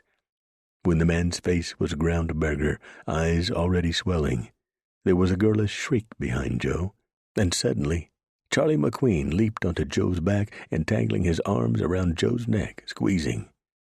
"You're a bloody savage, Joe! A bloody damn savage! You must be stopped!" "Oh, Mr. Bear," Joe raked out, twisting around so suddenly that McQueen was forced to release his womanish hold on his neck. He flew backward, staggering on his brogan-clad feet, thrusting his arms out to his sides to help him regain his balance. "You got no idea." Joe punched the man in his impeccably bearded face, causing the man's glasses to fly off, bounce off the floor, and clatter away. He rammed his fist into the man's belly and then into his face once more before another man came bulling into Joe's side, mewling hoarsely, thrusting Joe onto a table to his right. The man, Herdstrom, face swollen and red with foppish fury, tried to punch Joe in the face. But Joe easily deflected the blows with his arms and landed 2 solid jabs to the man's mouth, tearing his lips. Herdstrom had no sooner sagged to the floor than McClarksville was on top of Joe. He was bigger than Herdstrom, and had probably taken a few boxing lessons in whatever college he'd gone to back east. Probably Yale, since that's where Joe understood his son Adam and A.J. Lamb were going. Had been going, in the case of Adam. Nothing taught the art of fisticuffs better than the wild western frontier, however. Joe easily absorbed the blows, feeling only a slight crack on the corner of his lower lip before he head-butted the man off him. McClarksville groaned and went staggering backward. Mannion pushed himself up off the table with his elbows and followed the man's backward retreat, hammering McClarksville's face and then his belly, and then his face again, and then his belly again, before the man rammed up against the bar and, out like a blown lamp, eyes rolling back in his head, he sagged straight down to the floor with a resolute thud. McClarksville's descent to the floor gave Mannion a good view of the barman, Romer Diggs, who was no longer sleeping on his feet. The only change in his former position, however, was that he'd merely opened his eyes. His thick arms were still crossed on his lumpy chest. "Thanks a lot, Joe. They're regulars." "Aw, hell," Mannion chuckled as he strode over to the table on which his hat lay. The other 3 dandies groaned on the floor and spat blood from their lips. "They'll be back." He wasn't going to haul them over to Hotel de Mannion. He'd already given them the best punishment possible. Besides, he didn't want them cluttering up his cell block while they waited for the judge. They'd learn their lesson. When they met Joe in the street from now on, they'd hold their hats in their hands and likely offer to shine his boots. Mannion chuckled as he reshaped his hat and set it on his head. He looked at the 4 dandies lying in heaps around where Jeremiah Craig lay belly up on the table, apparently dead from his own many injuries. Mannion said to McQueen, "If you send any more men after me, Mr. Mayor, I'm going to kick the stuffing out of both your soft ends and hang you from the nearest tree. Slow. That goes for the rest of you fellas." He turned his head forward as he continued to the bat wings. He stopped suddenly. Jane stood between the open swing doors, staring at him, holding a spruce green shawl about her slender shoulders. Her eyes shone with no little disgust and reproach. Her upper lip twitched, then curled. Mannion continued toward her. He didn't say anything. She didn't either. She just stepped back and to one side, and looked up at him warily as he pushed through the batwings and turned right, heading back to the jailhouse to clear out the fresh beef he'd left inside. He supposed Stringbean might be wondering what all the fuss had been about, too. Despite himself, he smiled. "Hell of a night, Bloody Joe, even for you." Jane Ford woke the next morning at 7 o'clock. Early for her, feeling refreshed despite how late she'd gone to bed. But then she'd always been a night owl. She'd enjoyed the drinks and stories she'd shared with Hunter. She'd slept relatively well despite an hour or so of tossing and turning, and she usually did lately, over the matter of Joe. The truth was she still loved the man. He couldn't change such feelings on a dime.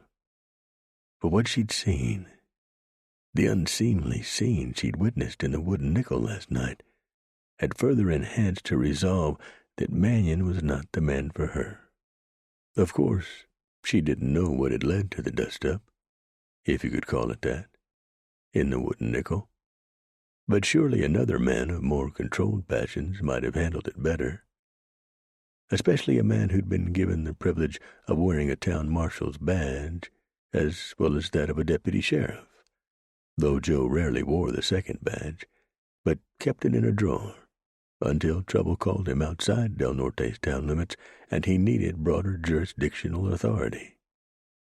The county sheriff had come calling for that badge the previous fall during Joe's row with Garth Helton, and Joe had sent the sheriff packing without it. So like Joe.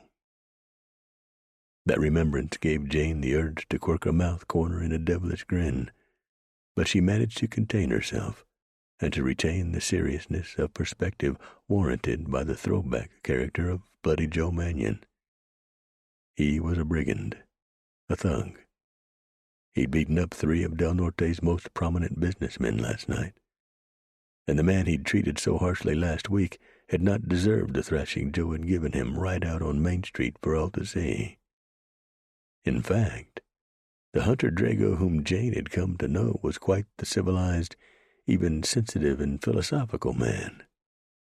12 years of prison had indeed changed him for the better, made him soulful, kind. He'd even kindled a relationship with his Maker, and he could quote long passages from the good book itself. So unlike Joe. Yes, Jane reflected as she dressed in her best riding gear. Slacks, cream silk blouse, vest, and soft doeskin jacket with bone buttons and wang strings hanging from the sleeves. She'd become quite attracted to the man. She quickly brushed her hair and gathered it into a mare's tail secured with a round silver clip. She pulled on her riding boots, stuffed the cuffs of her soft cotton slacks into them, then knotted a green bandana around her neck. The green of the bandana matched the green of her felt riding hat. She gave herself quick appraisal in the standing mirror and smiled. Jane liked what she saw, sure enough. More importantly, she hoped that Hunter Drago would like what he saw, too. Jane left her suite, locked the door behind her, and descended the stairs. A good dozen or so men were breakfasting in the big main drinking hall. As Jane dropped down the stairs, feeling a little breathless and flushed, all heads turned to her, and then the men.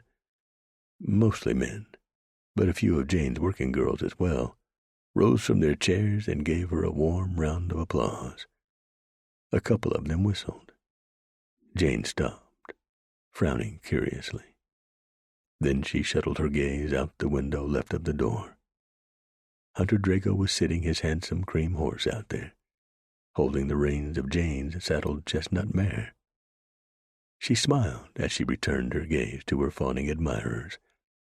They were all giving her their tacit approval of Jane's apparent switch in affections from the uncouth rebel Bloody Joe Mannion to Del Norte's newest respected businessman, Hunter Drago.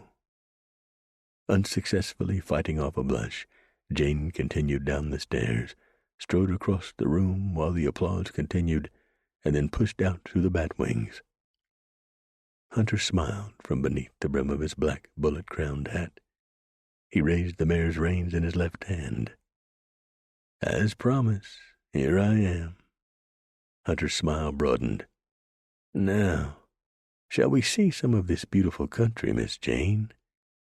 We shall, Jane said, smiling delightedly as she strode down the porch steps and accepted the reins.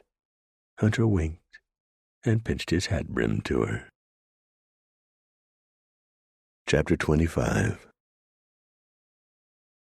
Riding stirrup to stirrup, Jane and Hunter Drago galloped out of town to the north.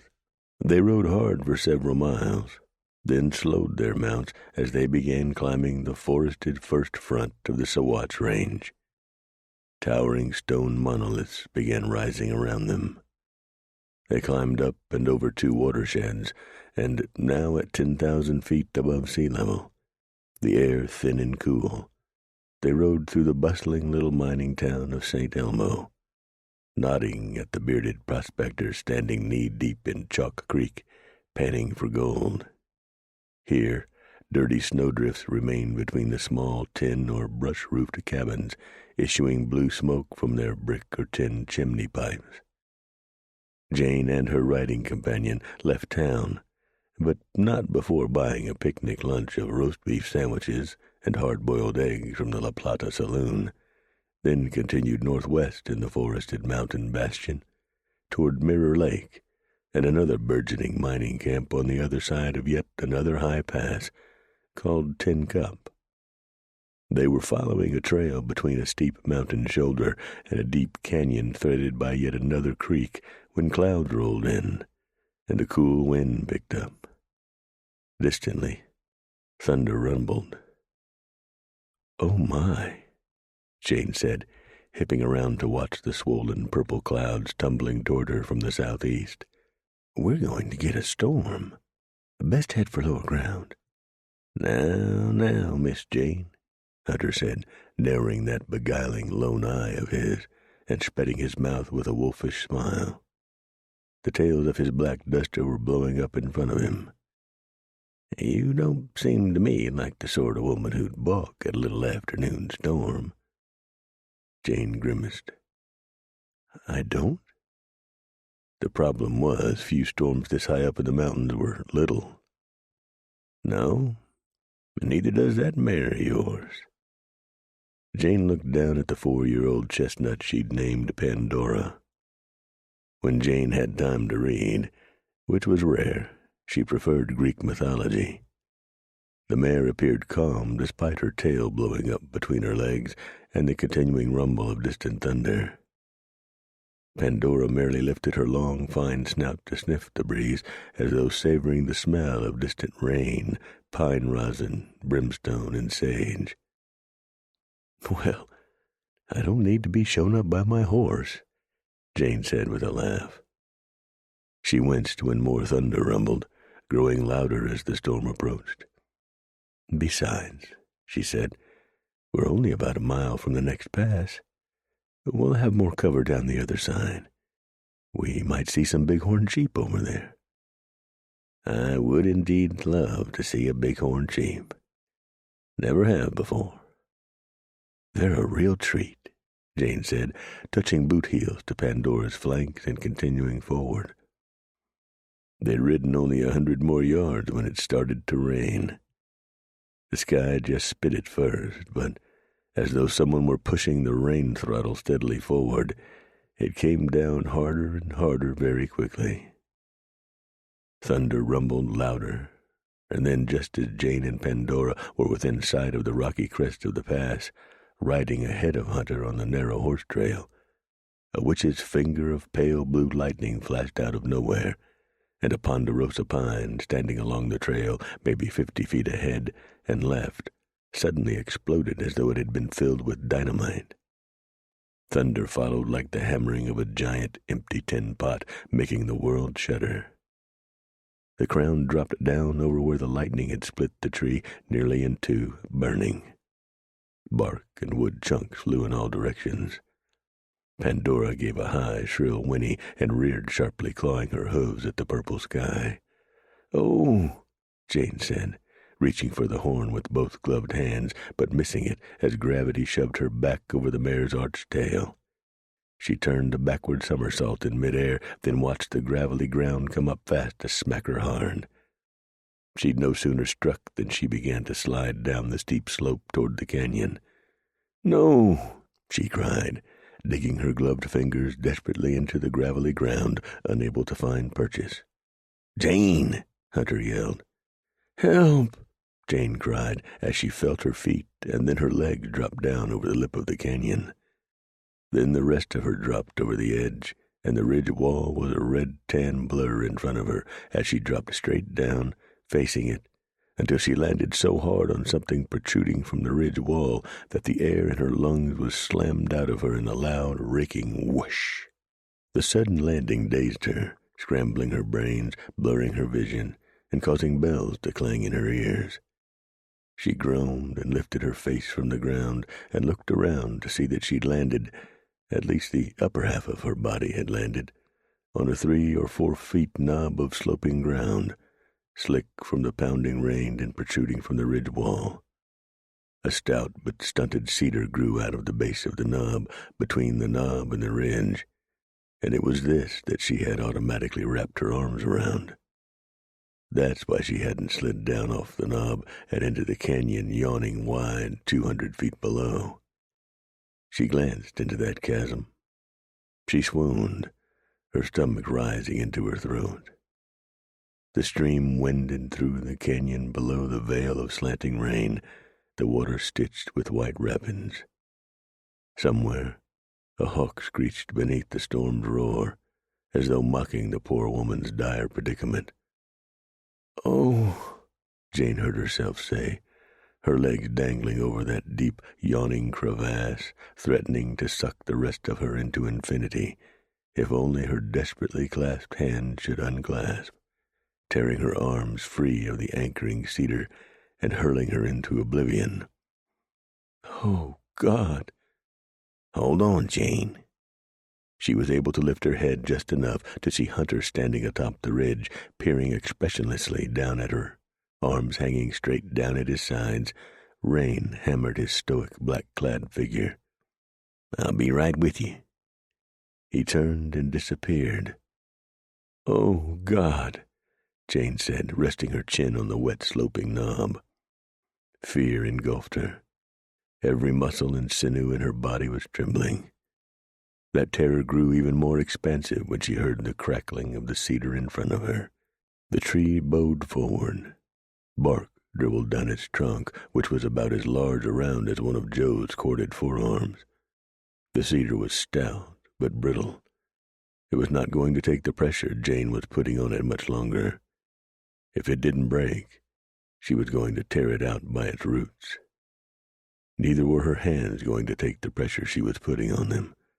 They were slick from the rain, and they ached miserably through the knuckles, which bulged from the strain of keeping her fingers so fiercely entangled. Again the tree crackled and lurched forward a little more. "Oh, God," Jane gasped, her body jerking back toward the chasm, trying so desperately to suck her into it. Again the hawk gave its mocking cry beneath the storm's roar. "Oh, shut up, for God's sakes!" she shrilled. "I didn't say anything." Again Jane gasped with a start. The voice had come from just above her. She looked up to see Hunter Drago walking down the face of the ridge, a stout rope wrapped around his waist and slip-knotted before him. He glanced down at Jane. "How are you doing, Miss Jane? Holding up well?" "Reasonably well for someone who is about to die, I should think," Jane said, tears rolling down her cheeks, mixing with the rain. Hunter glanced up the ridge and yelled, "Back a little more, Harrod." More rope paid down from the lip of the ridge, and Hunter took 3 more steps down the ridge until he was directly to Jane's left. "Oh, God," Jane said when the cedar gave another sudden jerk. Jane jerked as well. She looked at her fingers. They were white. They were sliding apart. "I don't want to die," Jane wailed as her slick, wet fingers continued to slide apart. "Don't blame you a bit," Drago said. Again, the cedar jerked forward. "Oh, no!" Jane screamed as her hands came apart and she lurched down toward the chasm, opening its mouth to receive her. Her head had just dropped down over the lip of the knob, and she was beginning that long, inelegant fall into the jaws of death when she felt a strong arm wrap itself around her, stopping her fall and drawing her toward Hunter. He used both arms to pull her over onto his lap. There, Miss Jane," he said. "Now, see? It wasn't your time, was it?" He gave an amused chuckle. "No, not yet." He looked up toward the lip of the ridge and whistled. "Ahead, Harrod. Easy does it." As the rope tightened and Hunter began walking his polished, square-toed black boots up the face of the ridge, Jane clinging to him for dear life, her arms around his neck, he said, "Won't be long now." Jane shuddered as she stared horrifically into the weather-fogged chasm that had nearly taken her before shuttling her gaze up toward the crest of the ridge where the taut rope was sliding up over the lip, causing sand and gravel to dribble down the ridge's face, some of it peppering her sodden face and hair. Jane was speechless with fear. The fear seemed to intensify as she and Drago neared the ridge's lip. Would they actually make it up and over to safety? And then the dogged heron pulled them up and over it.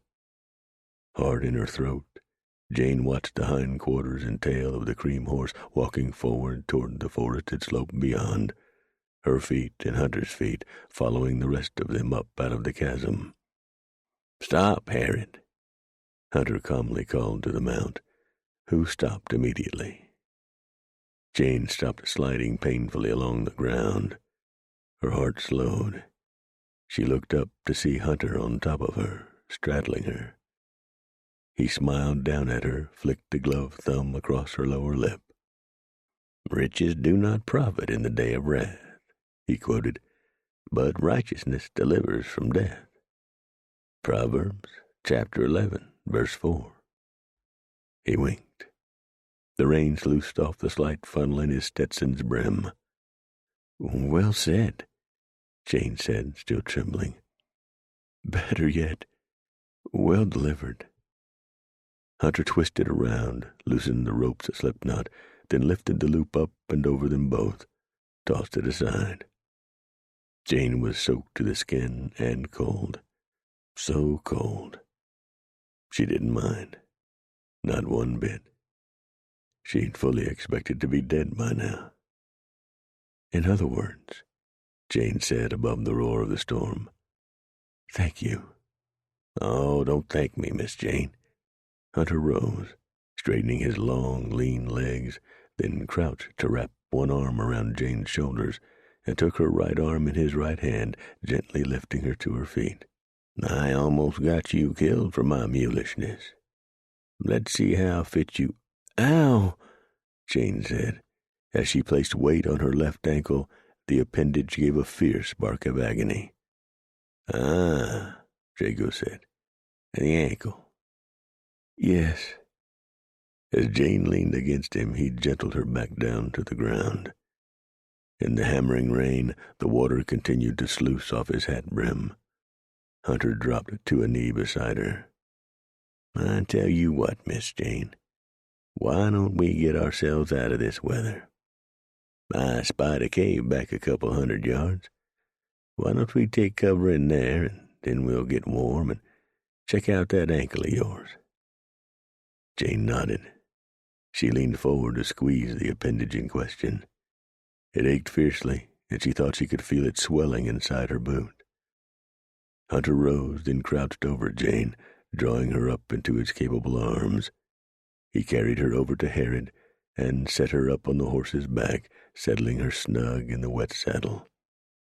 Jane looked around, frowning. "Where's Pandora?" Hunter climbed up onto Harrod's back to settle himself behind Jane. He looked around through the slashing rain as thunder continued to hammer the heavens and lightning flashed, bright as exploding kegs of dynamite. "I don't know," he yelled above the storm's cacophony. "Must have headed for home." He reined the cream around and clucked to it. "Let's get you thawed out and safe, Miss Jane," he said. "Thawed out and safe. Yes, sir." He winked at her. Chapter 26.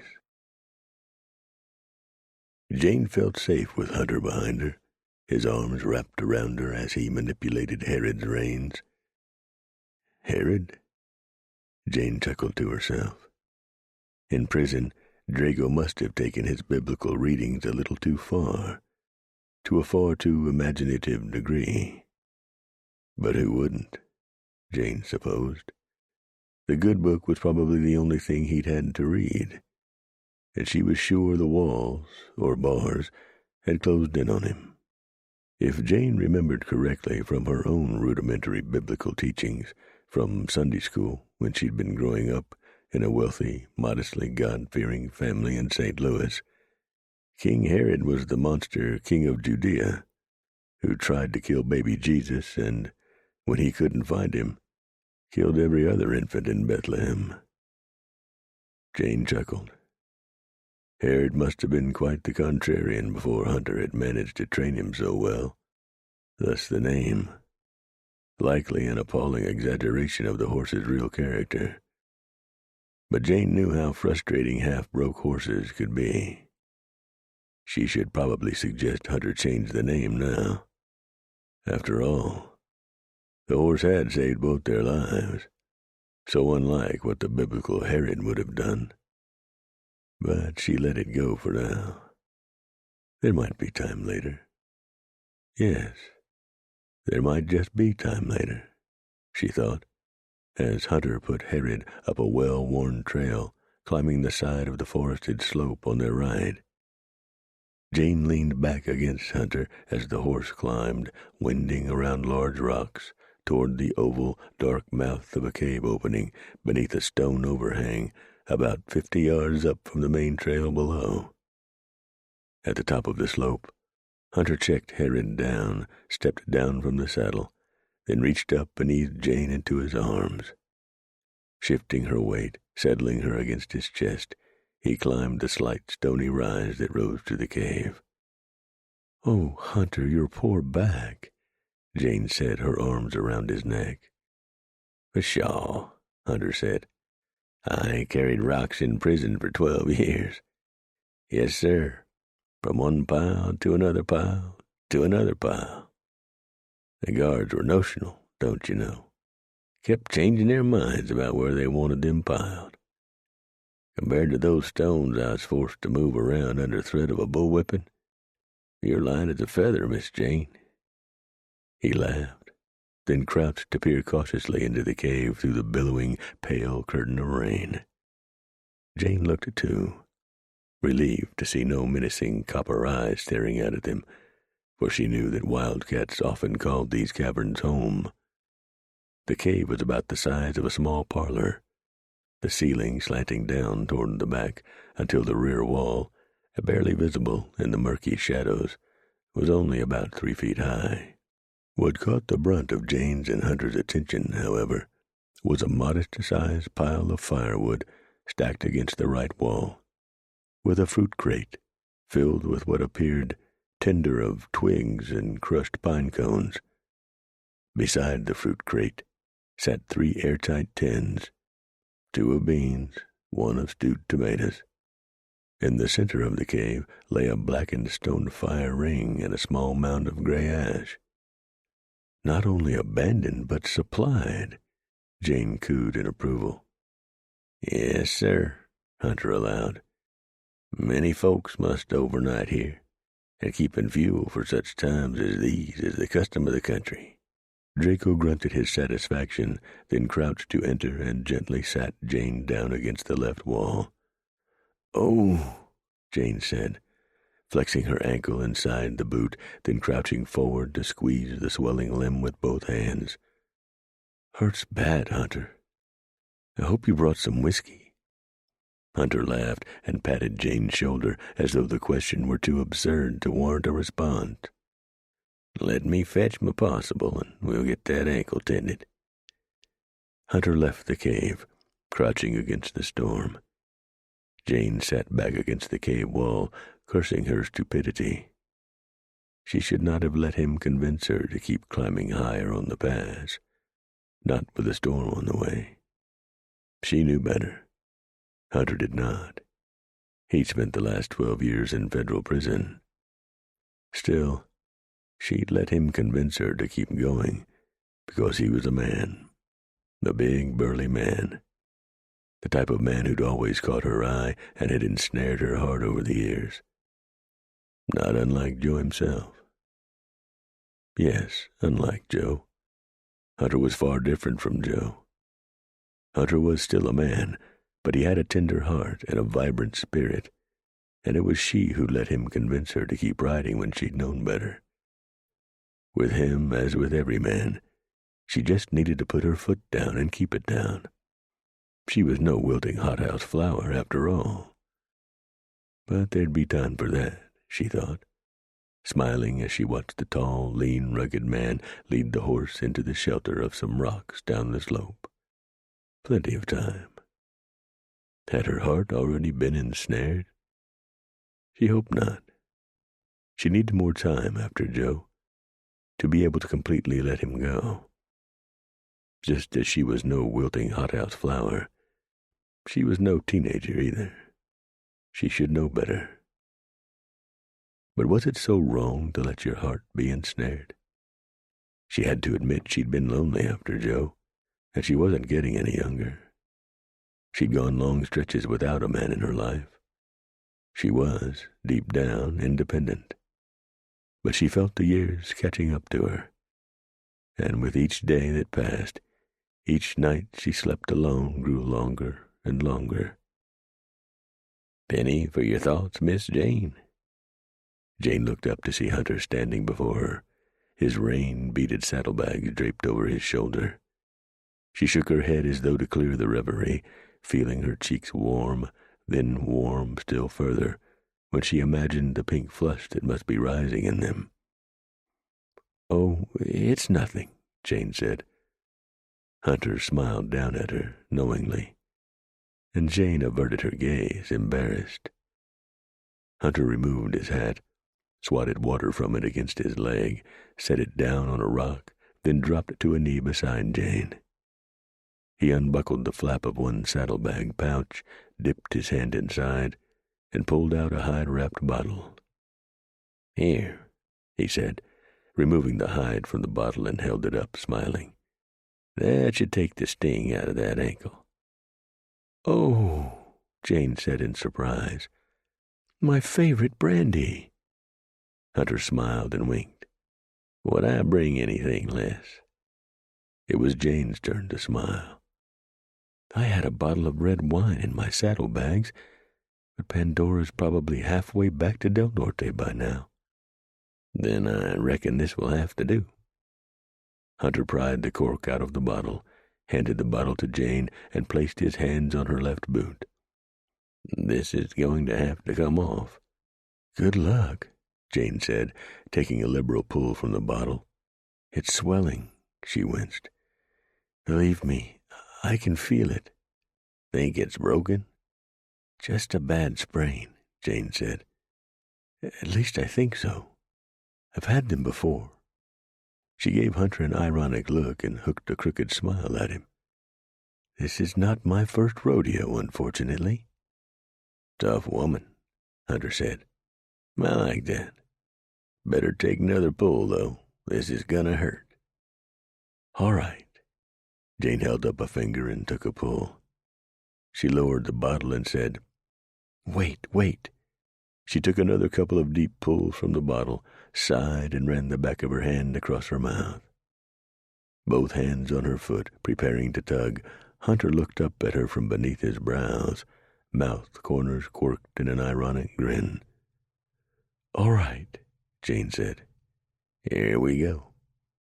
He no sooner started to pull than several bayonets of raw, burning pain shot upward from her ankle to impale her heart. The world spun, grew dim, then as dark as the bottom of a very deep well. Warm sunlight soothed her. She dreamed she must be lying in a sunny glade in the deep of summer, but then she opened her eyes and saw the crackling fire in the stone ring before her. Immediately she felt the pain in her left ankle and looked down to see the appendage in question wrapped tightly in several lengths of tough cotton cloth. Her toes sticking up out of the wrap were purple. They, too, were swelling. Her right boot stood before the fire, drying. Jane shuttled her gaze across the warmly leaping flames. She frowned. Apprehension touched her. Hunter knelt on one knee back near where the wood had been piled, a steaming tin coffee cup in his hand. He was clad in only his white cotton long handles. His outer clothes, including his duster and his hat, were spread out on the ground near the fire.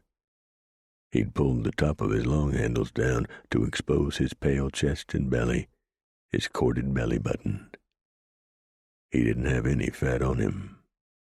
It was all tight muscle and sinew, giving his bony, tight-muscled chest a concave appearance. He gazed through the flames at Jane with the oddest expression. His lone eye was darkly pensive, and his face resembled a death's head mask of deep, bitter reverie. He seemed to stare right through Jane to the depths of her soul, and as though he didn't like what he saw.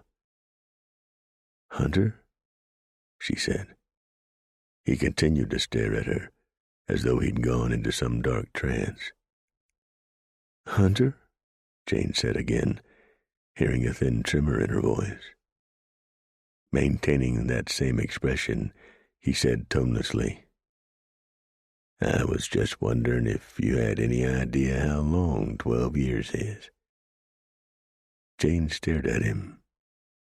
She hoped that she was still asleep and dreaming, but she didn't think she was. Despite the heat from the flames, she felt the cool touch of the outside air. It had stopped raining, but was still gray and cloudy, against her chest. She glanced down in horror to see that the top 6 buttons of her blouse had been undone, and the blouse had been partly peeled down her shoulders. She could see her white chemise that was still wet from the rain. Enough of it was exposed to expose her cleavage. The garment was still so wet that she could see right through it, like a second skin. She gasped and flicked her shocked gaze across the fire again. Drago's broad, chiseled features crumpled in a bizarre mental agony. 12 years, he bellowed, his voice painfully assaulting Jane's ears in the tight confines. "Oh, God," Jane heard herself mutter. "I waited 12 years for this." "Oh, God," Jane heard herself mutter yet again. Her heart beat like that of a frightened baby swallow. "Getting your eye dug out by savages," Hunter said. "You know what it's like with only one eye in prison, Jane?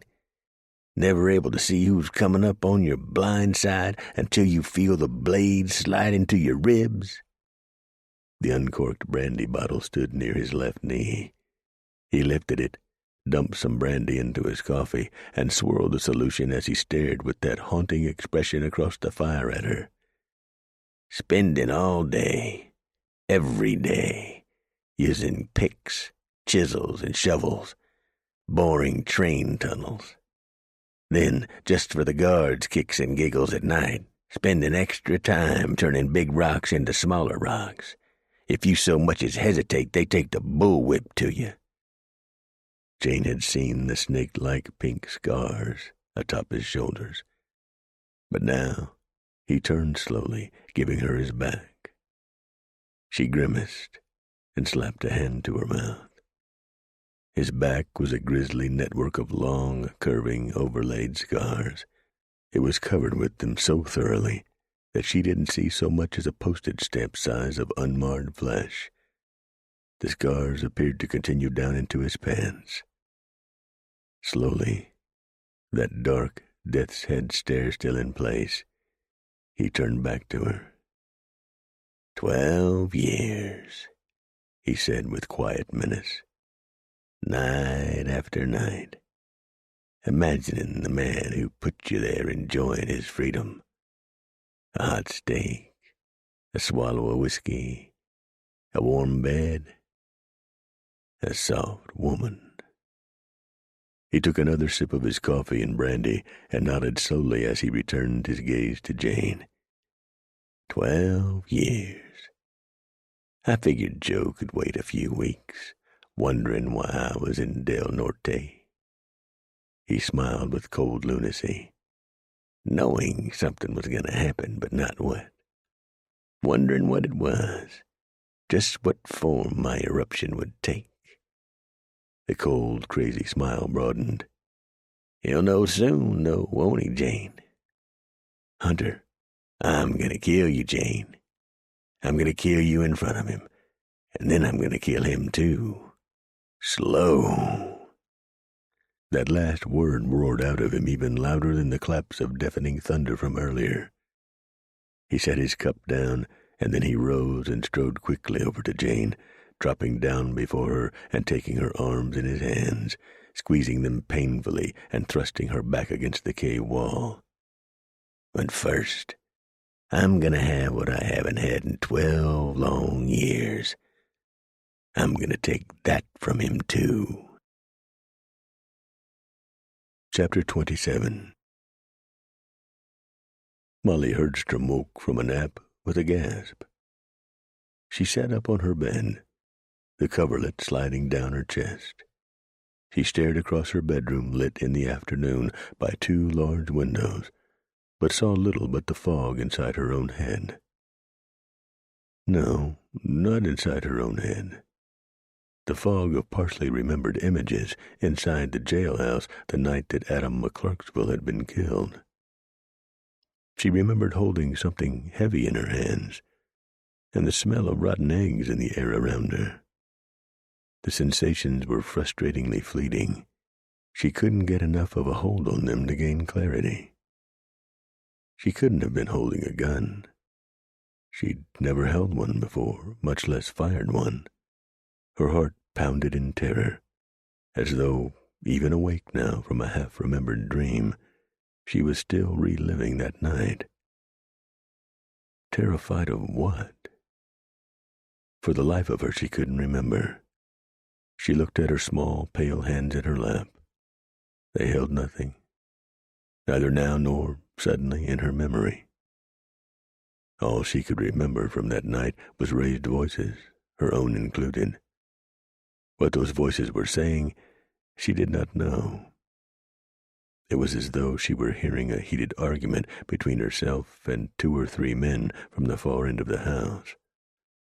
Those voices seemed to be growing more and more distant until they faded altogether, the fog consuming them.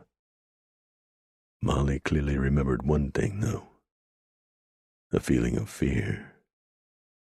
Not fear for herself, but for Henry. Why? What danger was he in? He and Adam must have fought because Henry's face had been badly bruised. Had Henry shot Adam after they'd fought? That must have been the case. She couldn't fathom it, though. But maybe that was because she didn't want to fathom that Henry, the young man she had come to know and love, despite their hailing from 2 far different worlds, was capable of jealous rages and murder. But maybe she didn't know Henry half as well as she thought she did. Her heart continued to hammer against her breastbone.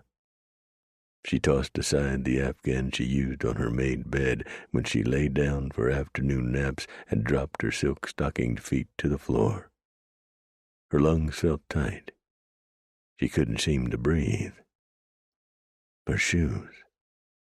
She found them, walked over to them, stepped into them, and buckled the gold buckles.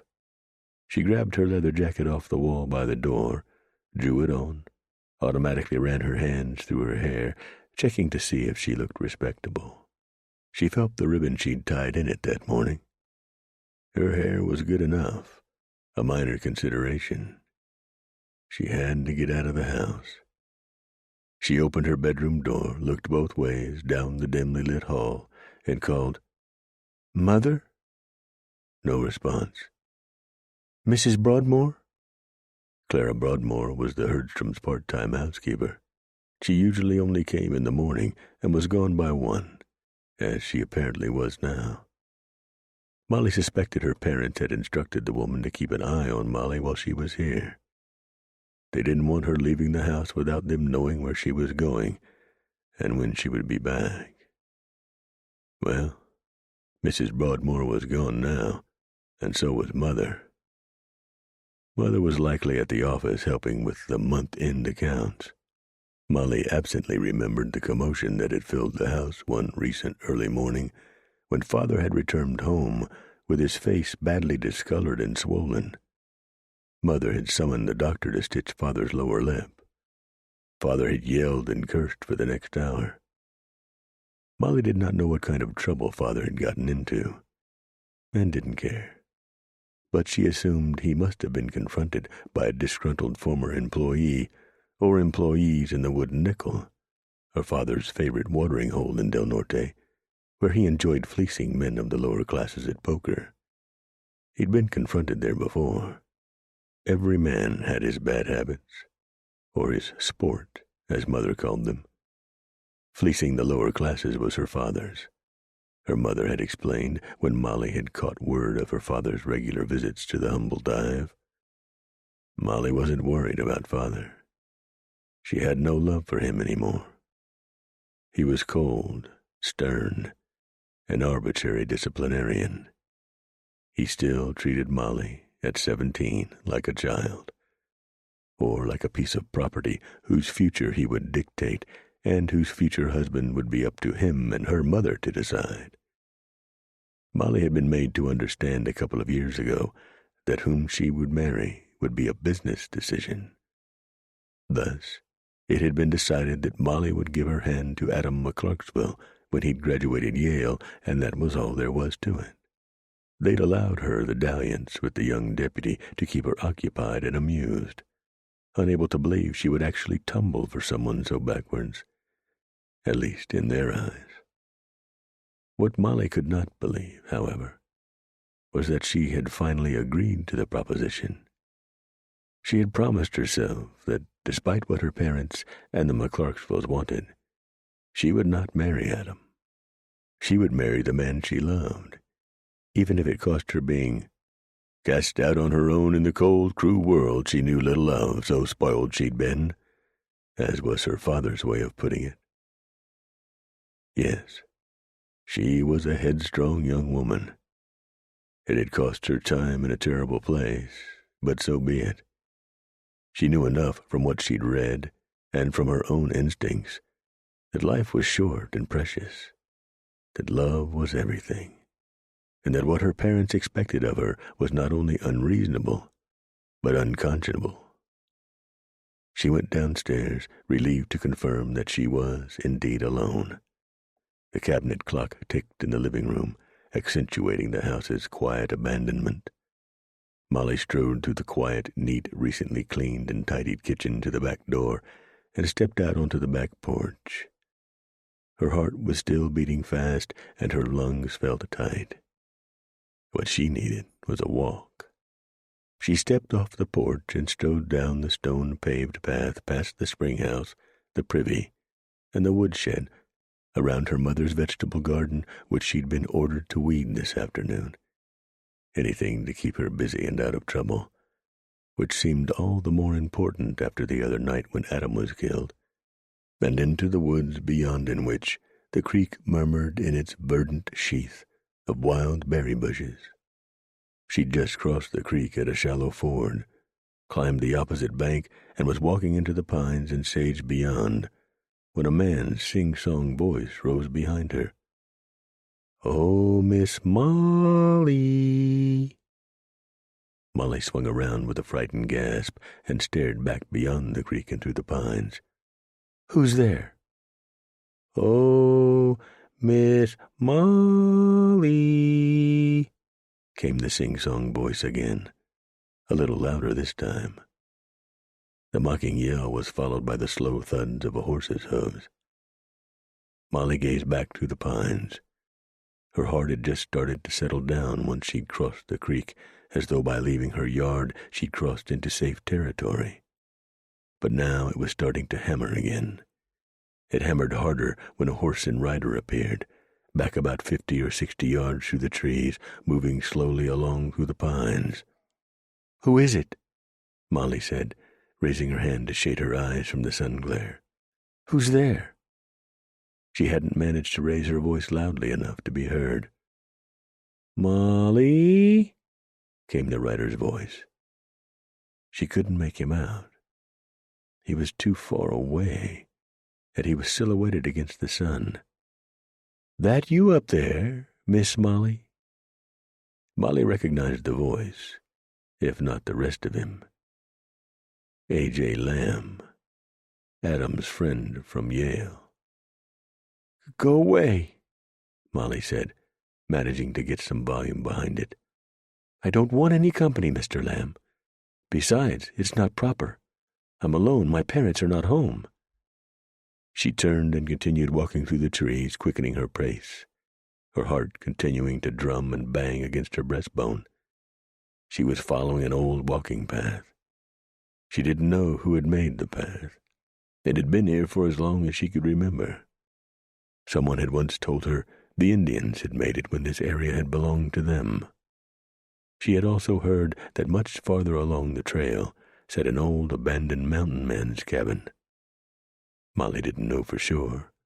She'd never walked more than a half a mile or so along the trail, to the place where the trail crossed yet another creek.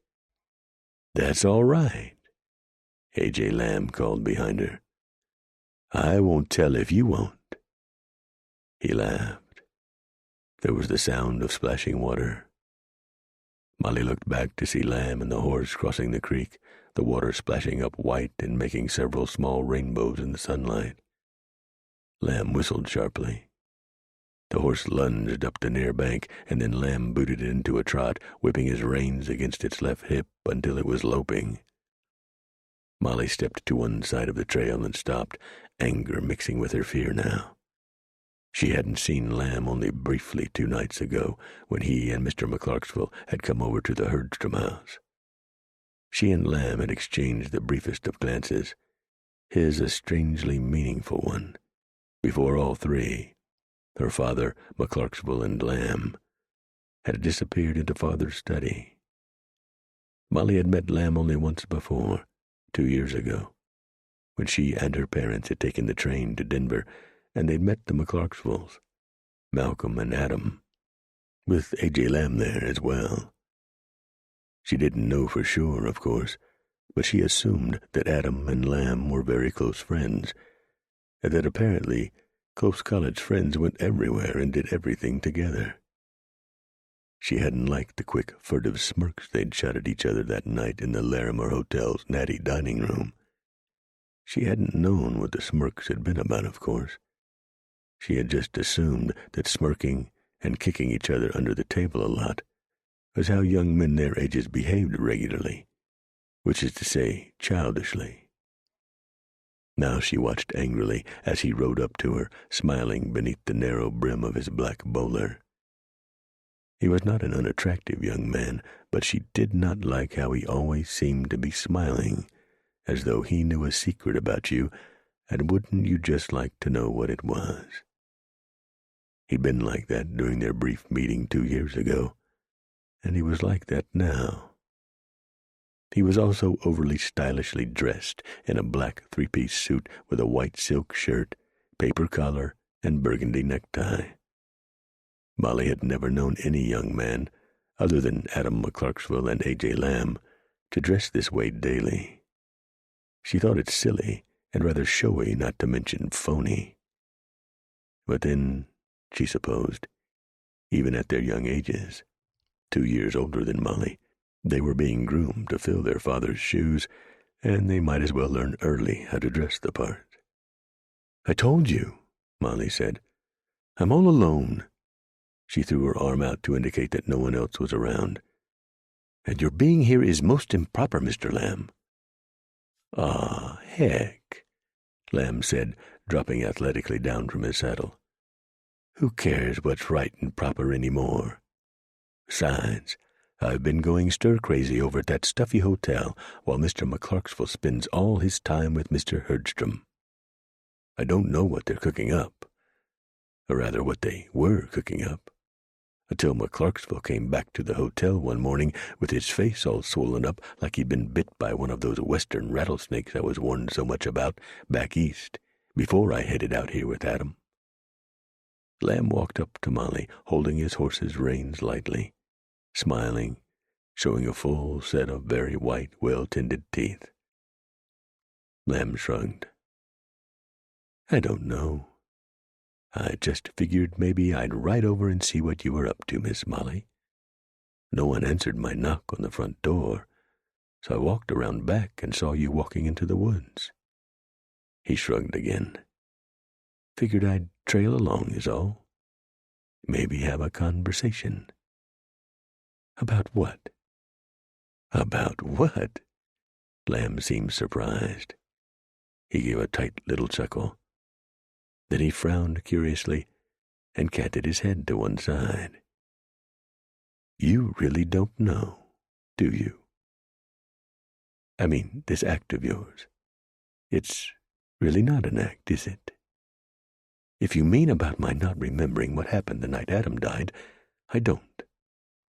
Molly hesitated, not sure she wanted to ask what she found herself about to ask. Did she really want to know? Suddenly she wondered. "You know, don't you?" Lamb smiled his knowing, oily smile. He let his male eyes roam over the body clad in a plain gingham dress, a simple frock for an afternoon close to home. He tied his horse to a tree, then stepped up closer to Molly and held out his hand to her. "Come on, Miss Molly. Let us take a walk together. You know what? I have a feeling you and I could be friends. Who knows? Maybe you like me more than you like Adam." Truth be told, he and I were good friends, but he had more than a few shortcomings. He snickered and kicked a rock, then opened and closed his waiting hand. "Come on now. You don't have to be afraid of me. I'm harmless enough. Let's walk, Miss Molly." Chapter 28.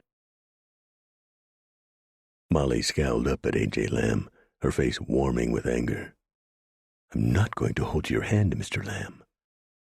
Lamb beetled his chestnut brows with indignation. "No needing to get your bloomers in a twist, Miss Molly. I was just trying to be friendly.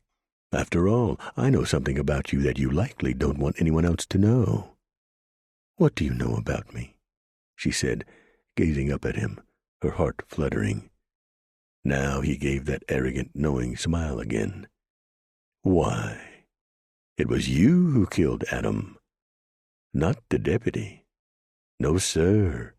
It was you. Pow, pow!" He bellowed loudly, his voice echoing around the woods.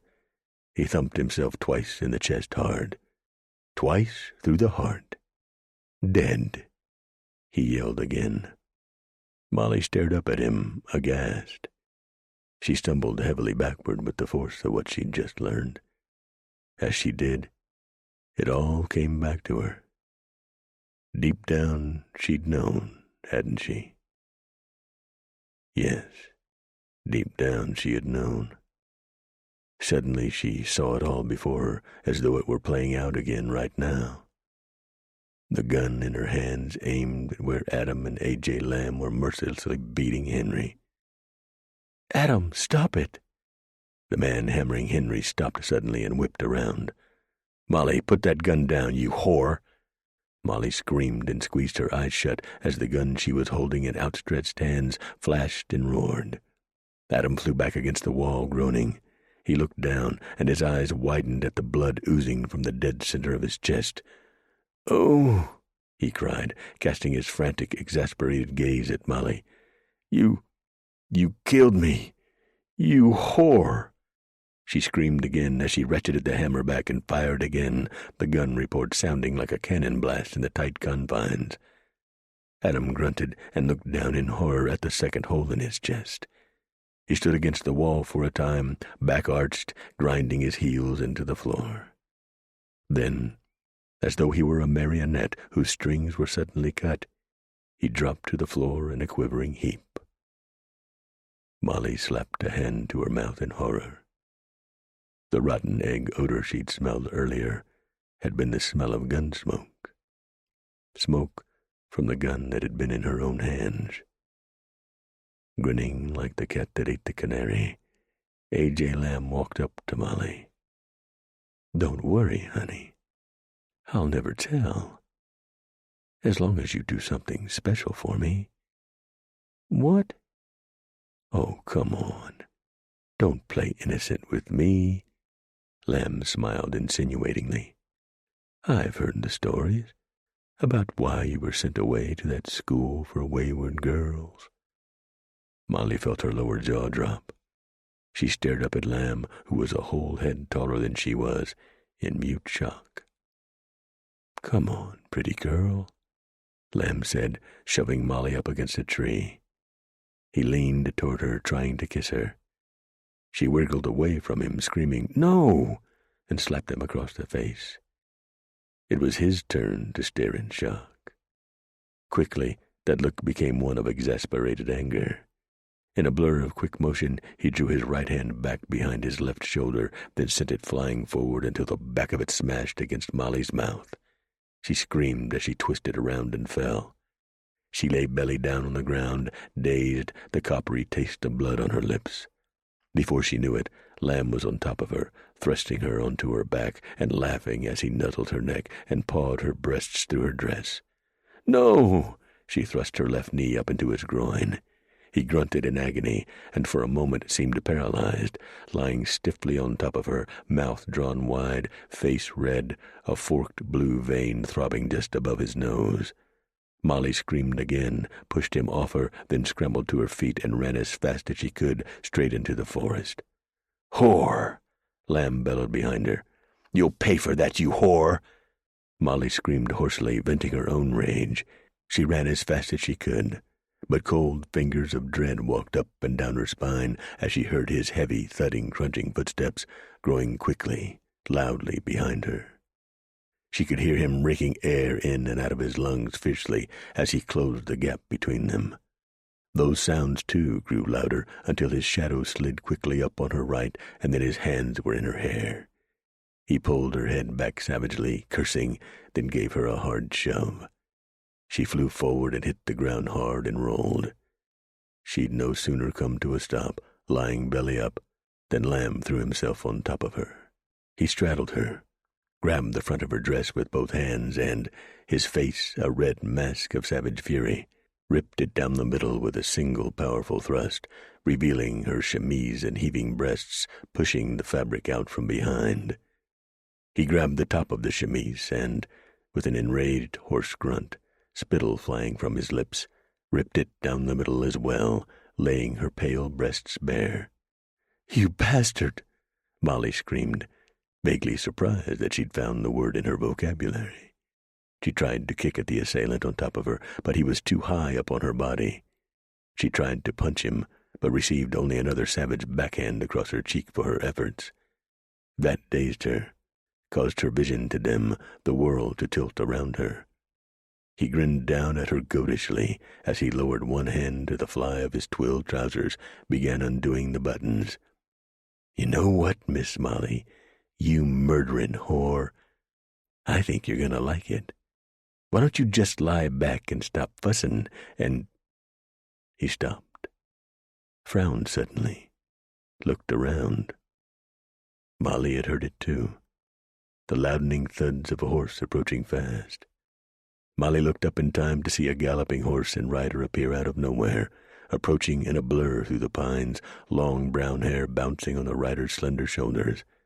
Closer and closer horse and rider came, until, screaming angrily, The rider flung herself from the saddle and into A.J. Lamb with a fierce, enraged cry, knocking Lamb off of Molly. The rider rolled off Lamb and was just gaining her knees, turning to face him, when Lamb said, "What in holy hell?" His own renewed rage overtaking his momentary confusion, he threw himself onto the girl clad in a checked wool shirt and blue denims. She'd been wearing a tan felt hat, but it had flown off her head when she'd unseated herself from the calico mare she'd been riding. Lamb shoved the girl onto the ground, yelling, "You want some too, little girl?" He laughed and whooped, "The more the merrier." The girl, whom the awestruck Molly recognized as Marshal Mannion's daughter Evangeline, looked up over Lamb's shoulder at Molly and yelled, "Rock!" Lamb shoved her down and slapped her. She fought him fiercely, matching blow for blow, her body quivering defensively beneath his thick, lumpy body. A rock was in Molly's hand before she'd even thought about looking for one. She held it taut in her right hand, digging her fingers into it, tightening her jaws. She gave a deep-throated, enraged scream as she threw herself atop Lamb and smashed the rock against the back of his head with a resolute thud. "Oh!" Lamb cried, his body suddenly falling still atop of Miss Mannion. Slowly, he turned his head to one side. His face was red and swollen, his eyes suddenly bright with pain. He gritted his teeth and was about to say something to Molly, still holding the rock, when Vanjie looked up from behind him again and screamed, "Again! You have to kill them! It's the only way to stop them!" Molly gave another enraged scream and slammed the rock down on Lamb's head again, this time across his right temple. He turned his head away with a grunt and started to turn toward Molly again, the gash on his temple oozing dark red blood, when Molly gave another scream and smashed the rock down against his head again in the same place as before. Lamb flinched, yelled, started to raise his head again. He also raised his right arm to shield himself from another blow. To no avail. Smack. Again, the rock in Molly's hand slammed against his head. "Oh," he said again, more softly this time, his eyelids appearing to grow heavy. He started to roll off Vanjie, and then Vanjie kicked him all the way off and grabbed a rock of her own. Screaming bitterly, with otherworldly anger, the girls knelt over Lamb, taking turns smashing his head with their rocks. Again and again, the stones came down with solid thuds until Lamb's head looked like nothing more than a smashed red pumpkin. His body lay on its side, limp against the ground, knees bent, as though he were only napping. But already flies were starting to buzz around the man's ruined skull. The girls stopped their assault. Breathless, they stared down at the dead man before them. They stared down in silence for a long time, raking air in and out of their lungs, holding their bloody rocks. Finally, they turned to each other. Molly frowned, curious. Though they were the same age, she'd never exchanged more than 2 words with Vanjie Mannion in her life. "I heard what happened," Vanjie said. "Decided to ride over, see how you were doing." She glanced down at the dead man before her. "Glad I did. I heard your screams." Dully, Molly nodded. She looked off, thoughtful, then returned her gaze to Vanjie. "I have to see Henry." Vanjie nodded, swallowed, licked her lips. "Well, we both know where he is." At Hotel de Mannion, Joe pulled the steaming coffee pot down off the stove's warming rack and filled 2 stone mugs, one with a jagged crack running down its face. The crack had been in the mug for as long as Mannion could remember. He didn't worry about it. It was still a stout mug. He set the pot back onto the warming rack, picked up the mugs, and stepped out onto the stoop. He handed one of the mugs, the one without the crack — he seemed to favor the one with the crack for some unconscious reason — to Rio, who sat kicked back in his usual chair near the door. Rio wore the new 3-piece suit that made him look like an overstuffed sausage, or a slightly more successful than usual whiskey drummer. Mannion wasn't sure which. "Here you go," Mannion said. "Fresh pot. Put hair on your chest." "Gracias, amigo," Rio said, accepting the cup while lowering his boots from the edge of the porch rail on which, as usual for this time of the day, they'd been resting, crossed at the ankles. "Speaking of which," he poked a finger into his shirt and gave his chest a scratch, stretching his lips back from his teeth. "This shirt sure does make my chest itch." Mannion sagged down into his chair to Rio's right. "Tell the Chinaman not to put any starch in it." "Oh, I haven't had it laundered yet." "Oh." Mannion blew on his coffee. "Well, maybe that's the problem." "Nah," Rio said, blowing on his own black brew. "My chest is more used to the old one." "Just take some time, then," Mannion said, sipping his coffee. "Yeah." Mannion glanced at him. "Unless you want to just go ahead and switch back. Truth be told, every time I look at you in that funeral garb, my whole body itches." Rio sipped his own coffee, smiled. "Yeah, well, what we don't do for women," Mannion said with a dry chuckle. Switching subjects, he said, "How the kid holding up?" "String mean," Rio said. "Well, he's got a complete count of all the stones in the back wall of his cell and in the cells around him. I think he said somewhere around 536, though there was a crack in one that might officially make it 2 rocks instead of 1. He even wanted my opinion on the matter. Seemed to nag him. Well, at least he hadn't hanged himself by his belt." "Not yet." Rio took another sip of his mud. "Sure wish the judge would—" He stopped when something on the street caught his eye. He turned to Mannion. "Hey, Joe." Mannion followed Rio's gaze to where Benji was riding toward the jailhouse on her calico mare from along the street on his left. Benji wasn't the only one on the horse. Mannion canted his head for a better look, scrutinizing the second rider. The girl riding behind Benji, wrapped in a blanket, was Molly Herdstrom. Both girls wore sullen, ashen expressions. Their faces appeared splattered with what could only have been blood. Mannion's interest was piqued when he saw blood on Benji's right hand. He rose quickly, concern building in him. Rio lowered his boots from the rail to make way for Joe, who stepped past him to stand at the top of the porch steps, gazing incredulously, worriedly toward the 2 girls. Benji reined up before him, stared down at him with that ashen look. Molly stared down at the lawman with the same expression. Both girls were badly disheveled. Dirt and sand clung to Benji's denims, even to her hair hanging down from beneath her cream hat. Her bottom lip was cracked and swollen, and her right eye was discolored. Molly looked even worse. They both looked like they'd been in one hell of a fight. "Good God," Joe said. Molly swiped her own bloody right hand across her mouth, streaking her lips with red. Her voice and eyes eerily distant, she said, "Marshal Mannion, can I please see Henry?" Chapter 29. Hunter Drago closed his mouth over Jane's, chomping down hard on her lower lip. A bright red veil of pain closed over her eyes. She reached down with her right hand, closed it around the grips of the big .45 holstered for the cross-draw on Drago's left hip. While the man continued to mash his mouth down on hers, chewing her lips and grunting like an animal, Jane unsnapped the keeper thong from over the .45's hammer.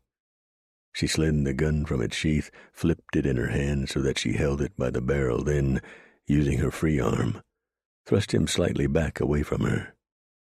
When she had enough room to maneuver, she cursed loudly and slammed the butt of the gun against the killer's right temple. Drago cried out and rolled off her, closing one hand over his forehead, which immediately oozed blood from the deep gash. while reaching out weakly but angrily with his other hand for one of Jane's legs. She scuttled back away from the man, kicking at him, groaning against the pain in her broken ankle. She heaved herself to her feet, trying to keep weight off the bad ankle. She turned the .45 in her hand and, steadying herself with one hand on the cave wall, clicked back the hammer and aimed the big popper down at Drago's head. He glanced up at her, his jade eye widening when he saw the gun yawning down at him. Placing his hands flat against the cave floor, he gave a bellowing wail and scissored his left leg wildly, kicking Jane's right leg out from under her. She screamed and triggered the .45 into the cave ceiling just before she struck the floor on her head and shoulders. The Colt went flying out of her hand. She hit the ground hard, braining her, knocking the wind out of her, paralyzing her. When she managed to suck some air back into her lungs, she looked over to see that Drago was in as bad a shape as she, or worse. He sat back against the cave wall, clamping both hands to his bloody temple and yowling like a gut-shot coyote. Jane gave a satisfied curl to her upper lip. She'd put everything she had into that smack. She rolled onto her belly looking for Drago's .45. She didn't see it. She must have tossed it down the soggy slope fronting the cave. Damn. If she could get her hands on the revolver, she'd finish the bastard right here and now. Drago had the same idea in reverse. "I'm gonna kill you, woman," he raged, his voice pinched with pain. "I'm gonna kill you slow and hard." Jane heaved herself to her feet and turned to run, her terror causing her to forget about the broken ankle. Agony bit her hard, and she fell instantly, groaning, pain shooting up from her foot. She glanced back at Drago.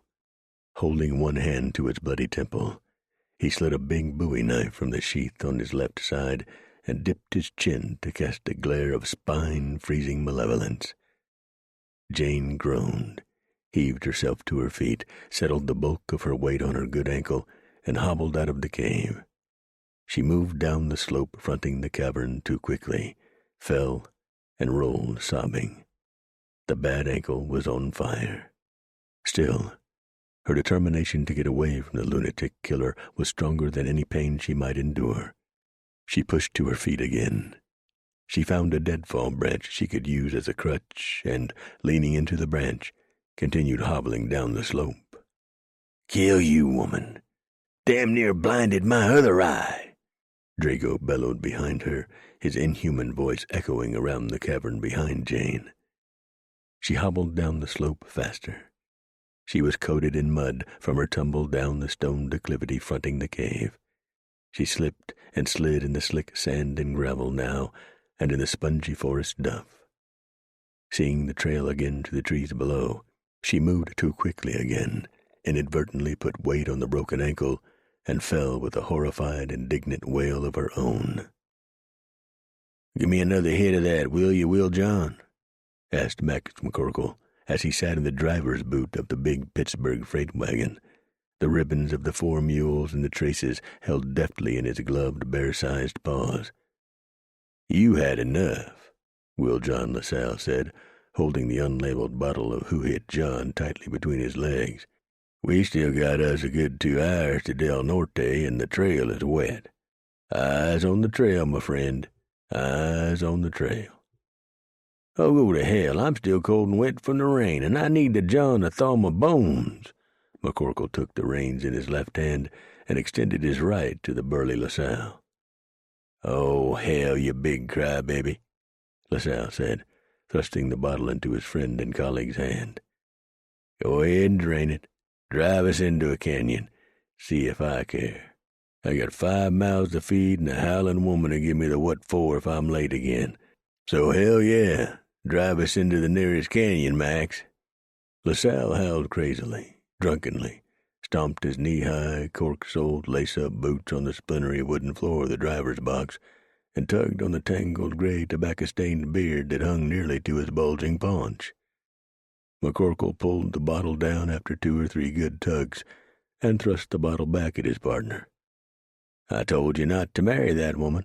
She's half Comanche, and the Comanche is more notional than rock-worshipping heathens.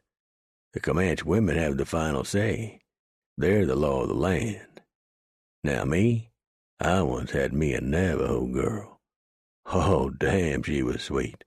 Plump and sweet and fine.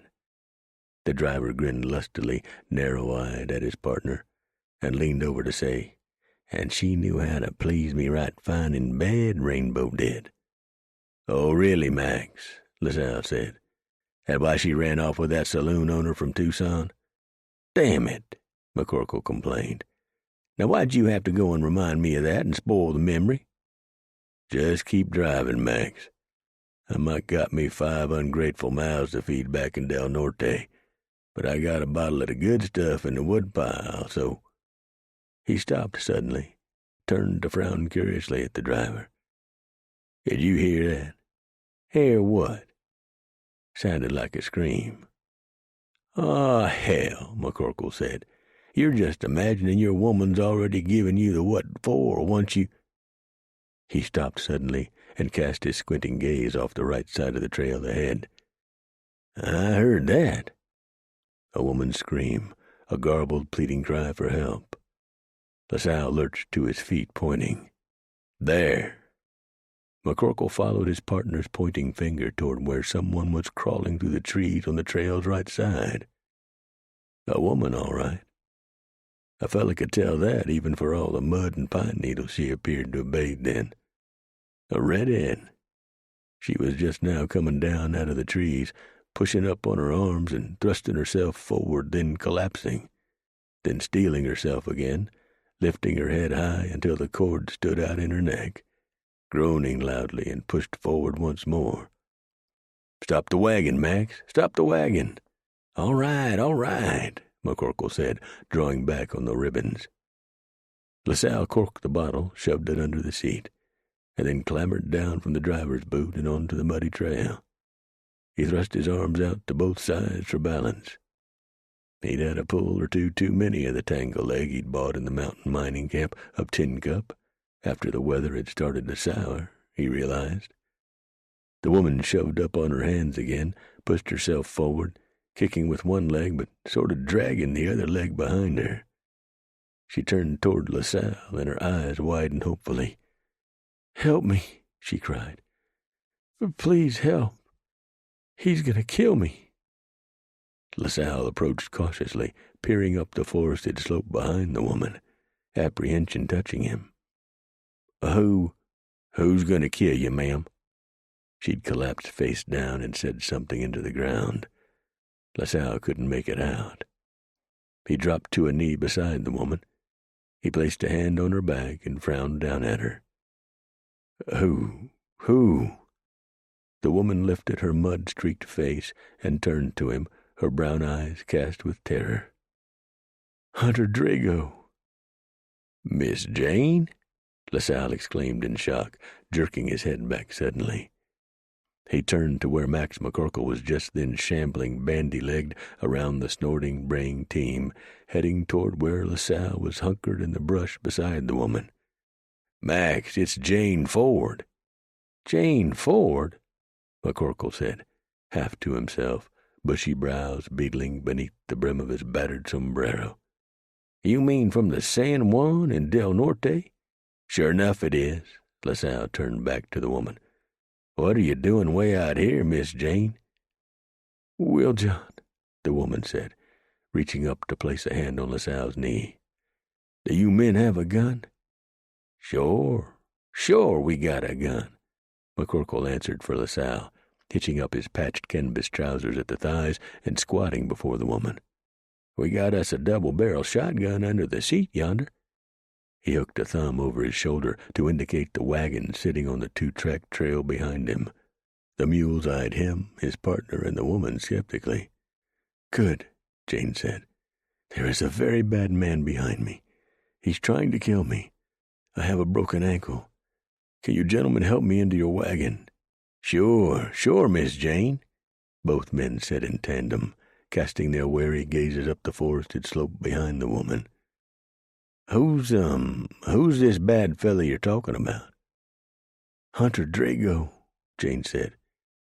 "Mr. Drago?" McCorkle said, scowling incredulously. "He's up there." What in blue blazes is he doing out here?" "I told you," the woman said impatiently.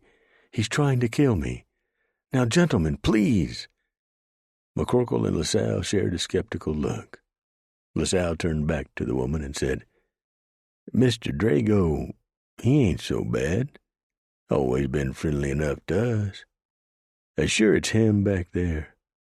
"Look, gentlemen, please," the woman said, growing even more impatient as she set a hand on one of McCorkle's upthrust knees. "We must not tarry." "Tarry," LaSalle said. "Get me into your wagon, and let's get the hell out of here before he comes to finish the job he started," the woman intoned, desperately, throatily. Again the men shared a look. Had Miss Jane gone off her nut? Some women did way out here in the mountains. Happened all the time. Usually in the winter when the snow was titty deep, but a few even— "Gentlemen!" the woman intoned, casting a dire look back over her shoulder again. "Please." All right, McCorkle said, glancing at LaSalle, then taking one of Jane's arms in both hands and glancing at his partner. He winked, as though to say it was best to humor the gal until they could get her back to town. The Sawbones might need to look at more than her ankle, however. "Come on, Will John, let's get Miss Jane into the wagon." All right, LaSalle said, returning his partner's knowing look and taking Jane's other arm. Gently they helped her to her feet. She leaned against LaSalle, putting very little weight on her bandaged foot and ankle. Glancing behind her, giving a frightened shudder, she turned to McCorkle. "Max, fetch your shotgun." "What?" She swallowed, drew a calming breath, though it didn't appear to calm her much. "Please, fetch your shotgun and keep an eye out for Draco. He'll be coming up behind me soon, I have no doubt. At least, we have to assume he will." McCorkle shared another skeptical look with his partner, then turned and ambled back to the wagon. Sure, whatever you want, Miss Jane." While McCorkle continued to the wagon, the mules watching the humans as dubiously as the two freighters had been regarding the muddy, injured woman, LaSalle started helping her toward the wagon as well. It was a slow, difficult task, because she could put almost no weight at all on the injured ankle, which LaSalle could see was badly swollen behind the muddy bandage. The woman heaved a sigh of relief when McCorkle reached under the wagon seat and pulled out a long-barreled double-bore shotgun. She glanced behind her once more, then turned to McCorkle and said, a little breathlessly, Good. "Don't you worry, ma'am." McCorkle broke open the double-bore to check the loads, then snapped it closed and held it up high across its chest.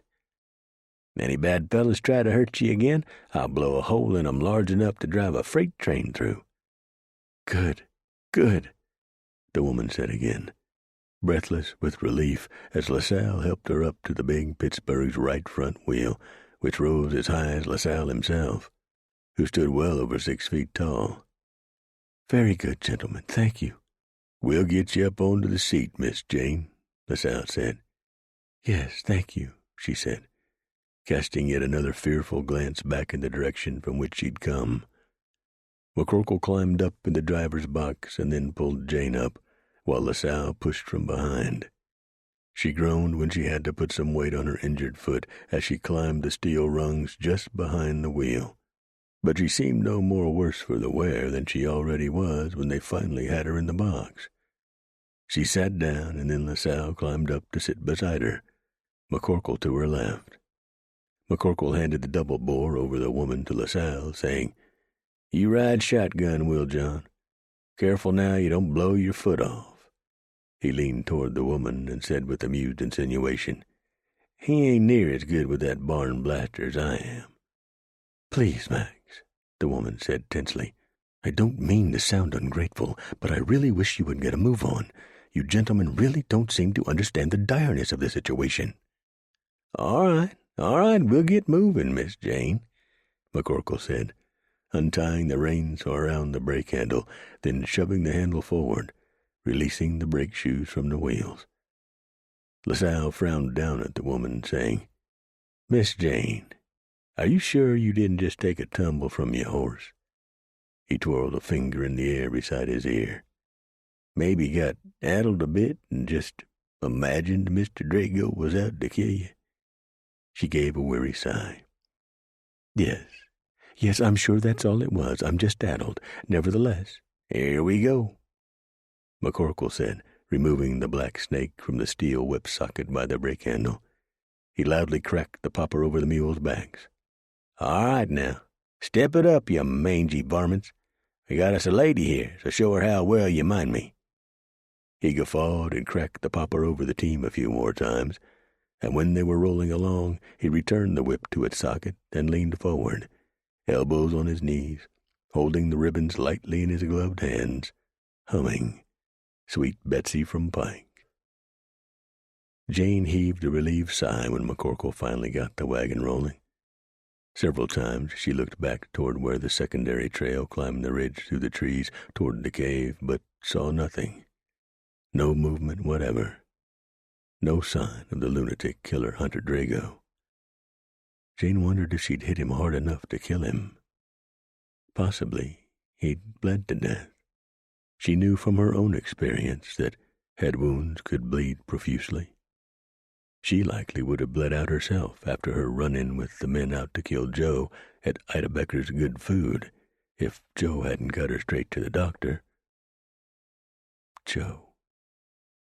For the first time since her near-deadly encounter with Drago, did she reflect on Joe's intransigence regarding Drago.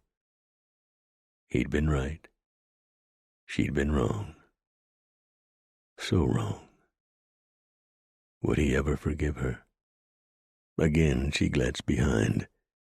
She could no longer see the trail that led up the ridge to the cave. More relief washed over her. She turned her head forward. Ahead lay a rise, a low saddle.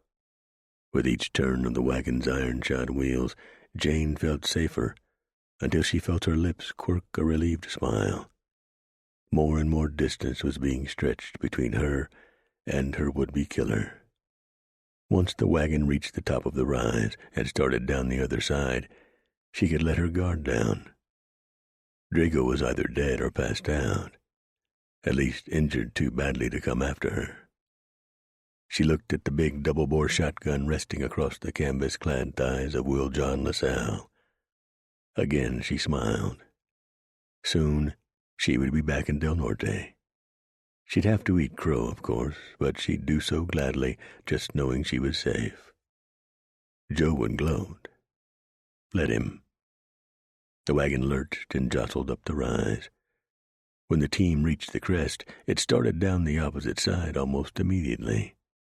The wagon reached the top of the saddle and started down as well, the next valley opening before Jane.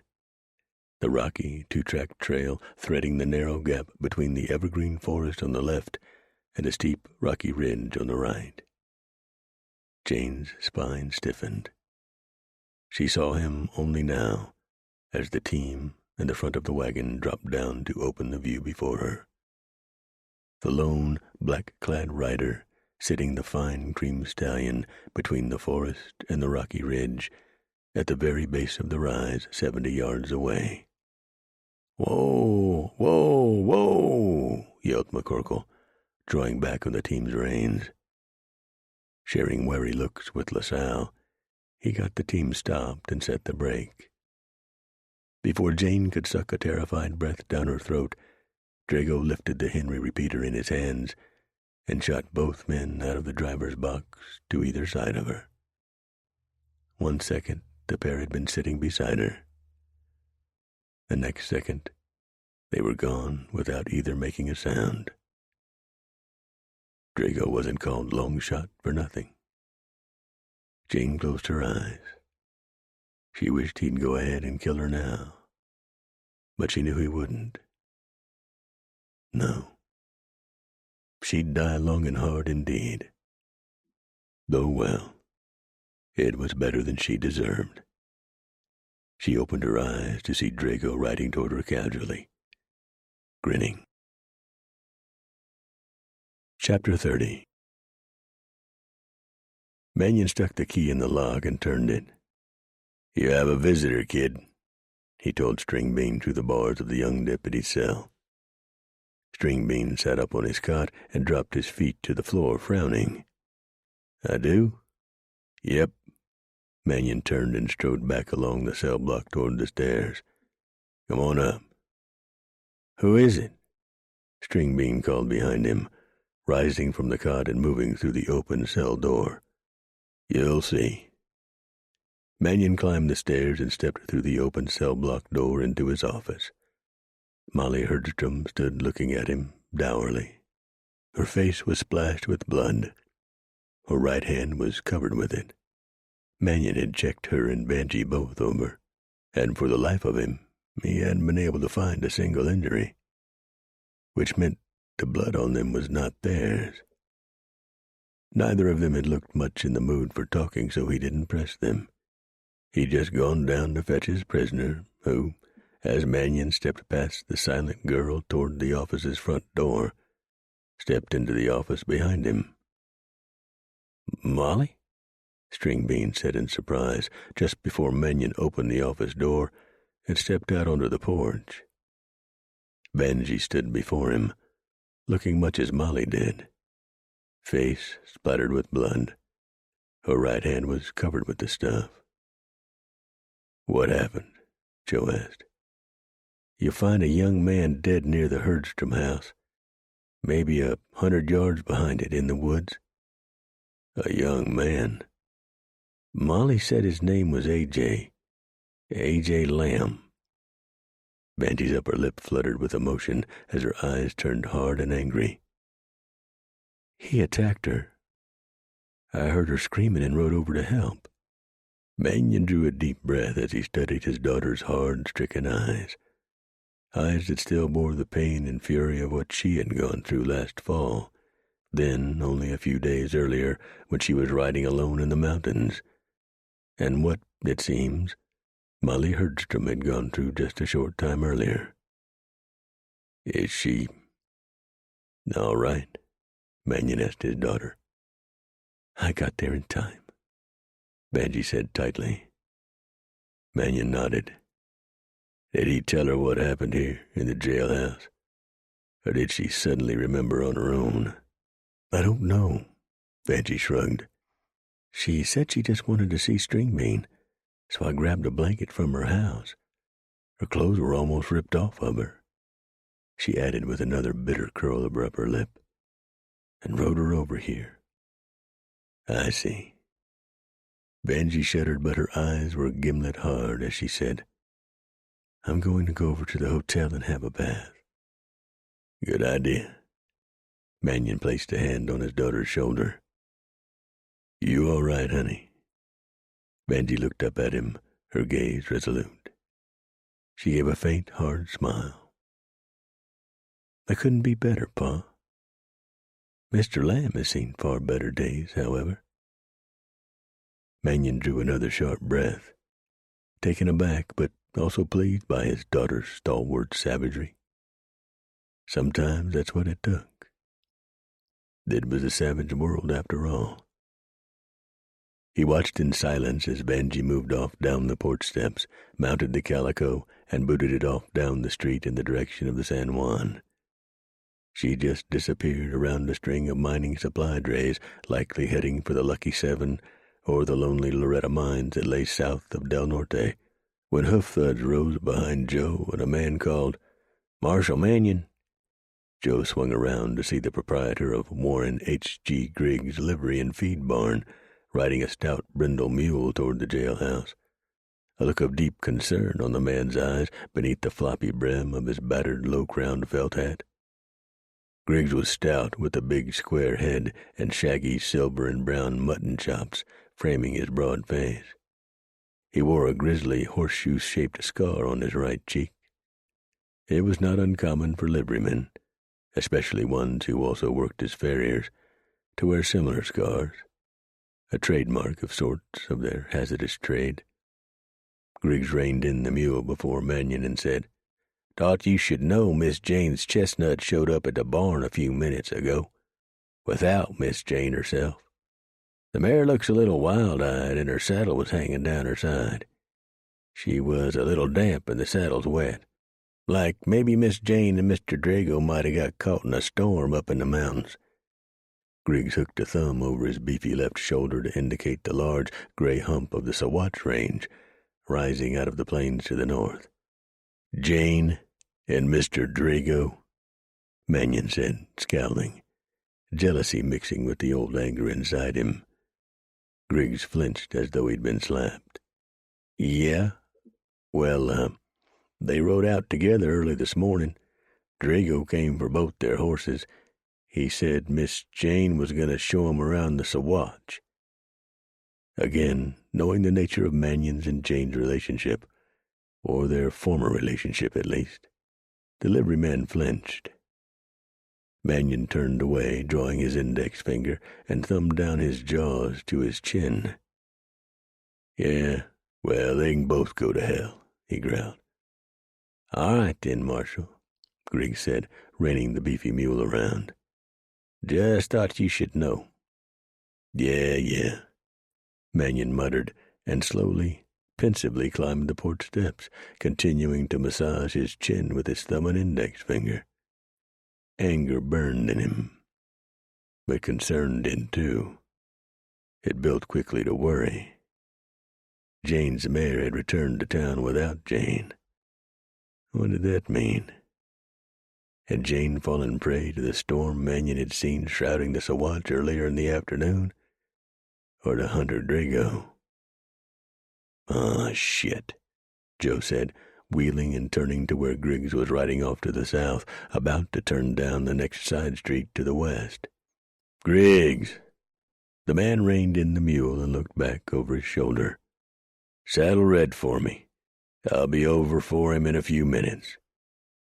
Griggs threw up an acknowledging hand, then booted the mule on around the corner and out of sight. Mannion continued across the porch. He tripped the latch, opened the door, and stepped into the office. String Bean and the girl stood in the middle of the room. String Bean had his arms around her and was rocking her gently from side to side as she sobbed into his shoulder. Mannion walked over to where his saddlebags hung from a chair back by the open cell-block door. "Marshal, what's going to happen to—" String Bean let his voice trail off as he glanced down at the girl in his arms. Molly turned to face the lawman then as well, eyes shiny with tears, but wide with expectance as well. "Go home, young lady," Mannion said, dropping a couple of boxes of 44 shells into an open saddlebag pouch, then buckling the flap.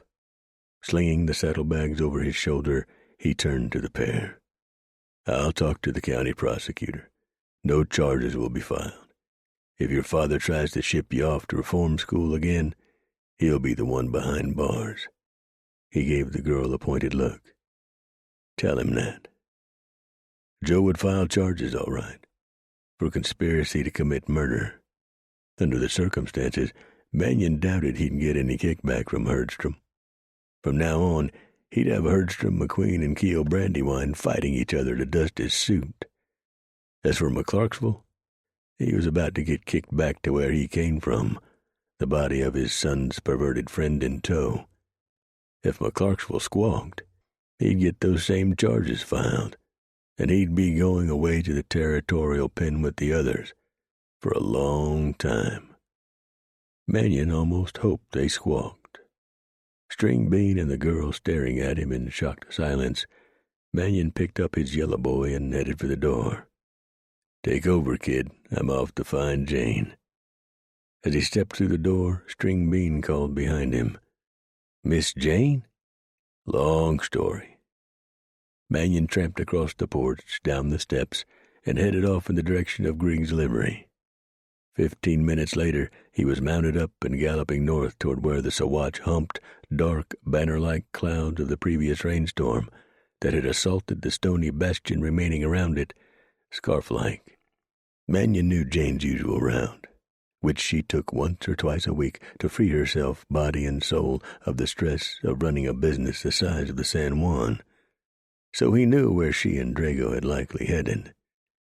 Her destination was usually Mirror Lake, where she'd have a picnic lunch, usually all by herself, but apparently this afternoon with the cunning killer Drago, and then continue to Tin Cup, and then start the return trip, heading down into the Arkansas Valley and following the river back to the south toward Del Norte.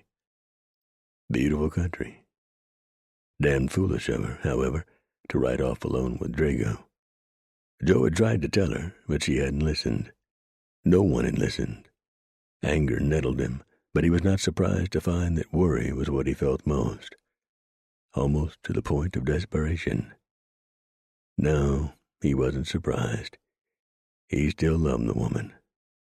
What buoyed him on his hard ride with the ridges rising around him, casting long afternoon shadows across the rugged terrain he and Red traversed, was knowing that Drago hadn't likely killed her. Not yet, at least. No, Drago would want to save that for when he had an audience of one. Mannion. Fortunately, or unfortunately, Joe knew how sadistic killers like Hunter Drago thought. As he and Red climbed into the first front of the Sawatch, it began spitting rain again. Whatever trail Drago and Jane had left had been wiped out by the previous storm. While Joe figured he knew where Jane had been headed, he stopped in St. Elmo and inquired at the La Plata Saloon, a long, low mud adobe building on the main drag's north side, across from Chalk Creek, in which a few bearded prospectors were still panning, though the light was fading quickly. A small collection of children, mostly boys, were collected along the shore of the creek, taking turns skipping stones while a little brown dog sniffed along the shoreline. As Joe had suspected, Jane and Drago had stopped at the La Plata for a picnic lunch, as Jane often did when riding alone up here, then continued northwest toward Tin Cup and Mirror Lake. Mannion stepped back into the saddle and continued in the same direction. "Hi-ya, boy! Hi-ya!" Red threw his ears back and lunged into a lope, the little dog running along behind, barking and nipping at the horse's scissoring hooves before stopping abruptly and returning to the children, little tail wagging. A half hour later, following a wagon trail along the shoulder of a steep mountain, Mannion checked Red down quickly and cast his questioning scowl ahead along the trail and up a hill 60 yards away. A Pittsburgh freight wagon with a tarp-covered box stood near the crest of the ridge. On the near side, 4 mules in the traces. The mules stared dully at Mannion, a couple switching their tails and curiously flicking their ears. Joe clucked Red ahead along the trail and up the hill. He swung Red off the trail's left side and stopped the horse to stare down at the bearded man lying belly down in the sage. He was a big man, in canvas trousers and ragged buckskin coat. A battered hat lay in the sage beside him. Mannion swung down and kicked the man onto his back. 2 brown eyes stared up at him, unblinking. Blood bibbed the man's hickory shirt between the suspenders. "Will John LaSalle," Mannion muttered. "LaSalle always rode with Max McCorkle." Mannion walked around to the other side of the wagon and found McCorkle in much the same condition in which he'd found LaSalle. Dead, with a single bullet through the dead center of his chest. Mannion looked around until he found fresh horse prints scoring the wet sand and gravel leading up the trail behind the wagon. Joe swung up onto Red's back, the nettling worry nettling him even more severely. He was sure the 2 dead freighters had been killed by Drago, though he had no idea why he would have killed them, and continued up and over the hill and down the other side. He stopped when he spotted the relatively fresh tracks of a horse and rider angling off the trail to the left and climbing a steep forested ridge towards where the dark oval-shaped mouth of a cave shone at the base of a stone wall under a large, craggy overhang. Sliding his yellow boy from its boot and cocking the rifle one-handed, Mannion continued up the ridge. He looked around carefully, expecting a bushwhack. He reined up in front of the cave. It was getting dark, so he had trouble seeing inside. He dismounted, climbed the stone shelf rising to the cave mouth, then fired a lucifer match on his thumbnail. He used the weak umber light to peruse the cave's interior. He frowned when he saw scratch marks in the cave's floor, near a flame-scorched fire ring in which a pile of gray ashes smoldered. Mannion stepped into the cave. He fired another match and held it over the scratch marks in the cave floor. His heart kicked when he saw that the scratch marks formed large capital letters forming the words, "Revenge at Burial Rock." Mannion dropped the match and ran out of the cave.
Chapter 31. An hour later, Mannion rode up to the lip of a deep badlands area stippled with mounds and pinnacles of rock, and scored by the twisting, turning line of an ancient riverbed. The riverbed was a dark line at the heart of the badlands beneath Joe, the chasm dappled by the pearl light of a full moon, flickering behind the last of the scudding, tattered storm clouds. The badlands are all shadows and light. The light ever so slowly, sliding the shadows across the foreboding rocky formations. Mannion sat astride Red, close beside an ancient dead aspen, whose roots spidered out of the side of the canyon beneath Joe, hanging down over the chasm. The tree's broad shadow should absorb and conceal horse and rider from anyone watching. And Joe knew they, or he, rather, was watching.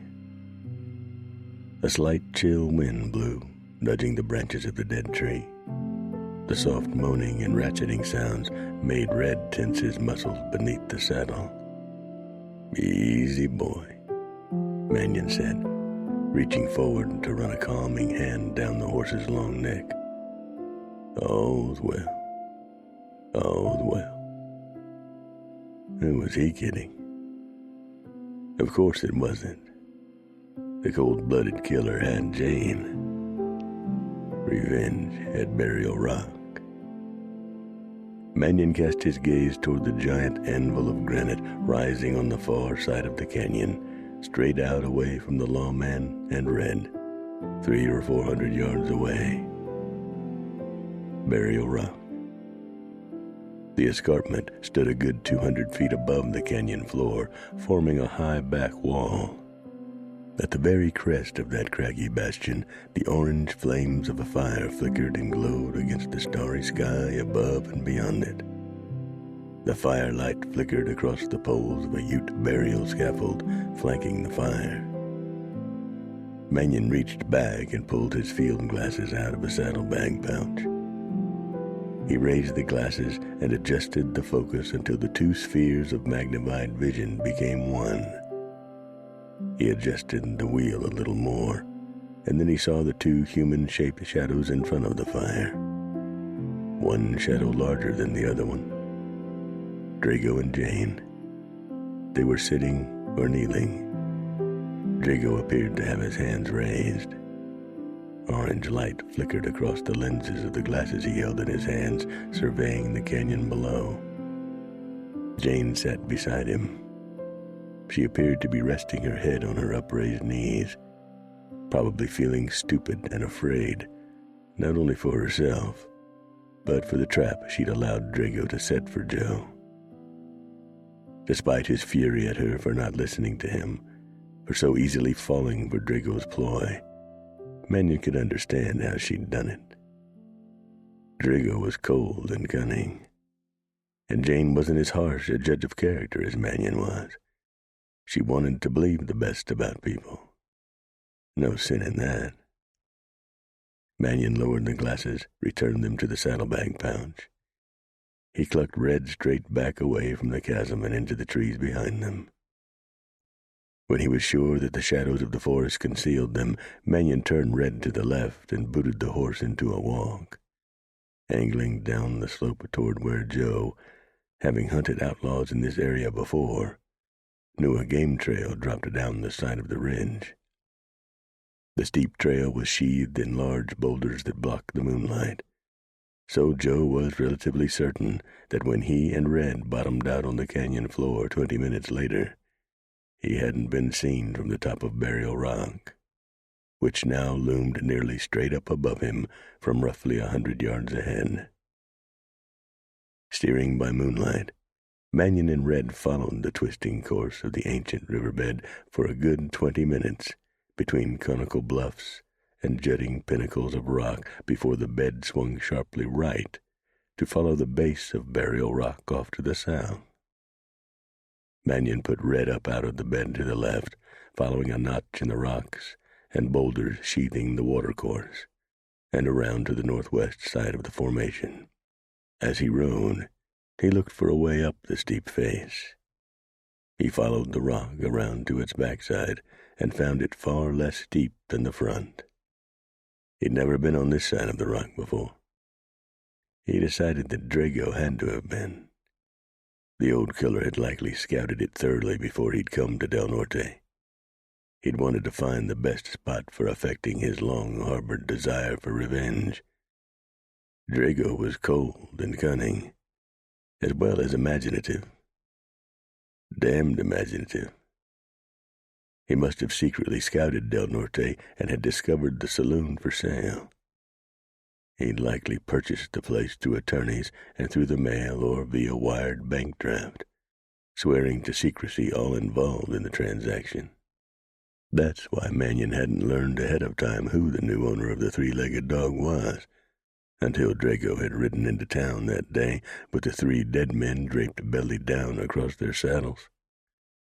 Mannion put Red up the slope, heading for the crest of Burial Rock. Horse and rider wended their way around rocks and cedars. Joe was glad for the concealment of the darkness on this side of the rock, for the moon was still quartering up the opposite side. When Joe figured they were roughly halfway to the top, a horse's shrilly whinny rose from just ahead, from the concealment of heavy shadows on this side of a low escarpment. Mannion ground his molars, pulled Red into another such pocket of shadows, and jerked Red to a stop. He stepped down from the saddle, dropped the reins, placed a hand on the bay's left wither, and said, "Stay, boy." He heard the tremble of anxiety in his voice. Drago had strategically positioned his horse so that it would signal him when Mannion came. Well, now the killer knew Mannion had come. Joe edged a look around the left side of his covering rocks. He could see the moonlight-limned on top of Burial Rock from here, including a couple of ancient burial scaffolds, rawhide torn from the scaffolding's frames, blowing in the night breeze, glinting in the moon and firelight. Holding the yellow boy low, his right hand around the brass breech, Mannion hurried out from behind his cover and toward where a large cedar and a cracked boulder lay to his left, and up the rise another 10 yards. He was halfway there when a bullet spanged loudly off a rock just behind him and was followed a wink later by the hiccuping report of the rifle that had fired it. Mannion stepped behind the cedar and the cracked boulder, placing his back to them, bringing the yellow boy up and squeezing it anxiously in his gloved hands. "Hello, Joe," came Drago's bellowing voice, echoing around the boulders. "Welcome, welcome. We've been waiting for you, your woman and me." Mannion said nothing. He ground his molars and squeezed the yellow boy in silent rage. Drago yelled, "Say hello to your man, Jane. He came all this way to save your hide, after all. The least you can do is greet him, thank him for coming." He raised his voice louder, adding, "For coming all this way to watch you die." Jane sobbed, a small, far-away voice. Then she yelled, her voice trembling, "I'm sorry, Joe. I wish you'd go. But I know you won't because it's not the kind of man you are. I wish you would, though." Her voice hardened. "This is my own damn fault. You tried to tell me and I wouldn't listen." Mannion edged a look around the boulder and the cedar toward the top of the rock. Drago and Jane were out of sight, likely just back from the lip of the ridge where Mannion couldn't take a shot at the killer. Joe could make out the glow of the fire well back from the edge of the ridge. He moved to the left side of the boulder and the cedar and ran, crouching toward a low hump of rocky ground a good distance across the shoulder of the slope. As he ran, 2 more bullets kicked up sand and gravel behind him. He dove forward, struck the ground, and rolled behind the rocky hummock as another bullet nipped his right boot heel. Mannion rolled onto his back, half set up against the low rise. "Goddamn son of a bitch of a devil," he breathed. "Come on, Joe," Drago said. "The more the merrier." Drago wouldn't kill him. He'd try to wound him, but he wouldn't kill him. He'd save that for later. Drago wanted Mannion alive to watch the killer kill Jane. Joe had to kill Drago before he could do that. The question was, how? Mannion turned to face the hummock, doffing his hat. He edged to look up over it toward the top of Burial Rock. No sign of Drago. He was staying low and out of sight. Mannion cursed. He had to get closer. The only problem was, the closer he got to Drago and Jane, the closer Jane would get to death. Mannion was the audience Drago wanted. Joe was between a rock and a hard place. He'd been there before. Torn rawhide from the burial scaffolds buffeted in the wind around Jane as she sat back against a rock, staring toward where Hunter Drago knelt behind a rock at the lip of the ridge. He was aiming his Henry repeater down the back side of the ridge toward where Joe was working his way up. Jane sobbed, hating herself for her stupidity. She would die, and Joe would die, and it would be her fault. She wished Joe would leave here, wait to kill Drago another time, at a better time for him. She knew he wouldn't do that. She jerked with a violent start when Drago's rifle lapped flames, the thunder of the loud report knocking her back against the rock. Drago smiled. "You're doing well, Joe," the killer yelled.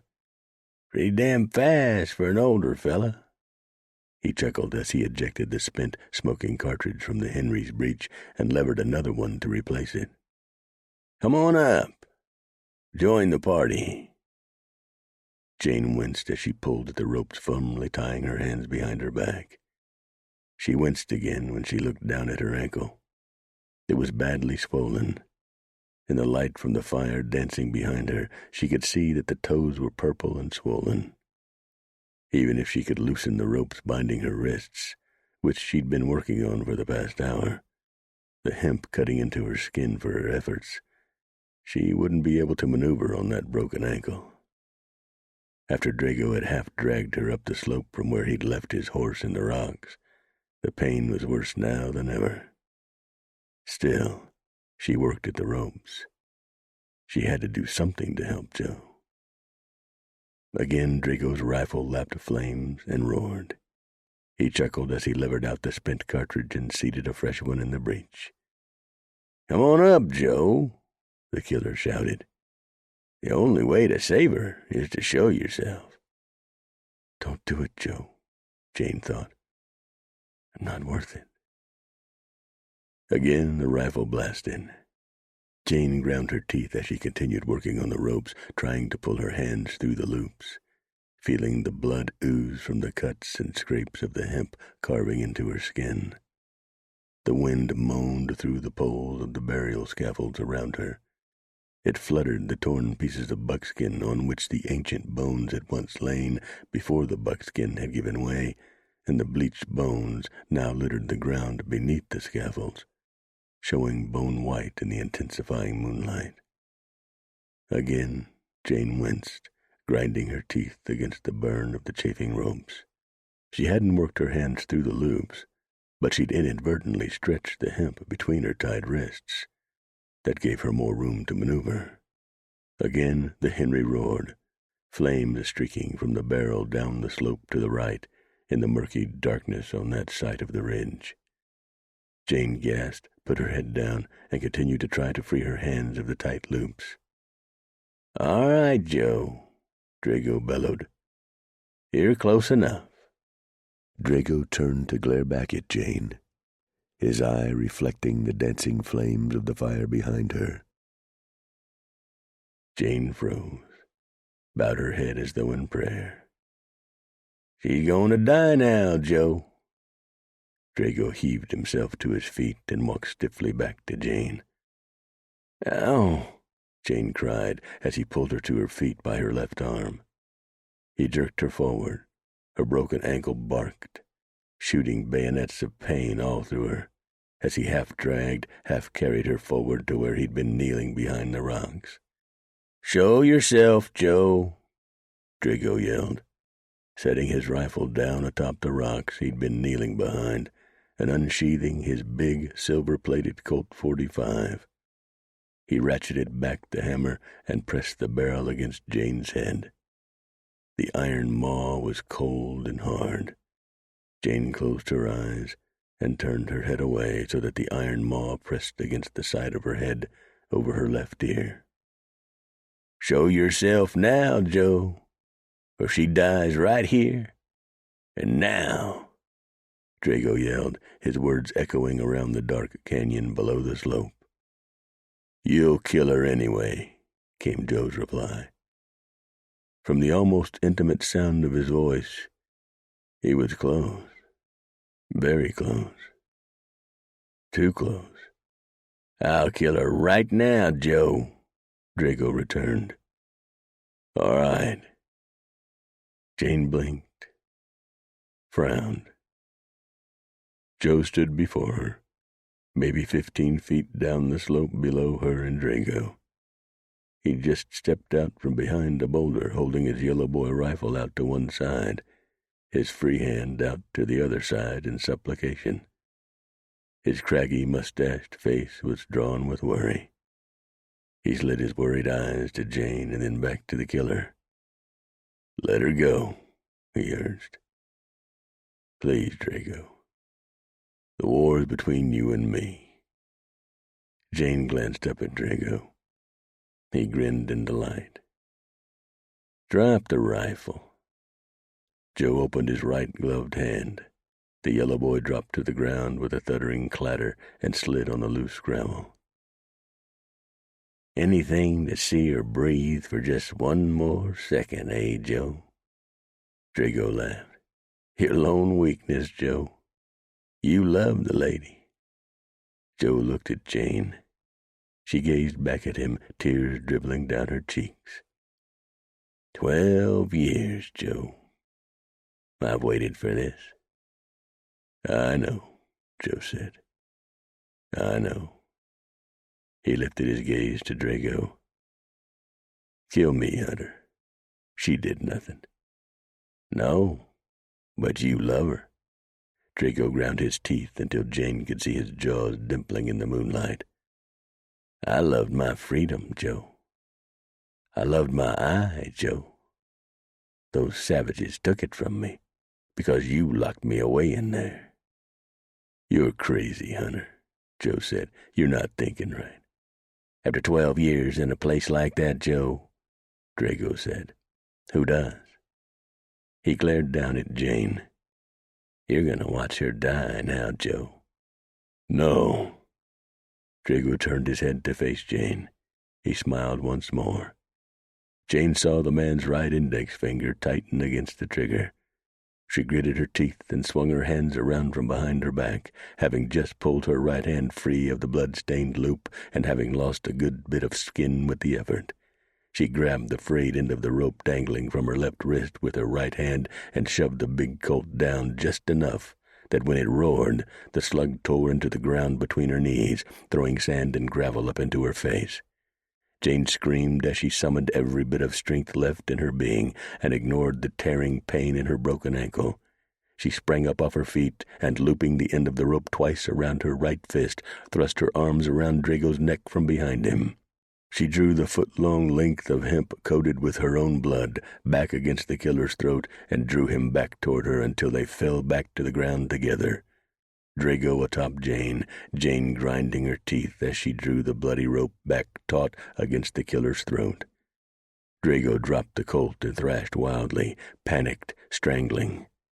Jane drew the rope even tighter against the killer's throat, pinching off his wind. He fought wildly, kicking his legs madly, spurs ringing raucously, to free the taut rope from his neck. Though he thrashed and fought violently, Jane shut out the pain in her ankle, shut out the crushing weight of the man on top of her, and drew the rope even tighter against the man's spasming throat. Seeing from the side his lone eye bulging from its socket and glistening in the moonlight, reflecting the torn hides ripped from the burial scaffolds buffeting in the night wind behind him. Drago fought the rope. He was strong, but at this moment in time, her and Joe's lives on the line, Jane was stronger, more determined, angrier, meaner. Joe stepped forward into Jane's field of vision, his face beneath the broad brim of his eye-crowned Stetson cast in shock in the moonlight.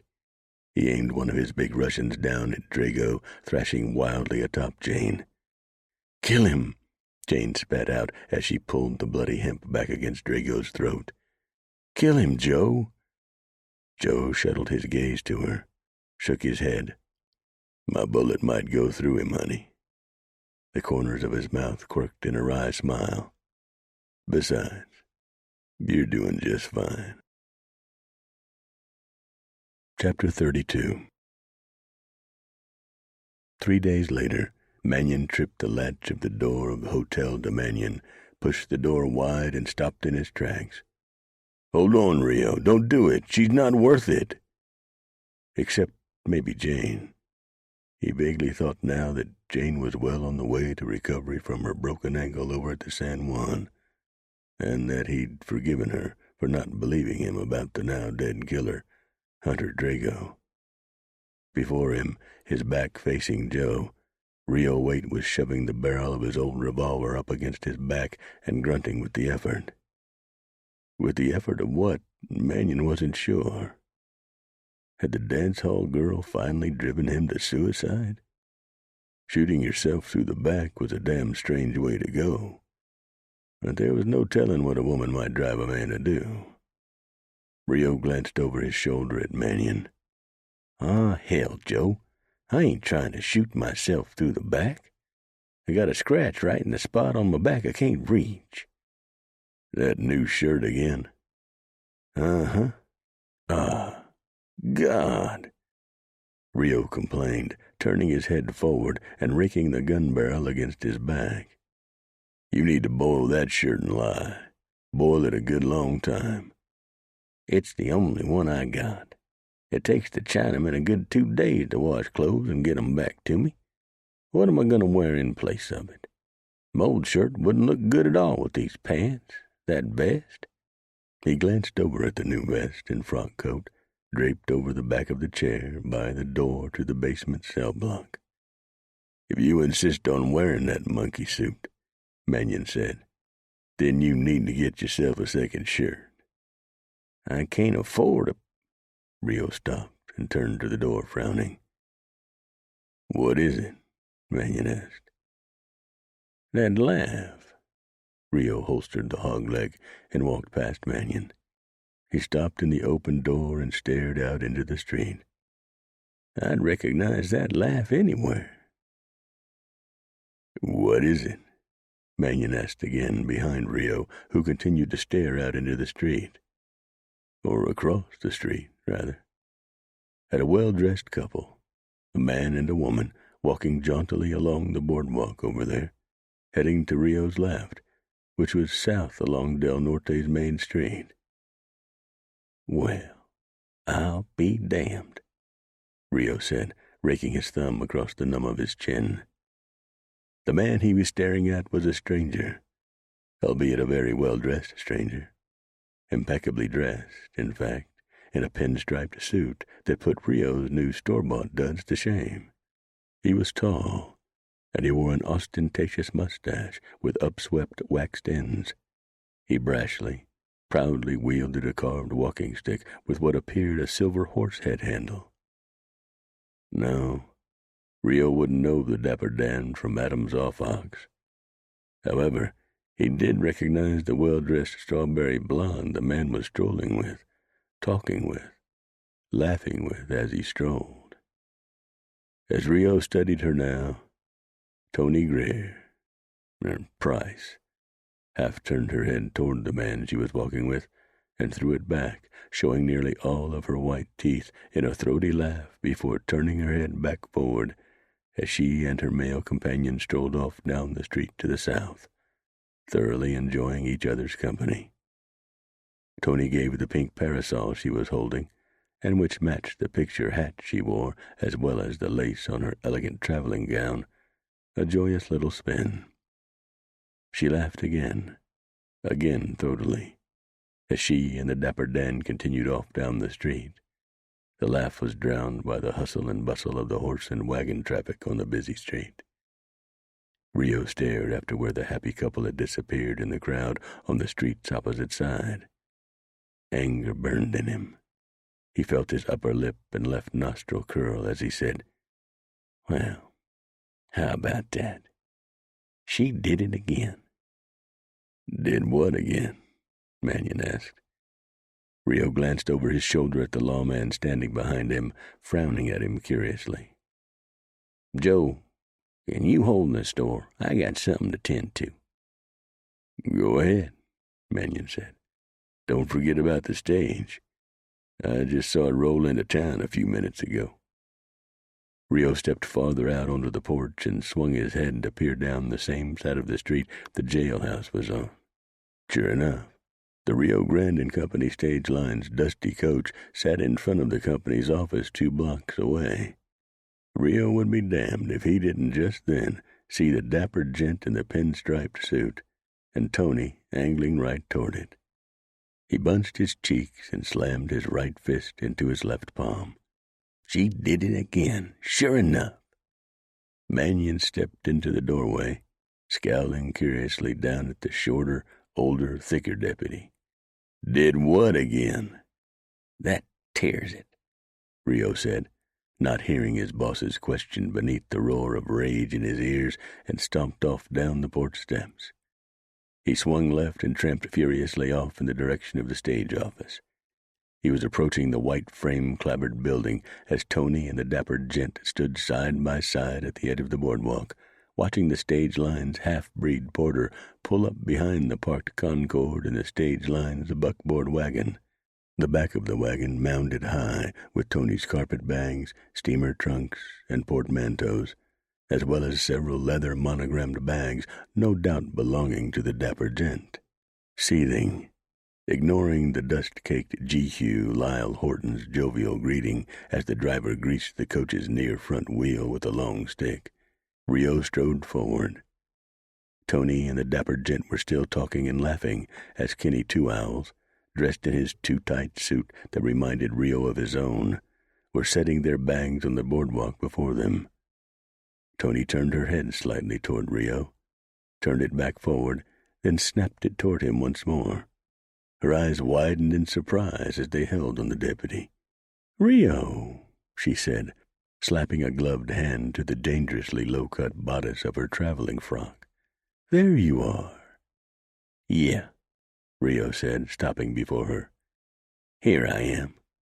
He jerked his chin to indicate the dusty Concorde. "Leaving, are you?" "Yes," Tony said haltingly. "My month is up. I tried to find you earlier, to say goodbye, but—" "I was making my morning rounds, but I was around." "Oh, sure. Tony glanced nervously at the dapper gent scowling at Rio, the man's otherwise pale cheeks above the upswept ends of his waxed mustache turning crimson. Tony glanced down, looked at the dapper gent once more, then cleared her throat and let her gaze settle again on the stiff-backed Rio. Rio, I meant to tell you—" "You meant to tell me you found another fancy Dan to run off with? To leave me standing here in my stiff suit with my hat in my hands, or my thumb up my—" "Oh, Rio, please. Let's be civilized. I meant to tell you all about Herman here. We met only a few nights ago, I assure you, but I just wasn't sure how to breach the subject." Tony wrung her hands together and canted her head to one side, manufacturing a pained, sympathetic expression. "I truly do feel awful, Rio. Just awful. Well, that it happened again, doggone it," she added with a frustrated stomp of a foot. She looked up at the dapper gent with a wan half-smile before returning her gaze to Rio. "I'm so sorry, Rio. I hope you didn't take what happened between us too seriously." "I reckon I did. I reckon I was fool enough to think you did, too." "Oh, Rio. I was afraid that might happen, and yet—" "Ah, shut up." Tony stared at him in shock. "Rio, please. I feel badly enough as it is." "No, you don't," Rio said, clenching his right hand into a tight fist and pulling it back toward his shoulder. "But you're about to." The right jab connected soundly with Tony's red-painted mouth. She gave an indignant yelp and flew backward into the arms of the dapper gent, who glared at Rio and said, What is the meaning of this, you uncivilized brigand?" Rio stepped up to where Tony slumped in the dandy's arms, staring up at him in astonishment, holding one gloved hand over her mouth. He hadn't hit her hard enough to crack her lips. Somehow he'd managed to restrain himself. He thrust his arm and a castigating finger straight out at her. "Tony, you were right. You are nothing more than a slattern. That's all you are and all you've ever been. I'm just sorry it took me 20 years to realize it." He cast his glare at the dapper gent holding the slumped Tony and staring at Rio in wide-eyed exasperation. Rio pinched his hat brim to the man and said, "Good luck, Dan. You're gonna need it." With that, he wheeled and tramped back in the direction from which he'd come.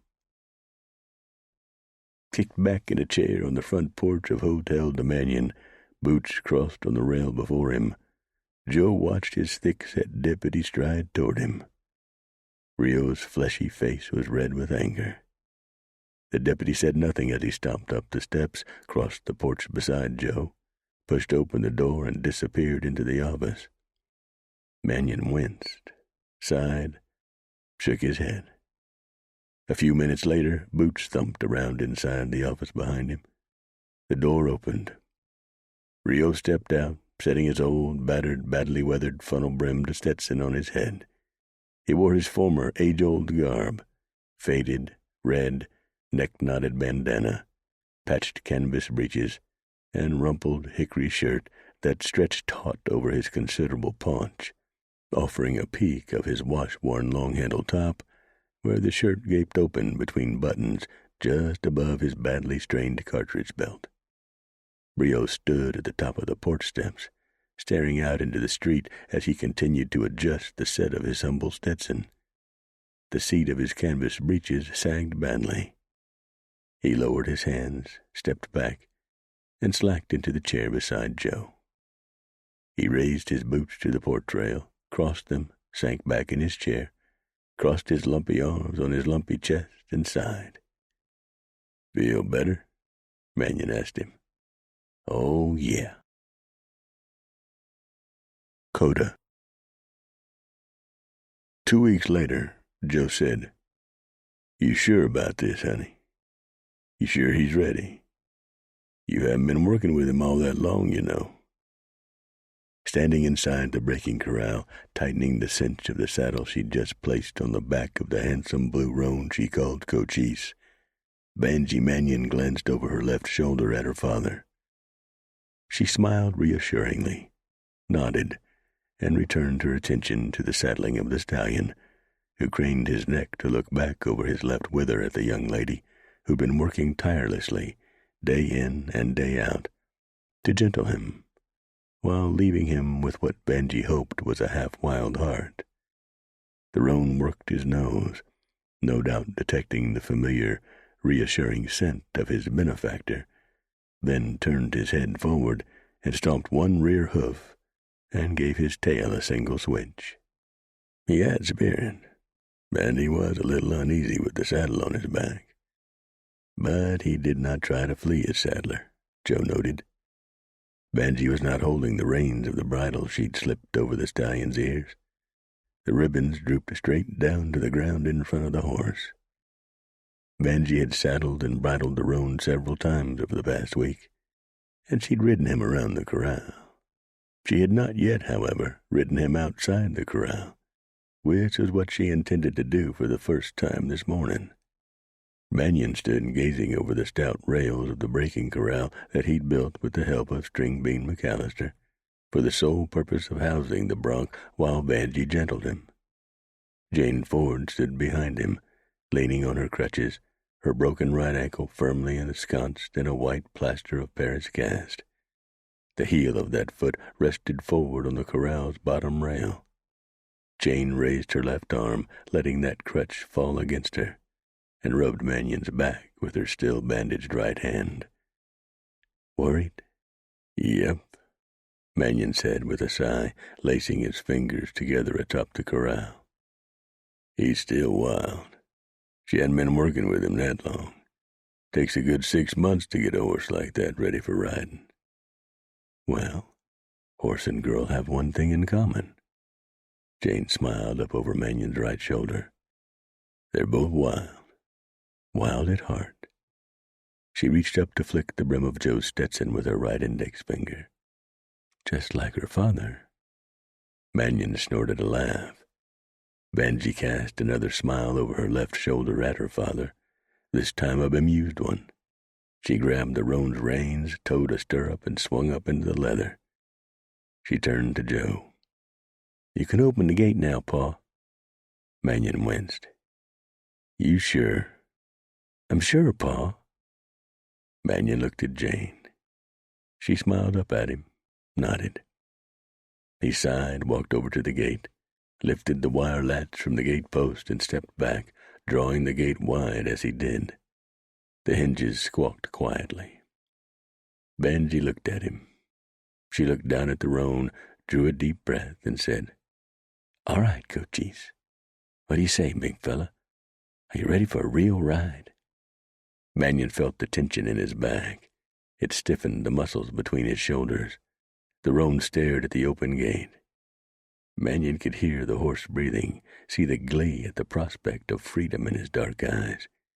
He pawed the ground with his right front hoof, gave his tail another eager switch, twitched his ears. All right, then, Vanjie said, nudging the bronc gently with her spurred boots. The horse lurched forward with a slight start. Mannion sucked a sharp, anxious breath. He thought the bronc would hump its back suddenly and bucker off. But he did not. Eyes on the open gate beckoning him to freedom, the horse walked forward. Vanjie rode lightly in the saddle, letting her body move in harmony with the horse, her rump rising gently up and down in the saddle. Her eyes, however, Mannion noted as she and the bronc passed through the gate, were anxious, her cheeks a little pale beneath their suntan. Horse and rider rode out away from the corral, and then Vanjie drew back on the reins. The horse stopped. Cochise turned his head left to stare at the purple humps of the San Juan Mountains rising in the southwest. He lifted his long, fine snout and sniffed the air, gave his tail another eager switch. He wanted to run for all he was worth back to his home in those mountains, Joe thought, back to his harem and his colts, to his enemies. He could if he wanted to. He could buck Vanjie off and head that way. Would he? Vanjie gently neck-reined the horse to the left and nudged him with her spurs, putting him into a fast walk. Horse and rider began riding around the outside of the round corral. Mannion and Jane watched, both tense, expecting the worst, for the stallion to suddenly pitch, throw Vanjie off, and leave her in the dirt while he galloped off to his harem in his beloved mountains, buck-kicking in defiance at the girl's attempts to tame him enough to be ridden. Cochise did not. Vanjie and the horse circled the corral once, and then, as they approached the nervous Mannion leaning against the open corral gate, Vanjie nudged the roan to a trot. They trotted around the corral once.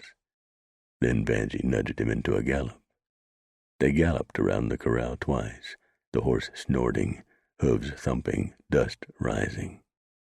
Horse and rider moved as one. Mannion and Jane shared a relieved smile. All right, then, Vanjie said, checking the stallion down in front of her father. She smiled at Mannion, eyes lit with a joy Mannion hadn't seen in a long time. He's doing fine, Pa. He is, Mannion said. You've done well, honey. I reckon it's time to see just how well, Vanjie said. Do be careful, honey. I will, Pa. Vanjie neck-reined the horse to the right. All right, Cochise, Vanjie said, leaning low over the horse's poll. Let's get us some air, Cochise. What do you say, boy? She nudged the horse with her spurs.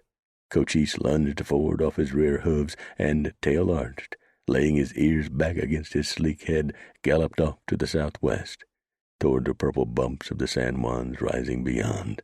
The pounding hooves thundered, the sound dwindling as horse and rider grew smaller and smaller in the distance. Jane hobbled up to stand beside Mannion at the open corral gate. "They're beautiful, both of them," she said, "and they're doing well together." "They are," Mannion said, smiling after the girl and the galloping horse. He glanced at Jane. "What about us?" "What about us?" Jane asked, wrinkling the skin above the bridge of her nose, gazing up at him. "Will we do well together, you think?" Mannion reached into a pocket of his black denim jacket. He opened his hand. On his gloved palm rested a black leather ring box. He opened the box to reveal a gold ring with a single small diamond setting in gold prongs resting on a bed of cream-colored burlap. "Nothing fancy. It was my mother's. I didn't even know I had it until I was going through an old chest of hers a few weeks back. Right then, it occurred to me." He frowned down at the ring. "What did?" Jane asked. Mannion slid his gaze to her. "You deserve a bigger diamond, but I'd like you to wear it." He canted his head to one side, giving a foxy half-smile and narrowing one eye. "What do you think, Miss Ford? Are you crazy enough to hitch your wagon to this temperamental fool's broken-down wagon?" Jane gazed up at him, her eyes pensively probing his. She shook her head. "I'm not worth it, Joe." Mannion chuckled, slid his thumb across her cheek. "Now, ain't that a coincidence? I'm not either." Tears glazed her eyes. "I'll take that as a yes," Joe said. He leaned down and kissed her. Jane kissed him back, lifting a hand to the back of his head, tugging on his longish salt and pepper hair. They both looked up when a loud whinny cut through the quiet mid-morning air. Jane gave a fearful gasp. She and Mannion both expected to see Vanjie on the ground. The girl was still in the saddle. However, maybe 200 yards away. Vanjie suddenly stopped the stallion and curvetted him. The horse rose off its rear hooves, clawed its front feet at the sky, and loosed another loud, wild whinny, shaking his black-faced head, black mane glistening beautifully in the high country sunlight. Vanjie waved her hat high as she looked back toward her father and Jane. She was too far away for Mannion to see her clearly, but he knew she was smiling, probably as big as she'd ever smiled before. Mannion smiled too. He chuckled and returned her wave. Jane did too. The stallion dropped back down to all fours. Vanjie set her hat back on her head, turned the stallion, and galloped off toward the mountains again. She rode maybe another 100 yards, then turned back toward Mannion and Jane, putting the bronc into another ground-churning run. Mannion gave a relieved sigh. Jane rested her chin on a slat of the corral gate, gazing southwest as horse and rider grew gradually before her. She and Joe could again hear the thudding of the stallion's hooves. The rataplan grew louder. As horse and rider came closer, Mannion could see the big smile on his daughter's lovely face as she moved gracefully, rising and falling lightly in the saddle with the stallion's own natural grace. "Wild at heart," Jane said. "Horse and girl forever." "Forever," Mannion agreed. "Just like her father," Jane said. "Just like her soon-to-be stepmother," Mannion said, and kissed the scar on Jane's forehead. Jane looked up at him. "How soon?" "How soon would you like, Madam Jane?" "Soon," Jane said, giving a slit-eyed grin. "Before either one of us has time to get cold feet and beat it for those mountains yonder." Mannion chuckled. "Good idea."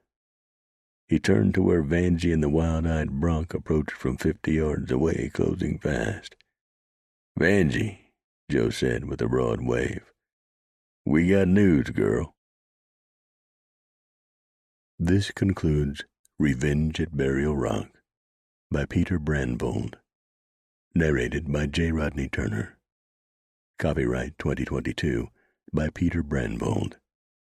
This unabridged audiobook is published by arrangement with Wolfpack Publishing, LLC, and was produced in the year 2023 by Tantor Media Incorporated, a division of Recorded Books, which holds the copyright thereto. Please visit Tantor.com for more information on our growing library of unabridged audiobooks.